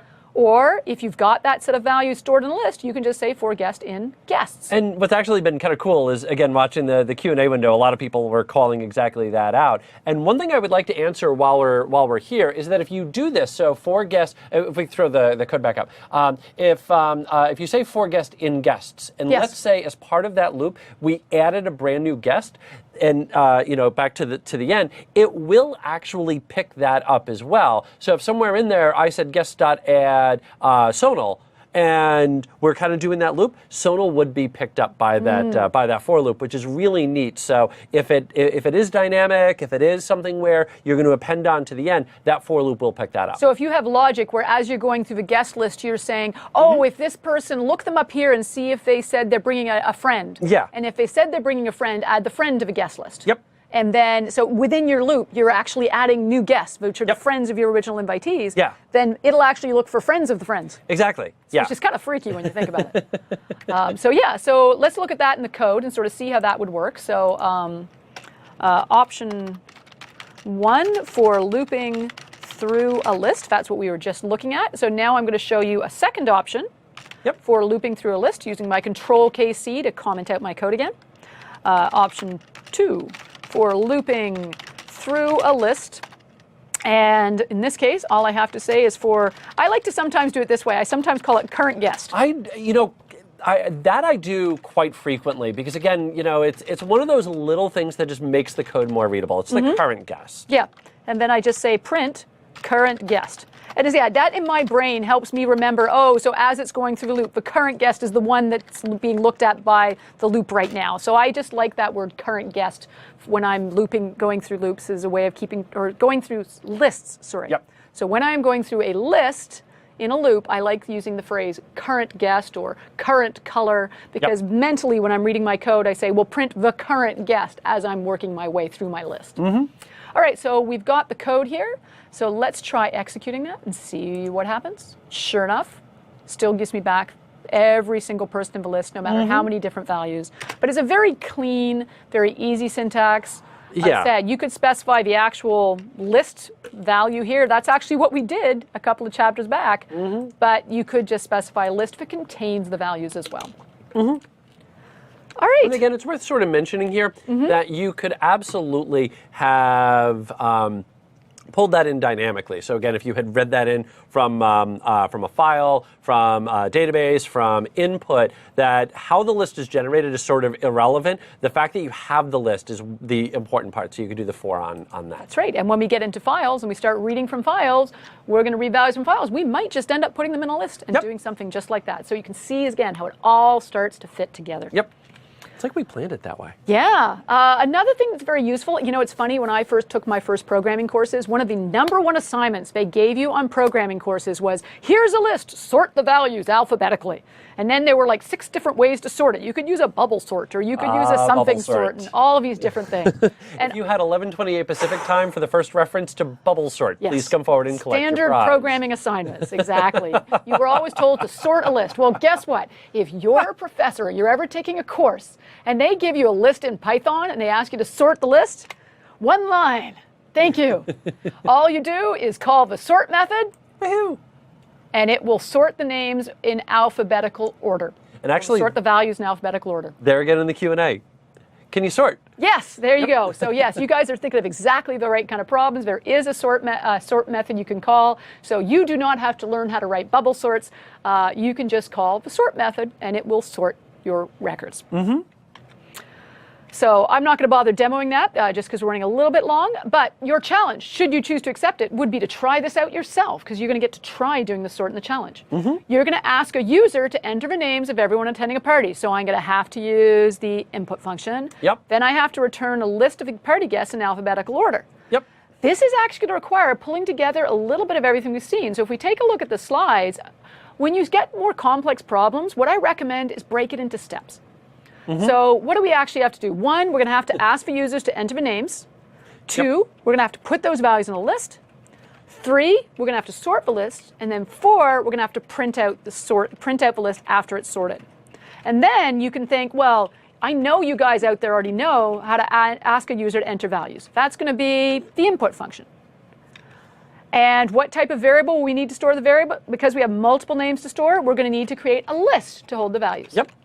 How do you ask a user for more than one name? Because I'm going to keep asking them for one name, after another name, after another name. So I'm going to need a loop. Should it be a for loop or a while loop? Well, do you know how many names are going to be entered? I don't know. So therefore, I can't go with a for loop. So I'm going to have to go with a while loop. How will the loop know when to stop executing? You're going to have to figure that out. Maybe the user enter a special keyword when they're done or something like that. But if a user has to enter a special keyword, you better tell them. That would be a good idea. Then the second thing you'll have to do in terms of steps is you'll have to take the values that are entered by the user, and you're going to have to store them in a list. So every time someone enters a new name, add it to your list. Then sort your list. We already saw we have a sort method to do that. And finally, you're going to need a loop that goes through the values in the list and prints out the value. So this one's going to be a little more complex. We're starting to pull together a lot of different things we've seen. We're also solving more complex problems. So it's going to be something along these lines. I am going to throw out a little problem for you that you're going to run into. If you write code like this, and I say, hey, guest, when you enter a name, we're done, I'll assume you've entered all your names. And in my code, they enter a value, and then I add it to the list. But I want to point out a little problem. When I print out the list of names invited to the party, I end up inviting Dunn. Dunn, you know, just whenever he shows up, he just makes a mess of the place. You know, we never want Dunn at the party. Yeah. You know? So this is the kind of little things you run into when you start solving problems. So if we go back to the slide, I'll give you a little hint. You might want an if statement as well. So wow, if statements, loops, inputs, prints. lists, we're putting everything together. So Yep. you're going to have some fun with this challenge, but I also know you can do it. And I think that takes us to the end of another module. Yeah, that actually does it. So, lists are cool, but of course the problem with lists is that it's just in memory for right then. What happens if we close the program? Yes. If I want to remember that list for later, I might just need to save that information in a file. Ooh. Coming we soon. should talk about that. We'll see you in 10. We'll talk about that. Bye.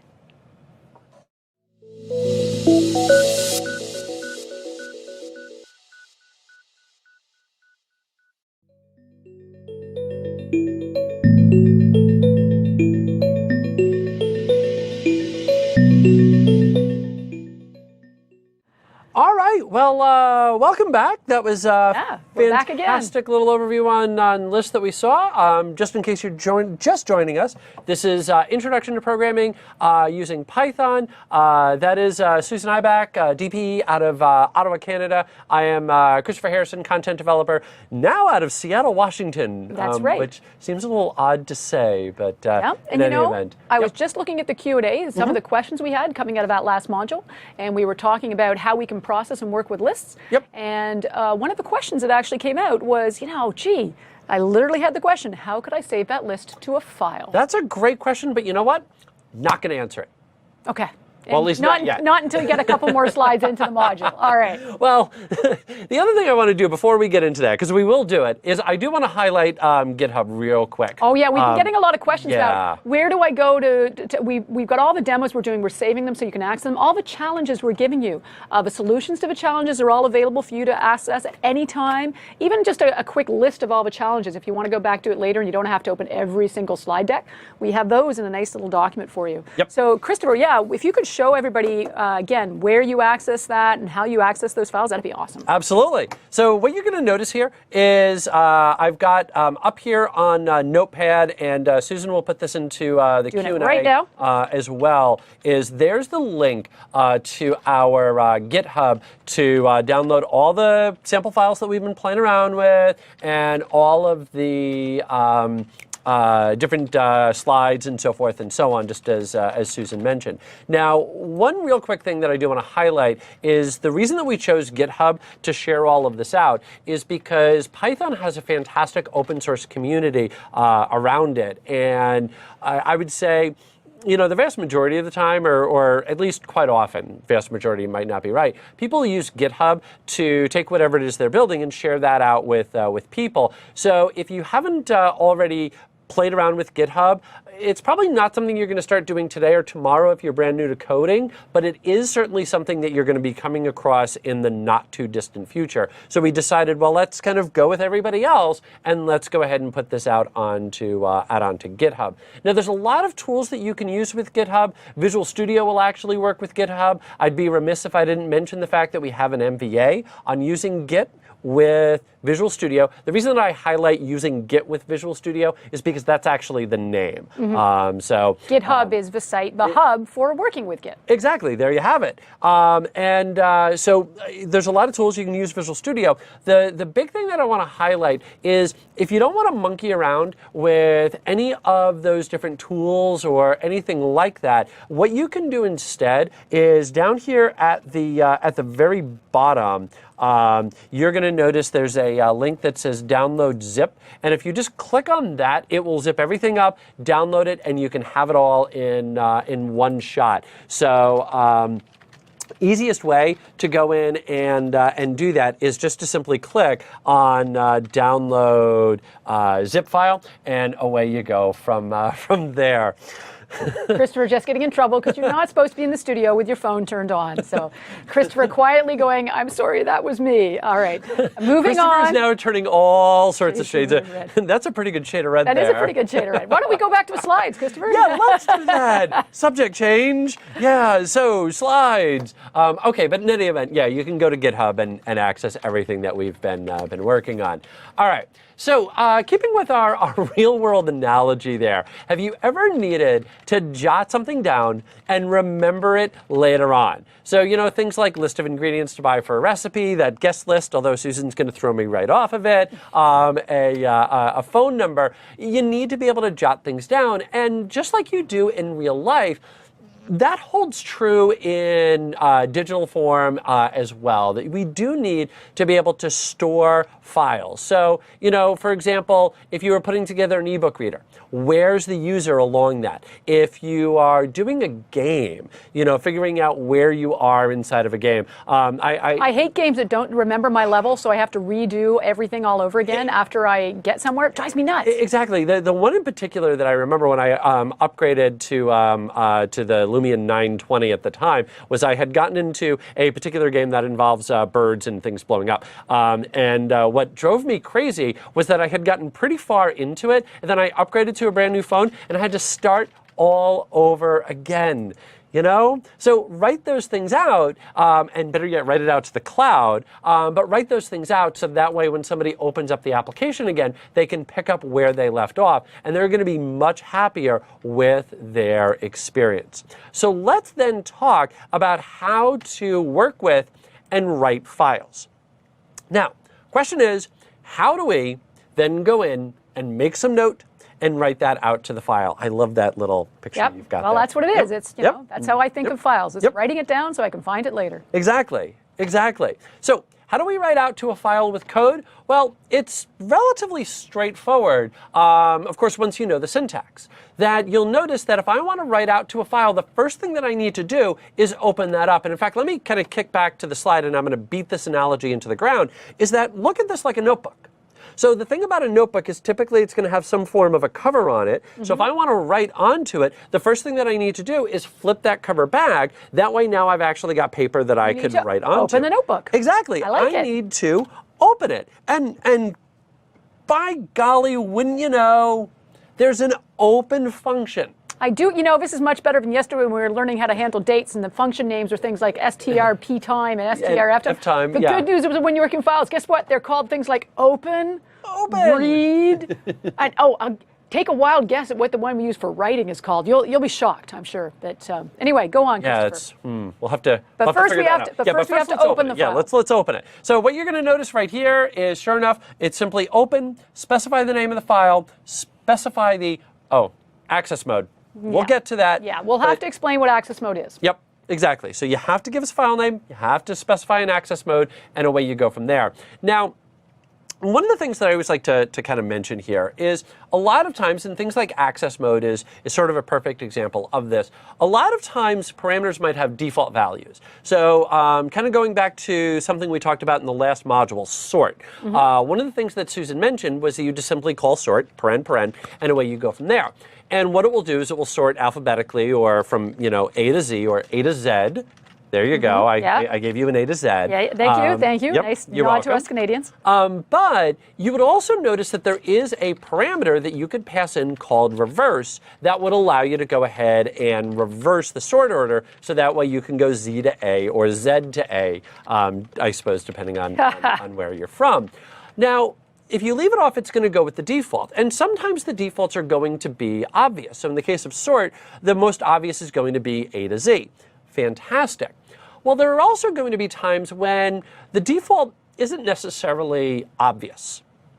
And if the default isn't necessarily obvious, my general rule of thumb is don't depend on it if I care about it at all. So if I truly don't care, and there are times when I truly don't care, then I'm not going to worry about specifying that default value. But if I do care, and quite frequently I will, then I will always specify a value. So when it comes to things like access mode, I want to be careful about how I open up that file. So if I know that I'm only going to read from it, I don't want to open it up and allow for writing, because that could allow for some form of a security issue going on or going forward. So you should always specify that access mode. Just get into that habit right away. Yep. Now let's start off with that file name. What is the file name? This is, of course, wherever it is that you're going to be outputting it to, including the extension. So if you want it to be CSV, specify CSV. If you want it to be a text file, specify .txt. Now, if you just specify the name of the file and you don't specify the full path, then by default, the file is going to be created in the same folder as your program. And generally speaking, that's perfect, because what's nice about creating it inside of the same folder, especially if that's like, settings, something where the user wouldn't necessarily open that up, or the only way to open it up is if they use your program. The nice part about putting it in that exact same folder is if they drag and drop it to somewhere else, they'll have everything that they need right there. So that is kind of nice. The one little tricky part, however, is what happens if we're testing this inside of Visual Studio? Where's that default folder? Well, as it turns out, there is the default with Visual Studio. But what gets a little bit tricky here is that that's only the default if you haven't gone in and modified anything, if you're maybe not using source control. Okay. And so, like in our case, we're using GitHub for all of our files. And as a result, Visual Studio is actually putting this in a different location. It's putting it into C:\, users, whack our username, whack source, whack repos, whack, and then the name of the project. Yeah. So where it is can be a little bit tricky. Fortunately, Visual Studio makes it relatively easy for you to figure out exactly where to go find it. So you'll notice that you can right-click on any file that you might want, and then just simply choose Open Containing Folder, and that will take you exactly to that folder. So a very easy way that you could go in and do that. All right. So the first part is the file name, and the file name is probably the most obvious, because if I'm going to open up a file, I need to know what the name is. Everybody's going to go along with that one. Not a whole lot of explanation that's required. Well, what about the access mode?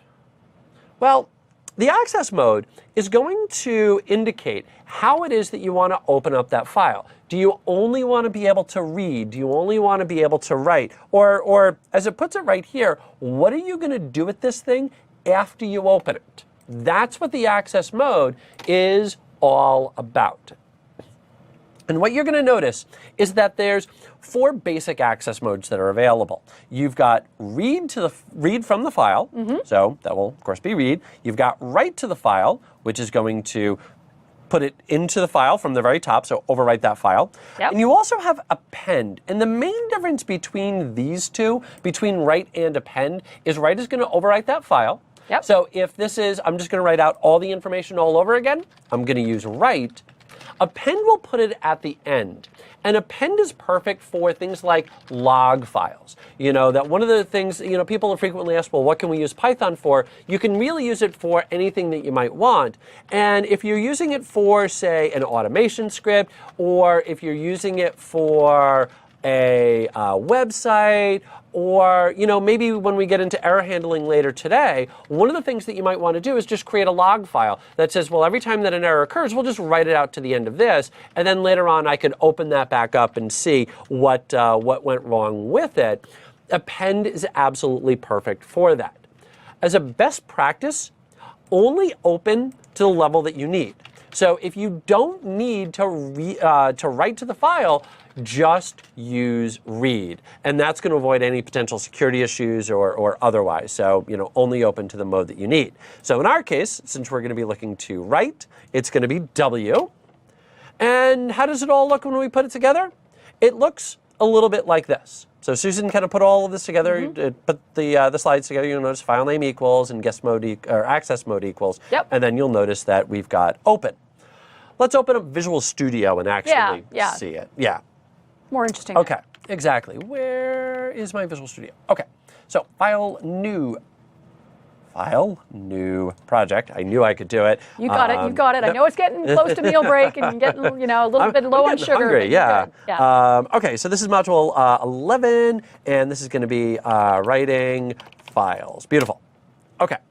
Now, what I'm going to do here is I'm going to just simply say file name equals, and I'm very creative with my names. What are you going to call your file? Oh, demo.txt. I like it. Okay. Very creative. And then I'm going to say access mode equals, and we'll go with W for write. Okay, now there's a couple of questions coming up in the window which you're going to answer through this demo, but I just want to sort of highlight it so people who ask the questions can watch what's happening. One of the questions was, hey, if you say write and the file doesn't exist, Does it create the file or what happens? So we're actually going to check that out right now. Yeah, we're going to do that here momentarily. And then I'll give you the other scenarios. Maybe you could sort of try those out for everybody. And I'm going to drink some water. All right. Okay. Now, in fact, here, let me kind of do this real quick. I'm going to right-click and do that open containing folder, that little trick. And what you're going to notice here is that it doesn't exist. Yeah, so demo.txt is not... Yeah, Yep. so it's funny. You're not actually saying, you might expect that it would ask you to create the file if it doesn't exist. In this case, we're just saying, no, open it to write to. And if the file doesn't exist, we're going to see what happens. Exactly. Yep. So now what I'm going to do is I'm going to simply say file equals, and we'll say open. And then you're going to notice, first of all, that we get a nice bit of IntelliSense here. And so it's going to ask me right up front, okay, file. And all of these from here are positional. And, you know, a lot of these really don't matter on a day-to-day basis. You're not really going to care about those. And that's why I say, you know, if you don't care, don't specify it. If you do care, specify it. And so a lot of those I don't care, you'll notice that the default reading, the default mode is going to be R, again, meaning read. Yep. So if I just simply said open and then the file, I now know by looking that up that it's going to be read-only. I still like to specify it. Yeah, because it's one of those ones where if I'm looking at a file, when someone's working with a file, I always wonder, are they reading from the file or writing to the file? Because that's very different problem solving and very different things I'm doing. Exactly. Now, you know, while we're talking about, you know, different things that we're doing, I'm going to show you about like 12 ways that we could write this because it really is up to you how you want to put all of this together. So you'll notice, for example, that I could go just like that. So file name, access mode. But I could actually, one very cool thing that Python does is it supports named parameters. So I could actually say mode equals, and then maybe W like that. So rather than declaring a variable, I could do like that. Yep. I could also have said mode equals access mode, which is probably a bit heavy-handed. It's probably a little bit given that we've redundant. got it in a variable at this point, you know, exactly. It's fairly easy to read already. But, but it's nice to know you have that ability to be specific. And, you know, one last thing that you can do, and this is something I love doing, is you could set a flag. Where, do you have a flag? You could set a flag. And so what I could actually do is I could just simply say write equals. And typically if it's a constant, you'll put it into all uppercase letters. So I could say write equals W, and then I could say mode equals write. So now my code winds up being a little bit more readable. So when I look at this line of code, I know exactly what we're doing. We're opening up the specified file, mode equals write. Yeah, I like that. That's a nice, when I look at that code, even if I don't look at your variables up top, if I just see that one line, file equals open, right away I see what's going on. That's pretty cool. Yeah, you know, so there's a lot of different ways that you could do that. You know, so you could go in and set another flag, you know, read equals R, and then that way I could go in and update this. And, you know, we could keep going down this this rabbit hole all day long. But we need to find out, is it going to, I want to see it run now. I want to, you know, we still have that poor person out there going, but what happens when we say write mode and the file doesn't exist? They're waiting on bated breath. Let's go ahead and hit start. It tells me to press the NE key. I'm going to press the NE key. I'm then going to, there we go, right click and open containing folder. And sure enough, it did in fact create that file.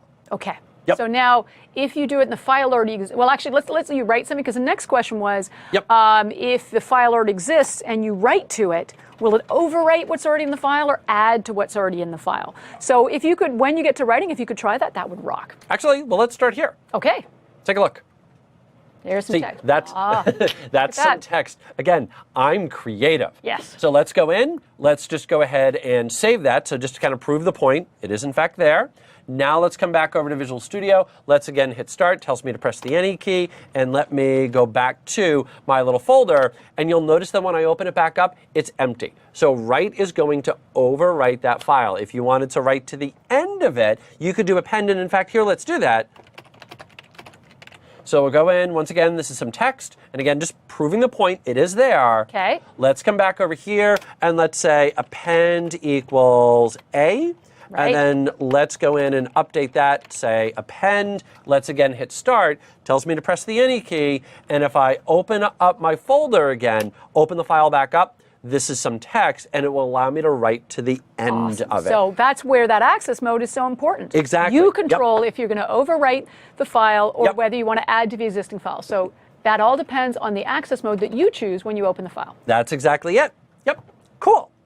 All right. I think we answered all the questions. I think so, yes. I think we're good. No, I'll let you go ahead. Perfect. All right. I love that interaction, you know? It's good. Yeah. Okay. So, see, we are doing this live. Let's talk now about actually writing something out, because just simply opening up a file isn't going to get us very far. We need to actually put something out to it. So let's talk about how to write out. So once again, you'll notice there's our little code. We go in, we do our open. Now, how do we write? And the answer is we simply use the write function, not the RIGH. Well, I guess that would be the write function. Yeah, okay. I'm yeah, done. yeah. All right. In any event, so we use the write function. So all you have to do is just simply say write and write. Now, there's a very big question that I'm sure is on everybody's mind, and if I pause long enough, somebody would ask it inside the Q&A, and that is this. You said write, you said write. Are those going to be on the same line, or are those going to be on different lines? Because that's really important. When you're writing information to a file, you look at certain files. Sometimes you want everything to stay on the same line. Sometimes you want to create a new line. Yeah, how do I control? So Christopher, tell me, how do I control, or is it going to write to one line or multiple lines? How do I control that? That's a great question. And the answer is that write does not put in a brand new line by itself. You have to tell it to put in a brand new line. And if you remember back to yesterday morning, or I guess earlier in the recording if you're watching this on demand, one of the keystrokes that we talked about, one of the shortcuts that we talked about was \n for a new line. And that's exactly what you're going to need in order to get this onto the next line. So we've got kind of a little screenshot here. You'll notice, hi there, how are you? All on the same line. You'll notice that if we want a brand new line, think back to that print statement. What we're going to need is that \n. And so now, if I do a \n there, and I bring this back up, now you're going to notice that it's on a brand new line. Cool. Now, the last little thing is this. One of the things that you're going to be talking about later on is error handling. So what happens if something goes wrong? Well, as we all know, things can wind up going wrong, and if a program crashes, what can wind up happening is it could wind up locking up the file and maybe not releasing that handle. You know when you're working in Word? Yeah. And you're working in a Word document, and then you've sort of forgot you've got it open, and then you're like trying to email it to somebody or something, and sometimes you get that weird error message. Or actually, my favorite is when I'm like using a USB stick or something, and it says, "Oh, I can't eject the USB stick because this file there's still in use." Yep. So that's exactly what that is. So Windows and operating systems do generally sort of go, someone's in the middle of using that file, so you can't mess with it. Yep. That you can do that with your code. You can, when you do an open file and you start writing to things with your code. Just like when you open up a document inside Word, the operating system is going to go, you're using that file, I'm not letting anyone else in there right now. Yep. And yeah, you're right. When your code crashes, sometimes you get in a situation where the operating system says, you were using that file. You never told me you were done because the code went kaplooey. And so you're stuck with this code in this file. You try to reopen it, and it's going, no, the file's in use by someone else. Or even, kind of go one step further with this. I remember when I was in college, which is sort of dating myself a little bit, one of the popular posters was everything I needed to know about life I learned in kindergarten. And one of them was... I actually read that book. It was awesome. Yeah. See? And one of the ones that was on there was something towards the effect of basically naps are awesome. And naps are awesome. Yeah. But one of the other very basic things that you learned in kindergarten, which applies to both real life and to your code, is clean up after yourself. I like so that. if you open something, close it. And what you're going to notice if we come down here is there is a close method. Get yourself into that habit. And in fact, I know people who will frequently, when they're writing their code, that they'll actually just simply say open and then immediately write the close and then put the cursor back up between them and start writing out the rest of their code. And you know what? If that's what's going to help you remember to always call close, do it. Because it's one of those things, if you're anything like me, and I know I am, I tend to get very focused on solving the particular problem that's in front of me. And so that's where all of my attention is going. And so I then frequently forget to do the one last little thing down at the very bottom. So I'm so focused on what it is that I'm trying to write out to the file that when I finish it, I'm like, okay, cool, I'm done. And then I forget to close the file, you know? So it's not a bad habit to get yourself into. All right, let's go in and take a look at how we could do this. So let me go into Visual Studio here, and there's the code. In fact, let's just go right in and let's say File and just say Close, just like that. And now what we're going to do is we'll say File.write. And unfortunately, my IntelliSense isn't be quite the way that I want it, but that's okay. This is the first line, and I'm just going to sort of skip to the end. Let's just do the \n there, and then file.write, and this is the second line, and we won't do that. Okay, perfect. And let's just make sure that all of my code looks good. It does. I'm going to hit Start. Tells me again to press the any key.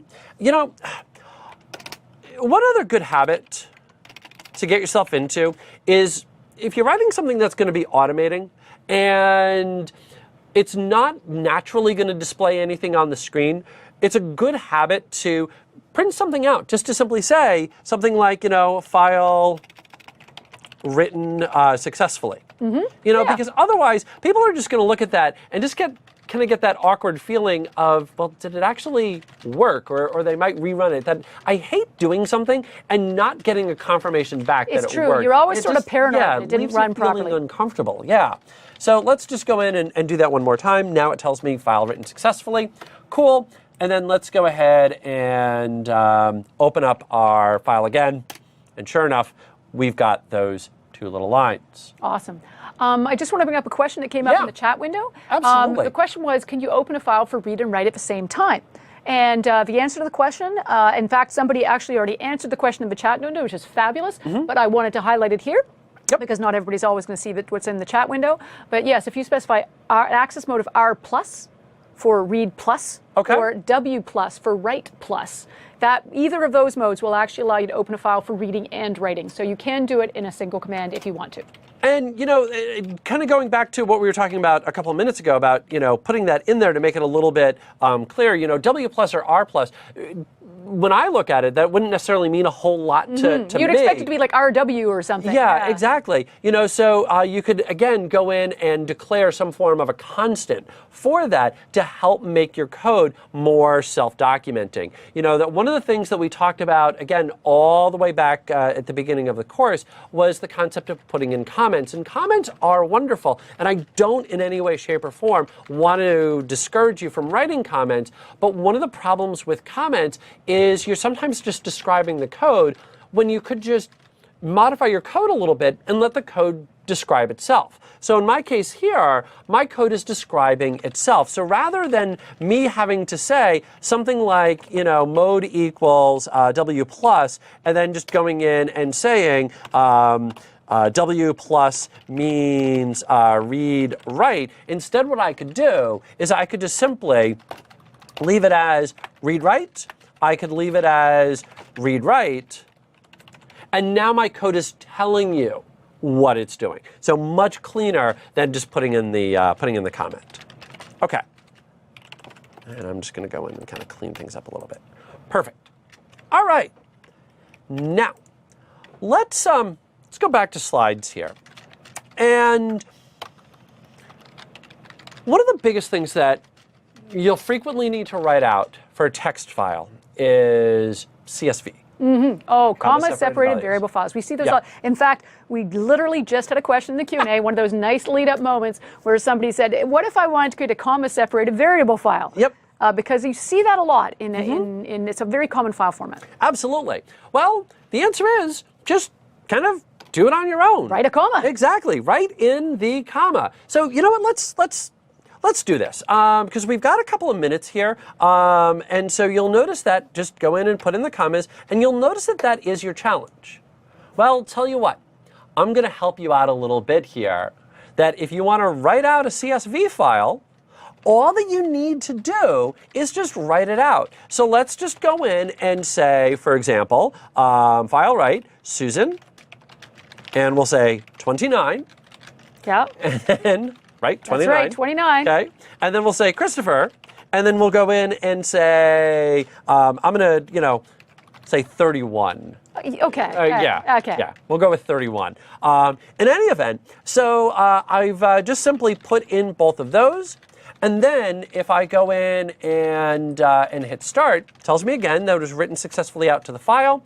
And if I go back to File Explorer, open this up, you're going to notice I forgot my... you missed a comment. I did. Yeah. \n. There we go. So you were really cooking here. Now let's go back and open up my file again. There we go. And now there is everything. Nice. Now what I want to do is Would you want the spaces? Spaces, not spaces, that's sort of up to you. I put them in just for a little bit more readability. Because typically when I'm creating comma-separated var files, when I'm going to be using props, I don't usually have the spaces because then, I don't know, if I'm converting it to, when I read it back, sometimes I end up with a string that contains a space and I'm converting it to a number. Sometimes that causes weird wonky things. So yeah. I tend not to put spaces in, maybe a bit of personal preference, but I especially something like a number, I might not necessarily want spaces after the commas. Nice for readability here in the demo. Yeah. But I'm just thinking afterwards. Yeah. Kind of one of those little things. Okay, so what I'm doing here, kind of in the background, is let's do all files. Oh, that's why. Is it as demo.txt? You know what I'm going to do? Do you want to open it in a different file extension? Actually, or no. a different You know what I'm tool? going to do is I'm going to do this. Is I'm going to update this to be CSV. Sure. That's really what it should Usually, be. when Yep. you're creating comma-separated variable files, Should be CSV, they have an extension of Yep. CSV. Absolutely. Let's go ahead and rerun it. And then now let's come back over here to Excel. There's my demo CSV. Let's open that up. And you'll notice that sure enough, and I'll kind of zoom in and make it a little easier for everybody to see here, you're going to notice that sure enough, Excel uses that as a CSV because at the end of it all, it's just a CSV.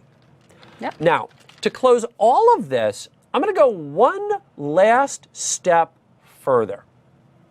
And that is, I'm going to go with a little bit of user input. So maybe, and I'll kind of keep it relatively simple here. I'm not going to worry too much about, you know what I'm going to do? I'm going to just sort of comment that. There we go. Okay. So let's go in and say data equals input. Please enter file info, and then let's go in and say file equals open, and then file name. So now the user decides the file is going to be created. Exactly. Mode equals write, and then let's go in and say file.write, and then, I thought I hit escape. I guess not. Write the data, and then file.close. Okay, so what you're going to notice is that I'm grabbing the data from the user, Yep. and then I'm going to write that out to the file. So let's go in and do that real quick. So we'll just go in, hit start. Please enter. I should have put a space, but that's okay. This is going to be in the file. Hit enter. Written successfully. And now let's go back to our text file, and that's going to be in the file. Nice. I know I kind of moved a little bit quickly through that, but I sort of did that on purpose because these are concepts that we've actually all already covered. Yep. And if we go back and take a look here, what you're going to notice, I didn't do anything fancy. I just simply used an input to get input in from the user. And then I just simply put that into a variable, and I wrote out a variable. So a lot of people were asking, especially like when you were doing your demo with list, could you have input in from the user? Could you have read that from a file, which I know you're going to be doing later? Could you have... Could you take the values from the list and write them to a file? Exactly, yeah. Could you do all of that? Could I, sit down and put together a for loop and do it that way? The answer to all of those questions is 100% yes. That if you've got a value, and it can be represented in some way, shape, or form as a string, you can write it out. And can you loop through things and write all of those out? Absolutely. So bringing that back, actually, then to our challenge is to create that CSV file below. You can do this in numerous ways. That you could have the user, if you want to practice user input entering things, have them enter it. If you want want to make it a list and then write the values from the list to there, absolutely, lots of options. Yeah, whatever it is that you want to do, and that's really the key that we want to highlight is that, as we've been going through this, we've been focused on what we've been teaching. So when Susan was doing lists, she was doing lists. When I was originally doing files, I was doing files. Does that mean that I can't combine that with skills that I've already learned? Absolutely not. That you can do loops and lists and inputs and files and all of those together. Can I get you, before you sneak off on the lunch break, there was one question that came in the Q&A window that was a really good question. If you could go back to your code for just a second.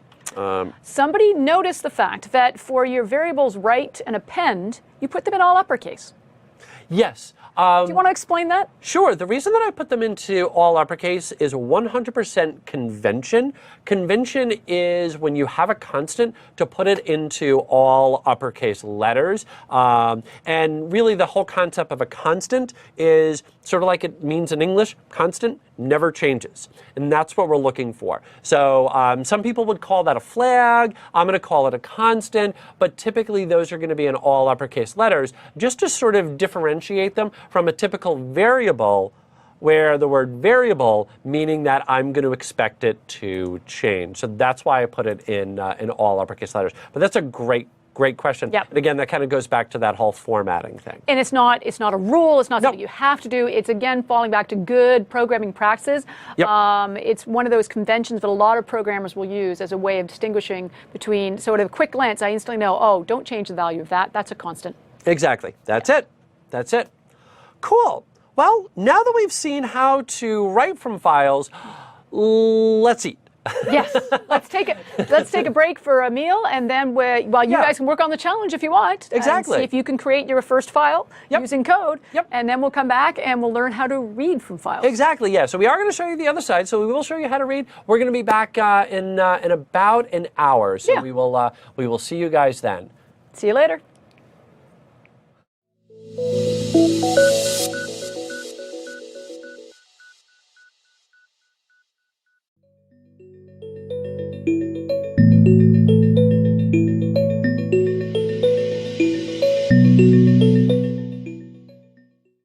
All right. Well, welcome back. I'm full. I don't know if you're full. I am re-energized and ready to go. And I don't know if you're full, but in any event, welcome back.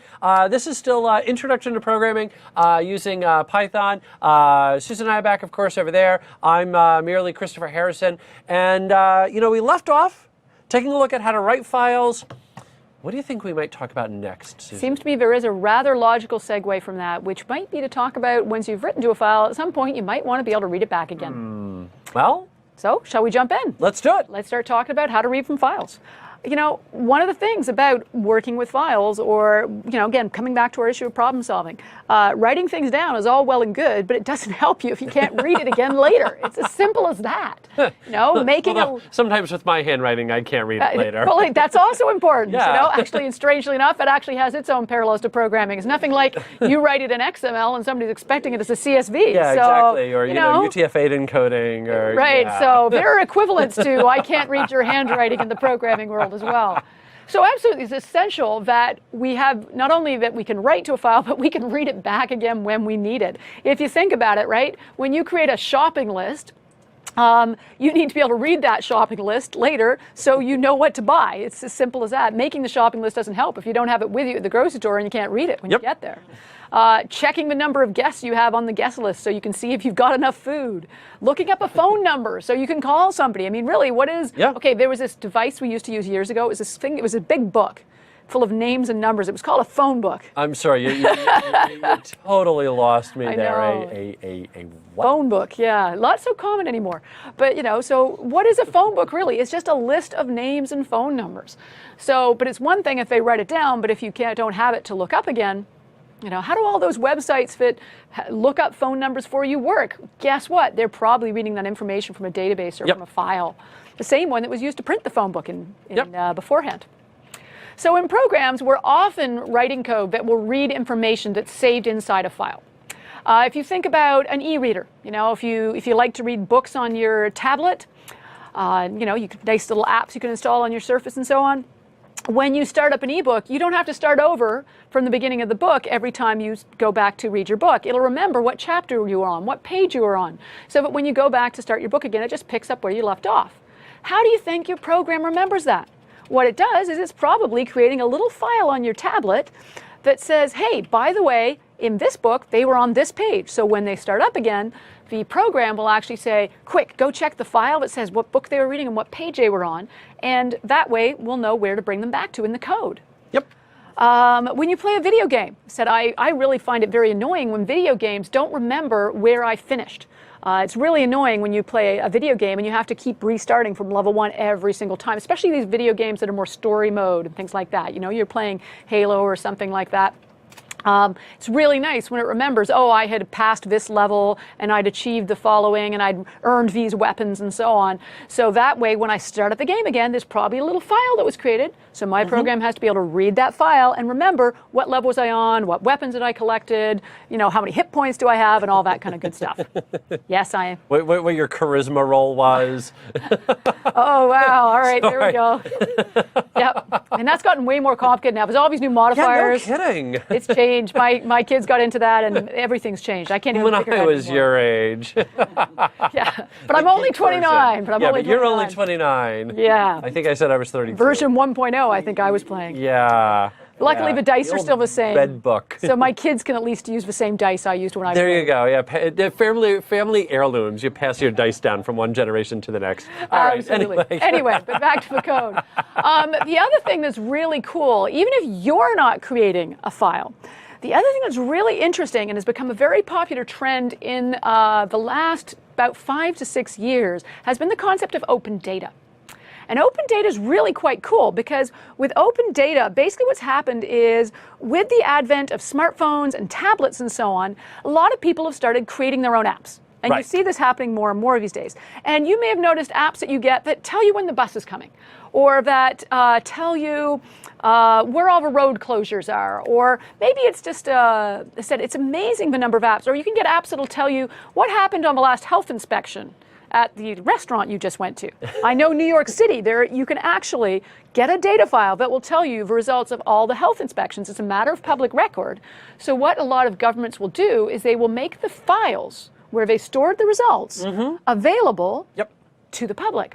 And for programmers, this is gold. You can do such cool stuff with open data because basically what they're saying is, here's a file, thunk, read it, do stuff with it. Yep. So you could get the file from the New York City, that says, here's the health inspections of all the restaurants. And then you, once you're done this module, would be able to read that file. And you know how to search values in a list. So you could take those values, put them in a list, and do a search for somebody. Go and say, oh, wait, you wanted this restaurant? Let me look for that restaurant name, and come back and tell the person what was the results of their health inspection. You could actually do that with Python, based on what you've learned in these 2 days, which is pretty cool. So I'm just going to pop over to Internet Explorer here, and I want to show you, when I find the right one, here we go, get out of a chat window, and I want to show you how we can actually go search for open data. So if you're looking for interesting data you could potentially use in your code, if you actually just type open data, you will find all kinds of different websites from all over the world. I live in Ottawa, so if I search for Open Data Ottawa, and I search, I'll actually see that the city of Ottawa, where I live, has a special open data website. And if I click on that, it says, oh, well, here's our open data portal, which is all kinds of data that you're welcome to access. And I go, well, that's interesting. What happens if I say, let's get some data? And it says, well, here's all types of different data that I can collect. And they're in different file formats. You can see some of these are XLSX, so this one's an Excel spreadsheet. You may look at this one is CSV. We looked at CSV files yesterday, or not even yesterday, just before the meal, so just a little while ago. So you can get a CSV file that contains all the vehicular access ways, apparently. But water access ways. Absolutely, never know when I need those. But planning information, water information, federal governments, provincial governments, it's amazing how much information is out there for open data. One of my personal favorites that I came across recently, Australia has a remarkable collection of open data. And one I found in particular, you can see right here. This tells you about all the animals they have in the Tasmanian Museum and Art Gallery. Well, just in case you needed to know more about the Tasmanian tiger and Tasmanian emu, all the information you need to know about the exhibits at the Tasmanian Museum is right there in open data. And yeah, I got to tell you, I was up late last night. Worrying about Tasmanian emus. Yes. Yeah. I'm sure you were. Yep. But it's really, just to show you the incredible breadth of information that's out there in open data. And this is information that is free to use. You just go, you can download that file, read that file into your program, and do what you will with it. And this is often used in apps on tablets or even on websites. Python can be used to build a back-end code for websites. So you could build a web page, and your web page could say, take the animal name they typed in, go call a program written in Python that will search the list of fauna at the Tasmanian Museum and come back and tell me, yes, we do have that at the Tasmanian Museum. So you'd write a little web page, somebody would type in the animal name, and then you would call a Python program behind the scenes that reads this information from the open data and gives back a result. I'm using Tasmanian Museum, but insert whatever data you found from open data here for your city, your state, your country, your province. And I said it's a real wonderful trend, and this is a powerful, powerful thing. Yep. They will be in different file formats. Some of them have CSVs, some of them will be Excel files. So that can cause some fun along the way, because you try and just open up an Excel file and read it. In Python, it's going to have a lot of weird extra characters, so you might want to open it in Excel, save it as a CSV file, and then read it into Python. So we'll talk a little bit about file formatting, but you can do it. Yep. It's really quite cool. All right. So on that note,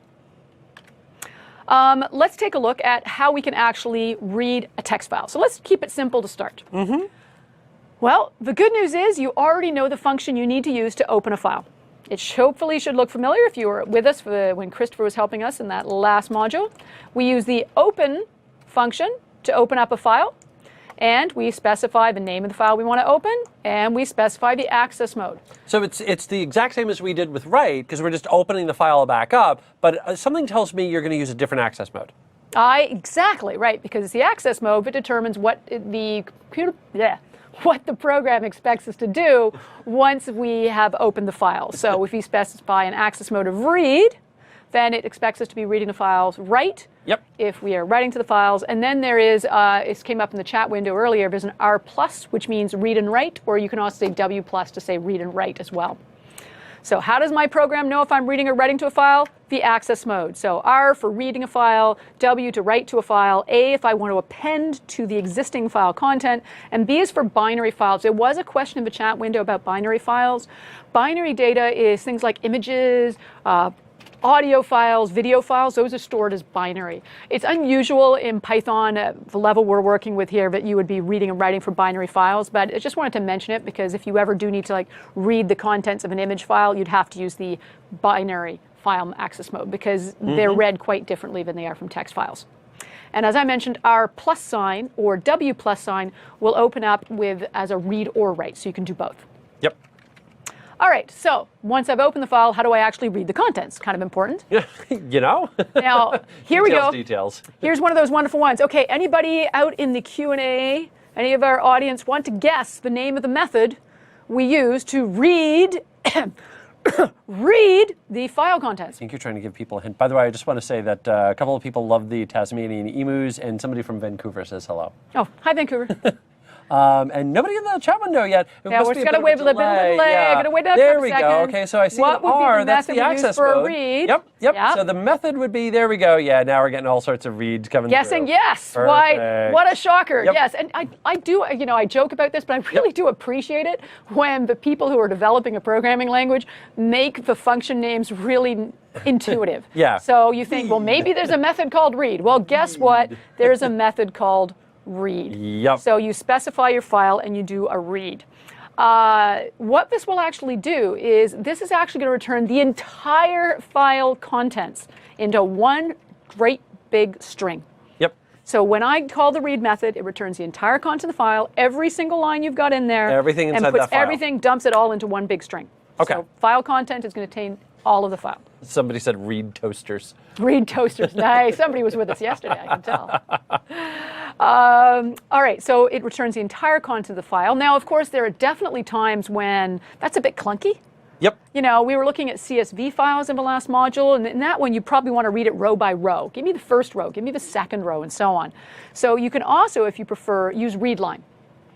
So that's sometimes useful. In particular, where I really love using readline is situations where maybe I have a CSV file and the first row is titles. Yes. You'll see that, you know, in Excel spreadsheets, you know, the first row of the spreadsheet is telling you what's in each of the columns. We do the same thing sometimes in CSV files. So when someone opens up our comma-separated variable file, the first row is actually the column headers. And then we have the data. So by doing a read line, I can distinguish between, okay, my first row here is the column headers, and the following rows, as I go through them, I will know are the actual data. So I can distinguish between the two a little more cleanly. So read line, as you might guess, since it's read line, returns one line. So let's do it, because really, you gotta start playing. That's the only way to do this. Practice, practice, practice. And this time I'll remember to maximize my window right away. All right. Okay, so I'm going to just create a file, because I need a file to read. So I'm going to do the open containing folder there, and I'm just going to go here and create a new file. Let's just create a new text document. That'll work fine.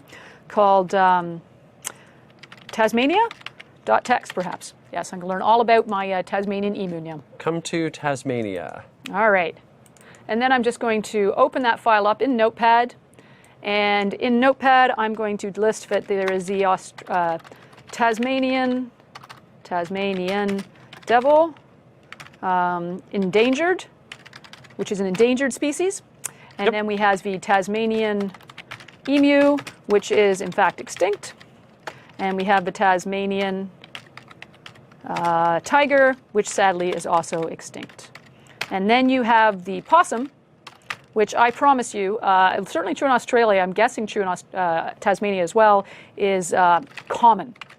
That's kind of like squirrels, raccoons, there's possums everywhere off that way. And I'm assuming it's true in Tasmania. Might not be, it's an island, but it gives me something to start with.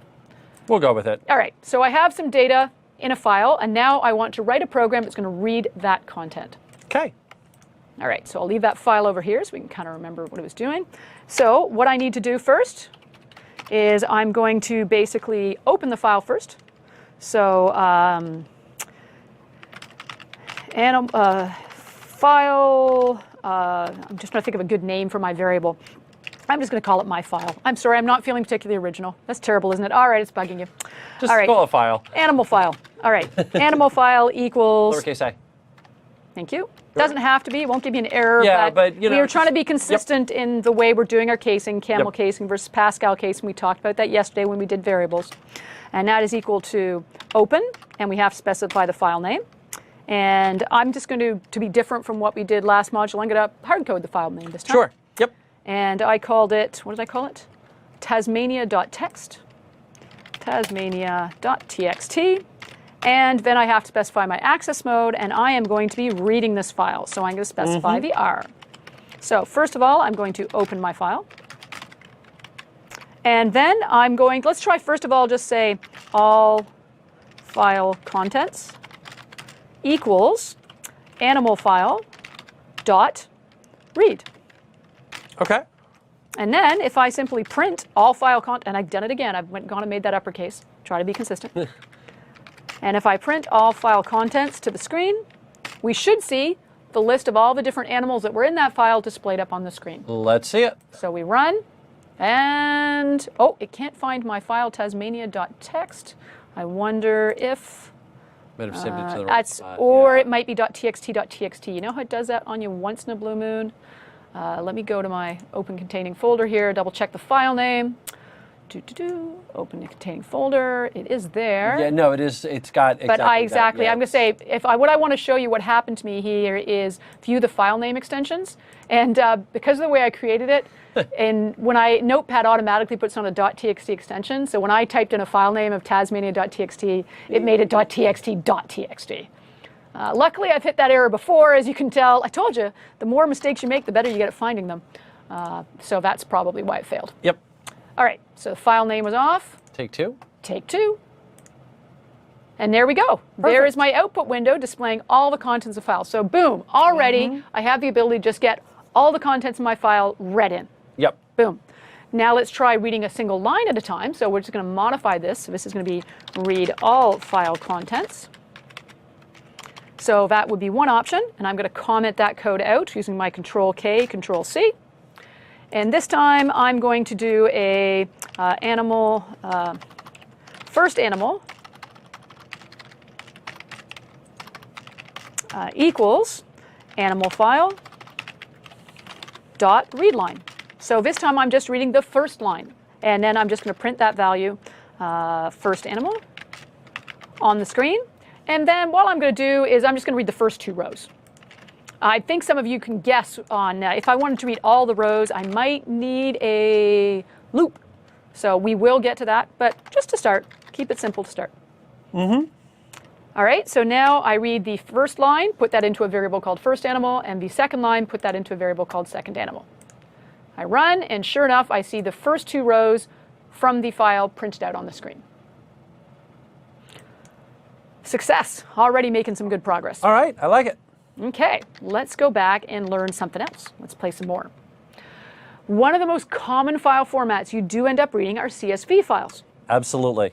So one of the things we have Like actually... the file you just created. Yeah, the file I created was actually a CSV file. I wasn't even thinking about it. It's just so intuitive and so common. A lot of the open data files you find, you will often find CSV files or Excel files, which you could save as CSV files. One of the great things is you aren't going to be the first person to try and read a CSV file. And so many other people have to read CSV files as well. So one of the great things is there's a library to help you read CSV files specifically. We're not launching rockets here. Whatever it is you're trying to do, somebody else has already done it. Quite frequently, they've already created a library for you to use it. Remember, got a couple of lazy programmers here.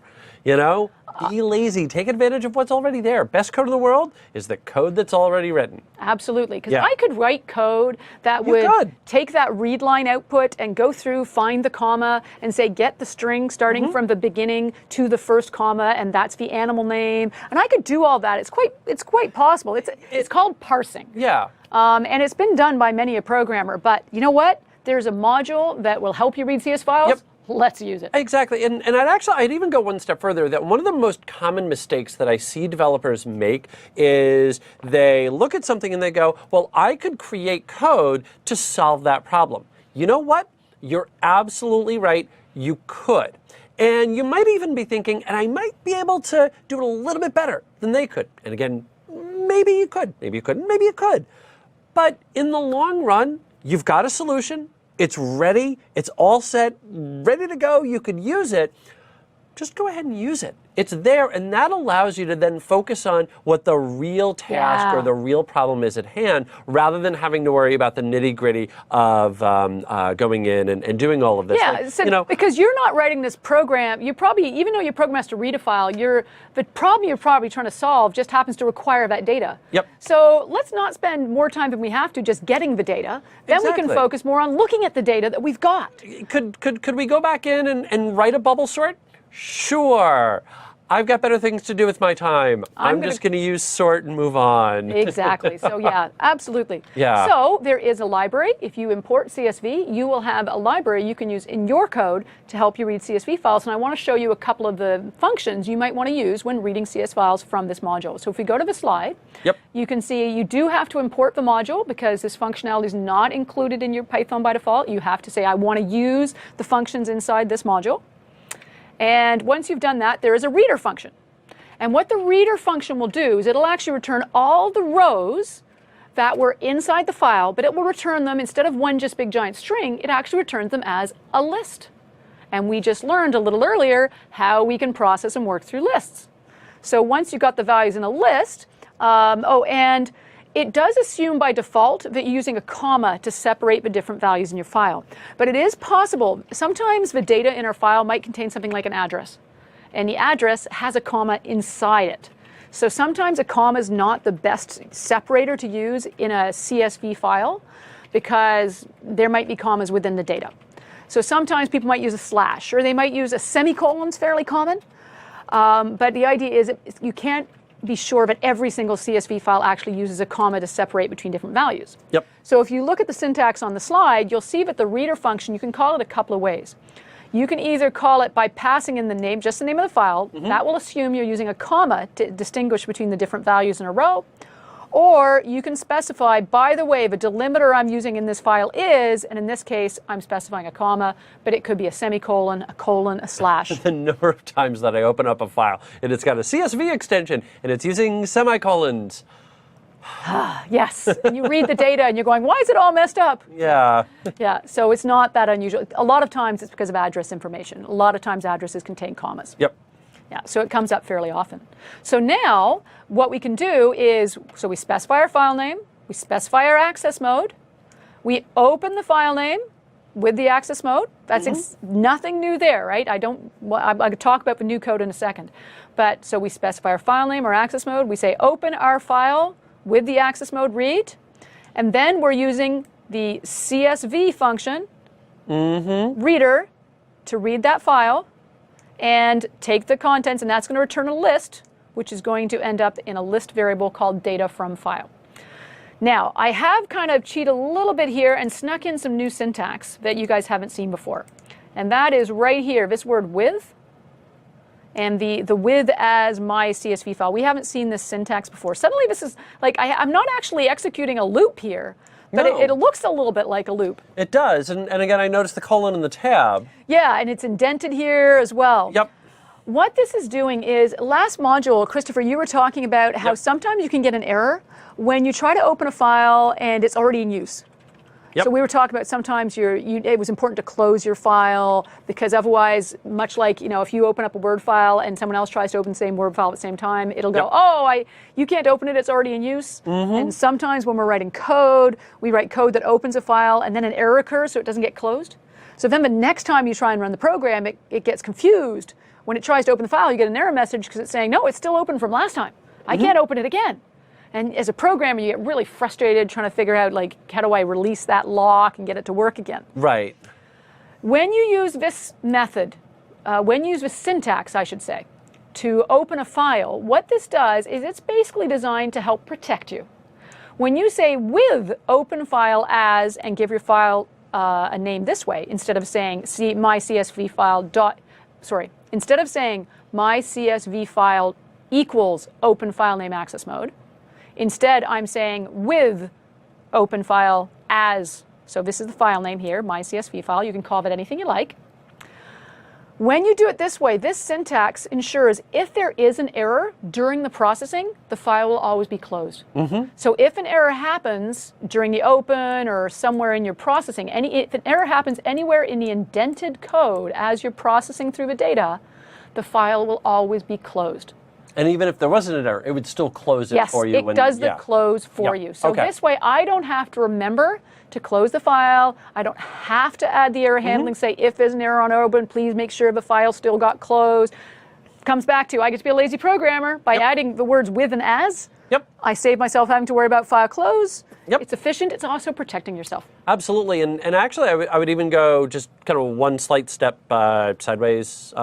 But just to mention, because I know we have a lot of developers who do other languages, that for those of you who've done .NET, this is analogous to that using statement where it will automatically clean up whatever the variable was, so like files and database connections. So that's exactly what with as is doing for us. Yeah, exactly. So that's a useful syntax. It's one I would recommend. It's a little more confusing. That's why we didn't want to introduce in the very first module on files. But I would actually recommend you get used to using the with open as file name instead of file name equals open, because you're less likely to have problems executing your code.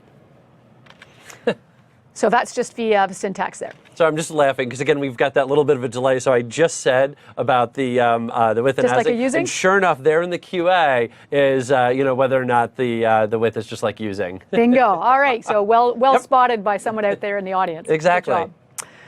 All right, so we were just talking about the with and the and. Okay, now once we have all the rows from a CSV file return, remember I said when we use the reader function inside the CSV method, so we're calling reader, we give it the name of the file, and it returns a list that contains all the rows, so it'll be a list of all the rows into this variable data from file. So that's going to be a list. And what's nice about that is anybody who's tried to parse through a file line by line by line manually, it's nasty. It knows, how much of a problem that can wind up being.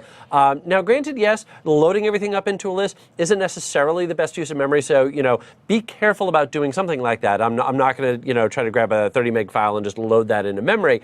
But if I know that the file is maybe only about 20 lines, 30 lines long, even 100 lines or 1,000 lines. Yeah, you can handle 1,000 lines. Throw it into a list, be done with it, because it will make your life that much easier when you're trying to program it. So, unless you're working with megs and megs and megs of data, don't worry about loading up some data into a list and reading that all from a file. Don't worry about it at all. Because we saw an entire module of all the cool features and functions we can do when we work with a list. You could do a for, you can, We had that cool for loop for looping through a list. We had that index function, but would allow us to search a list. So effectively, that suddenly means I can search a file. Exactly. Load the file into a list, search for list. Boom, you just search a file to see if a value's in there.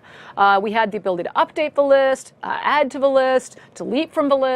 So suddenly you're getting all of these capabilities and all this functionality really easily to do all of that information or all those functions on the data from a file. So exactly. Yep. At least they're so nice to work with. That's a great way to go. Now, if you do have all the values into a list and you want to see all the values, well, what did we see as a way of looking at all the values in a list? We saw you can use a for loop. And we do that. Remember, each value in the list is going to be one row. Okay. I do want to be specific about that. So if we actually take a look at the file we had here, the list will actually have a value of Tasmanian devil, comma, endangered. Mm-hmm. The second value in the list will be Tasmanian emu extinct. The third value in the list will be Tasmanian tiger extinct. Okay. The fourth value in the list will be possum common. It is not going to be the individual values. So each row will be one list item. So I'll print that out so you can kind of see how that works. All right, so let's do that as an example because I think we need to see that in action. And this was read file line by line. I'll just take that code and we'll comment that out with my control Casey. And then this time, instead of doing, I'm going to change my to a with open Tasmanian text as animal file, colon. So now I'm using my with as syntax to open the file, just a slight change there in syntax. And then I specify that and let me remind myself of the syntax because every now and then I draw a blank on these things. That's right, csv.reader, thank you. Then I need let's call it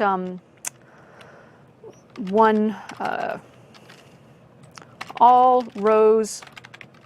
I'm going to call it all rows. I'm trying to think meaningful names. All rows list. So a list that contains all the rows from the file, and that is going to be equal to csv dot. Oh, no IntelliSense. I forgot to import the CSV module, but I have access to those awesome functions. Now, when I do csv dot, I can actually see the reader function in my IntelliSense, and I specify that I want to read the animal file that I just opened into that list. Perfect. Okay. Now, what I want to do is I want to say for current row in all rows list, print current row. So let's print each of the rows right up on the screen. Mm-hmm. If we run, hopefully we should see a nice printout. Oh, I was going to say something's going to be wrong. Current row is not defined. That's because I have 3 R's in current row instead of current. Talk row. Like a pirate day was on the 17th. It's not today. So let's try that again. And boom, there's all my rows printed on the screen. Yep.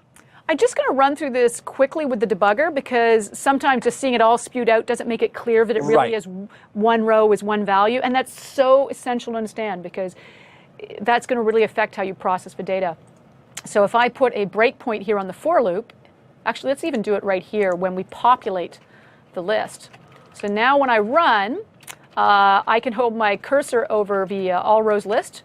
And right now that doesn't have a value because the yellow arrow means that's the next line of code that will be executed. So when I hit the step into button or hit F11, it executes and that row is ready to start entering the for loop. So any variable I hover over, I can see its value. And if I expand this one, I'm going to pin this up. pin this so you can see it. And if I expand it, no, this is a little hard to see here. Let me expand that. No, that's not what I meant to do. Ah, come on. Okay, you know what? It's not showing up nicely there. Let me do it this way. It was showing up better here when I had it. Not line number. I have to expand it here. I had it showing a second ago. That's really weird. It was there. I know. Something strange going on with the debugger here. So all rows list. And if I go here. So it contains literally one row for each. So let me just go to the next line of code. We can see it by current row. So you can see the current value of current row. What is going on with my debugger? It's acting a little odd at the moment. Let me just try, I'm going to try something else here. Let me go down to the autos window, and no variables are showing up in my autos. My locals maybe? Locals, by the way, is this window here called locals. This is a window you can use when you're in the debugger that shows you the contents of all the variables that are currently available to be viewed. Right. So if I go here, I can see, that animal file is currently, it says closed, which is strange. The name of the file is tasmania.txt. It's opened with read mode. If I open CSV, I can actually see the values of the CSV, but I'm just trying to, what's odd is my variables all rows list. Here it is. There's the variable all those rows list. But for some reason, I'm having trouble seeing the actual values. Yeah, it's showing you that you have 4, but that's okay. Yeah, so that's true. I can see it's got 4 lines. Yeah. And then current row, see, I'm confused because current row is not listed. It's throwing me off a little bit. Let me try executing one more line of code and seeing if that pops up. Something odd just happened there. So let's just restart that. Try that one more time. All right, so we go through. We're here. We're about to execute this line of code. I'm just going to dock this back to the bottom again. So it's kind of out of the way. Not that much, thank you. It's a little generous in terms of space. Want to be able to see the code. I'm a little more concerned with you guys seeing the code. You guys just go away. There, get away. Go away. I'll bring up what I need. Okay, shrink this down so you can see the window. I want you to look at the code. That's what I care about. And the line is about to execute, about to read the contents into my variable. And then it goes into my loop, prints the current row on the screen, prints on the current screen. Now this time I think it's actually working. Now you can see the value of current row is Tasmanian emu extinct. And the next time I execute, the value of current row is Tasmanian tiger extinct. And this time, let's see if it actually is.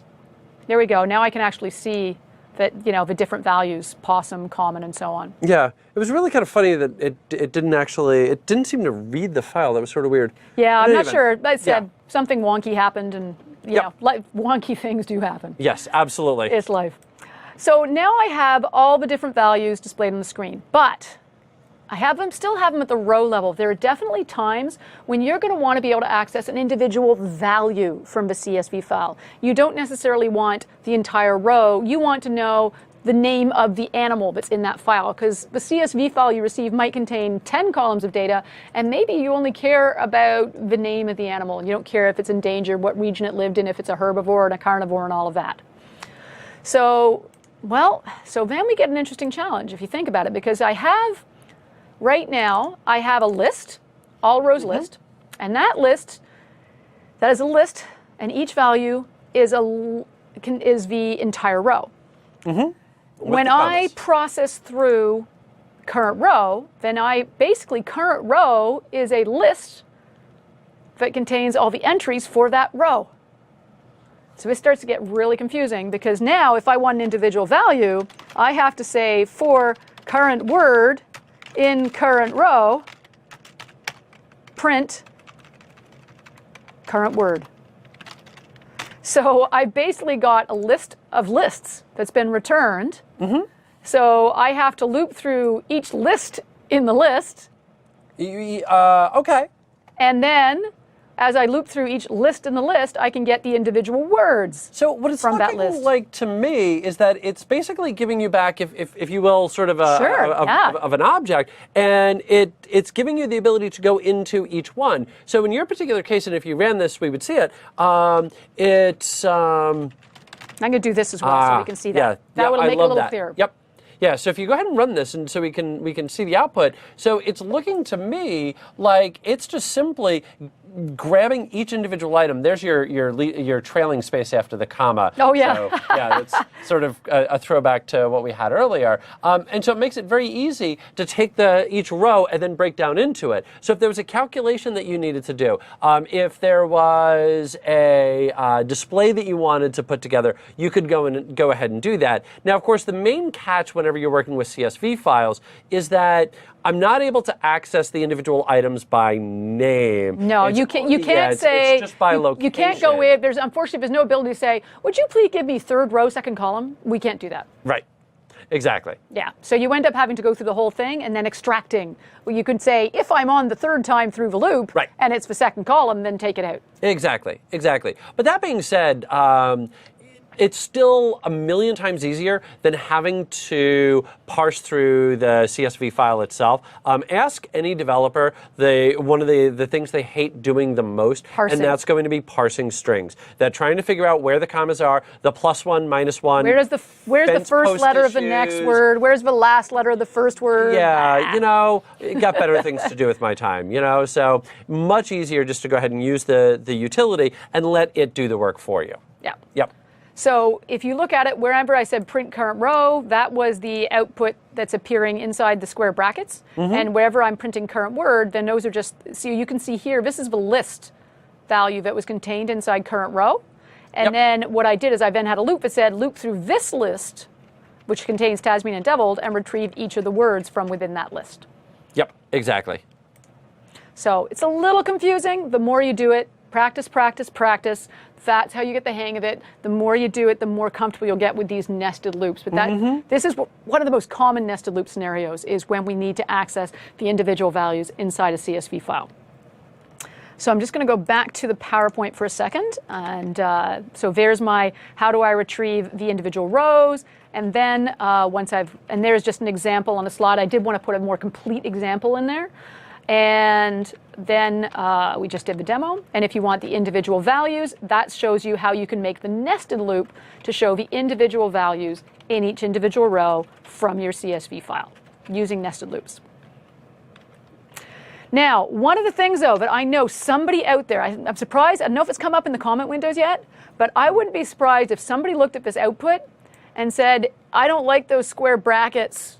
Not yet. Oh, see, if I take this part of this out, if I comment out this code, and I just said, sure, I'll print you the contents of that file, that's ugly. It is, and the reason that it's printing that way is because it's just showing you what's going on behind the scenes. Because it's a list. It's showing you the list. Yeah. And if you just simply want the text, that's not really what you're looking for. As a programmer, I love the fact it returns it this way because that's why I can treat it as a list. Yep. Each row is returned as a list item. But to a user, they're like, what's with these square brackets? If you tried to give that to your manager as running a report, your manager would be like, oh, that's hideous. You got to fix the way that looks. Right. So there is a way to change the formatting. The way it works is you use a join function, and when you call the join function, you specify what character would you like to use to separate the different values.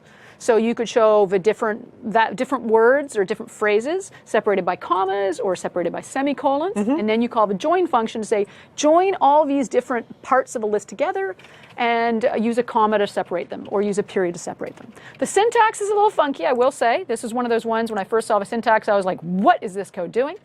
So the way it works is you specify the separator that you want to display, a comma, a semicolon, a colon, a slash. Then you say .join, so the word .join, this is a keyword, you can't change that. And then you specify the variable name that holds your list. And this doesn't have to be a list from a CSV file. This works on any list, by the way.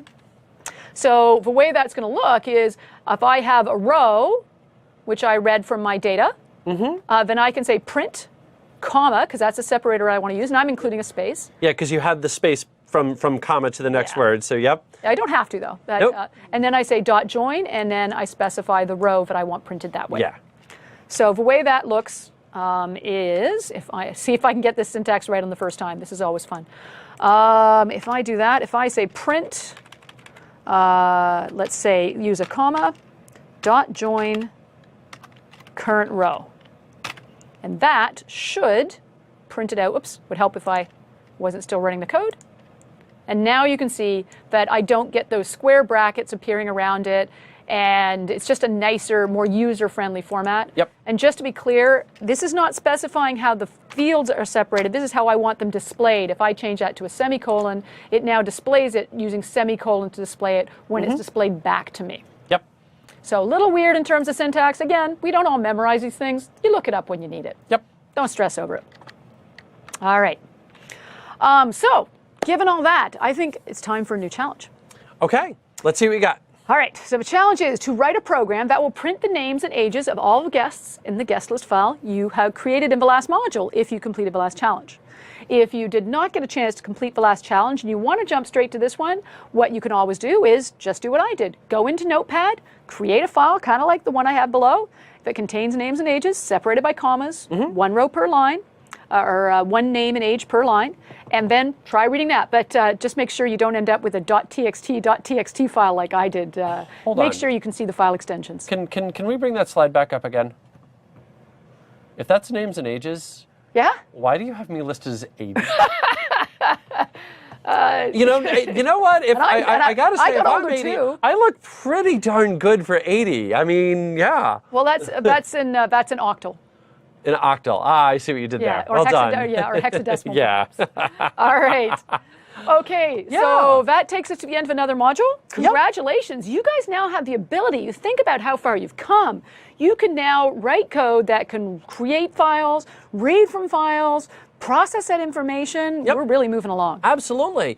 Now, the next thing that we need to focus our attention on is this, is that we've seen a lot of the raw pieces on how to put together a program, on how to put together an application. But one of the problems that we're going to wind up running into with all those individual raw pieces is that if we're trying to keep doing something similar over and over and over again, we're going to wind up with 8 lines of code, 8 lines of code, 8 lines of code, 8 lines of code that are always the exact same thing. It'd be nice if we could just ball that up, put a name on it, and then just call it. Wouldn't that be nice? It would make it a much tidier way to write our code. Yeah. And I'm lazy. I don't want to rewrite the code several times. Yeah, exactly. Yeah. So what do you say we take 10 minutes, we'll come on back, and then we'll take a look at how to do exactly that. So we'll see you guys in 10. See you soon.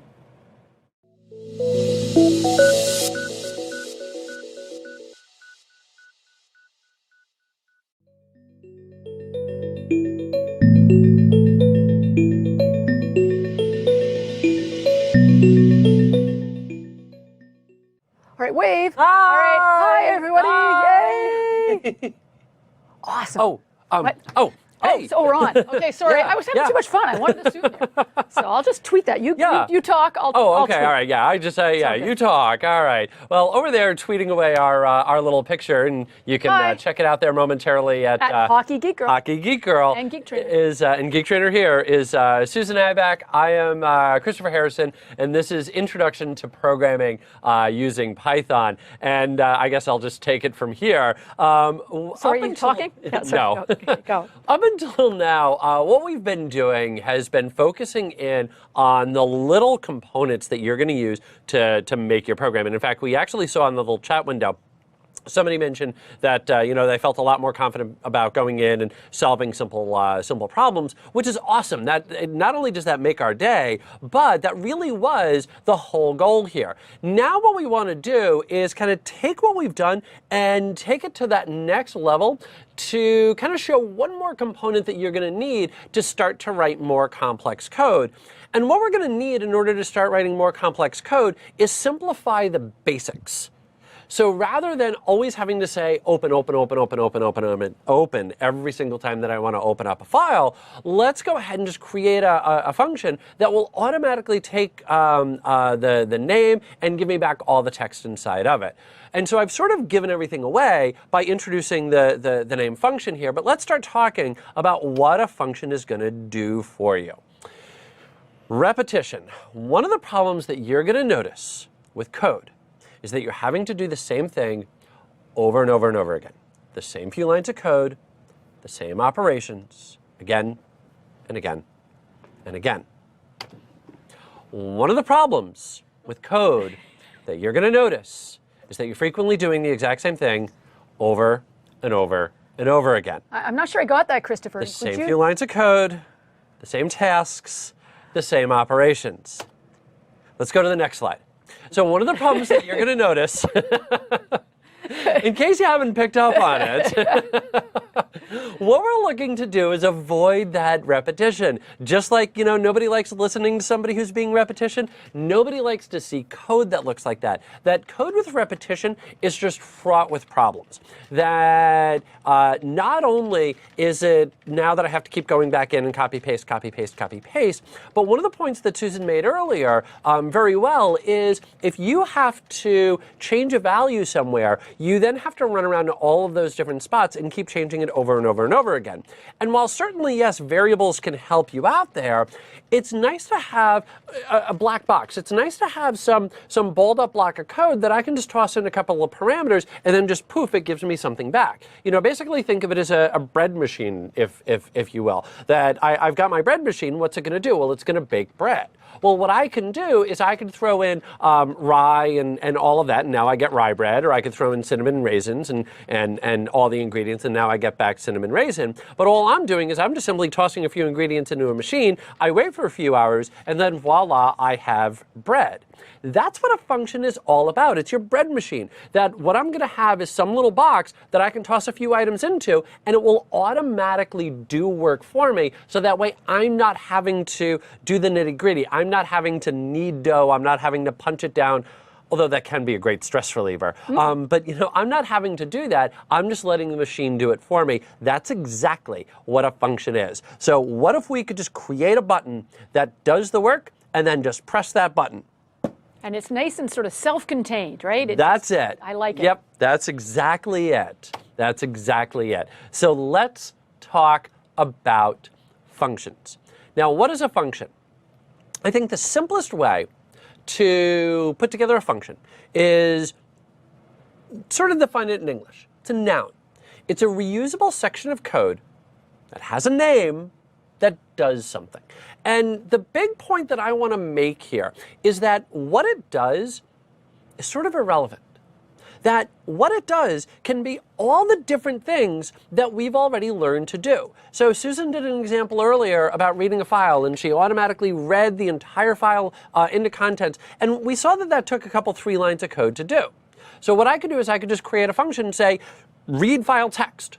Give it the name of the file that I want, and it will just simply give me everything back. Or maybe I say print file text and give it the name of the file, and it will automatically print it. Whatever it is that you want it to do, you're going to notice that the content of that function is going to be code that we've already learned. Now, the most important point to me, or I should say the point that's often overlooked when it comes to functions, is this part right here. The ability to give it a name. So if I created a function and I called this function print file, like that, and then inside of here I had code, code, code, and that's all of the code to go in and print that file, I don't need to know necessarily what's going on inside of all of this, because if I look at this, that says print file. What do you think that's going to do, Susan? I think maybe that will print a file. Absolutely. And so kind of going back to that whole comment conversation, comments can oftentimes be a smell that, yes, do comment, but every now and then, all that you're doing is explaining something that maybe could be simplified. So rather than putting in a comment, this is the code that will print a file, create a function. Give it the name, print file, and then now you don't necessarily need that comment. And you know On what? top of that, if you look at all the things we've been calling, all the functions we've been calling, somebody wrote the function read that we were using to read files earlier. Somebody wrote the function print that prints things out for us. Those are all functions someone else wrote for us. Absolutely. We don't know how they work. We just call print when we want to print something on the screen. We call read when we want to read the contents of the file. And because they've got good names, the code is hidden from us. For us, it makes life easier. Exactly. And actually, this is sort of funny that I keep stealing your thunder. I just stole yours. Digging into sorry your about slide. that. Yeah, turnabout is fair play. And actually, again, this is sort of perfect because it's a great validation that we're moving in the right direction. If we take a look here, the next part of the slide, you've already used functions. You know, you've already used print and open and write and close. And here's the thing. I've been developing for years. Yep. That might have gotten garbled. Yeah, it's an audio issue. Yeah, exactly. It must have been an audio issue. Yep. But I've been programming for many, many years. I'll be honest. I have no idea how to make a call into the Windows APIs and open a file. I've got no clue. Why? Because every single programming language, every single environment that I've ever used has provided a wrapper for all of that. So all I had to do is just simply say, open, or open file, or something like that, and it automatically made the calls behind the scenes for me. It automatically read the ones and zeros off the disk. I didn't have to do any of that. And I didn't need to know how to do all of that. How that happens behind the scenes, I've got no clue. But can I do my job?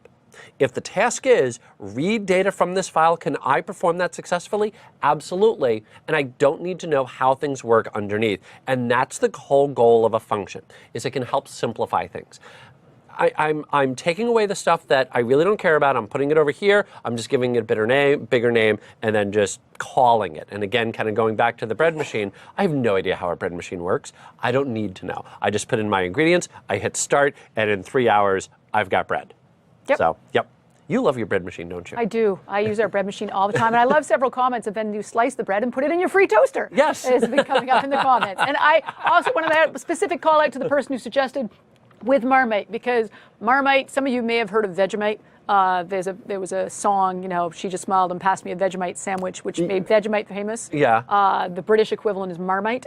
I actually like Marmite. If you've never had it, most people think it tastes absolutely disgusting. So I'm happy shout out to that one lone person out there as well who also likes Marmite. Moving on. You found the one person that likes found the other person who likes Marmite. Well done.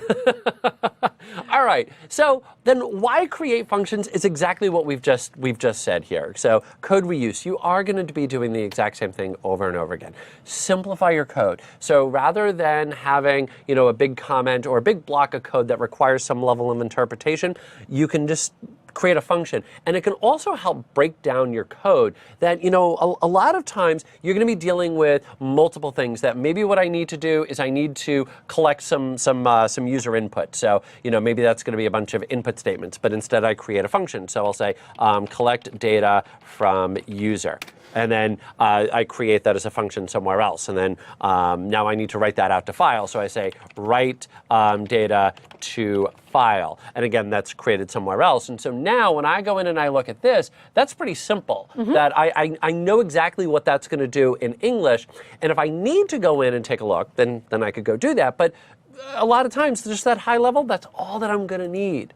And then finally, last but not least, is it is going to make it easier to make changes. That let's say later on that instead of writing out to a file, I've decided that we are going to write out to a database, or maybe what I want to do is write it out to a file and write it out to the screen at the same time. Sure. I only need to update that in one place rather than going around to the 8 places where we've got that same bit of code. So why create functions?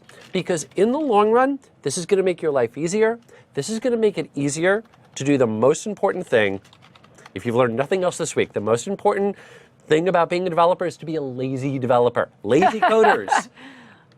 For good functions will help make you a lazy coder. All right. Well then, how do we create a function? So, first little part that we're going to need is we're going to need keyword def, which is short for define. Makes sense. Okay. Next part right here is going to be the name of the function. Now, the name of a function is extremely important because this is now what you're going to keep using over and over and over again. So we were talking about variable names earlier, and when you're choosing good variable names, you want to make sure that it's nice and clear, that I can look at that and go, okay, I know exactly what's going on there. Cool. Well, I want the exact same thing when it comes to functions, that if I can look at a variable and figure out, oh, okay, well, that's the piece of data that it's calling, I need to make sure that when I look at a function, I know exactly what it's going to do. Because if I look at a function and I go, well, I don't know exactly what that's going to do, and I then have to go look at the code, I've sort of failed a little bit Yeah. there. Yeah, that now I've defeated a bit of the purpose, because a bit of the purpose is to not have to go look at that code unless I explicitly need to know that maybe I need to do a little bit of debugging, or maybe I'm just curious, hey, exactly what is it that it's doing? But if I have to look at it to figure out what it's doing because the name isn't clear, that's a problem. Yeah, we should be able to do better. Exactly. Yeah, we want to make this, one of those things so that we don't need 22 lines of comments to explain something whenever we call it. Exactly. Yep. That's exactly it. So now, can we talk to the guys who built STRP time? I'll work on that. Now, the next thing to note here, and I'm putting this on the slide just for kind of full disclosure, you'll notice that you can also set up parameters. We're going to talk about that later. So okay. I promise you, we're going to have that. And then finally, last but not least, is you put the body of whatever it is that you want it to do tabbed in, and then finally, you're going to notice a return statement right there. Now, what return for right now is going to mean is it's just simply going to mean exit. It's going to denote the end of the function. Return can mean something else, which we'll talk about in a little while, but for right now, kind of keeping things simple, it's just going to be exit. Awesome. So now, the question becomes, well, how do we call it? Well, the way that we call it is really the exact same way that we've called other functions. That if you remember calling open, if you remember calling print, all that we did was name, parentheses. Name, parentheses. That's it. So if we take a look here, you're going to notice define print message. Print message. Done and done. That's it. Let's do it. Yeah, I want to see it live, because one thing on a slide, I sort of get it, but it makes more sense when you actually see it running in the code. Somehow that makes more sense. 100%. Okay. Let's see. This is module 13 functions. There we go. Okay. So, little coding thing. Okay. If you're putting a whole bunch of things into one file, and you're putting your functions into that same file, one of the things that you'll want to decide is kind of where you want to put everything. And typically, I like having my functions down towards the bottom. And the main reason for that is just so that way I can kind of more easily focus in on what's important and worry about the other functions later. So I can go in and say, for example, like define, and we'll just say print message. And there we go. Whoops, don't forget your colon, Christopher. And let's just go ahead and say print and hello world. Got to start out with hello world. We'll say return, which is spelled with an N today. I feel like it's nice. It's sort of almost feel like we're coming around to beginning again. Hello world comes back. Exactly. Hello world comes back. And then you'll notice right up there at the very top that I've got my print message. Now, this is, and I swear to you this is true, this is an on-purpose error. Yep. I had a suspicion you were going to do this one. I did this one on purpose.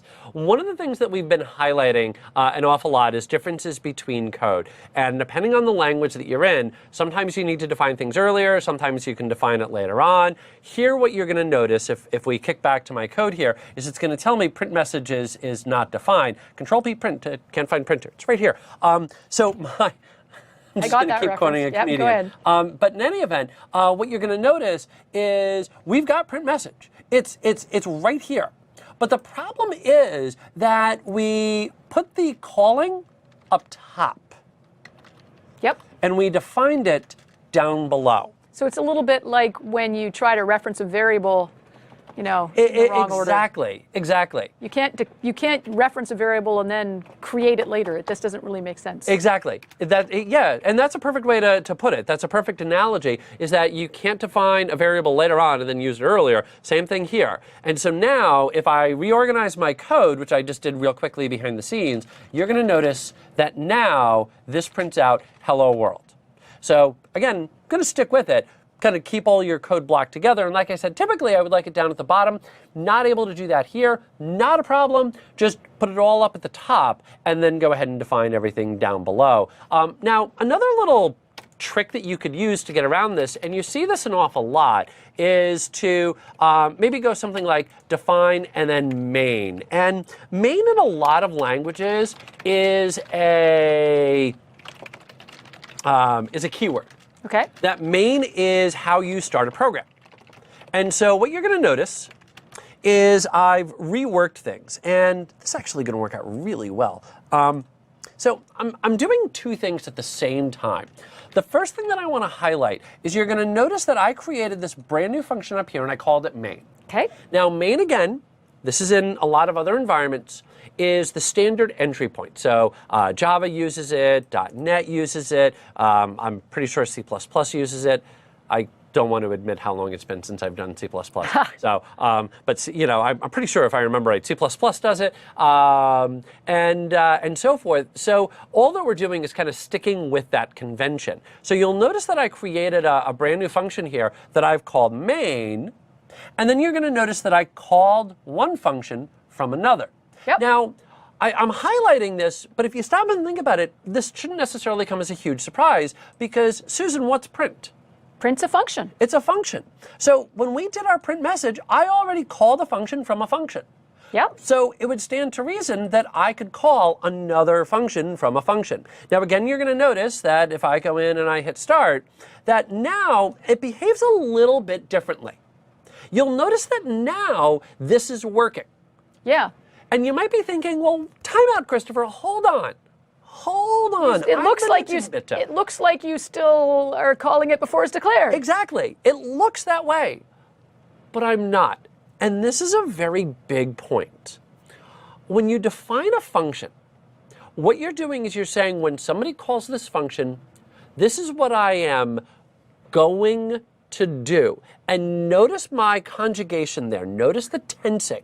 This is what I'm going to do. Not what I did, but what I'm going to do.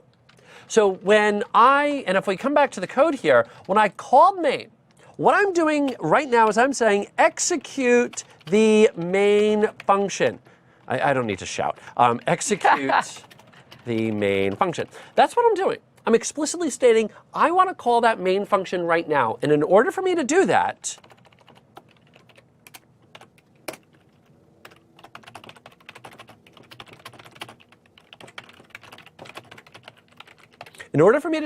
the function must be created. Aha, and it was. It was created before you actually called main, that you could see the function defined before you actually called it. Exactly. Now, when I define a function, what I'm doing here is I'm saying define this function. When someone calls this function, execute this code. So again, you're going to notice my tensing here that when I define the function, I'm going to wait until somebody calls the function to execute that code. So future tense. Yeah. So what's going to happen is the Python parser is going to read through all those definitions, kind of put them into memory, as it were, and wait for somebody to call them. So nothing inside of here is actually being checked until we go in and call it. So that's why I could get away with print message. Yep. And so now I've gotten to the scenario that I kind of like, which is this is the body of my program, of my script, of whatever it is that I'm doing, and then down below are all of my method functions, and then down here at the very end is what's kicking it off. So, if I added another comment, you're not actually executing any code until you reach that line that says main. Exactly. All by itself. That's exactly it. That's exactly it. Okay, I'm going to take a drink. Okay. Well done. Thank you. I kept waiting for a good point when you were going. But you were hoping me to go a little longer. Yeah, exactly. No, yeah, my keep apologies, talking. Keep talking. You've had your drink now. Now I'll let you go back. Okay, perfect. All right. So there is the basics of how we're going to go in and define that function. Now, in my case, I've kept it relatively straightforward, at least as far as the bodies go, that you're going to notice that all I did was just simply print and then hello world. And I drank too fast, so I need to. There we go. Sorry about that. Okay, so you'll notice that I kept it very simple, that I just went with print and hello world. But could I have also done, maybe something like this is let me call this print names, and maybe call this print names. And then we'll go ahead and say names equals, and then we'll say Christopher, and we'll say Susan, and we'll say Danny, because I'm going to get his name right, which will make him very happy. There we go. And then I could go, I get to say for name in names, and don't forget your colon, Christopher. Don't forget your colon. And then I could go ahead and say print name. So could I go in and do something like that? And the answer is 100% yes. And of course, if I hit start here, you're going to notice Christopher, Susan, Danny. Yep. Cool. So it's doing exactly what we think that it would do, that really this block of code right here, there is nothing that we haven't already learned there. So can I open a file? Could I, parse CSV? Could I, write to a database? Whatever it is that you want to be doing, the answer is 100% yes. That if you can write it in code, you can put it inside of a function. Awesome. All right. Now again, just to kind of highlight this, the one nice part about all of this is that all I have to do is I just have to say print names. I don't need to know what's going on inside of print names. I now know it's going to print the names. Though I will point out one thing. Yeah. Since you created this function, obviously at some point you knew exactly what was going on inside that function. That right? is true. So Yeah. I don't need to know because but the nice thing is once you have created that function, you can almost forget about it. Yeah, exactly. But when you create it, you have to know what's going on. Exactly, yeah. And when you start to get a bit more advanced, you're going to start to create your own little helper libraries and maybe share those out with other developers, so they might not know what it is that you've done. Yes. So yeah, absolutely. Yeah, I don't have that short term of a memory. My memory is really short, however. Okay, cool. So anyway, so there is our little functions there, and kind of how we can break all of that down. Awesome. Now, you know what? Actually, can I suggest one of my favorite functions that I always like to write for myself? Please. I like writing a function that will format dates the way I want them. Because that we talked about that syntax for that string f time and the %b's and all that is so confusing. Absolutely, yeah. It's something I hate looking up. And I find that when I'm working with dates, 99% of the time I want it displayed the same time because it's for the same group of users and they want it the same way. So one of the functions I often create for myself, one of the first ones I end up creating, is a function that will display a date the way I want to. Yep. Exactly. And that way, once I've done that once, I kind of forget about writing out how you do the strf time thing all the time. I just call my function when I need it. Exactly. And a lot of people were asking earlier about, looping through an array and maybe finding every particular item and if it, getting rid of duplicates and things like that. Well, this is exactly where functions come into play, because could you do that? Absolutely. You would just take a loop and you go through and eliminate your duplicate. The problem is that, it's going to be, a few handful of lines of code. That's perfect for a function, because then I could just create a function, call it remove duplicates, pass in my list, and then let it do its thing. Ooh. Pass in its list. Oh, and I need that for my date functionality too, because I'd have to let you pass in the date. Absolutely. And it would have to give me back. So you'd have to pass in the date you want formatted, and the function would have to give you back the nicely formatted string. So you're right. I need, and it actually already came up in the Q&A. As you can imagine, someone's going, hey, how do I pass a value to that function? So I'm glad we're there. Yeah, exactly. Because if you look at the bit of code that I've got here, the only 3 names that this is ever going to print is going to be Christopher, Susan, and Danny, period. End of sentence. That's it. So what happens if we want to be able to maybe allow somebody to pass in the group of names that we're now going to display out? Well, that's exactly what we're going to get into. So I'm going to go back to my slides here. There we go. Okay. So we want the functions to be more dynamic. Now, the functions that we created were good because they did one thing, and sometimes that's all that you need. But sometimes we need a bit more flexibility. So maybe we need to pass in a parameter about whether or not we want to set up custom messages, or maybe 2 numbers to perform a calculation, or maybe we want to write it out to the screen, but optionally write that out to a file as well. Wouldn't that be nice? I like it. And that's exactly where parameters come into play. Now, here's the thing. Parameters, fantastic Scrabble word if you can, fit that on there. is a very fancy word for a concept that we've already played with. A parameter is going to store a value. Hey, Susan. Yeah. What have we already used for something that would store a value? A variable? A variable, exactly. All right. So what's a parameter? Do I get a point? You get a point. You got a gold star today and you get a point. I'm having a good day. Well done. We'll have to figure out how you can catch those later. In any event, so a parameter is really nothing but a specialized variable. It's a variable for a function. And what's going to happen is, rather than saying, like we did in the past, variable equals whatever we want the value to be, we're going to wait for somebody else to give us what that value is. So it's just like a variable. And in fact, we've already used parameters. That, remember when we said print hello world? Yep. Parameter. Yes, true. I was passing a value to the print function. Exactly. That's it. So we could actually update our little methods to accept parameters. So I give you an example here, print message, give me the message. And then all we're going to do is just display it out with print message.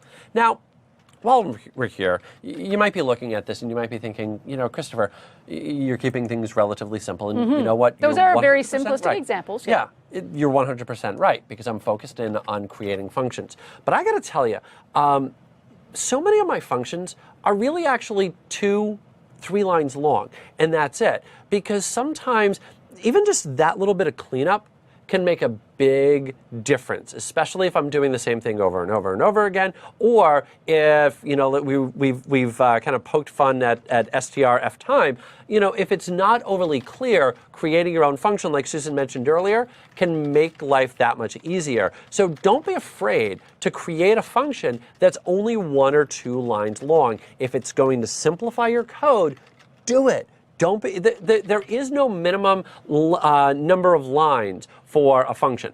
I would say, however, there is a maximum in that if you have to scroll up and down, your function is probably too long, that it's probably going to be trying to do too much, or really, more practically, it's hard to read. That if you're having to scroll to read through a function, especially when you're trying to debug it, that just winds up making it that much harder to try and debug. So really limit yourself to one screen per function. A function does one thing. Exactly. Don't write a function that does 20 different things. Write a function that will open the file you're planning to use. Write a function that will take the contents of the file and return you all the animal names from the file. Exactly. You know, but don't try to write one that will open the file, get all the animal names, do all the error handling for that, and close the file and take the results and print them on the screen. That point, that's your program. Yeah, exactly. Yeah. So what you would do is you take each individual component of that, break that down into different functions, give those all good names, and then go ahead and call them, and that way you could stack them from there, and it makes it that much easier. You know, don't create a function that's going to take in a parameter and figure out, okay, well, we're going to write to a file, or we're going to write to a database, or we're going to write it up to Azure, or then you're just making your life difficult. Okay, so with that, let's go in and kind of keep going with our parameters here. What about multiples? Well, you could absolutely add in multiple parameters by just simply separating them out with commas. That's it. So just simply define display message, greeting and name, and then just simply concatenate that together, and then you'll notice that we can just print that out like that. Cool. Let's go in and take a look at a demo here. So let me open back up Visual Studio. So here's what I'm going to do is I'm going to, right up here, I'm going to, give me your names. There we go. Let's put our names right up here. And I'm going to say new name equals input, and let's say enter last guest, like that. We'll say names, append, and then that new name. And now here's what I want to do, is I want to print out those names, but you're going to notice that I, in my case here, have put together my names up here. Uh-huh. That's what I've done. Yep. So what I want to be able to do is I want to be able to take those names and send those down there. I like it. This is where a parameter comes into play. So what I'm going to do is I'm going to create a parameter that I'm going to call names. And then up here, I'm going to say print names and then pass in my names. Now, a couple of things that I want to point out. Number one is what's going to happen behind the scenes. Actually, before I get there, I'm going to call it list for right now. Okay. Okay. Just because I'm going to try and avoid confusion, then I'll step back. Sure. So here's what's going to happen. Names is automatically going to be passed into there. So it really is almost as if behind the scenes I said list equals names. Okay. It's almost identical Sure. to me doing that. So just like a variable, but I just don't have to say name equals and then whatever the value was. That happens automatically behind the scenes. So the value that I specify when I'm calling it gets put into the variable name that's used in the function. Exactly. Okay. That's it. That's it. And so now, let me go in and start this. And you'll notice that it will ask me for my, my last guest. Let's invite Satya. Oh, yes. Hit enter, and sure enough, it displays Christopher, Susan, Danny, and Satya. Cool. Now, I want to go back to what I did a second ago, where I had this as names. And you might be looking at that, and you might be thinking, well, wait a minute. You already used names. Christopher? Yes. I'm confused. I've got the variable name names inside main, and then I have another variable name names inside print names. I'm confused. Good. Well, not necessarily good, but let me help. One of the interesting things about functions, and I do have a slide on this, is functions also serve as a container. By the way, the big fancy technical term for this is scope. And we actually had somebody say, maybe you guys should discuss scope, actually popped up in the Q&A. I said, we're not going to get too deep into it. No. Because we don't want to get too far, but Exactly. we just touch on it here. Exactly, yeah. Because scope can can become very complex really quickly. So what I'm going to do for right now is just kind of define it as this. Our functions create containers. Our containers define what's known as a scope, or more simply, a variable's lifetime. So if I declare a variable as a parameter or inside of a function, once we get to the end of that function, all of those variables go away. So after this, names is now no longer available. Or after this, names is now no longer available. So you'll notice that I can reuse the same, forgive me, name.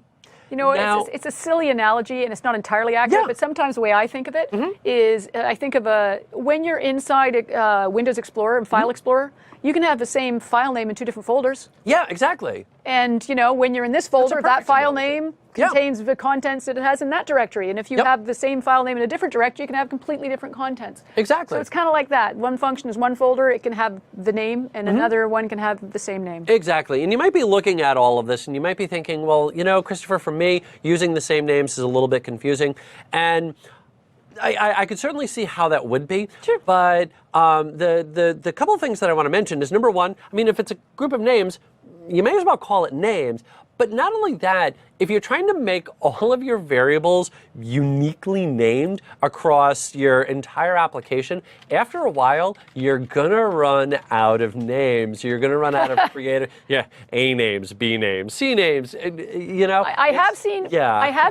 people, one thing I have seen that isn't too bad if it does bother you, is I have seen people who will do P underscore name or P name when it's a parameter. Yeah. So they'll do that as the parameter, so they remember that anything which is P names is the parameter that they define for their function. So that's the only, if you really feel you have to do it, that might be a compromise. Yeah, exactly. Yeah. Exactly. Yep. So you'll notice that sure enough, this is now going to keep on running for me. Excellent. So now let's kind of keep on keeping on here. I'm going to go back to my slides, and let's break things down into returning data. So up until right now, what I've done is I've created functions that went off and did something for me. They wrote something out to the screen, which can certainly be, again, exactly what I'm looking for. But again, it's relatively limited because the only thing that it's going to be able to do is print out. What happens if I want, again, a little bit more flexibility? That maybe I would like to create a little function that can start prompting the user for the collection of names And then once they're finished with entering in all of the different names, it will just give me that collection of names back, and then I can decide what I want to do next. So maybe I want to print it out. Maybe I want to write it out to a file. So I would have that option there because it will give me the value back. And I would need this, I keep coming back to my date formatting challenge, right? I said one of my favorite functions to write is I will write a function that accepts a date value as a parameter, and it returns a nicely formatted string with the date formatted the way I like it. And that way my little function has all that strp time, percent, whatever in it, but I just call my function that says format date. I pass it a date, and it gives me back a string formatted the way I like. And if my users ever change their mind about the way the date formatted, I just go change one line in my function, and I'm done. And you know what's kind of funny here is I'm now regretting the challenge that I put together, that I really wish I would have put a challenge together of create a function to better format dates. I should have done that. Let's make that the extra credit. There we go. That's There's your extra credit challenge. I like it. All right. In any event, let's go in and kind of take a look at how this is going to look. And what you're going to notice, take a look at how it's going to look. What you're going to notice here is we've had our return before, and what return meant until now was exit. Well, now what we're going to do is we're going to use return and give it something. And what that will do is that will then send that back out to whoever it is that called it. So if we kind of break things down, you'll notice that down here I've got my little get message. So I'm going to pass in Christopher. It's going to do its work. And then message, sound effects and all, is going to go right down to there. Nice. So that is what's going to happen with our return value. Now, before I go back and do my demo, you'll notice there's my slide on scope. It came up earlier than here. But again, after a while, you just can't always use different names. And again, it's... You can use the same file name in two different folders. And sometimes that's what you need. Yeah. Keep using the same name when appropriate. Okay. Let's go ahead and take a look at how we can return back values here. So I want Visual Studio, and let's say I'm going to do this. I'm going to, let's just say def, and get names. Okay. There we go. And don't forget your colon, Christopher. Let's just paste that into there. Okay. Now, for right now, I'm going to keep it a little bit simpler on myself. That you're going to notice that I'm just going to keep the exact same code that we had before. And then right here, I'm going to say return names. Now, you're going to notice I can return whatever I want. So I could actually return, Christopher. I could just return a string. If we had a date time, I could return back a date time. We could return 42. So the fact that we're returning a list, sometimes people look at that and go, well, wait a minute, that seems, a little more advanced, because a list object is inherently more advanced. A list is more advanced than a number. We saw that in the last module when we were looking at reading files. Exactly. But you know what it is at the end of the day? It's still just a variable. So it's still just an item that I can pass around, so I can still return it just like I normally would. And then you'll notice that what I could do is I could say names equals get names. And now we're going to get the exact same behavior that we saw before. So now let me go ahead and hit start. Enter last guest. Again, let's go with Satya. We'll hit enter. And sure enough, there's Christopher, Susan, Danny, and Satya. Cool. Do you know what? Can I make would you like to just take a second and maybe step through that code with the debugger so they can sort of see how it's hopping into the functions and the order of execution? Sometimes that's sort of interesting when you've got functions. Okay. So what you're going to notice, I threw in the breakpoint here, is right now we're stopped on names equals get names. And so what I'm going to do is I'm just going to hit my little step into here, and you'll notice where that little yellow arrow is. You'll notice that the little yellow arrow is now inside of get names. Why? Because that's what I called. So I called get names, and so it automatically threw me into get names.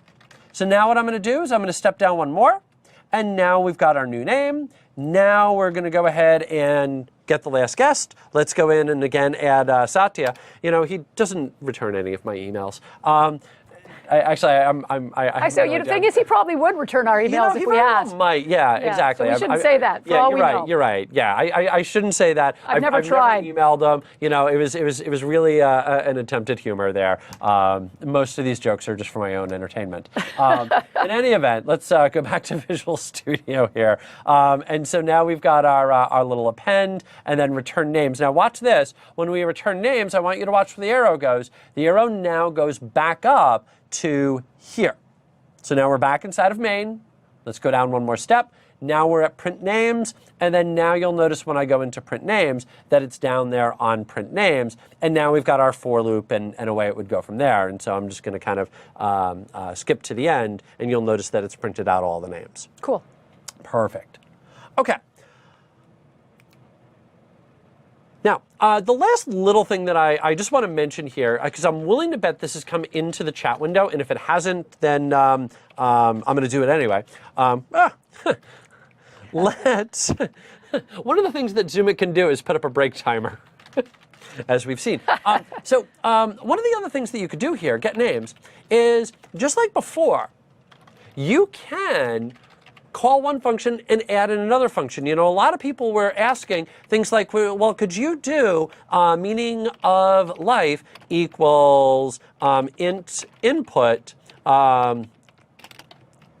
what is the answer, boom, boom, boom, like that. So a lot of people were asking, could you go in and do that? And the answer, of course, was 100% yes.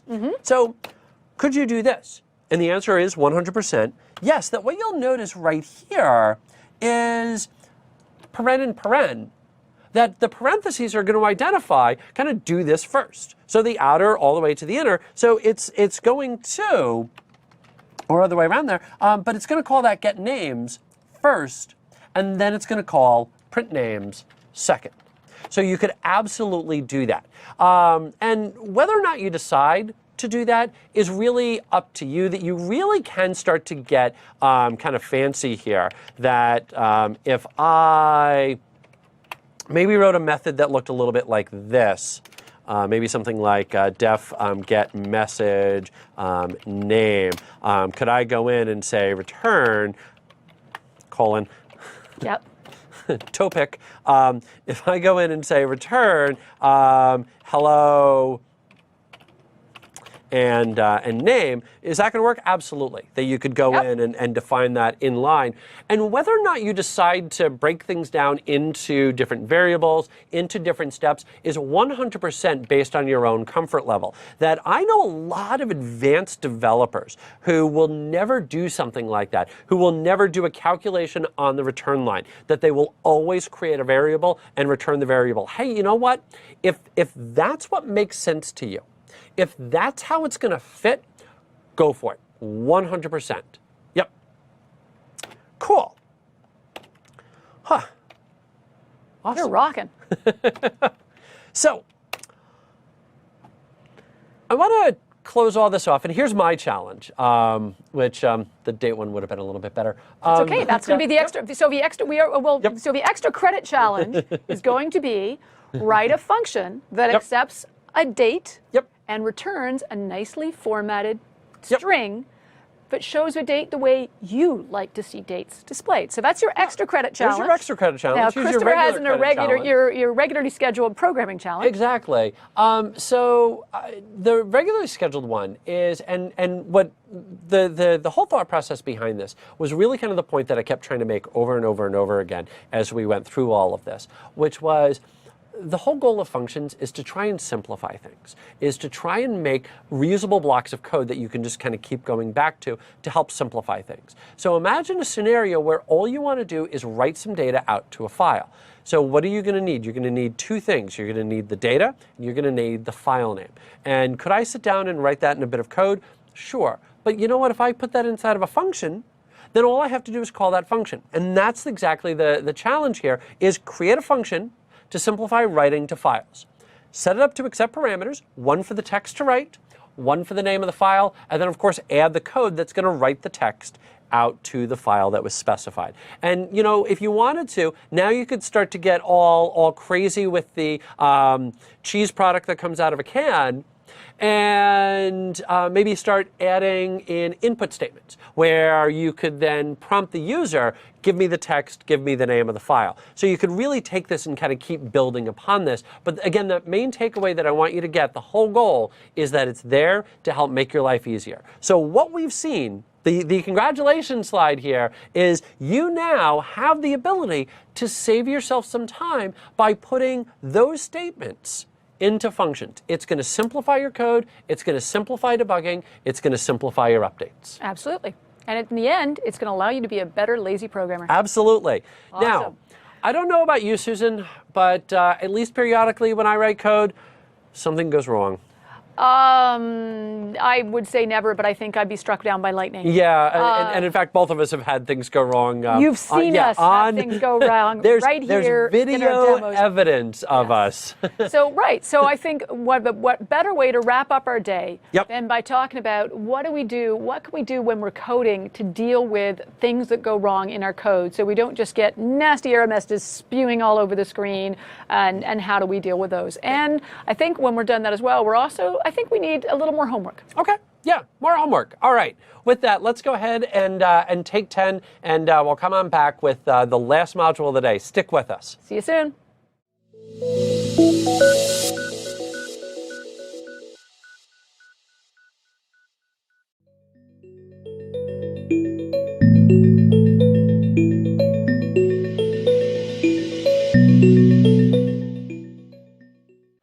And we're back. And we are back. Yeah, last one. For those of you just joining us, you've missed a fantastic day here, a couple of days on Introduction to Programming with Python. It is worth noting that this will be available in 2 weeks, but we'll talk more about that at the end of this module. Yep. The last little introduction that I'm going to do one last time.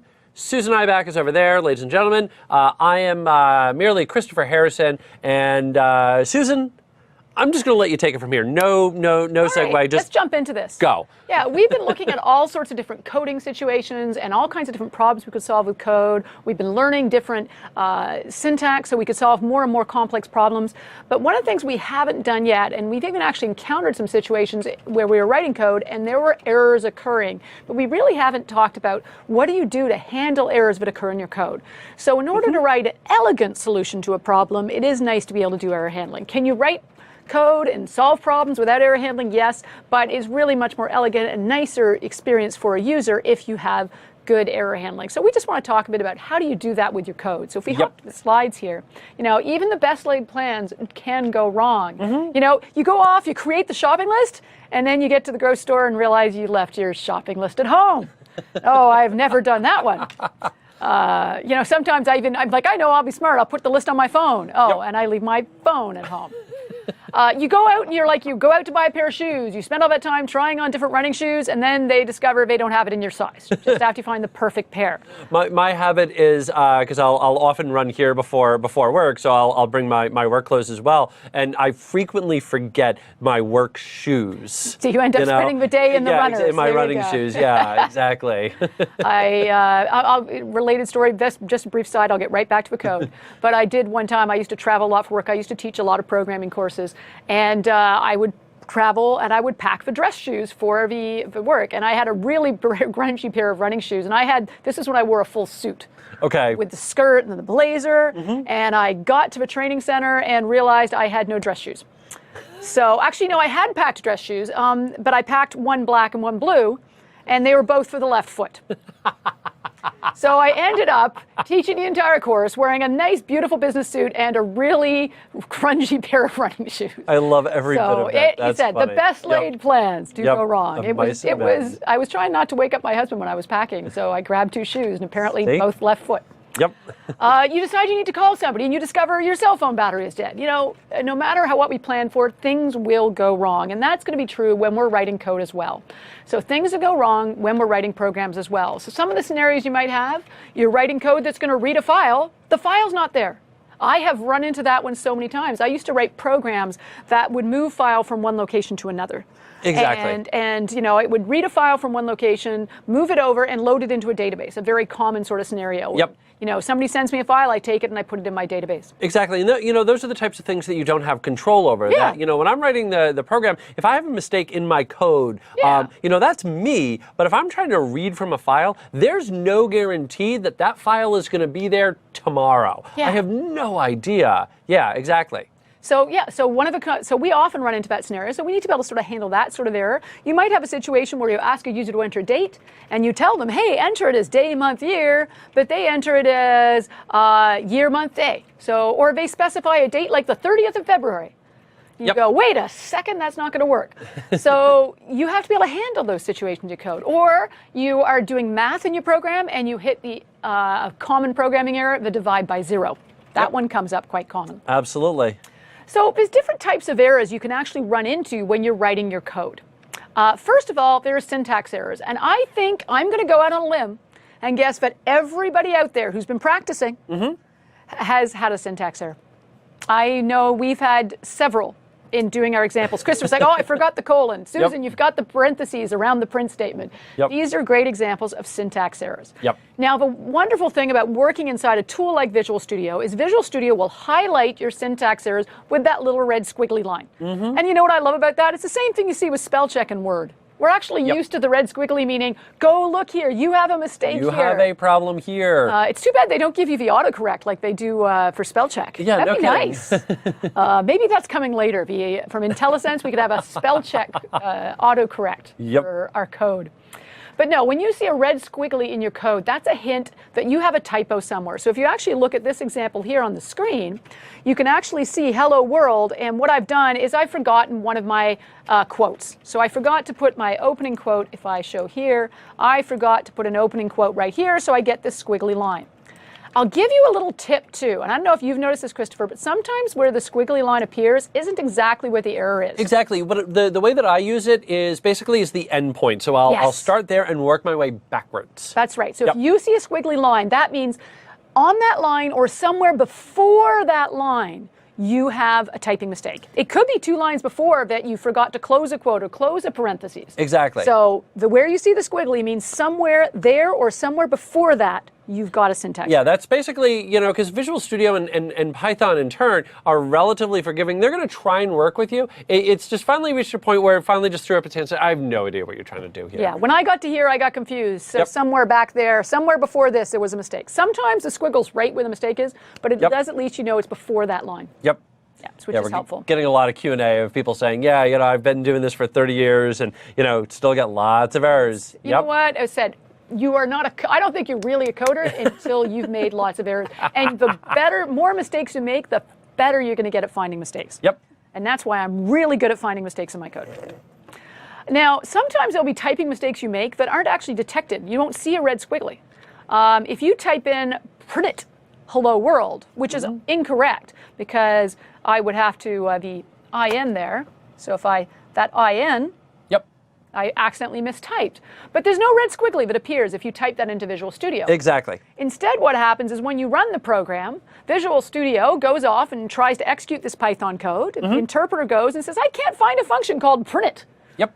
And at that point, it then throws an error and says, excuse me, there is no function with the name print that I have in this code. We actually saw this in the last module, that when I had defined the function down below and then put the code up top, that when I went ahead to try and run it, Visual Studio didn't give me any red squigglies. In fact, Visual Studio was even nice enough to give me a bit of IntelliSense. And then when I ran it, that's when it said, oh, wait a minute, you've got a problem here. That's right. So these types of errors, you'll get error messages at runtime. Again, this doesn't mean you're a bad coder. It just means welcome to programming. Exactly. Look at the error message. It does often give you a really good hint. And actually, one of the cool things about Visual Studio and Python is it actually gives you an arrow showing you the line of code which actually generated the error message to try and give you a hint. And again, that means the error message is there or before. Yep. Not necessarily exactly where it's pointing, but there before is where the error occurred. Exactly. As I said, but do check the error message. Sometimes there are options to literally links right there to search for help on that error message.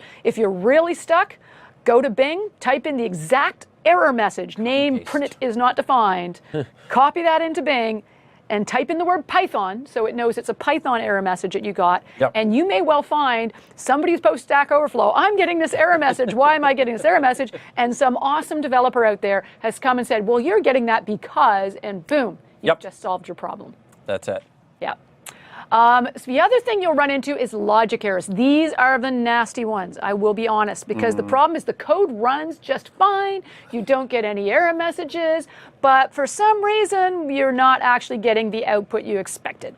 My forehead is a little flatter because of those. Just thud, thud, These thud. are the toughest ones to find because sometimes you don't even know they're there. We looked at a couple of examples of these yesterday. We talked about the if you have a salary of 5,000 and a bonus of 500, and we calculate your paycheck, and we get back a result of 5,500,000. Because I like that paycheck. I'm just saying. And the problem was because we put quotes around our numbers, they were treated as strings. So the plus symbol, when you use a plus symbol to take this string plus this string, it concatenates the two strings together. If you take a number plus a number, it adds the numbers together. So we end up with a total of 5,500,000. Again, if somebody who's writing the HR app for whatever company it is that I'm working for at any given time wants to make a mistake like that and give me $5 million all of a sudden, you're in? I am all for it.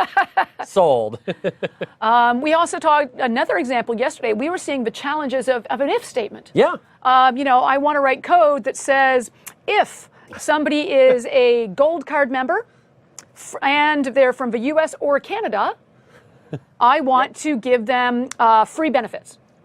And then you write the code and you say, if status equals gold card and country equals US or country equals Canada, give free benefits.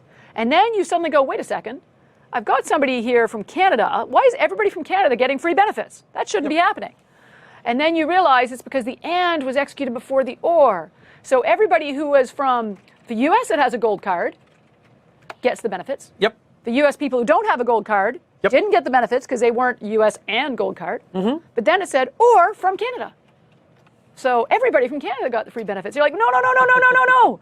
I want only the people who are gold card and are from US or Canada. So just because I missed a set of parentheses in my combine and or statement, again, runtime error. Suddenly I accidentally gave free benefits to every single Canadian. Oh, I like that mistake. Yeah, there you go. If you don't mind making that mistake for any hotel chain or airline I fly with, should we just start requesting mistakes great. we'd like people to make? Yes, I think this is a good plan. Yes, I like that. So it's important that we have a way of handling errors. So said the logic errors, they're going to happen. How are you going to find those? Testing. Yes. You have to go through, test your code. The fact that it runs without an error doesn't mean it's working. So you have to test your code. You have to try different inputs. Make sure what comes out is what you expect based on what you enter. With ands and ors, try different combinations. Greater than, less than. Try smaller values, larger values, equal to.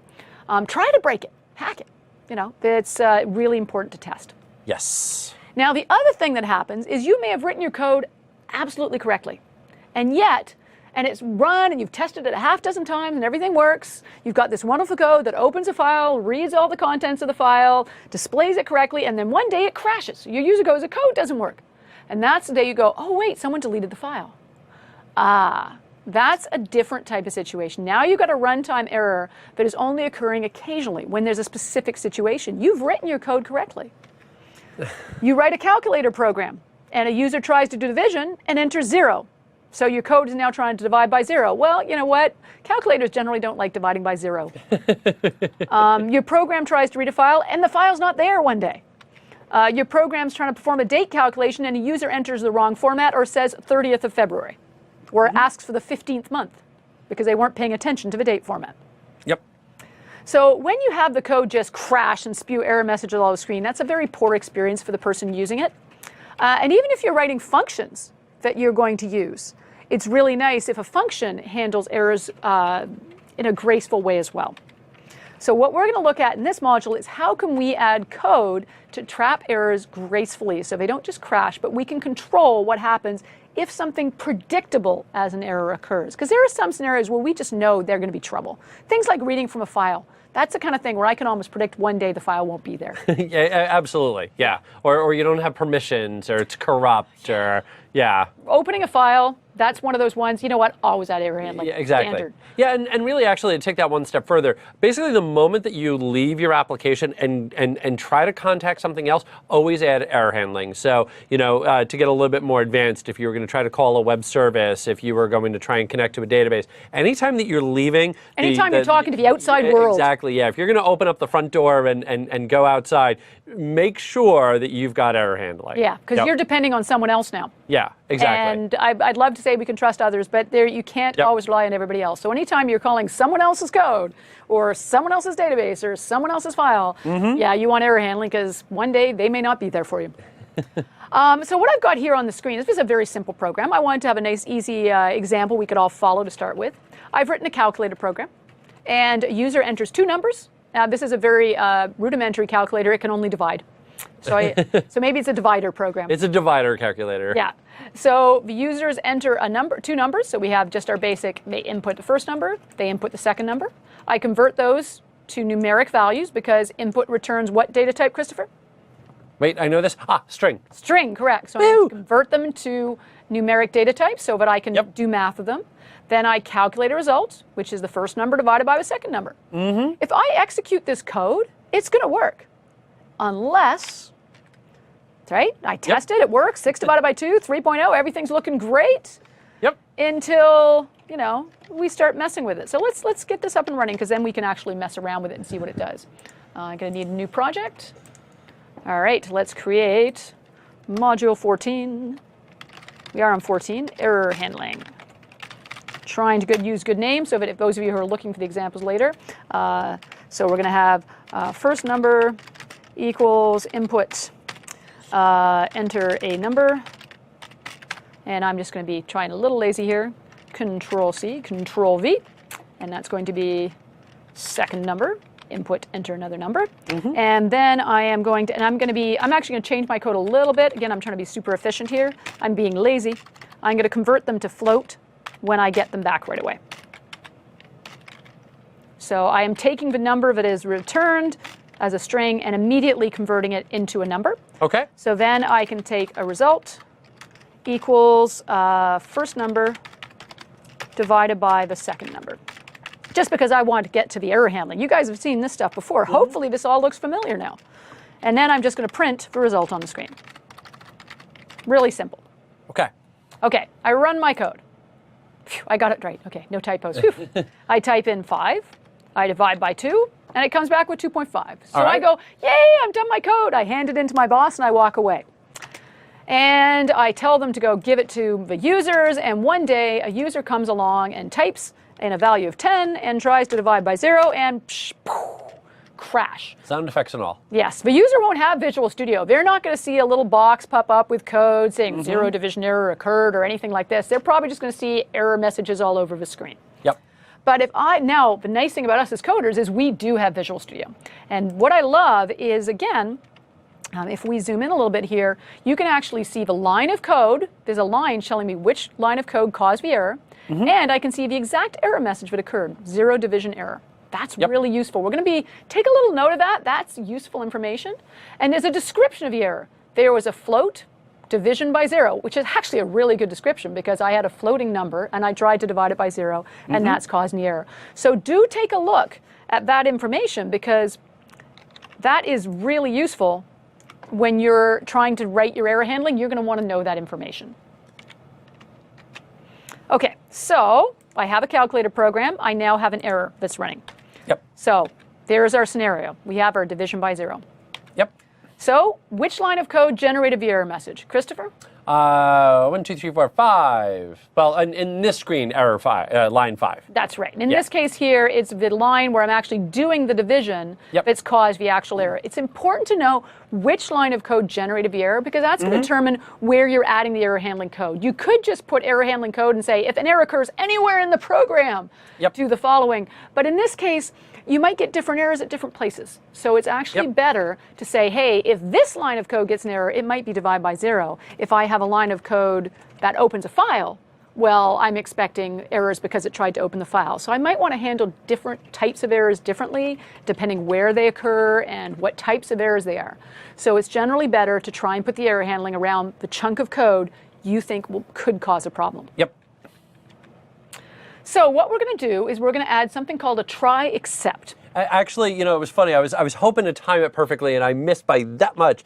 Somebody had actually posted it into the chat window maybe about a minute and a half ago, saying, "Hey, is there a try catch like C#?" So yes. There you have it. For those of you who have used C# and used try catch, we have try except in Python. Exactly. The only thing is if you use C#, you're going to keep typing catch instead of except by accident. Exactly. The syntax is you use the word try and your colon, and you hopefully by now you're starting to get used to the indenting.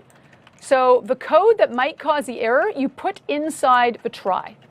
So here's the code which I think may generate the error. And what I do is I write an except. So I say try running this code. And the reason it's called except is because we often call errors exceptions. Yep. So if an exception occurs, then I want to go do this instead. The way that I always like to analogize this is it would be like if I turned to Susan and I said, "Hey Susan, can you do me a favor? Can you run down to the store and get me a Need a coffee? bag of chips? Yeah, get me a coffee. Yeah, go down and get me a coffee." And so I want to make sure that she also understands what to do if something goes wrong. But what I don't want to do is I don't want to say, "Okay, Susan, go get into your car." And then if something goes wrong with getting into the car, I want you to do this. All right, now I want you to start the car and I want you to drive down. And if while driving something, because just like it would be annoying for somebody to explain all of that to you, it's annoying trying to program. So what I really just want to do is I just want to say, "Hey Susan, go down to Starbucks, get me a coffee, hopefully a dark raw roast." Yep. Then, if something goes wrong, get me an iced tea instead. So you'll notice that what I did is I just gave her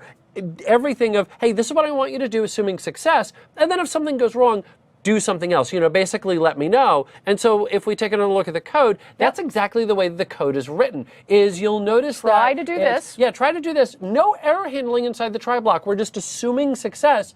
And if something goes wrong, then we're going to say, so we're saying if an error occurs anywhere in this code, it will jump to the except and execute the whole code here. So the only time you're going to see that message, print, "I am sorry, something went wrong," is if an error occurs in the code you have in your try. So let me go add that to my code. So let's try that here and see it in action. And I'll actually, so we're going to say try to calculate a result. And assuming everything goes well, after we get a result, I want to print it. So I'm going to leave that print in there as well, in this case. And then I'm going to say, now, in the event there is an exception, I'm just going to print, "I am sorry, something went."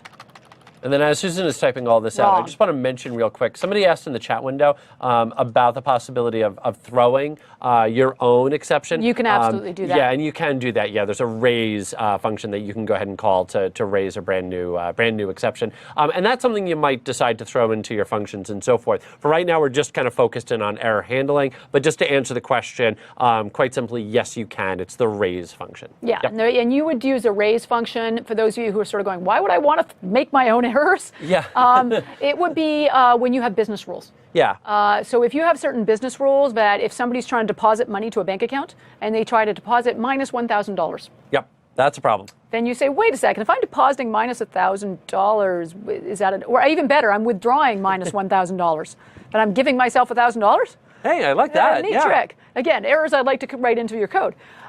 So that's something where you might have a business rule that says when somebody tries to deposit money, it must be the value must be greater than 0. And if the value is greater than 0 or not greater than 0, you might actually want to throw your own error to say, yo, hey, somebody's trying to deposit a negative amount. This doesn't make sense. Yep. So you use the raise command to raise your own errors. Yep. And somebody else asked, is there a methodology on what to do with an exception? And a lot of times when somebody says exception handling, they make it sound very grandiose, that you could detect what the problem is and magically fix it. And yeah, if the file's not there, the file's not there. Exactly. And sometimes maybe you could execute some code and pull from a database and recreate it or something like that. But those times are so extremely rare that really all that you're typically doing is you're just simply going to write out to a file maybe, print a friendly message to the user, and that's really it. Now, exactly when to catch errors and so forth, that's a much bigger conversation. But to kind of of simplify it, go with the core part of it. Typically, when you catch an exception, what you're going to be doing is just exiting gracefully and maybe you're logging it out to a file. Yeah, giving a nice error message so people have an idea of it. It's not them. Exactly. If you can tell someone, it's not you, it's me. It's not you, it's me. Yeah. The one situation where sometimes you can fix it is if a user entered something in the wrong format. Right. Yeah. Sometimes you have the ability to say, hey, you need to give me the date as day, month, year. Yep. Please enter that again. And then you go back to the code. You might have a loop or something or a function that you call to say, prompt them again for that date value. So that's the one scenario that's the most correctable in your code. Yep. So if your problem is a user entered something wrong, you could write code that says, go let them try again, to try and enter it again. That's probably the one most correctable error handling scenario. But most of the time, you're just going to exit and say, sorry, I can't do this because this happened. Yep, exactly. Yep. All right, so what I have in this code, what we have, just zoom in a little bit there, is so we've accepted two numbers. We try and do our division, so we're trying to do our division. We assume everything goes well. If something does go wrong, if there's an exception, another word for error, then I'm going to print a message saying, sorry, something went wrong. And if I run the code and I enter 10 divided by 2, well, everything goes great. Yay! Yahoo! And if, on the other hand, I try 10 divided by 0, I hit the any key a little too quick there. Sorry about that. 0. And you can see the error message comes back and says, hey, I'm sorry, something went wrong. Yep. So it's actually kind of neat if you actually, if we put some, put a debugger on here and I run this again. So we ask somebody to enter the first number, right? And then the second, so I enter the number 10. And then it says, then I'm about to execute the line and get the second number. So I execute that line of code and I'm prompted to enter the second number. I enter 0. And now you can see it's ready to go into the try statement. Yep. So it tries to calculate the result. And when I hit the step into, it's not going to go to the print statement. No, and this is very important. Yeah, it's not going to the print statement because there's an error. It immediately jumps to the accept and prints out the error message. So when an error occurs inside your try, whatever line generates the error, it will immediately jump to the accept statement. It will not continue executing the code inside the try. Yep. All right. Now, the other thing is also important to recognize is the code inside the accept will only execute if there's an error. Right. If there's no error, the code that you put in the accept never runs. Yeah, that if you remember back to when Susan ran that a couple seconds ago, when she did 10 and I think 2, it just simply printed out 5.0, exactly what we were expecting. And it didn't print out, sorry, something went wrong because, well... Nothing went wrong. Exactly. Exactly. So simple logic. Now, one of the things, though, is sometimes you might know something could go wrong, but you're not exactly sure what the error message is that's going wrong. So you might just want to say, tell the user something went wrong, but something a little more useful than, hey, something went wrong. And then the user's calling up support and going, what's the problem? I was running the code, and I got a message saying, I'm sorry, something went wrong. You do that, and your support team is going to laugh hysterically. Yep. Because the fact is, if you are the coder, like the support team is usually people who fix code. And if you go to me and say, hey, Susan, I got a message that says something went wrong, how do I know what went wrong? Which program was running? What type of error message was it? Give me a hint as to what went wrong so I can try and fix it. Yep. So one of the neat things you can do is there is a variable, actually it's part of a module called sys, and it has a function called exc_info. Not very intuitive, but really useful. And if you ask for, this will contain the complete error message. And the complete error message is actually a massive list with all kinds of details about where the error occurred, all kinds of stuff. You might actually take that information in a big program and write it to a file. Yep. So the support team could look at it later to get the full information. But you wouldn't want to show all of that to a user if they would just sort of be overwhelmed by it. Right. So usually we just take the first part of that list, the first value in that list is the message, which is divide by 0 error or could not locate file. Something that a user might actually understand or might have meaning if they call support and say, hey, I got a message saying divide by 0 error or could not locate file. That's something the support team may actually be able to act on and be able to fix. Or the coder can actually do something with that and hopefully try and fix it or find out, oh, wait, we forgot to copy the file over. So what I'm going to do now is I'm just going to go back to my code, and instead of displaying a really generic message, which isn't that helpful, I'm sorry, something went wrong, I'm going to actually declare a variable called error, which returns system dot, and I just realized I'm going to need to import the Yep. sys module before I can do this, because I am accessing functionality of the sys module. And while you're doing that real quick, somebody had asked, could you simply test to see if it was 0, and if it was, then prompt the user for a different number? And that would be even better. Yeah, and you absolutely could, and that would be, a concept called validation. But divide by 0 is just such a great little example to do with the demo. So that's kind of why we're going that direction. But you know what? So. But you make a really good point. If you can stop the error from happening in the first place, that's even better. Yep, absolutely. Sometimes we'll write code that will look for a file before we try and read it. So we can actually say, I just looked for the file, it's not there, and we come back and say that file could not be located. Yep. And then one other question that was in there, which is worth highlighting, is somebody asked about finally. Oh, yep. And there is a finally as well. And finally, just kind of real quickly, this is a block of code that will always run. So if maybe you needed to close off the connection to the database, you need to do that if everything went correctly or if things failed. So you could do that inside of a finally as well. Yeah. Yep. Maybe I'll try adding it in a finally a little later, just so you can sort of see how that works. And I'll run the code and you can see how it executes. So hopefully I got the syntax right. I'm just going to double check the syntax of exc_info bracket. Yes, I think I got it right. And then I'm going to say, then I can just print the error message to the screen itself. So what I'm doing now is I'm just asking if an error does occur, then I'm just asking the system to tell me what the error message was. And now I can tell the user that message. So now when I enter 10 and I enter 0, I can actually see there's a class 0 division error. It said the user, this isn't going to be that meaningful for them, but if they're calling support and saying, hey, I had this problem, that's going to help the support team figure out why they're getting this error message in the code and hopefully fix the problem so the user can get their job done. Yep. And that's actually really important. And yeah, just to talk about the finally, which, because somebody was asking about it, because in C# we have this concept as well. Finally, print, I always like to do this, I will always run. So you can actually have a line of code that always executes, or multiple lines of code that always execute. So I'm going to go back to putting in I'm going to put the debugger in again. Okay. And when I specify a value of 10 and a value of 2, you can see I'm in the try statement. I go to calculate the result. You can see by the yellow arrow the next line that's going to execute. Then I go print the result because everything's going fine.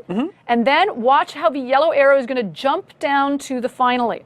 So over here, hang on, what's the shortcut key for that? That is F11. All right, so I can zoom in a little over here. All right, so I'm going to zoom in a little. And when I hit the F11 key, it jumps right away to the finally. Yep. So so if everything goes well and there's no error messages, then we go and we do the code in the try, then we execute the code in the finally. Yep. And the message is displayed on the screen. I get my result.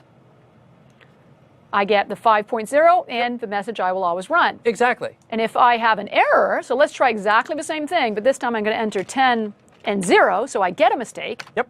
And once again, I am going to go to my code here. I'm going to zoom in a little. So I'm at the line with the yellow arrow is the next line that's going to be executed. It tries to calculate a result. Because it's an error, it's going to jump right away to the accept. Yep.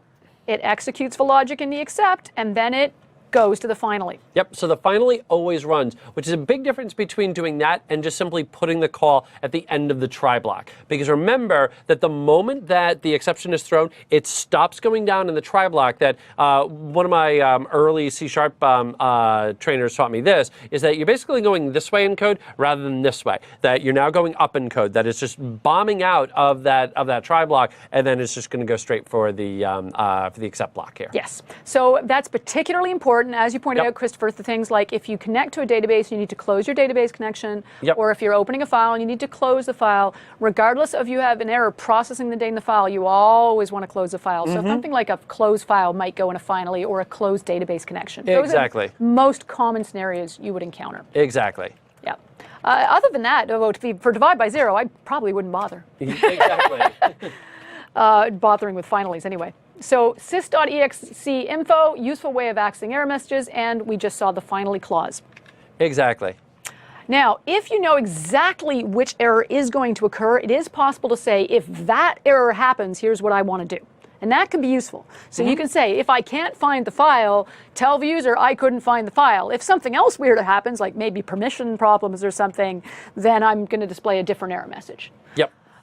So the way you do that is after the word except, you actually specify the name of the error. Now, how on earth do I know what the name of the error is always the big question. That's a very good question. Well, you remember on the previous slide, I showed you sys.exe_info? Yep. Guess what that returns? The name of the error. So I actually will often use sys.exe_info as a programmer to find out the error. I don't often display it to the user. It's a trick I use to find out the error. And then I know the name of the error to trap. Yep. So that I can say, if that error occurs, this is the message I want to display. I'm going to tell them, hey, you're trying to divide by 0? The answer is infinity. Yep. And beyond. And beyond, exactly. So what I can do now is I can say except 0 division error. I'm just going to double check on that. 0 division error. Yep, got that right. And then instead of doing this sort of generic error message, I'm going to display a whoops, didn't mean to do that. I'm going to print a message that says the answer is infinity. And think of how nice that is as a user experience. It's not appearing as an error at all. I'm saying, yeah, you want to divide by 0? I'll tell you the answer to dividing by 0. You try dividing 10 by 0. Whoops, I've still got the breakpoint. Get rid of that. We don't need to step through this code. Try this again. From beginning. 10 divided by 0? Sure. The answer is infinity. Yep. On the other hand, if you ask me, what is 10 divided by 2? Well, it's 5. So this makes it to the user, but it doesn't even appear as an error. And that's a really nice way to do things, if the user doesn't even see it that way. What you may want to do is, what I recommend when I'm doing error handling, is I try to handle as many specific errors as I think, the types of errors, I can predict certain errors. I might try to open a file and the file's not there. I try to do a division, I might end up dividing by 0. So if there's errors I can predict, I like to specify what to do for those specific errors. Absolutely. But there are errors I might never think of. So but I also include a generic except, and this basically will execute if any, so when my code is running, it will try and calculate the result. If it gets a divide by 0 error, it's going to jump to except 0 division error. Yep. And it will execute this code and exit. Yep. If it gets some other number, like some sort of data conversion error, or the number's too large to store inside a float variable or something like that, it's going to say, oh, I've got an exception. Jump to the except. Is it a 0 division error? No. Is it something else? Yes. Yeah. And it will go in order. So it'll check, it'll go, is it this error? Okay, then I'm going to do this. Is it this error? No, I'll do this. Is it this error? No, I'll do this. And then you have the, if it's anything else, here's what I want you to do. Yeah. And, one other thing to kind of highlight, Susan mentioned, focusing in on the errors that you're expecting. And it is also worth thinking about if you are expecting something might go wrong, maybe test for it. We talked earlier about, 0, and just check for it rather than doing the exception handling. The other thing that I would mention is, again, going back to the module that we had prior to this about doing functions, is that a lot of this or all of this could wind up inside of a function. So rather than having all of that code right there, instead we could just put together a function that does that behavior and just gives me the answer back. Yeah. Yep. Exactly. It's a nice way of doing it. Yeah. So we've shown how to trap errors. We showed you the finally clause. Yep. The other thing that's good to be aware of is if you do put code after your try except as well, that code would also execute all the time. Yep. So if you have code that's not indented, right? Because only the indented code is part of your except error handling. Well, what's going to happen if I run this code is it's going to try to do this code. If everything goes well, it'll chug along, and then it's going to jump to the first line of code after my try statement. So it's almost the same as putting it in a finally. Right. There's really not a lot to choose between making a finally statement that does that and just putting it after your full try except. Except some people like the format of the finally. Some people like the format, and the other big thing is, somebody asked earlier about raise. So, and I'm going to say this, and I'm going to try very hard not to get too advanced. Actually, I'm going to, you know what? Give me 2 seconds, because I'm actually going to show, I'm going to kick someone out in a second of the code. So I'm going to show how do I not execute this line of code. Will that lead in? Sure. Go okay, for it. because Yep. I think I know where you're going. So let me show one more thing, and then I think I'll let you run with that. Go for it. Okay. So it said, so in this situation, with this code I have on the screen right now, you could put that print statement in a finally, or the way I have it on the screen, and it really isn't going to make a difference with the code I have on the screen. Would you agree with that one, Christopher? For the code I have here. Right now, yeah. Yeah, it really wouldn't matter for this exact code. It would not matter if I used a finally statement or I put the print message here. I'm always going to see the print message. This message always displays. Now, sometimes though, when we're executing code, we do want to actually say, oh, wait, if that error occurs, don't keep going. Stop. So there is a function sys.exit, which you can use to say, get out. Or you can also, some people ask about raising exceptions. If you raise an exception, that'll also cause it to go, get out. And that was actually the point that I was about to make, was about raising the exception. Yes. Yep. So if you either call sysexit, that's just a way of saying exit now. Or if you raise your own exception, which hasn't been handled, because if you raise an exception inside your except block, you haven't written code to handle the exception in the except block. Right. So that causes the code to go, I'm getting out. In that situation, this code, if you get the zero division error, when it hits this exit, it exits, and this line of code will never execute. Right. Now, what if I had a finally, Christopher? Finally is guaranteed to run. Exactly. So that's what the difference is between finally and having this line of code. Yeah, and actually a lot of people have asked that. So it's good to highlight that the finally is guaranteed to run. And it's perfect, you know, and again, we've been keeping our demonstration simple because we're trying to focus in on the syntax, but if you needed to close a file or close a connection, that's where finally comes into play. Yeah, even if you use something like sys.exit, the finally will always run. That's it. So that's the difference between this syntax we have on the slide versus putting that print statement into a finally. The other thing you could do, this is just I wanted to show an alternative way of handling an error or sort of exiting, not executing certain code if an error had been raised. The other thing we'll sometimes do is we'll create a Boolean variable and we'll say, try running this code. And if an error occurs, we set a Boolean variable to true. And if it doesn't occur, we set everything went well, then we set the flag to false. And then after we've done all our code, we say, well, if the error flag is true, then then continue executing. So I mean, you can just write logic that basically says, if an error occurred, do this. If an error didn't occur, do this. And I'm just using a Boolean variable, setting it to true or false based on whether or not the error occurred. So this is just creative coding. Lots of different ways to tackle problems.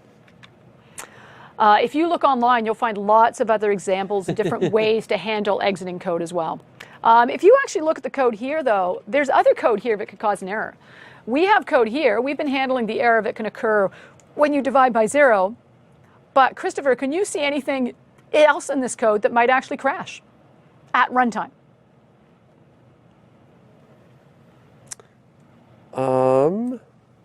Oh, yeah, if somebody entered in Bob, a few people had pointed that out. Yeah. Or Wibble. Yes, exactly. If somebody enters, when I ask somebody to enter a number and then I convert it to a float, if they entered letters or something that's not a valid number, then when I try and convert that to a float, which is a number that has decimal places, that code would crash too. So you might need to try except around first and second number. And I actually might do this separately. I might have one try except around the data conversion that handles the, hey, you entered non-numbers. And then if they do that, I say, well, try again. Whereas the divide by 0, I would handle differently. So you might end up with 2 try excepts in the same code. And not only that, but forgive me for kind of beating on this horse a little bit more, but again, you could put that into a function. So I could create a function that says get number. And inside of that I've got that try catch, and I'm just going to keep looping until you give me a number. Once you finally give me a number, then I'll go ahead and I'll pass that back. So rather than having that try catch twice, we just put that off into a function and then call that function. It'd be a lot tidier, a lot easier to read. Exactly. When you start having multiple try catches in your code, it can get kind of clunky. So you're looking at functions initially going, I don't know if I'm ever going to bother with functions. This is the kind of thing where when you get used to it, you're going to discover it's going to be a lot tidier. And easier to follow. We need to remember to say try except rather than try catch. Oh yeah, I'm sorry, we've been saying it. Our apologies. Yes, we both have spent more time coding C# than Python. So, exactly. So there's some habits. By the way, the further you get into coding, the more languages you will find yourself learning and the more you will mix them all up. Yep. You don't make less typing mistakes the more you code, you make more because you start using the wrong syntax. Look at the number of colons that we've missed on Yes. if statements and other blocks. Exactly. All right.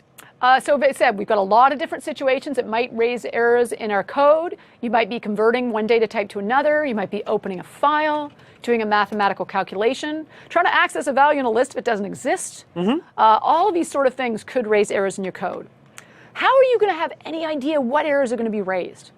This is always a challenge. Yep. When I was coding, this is something I always sort of got stumped on. Number one, you can test it yourself. And when you get an error, use that sys.exe info function to get the name of the error. Yep.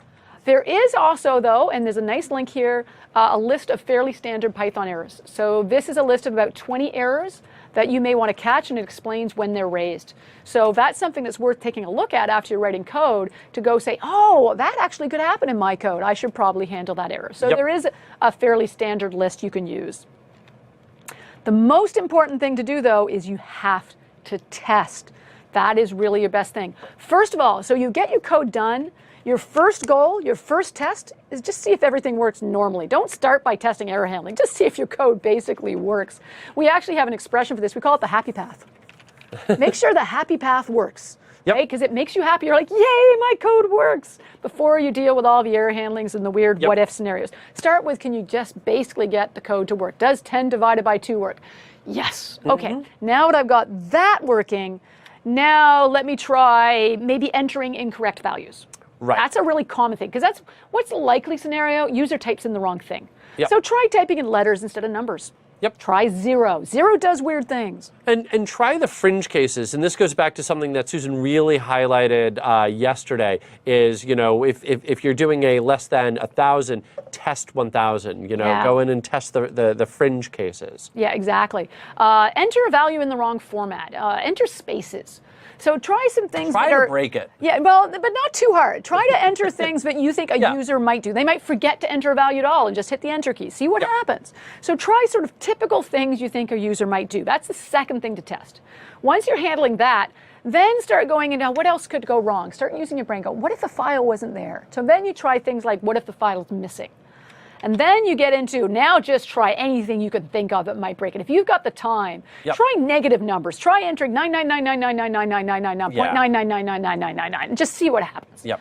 But that's if you've got time. A lot of times, I'll be honest, we don't always get to that level of testing. And, you know, not only that, I'd be remiss if I didn't at least mention it. And again, this is an advanced topic, but there is a concept called test-driven development where you actually write the tests before you write the code. Yeah. And one nice thing about that is when you start getting into that, you can automate a lot of that. Remember, Python, one of the biggest reasons that people use Python is for automation. Well, you can automate a lot of that. Or just start feeding in random numbers and things like that to test it and go about it that way. So just, you know, just to mention it, put it out there, test-driven development and Python. So I'm done.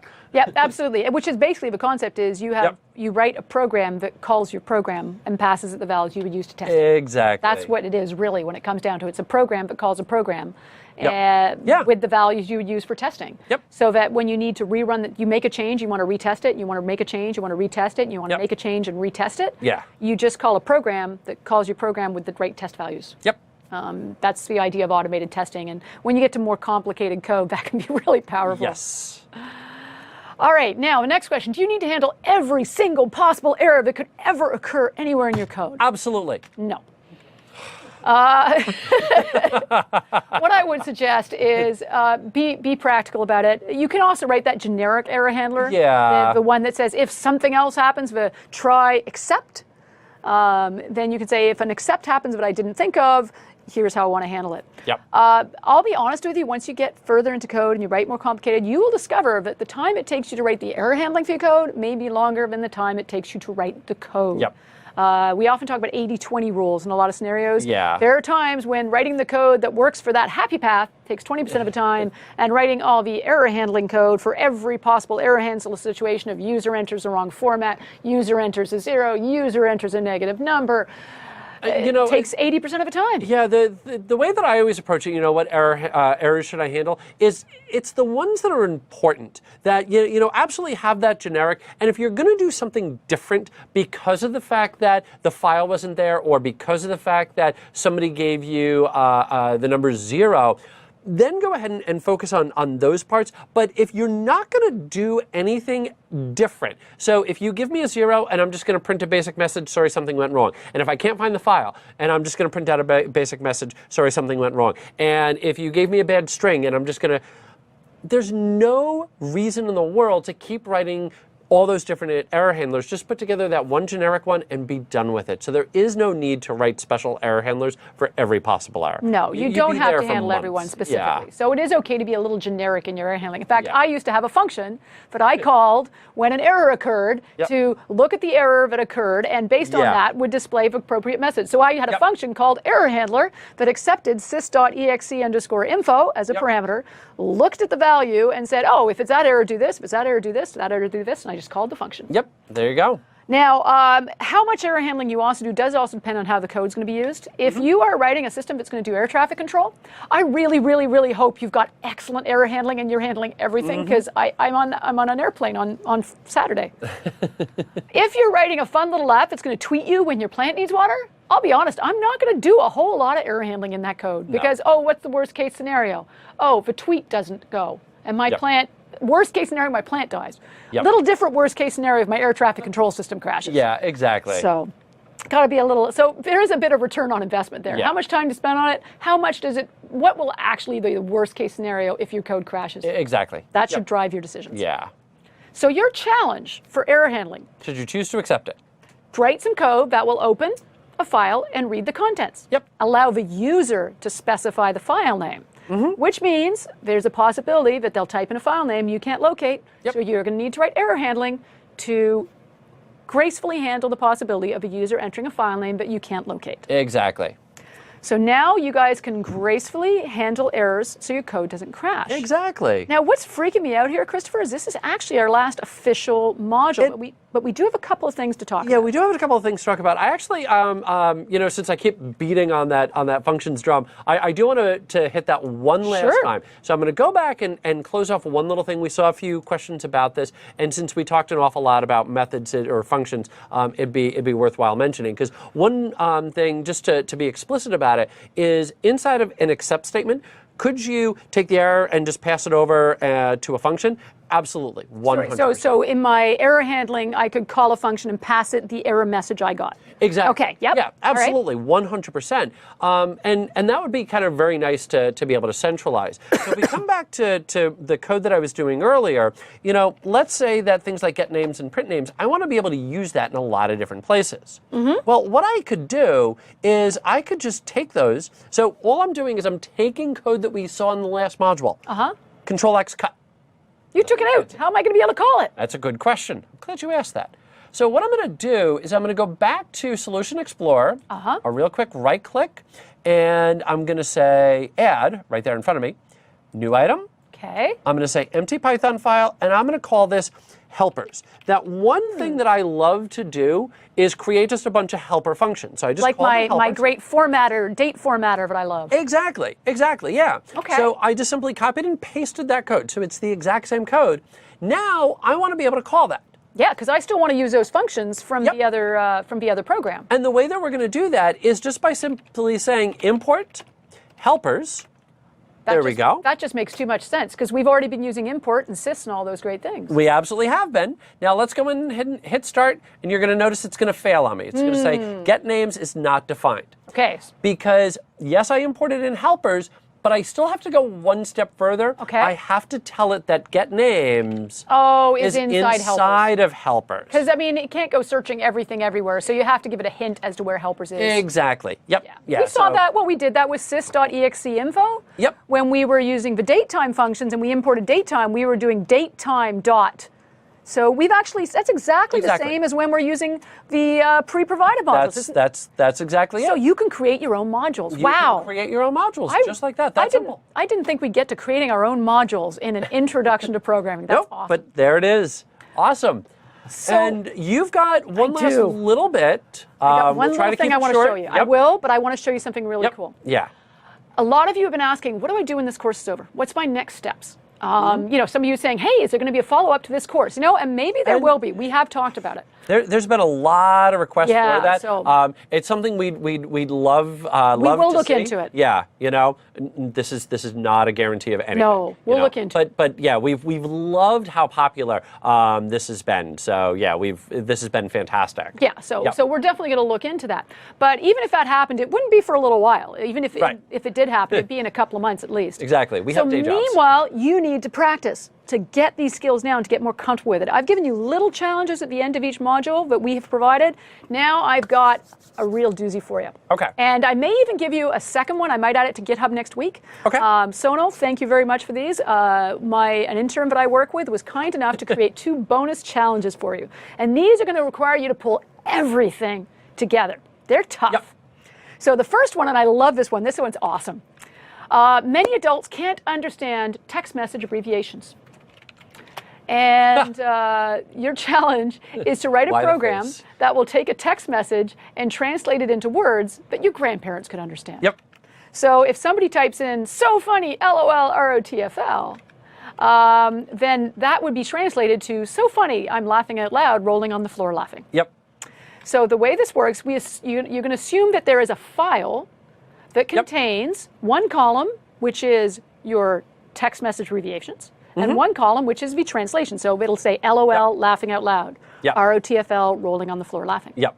You have to write a program that will let a user type in the text message, and you return back to them the translated full message. This is going to take a lot of work. There's nested loops in here, string manipulations. Now, the nice thing is, I have got you hints. So if you go to the GitHub, download the PowerPoint, you're going to see all kinds of hints in here.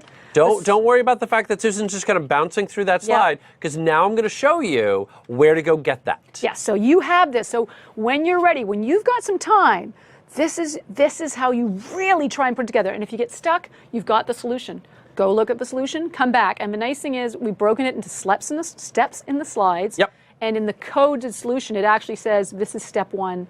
Here's the code equivalent of step 1. Here's step 2 in the slides. Here's step 2 in the code. So we'll try to help you out, and you can follow that along. And even just learning how to read that code, you'll be amazed. If you can even understand that solution, you have learned a ton in the last 2 days. Absolutely. Yeah, absolutely. Yeah. And so if you're curious as to where to go get everything from here, I've got 2 little AKA MSs on here, and we'll put both of these into the chat window. But number 1, this is the shortcut that you use to get to this course. This will be updated. A lot of people have asked, when is this going to be available on demand? Typically about 2 weeks. You'll get an email about it, but that link right there will always work. That will always get you to this course. So introprog-python. The second big one is all the codes and slides. We've thrown them onto GitHub. We've talked a fair amount about GitHub, but real quick, it's a great sharing place. A lot of open source projects use it. That's why we threw our stuff onto there. There's probably a little bit of cleanup work that we could do on some of the namings, which we'll go back and do. It's one of those things, doing live demos. Sometimes you kind of forget to be consistent there. It happens. So we'll do a little bit of cleanup, but the big thing that I want to point out on that GitHub is... And on that GitHub, you'll see a button that says download zip file. Yep, that's exactly so what I was going to go for. Yep. Follow that link, and you'll see a button on that page that says download zip file. You click that button, and it literally gives you a zip file containing all our demos, all the challenges, all the slide decks, everything we've covered in the last 2 days to help you out. It's right down here. So if we take a look at my screen, right down there at the lower right-hand corner, you'll notice download zip. And so all that you would have to do is just click on that, hit, open or save. I'm just going to hit open, give it a couple of moments, and then poof, there is everything that we've done. Including, a summary of the challenges, solutions to the challenges, all kinds of great stuff. That's absolutely it. All right. And I think, my Yeah. gosh, I think the only thing, we are done, but you're not. Yeah, exactly. You have So a couple last challenges little things. And Yeah, a couple last little things. Yeah, you've got the challenges. You know where to go get all the source code. The last couple of things that I want to highlight. Number one, find us on Twitter. Yeah, please. Number two is down towards the bottom of the screen. You're going to notice the last poll question. That's the eval. Please take the 2 seconds to go ahead and choose an item on there. And last but not least, Susan, I want to thank you. It's been a pleasure, Christopher. This has been an absolute blast. Thanks, it's been everybody. A fantastic 2 days. You've been Thank an awesome you audience. to everybody out there. You guys have been wonderful. It's been great doing the Q&A here, and hopefully, everything allowing, we'll see everybody back here at some point. But until then, thanks again. Fill out the poll. Find us on Twitter, and go program Python. have fun. Cheers.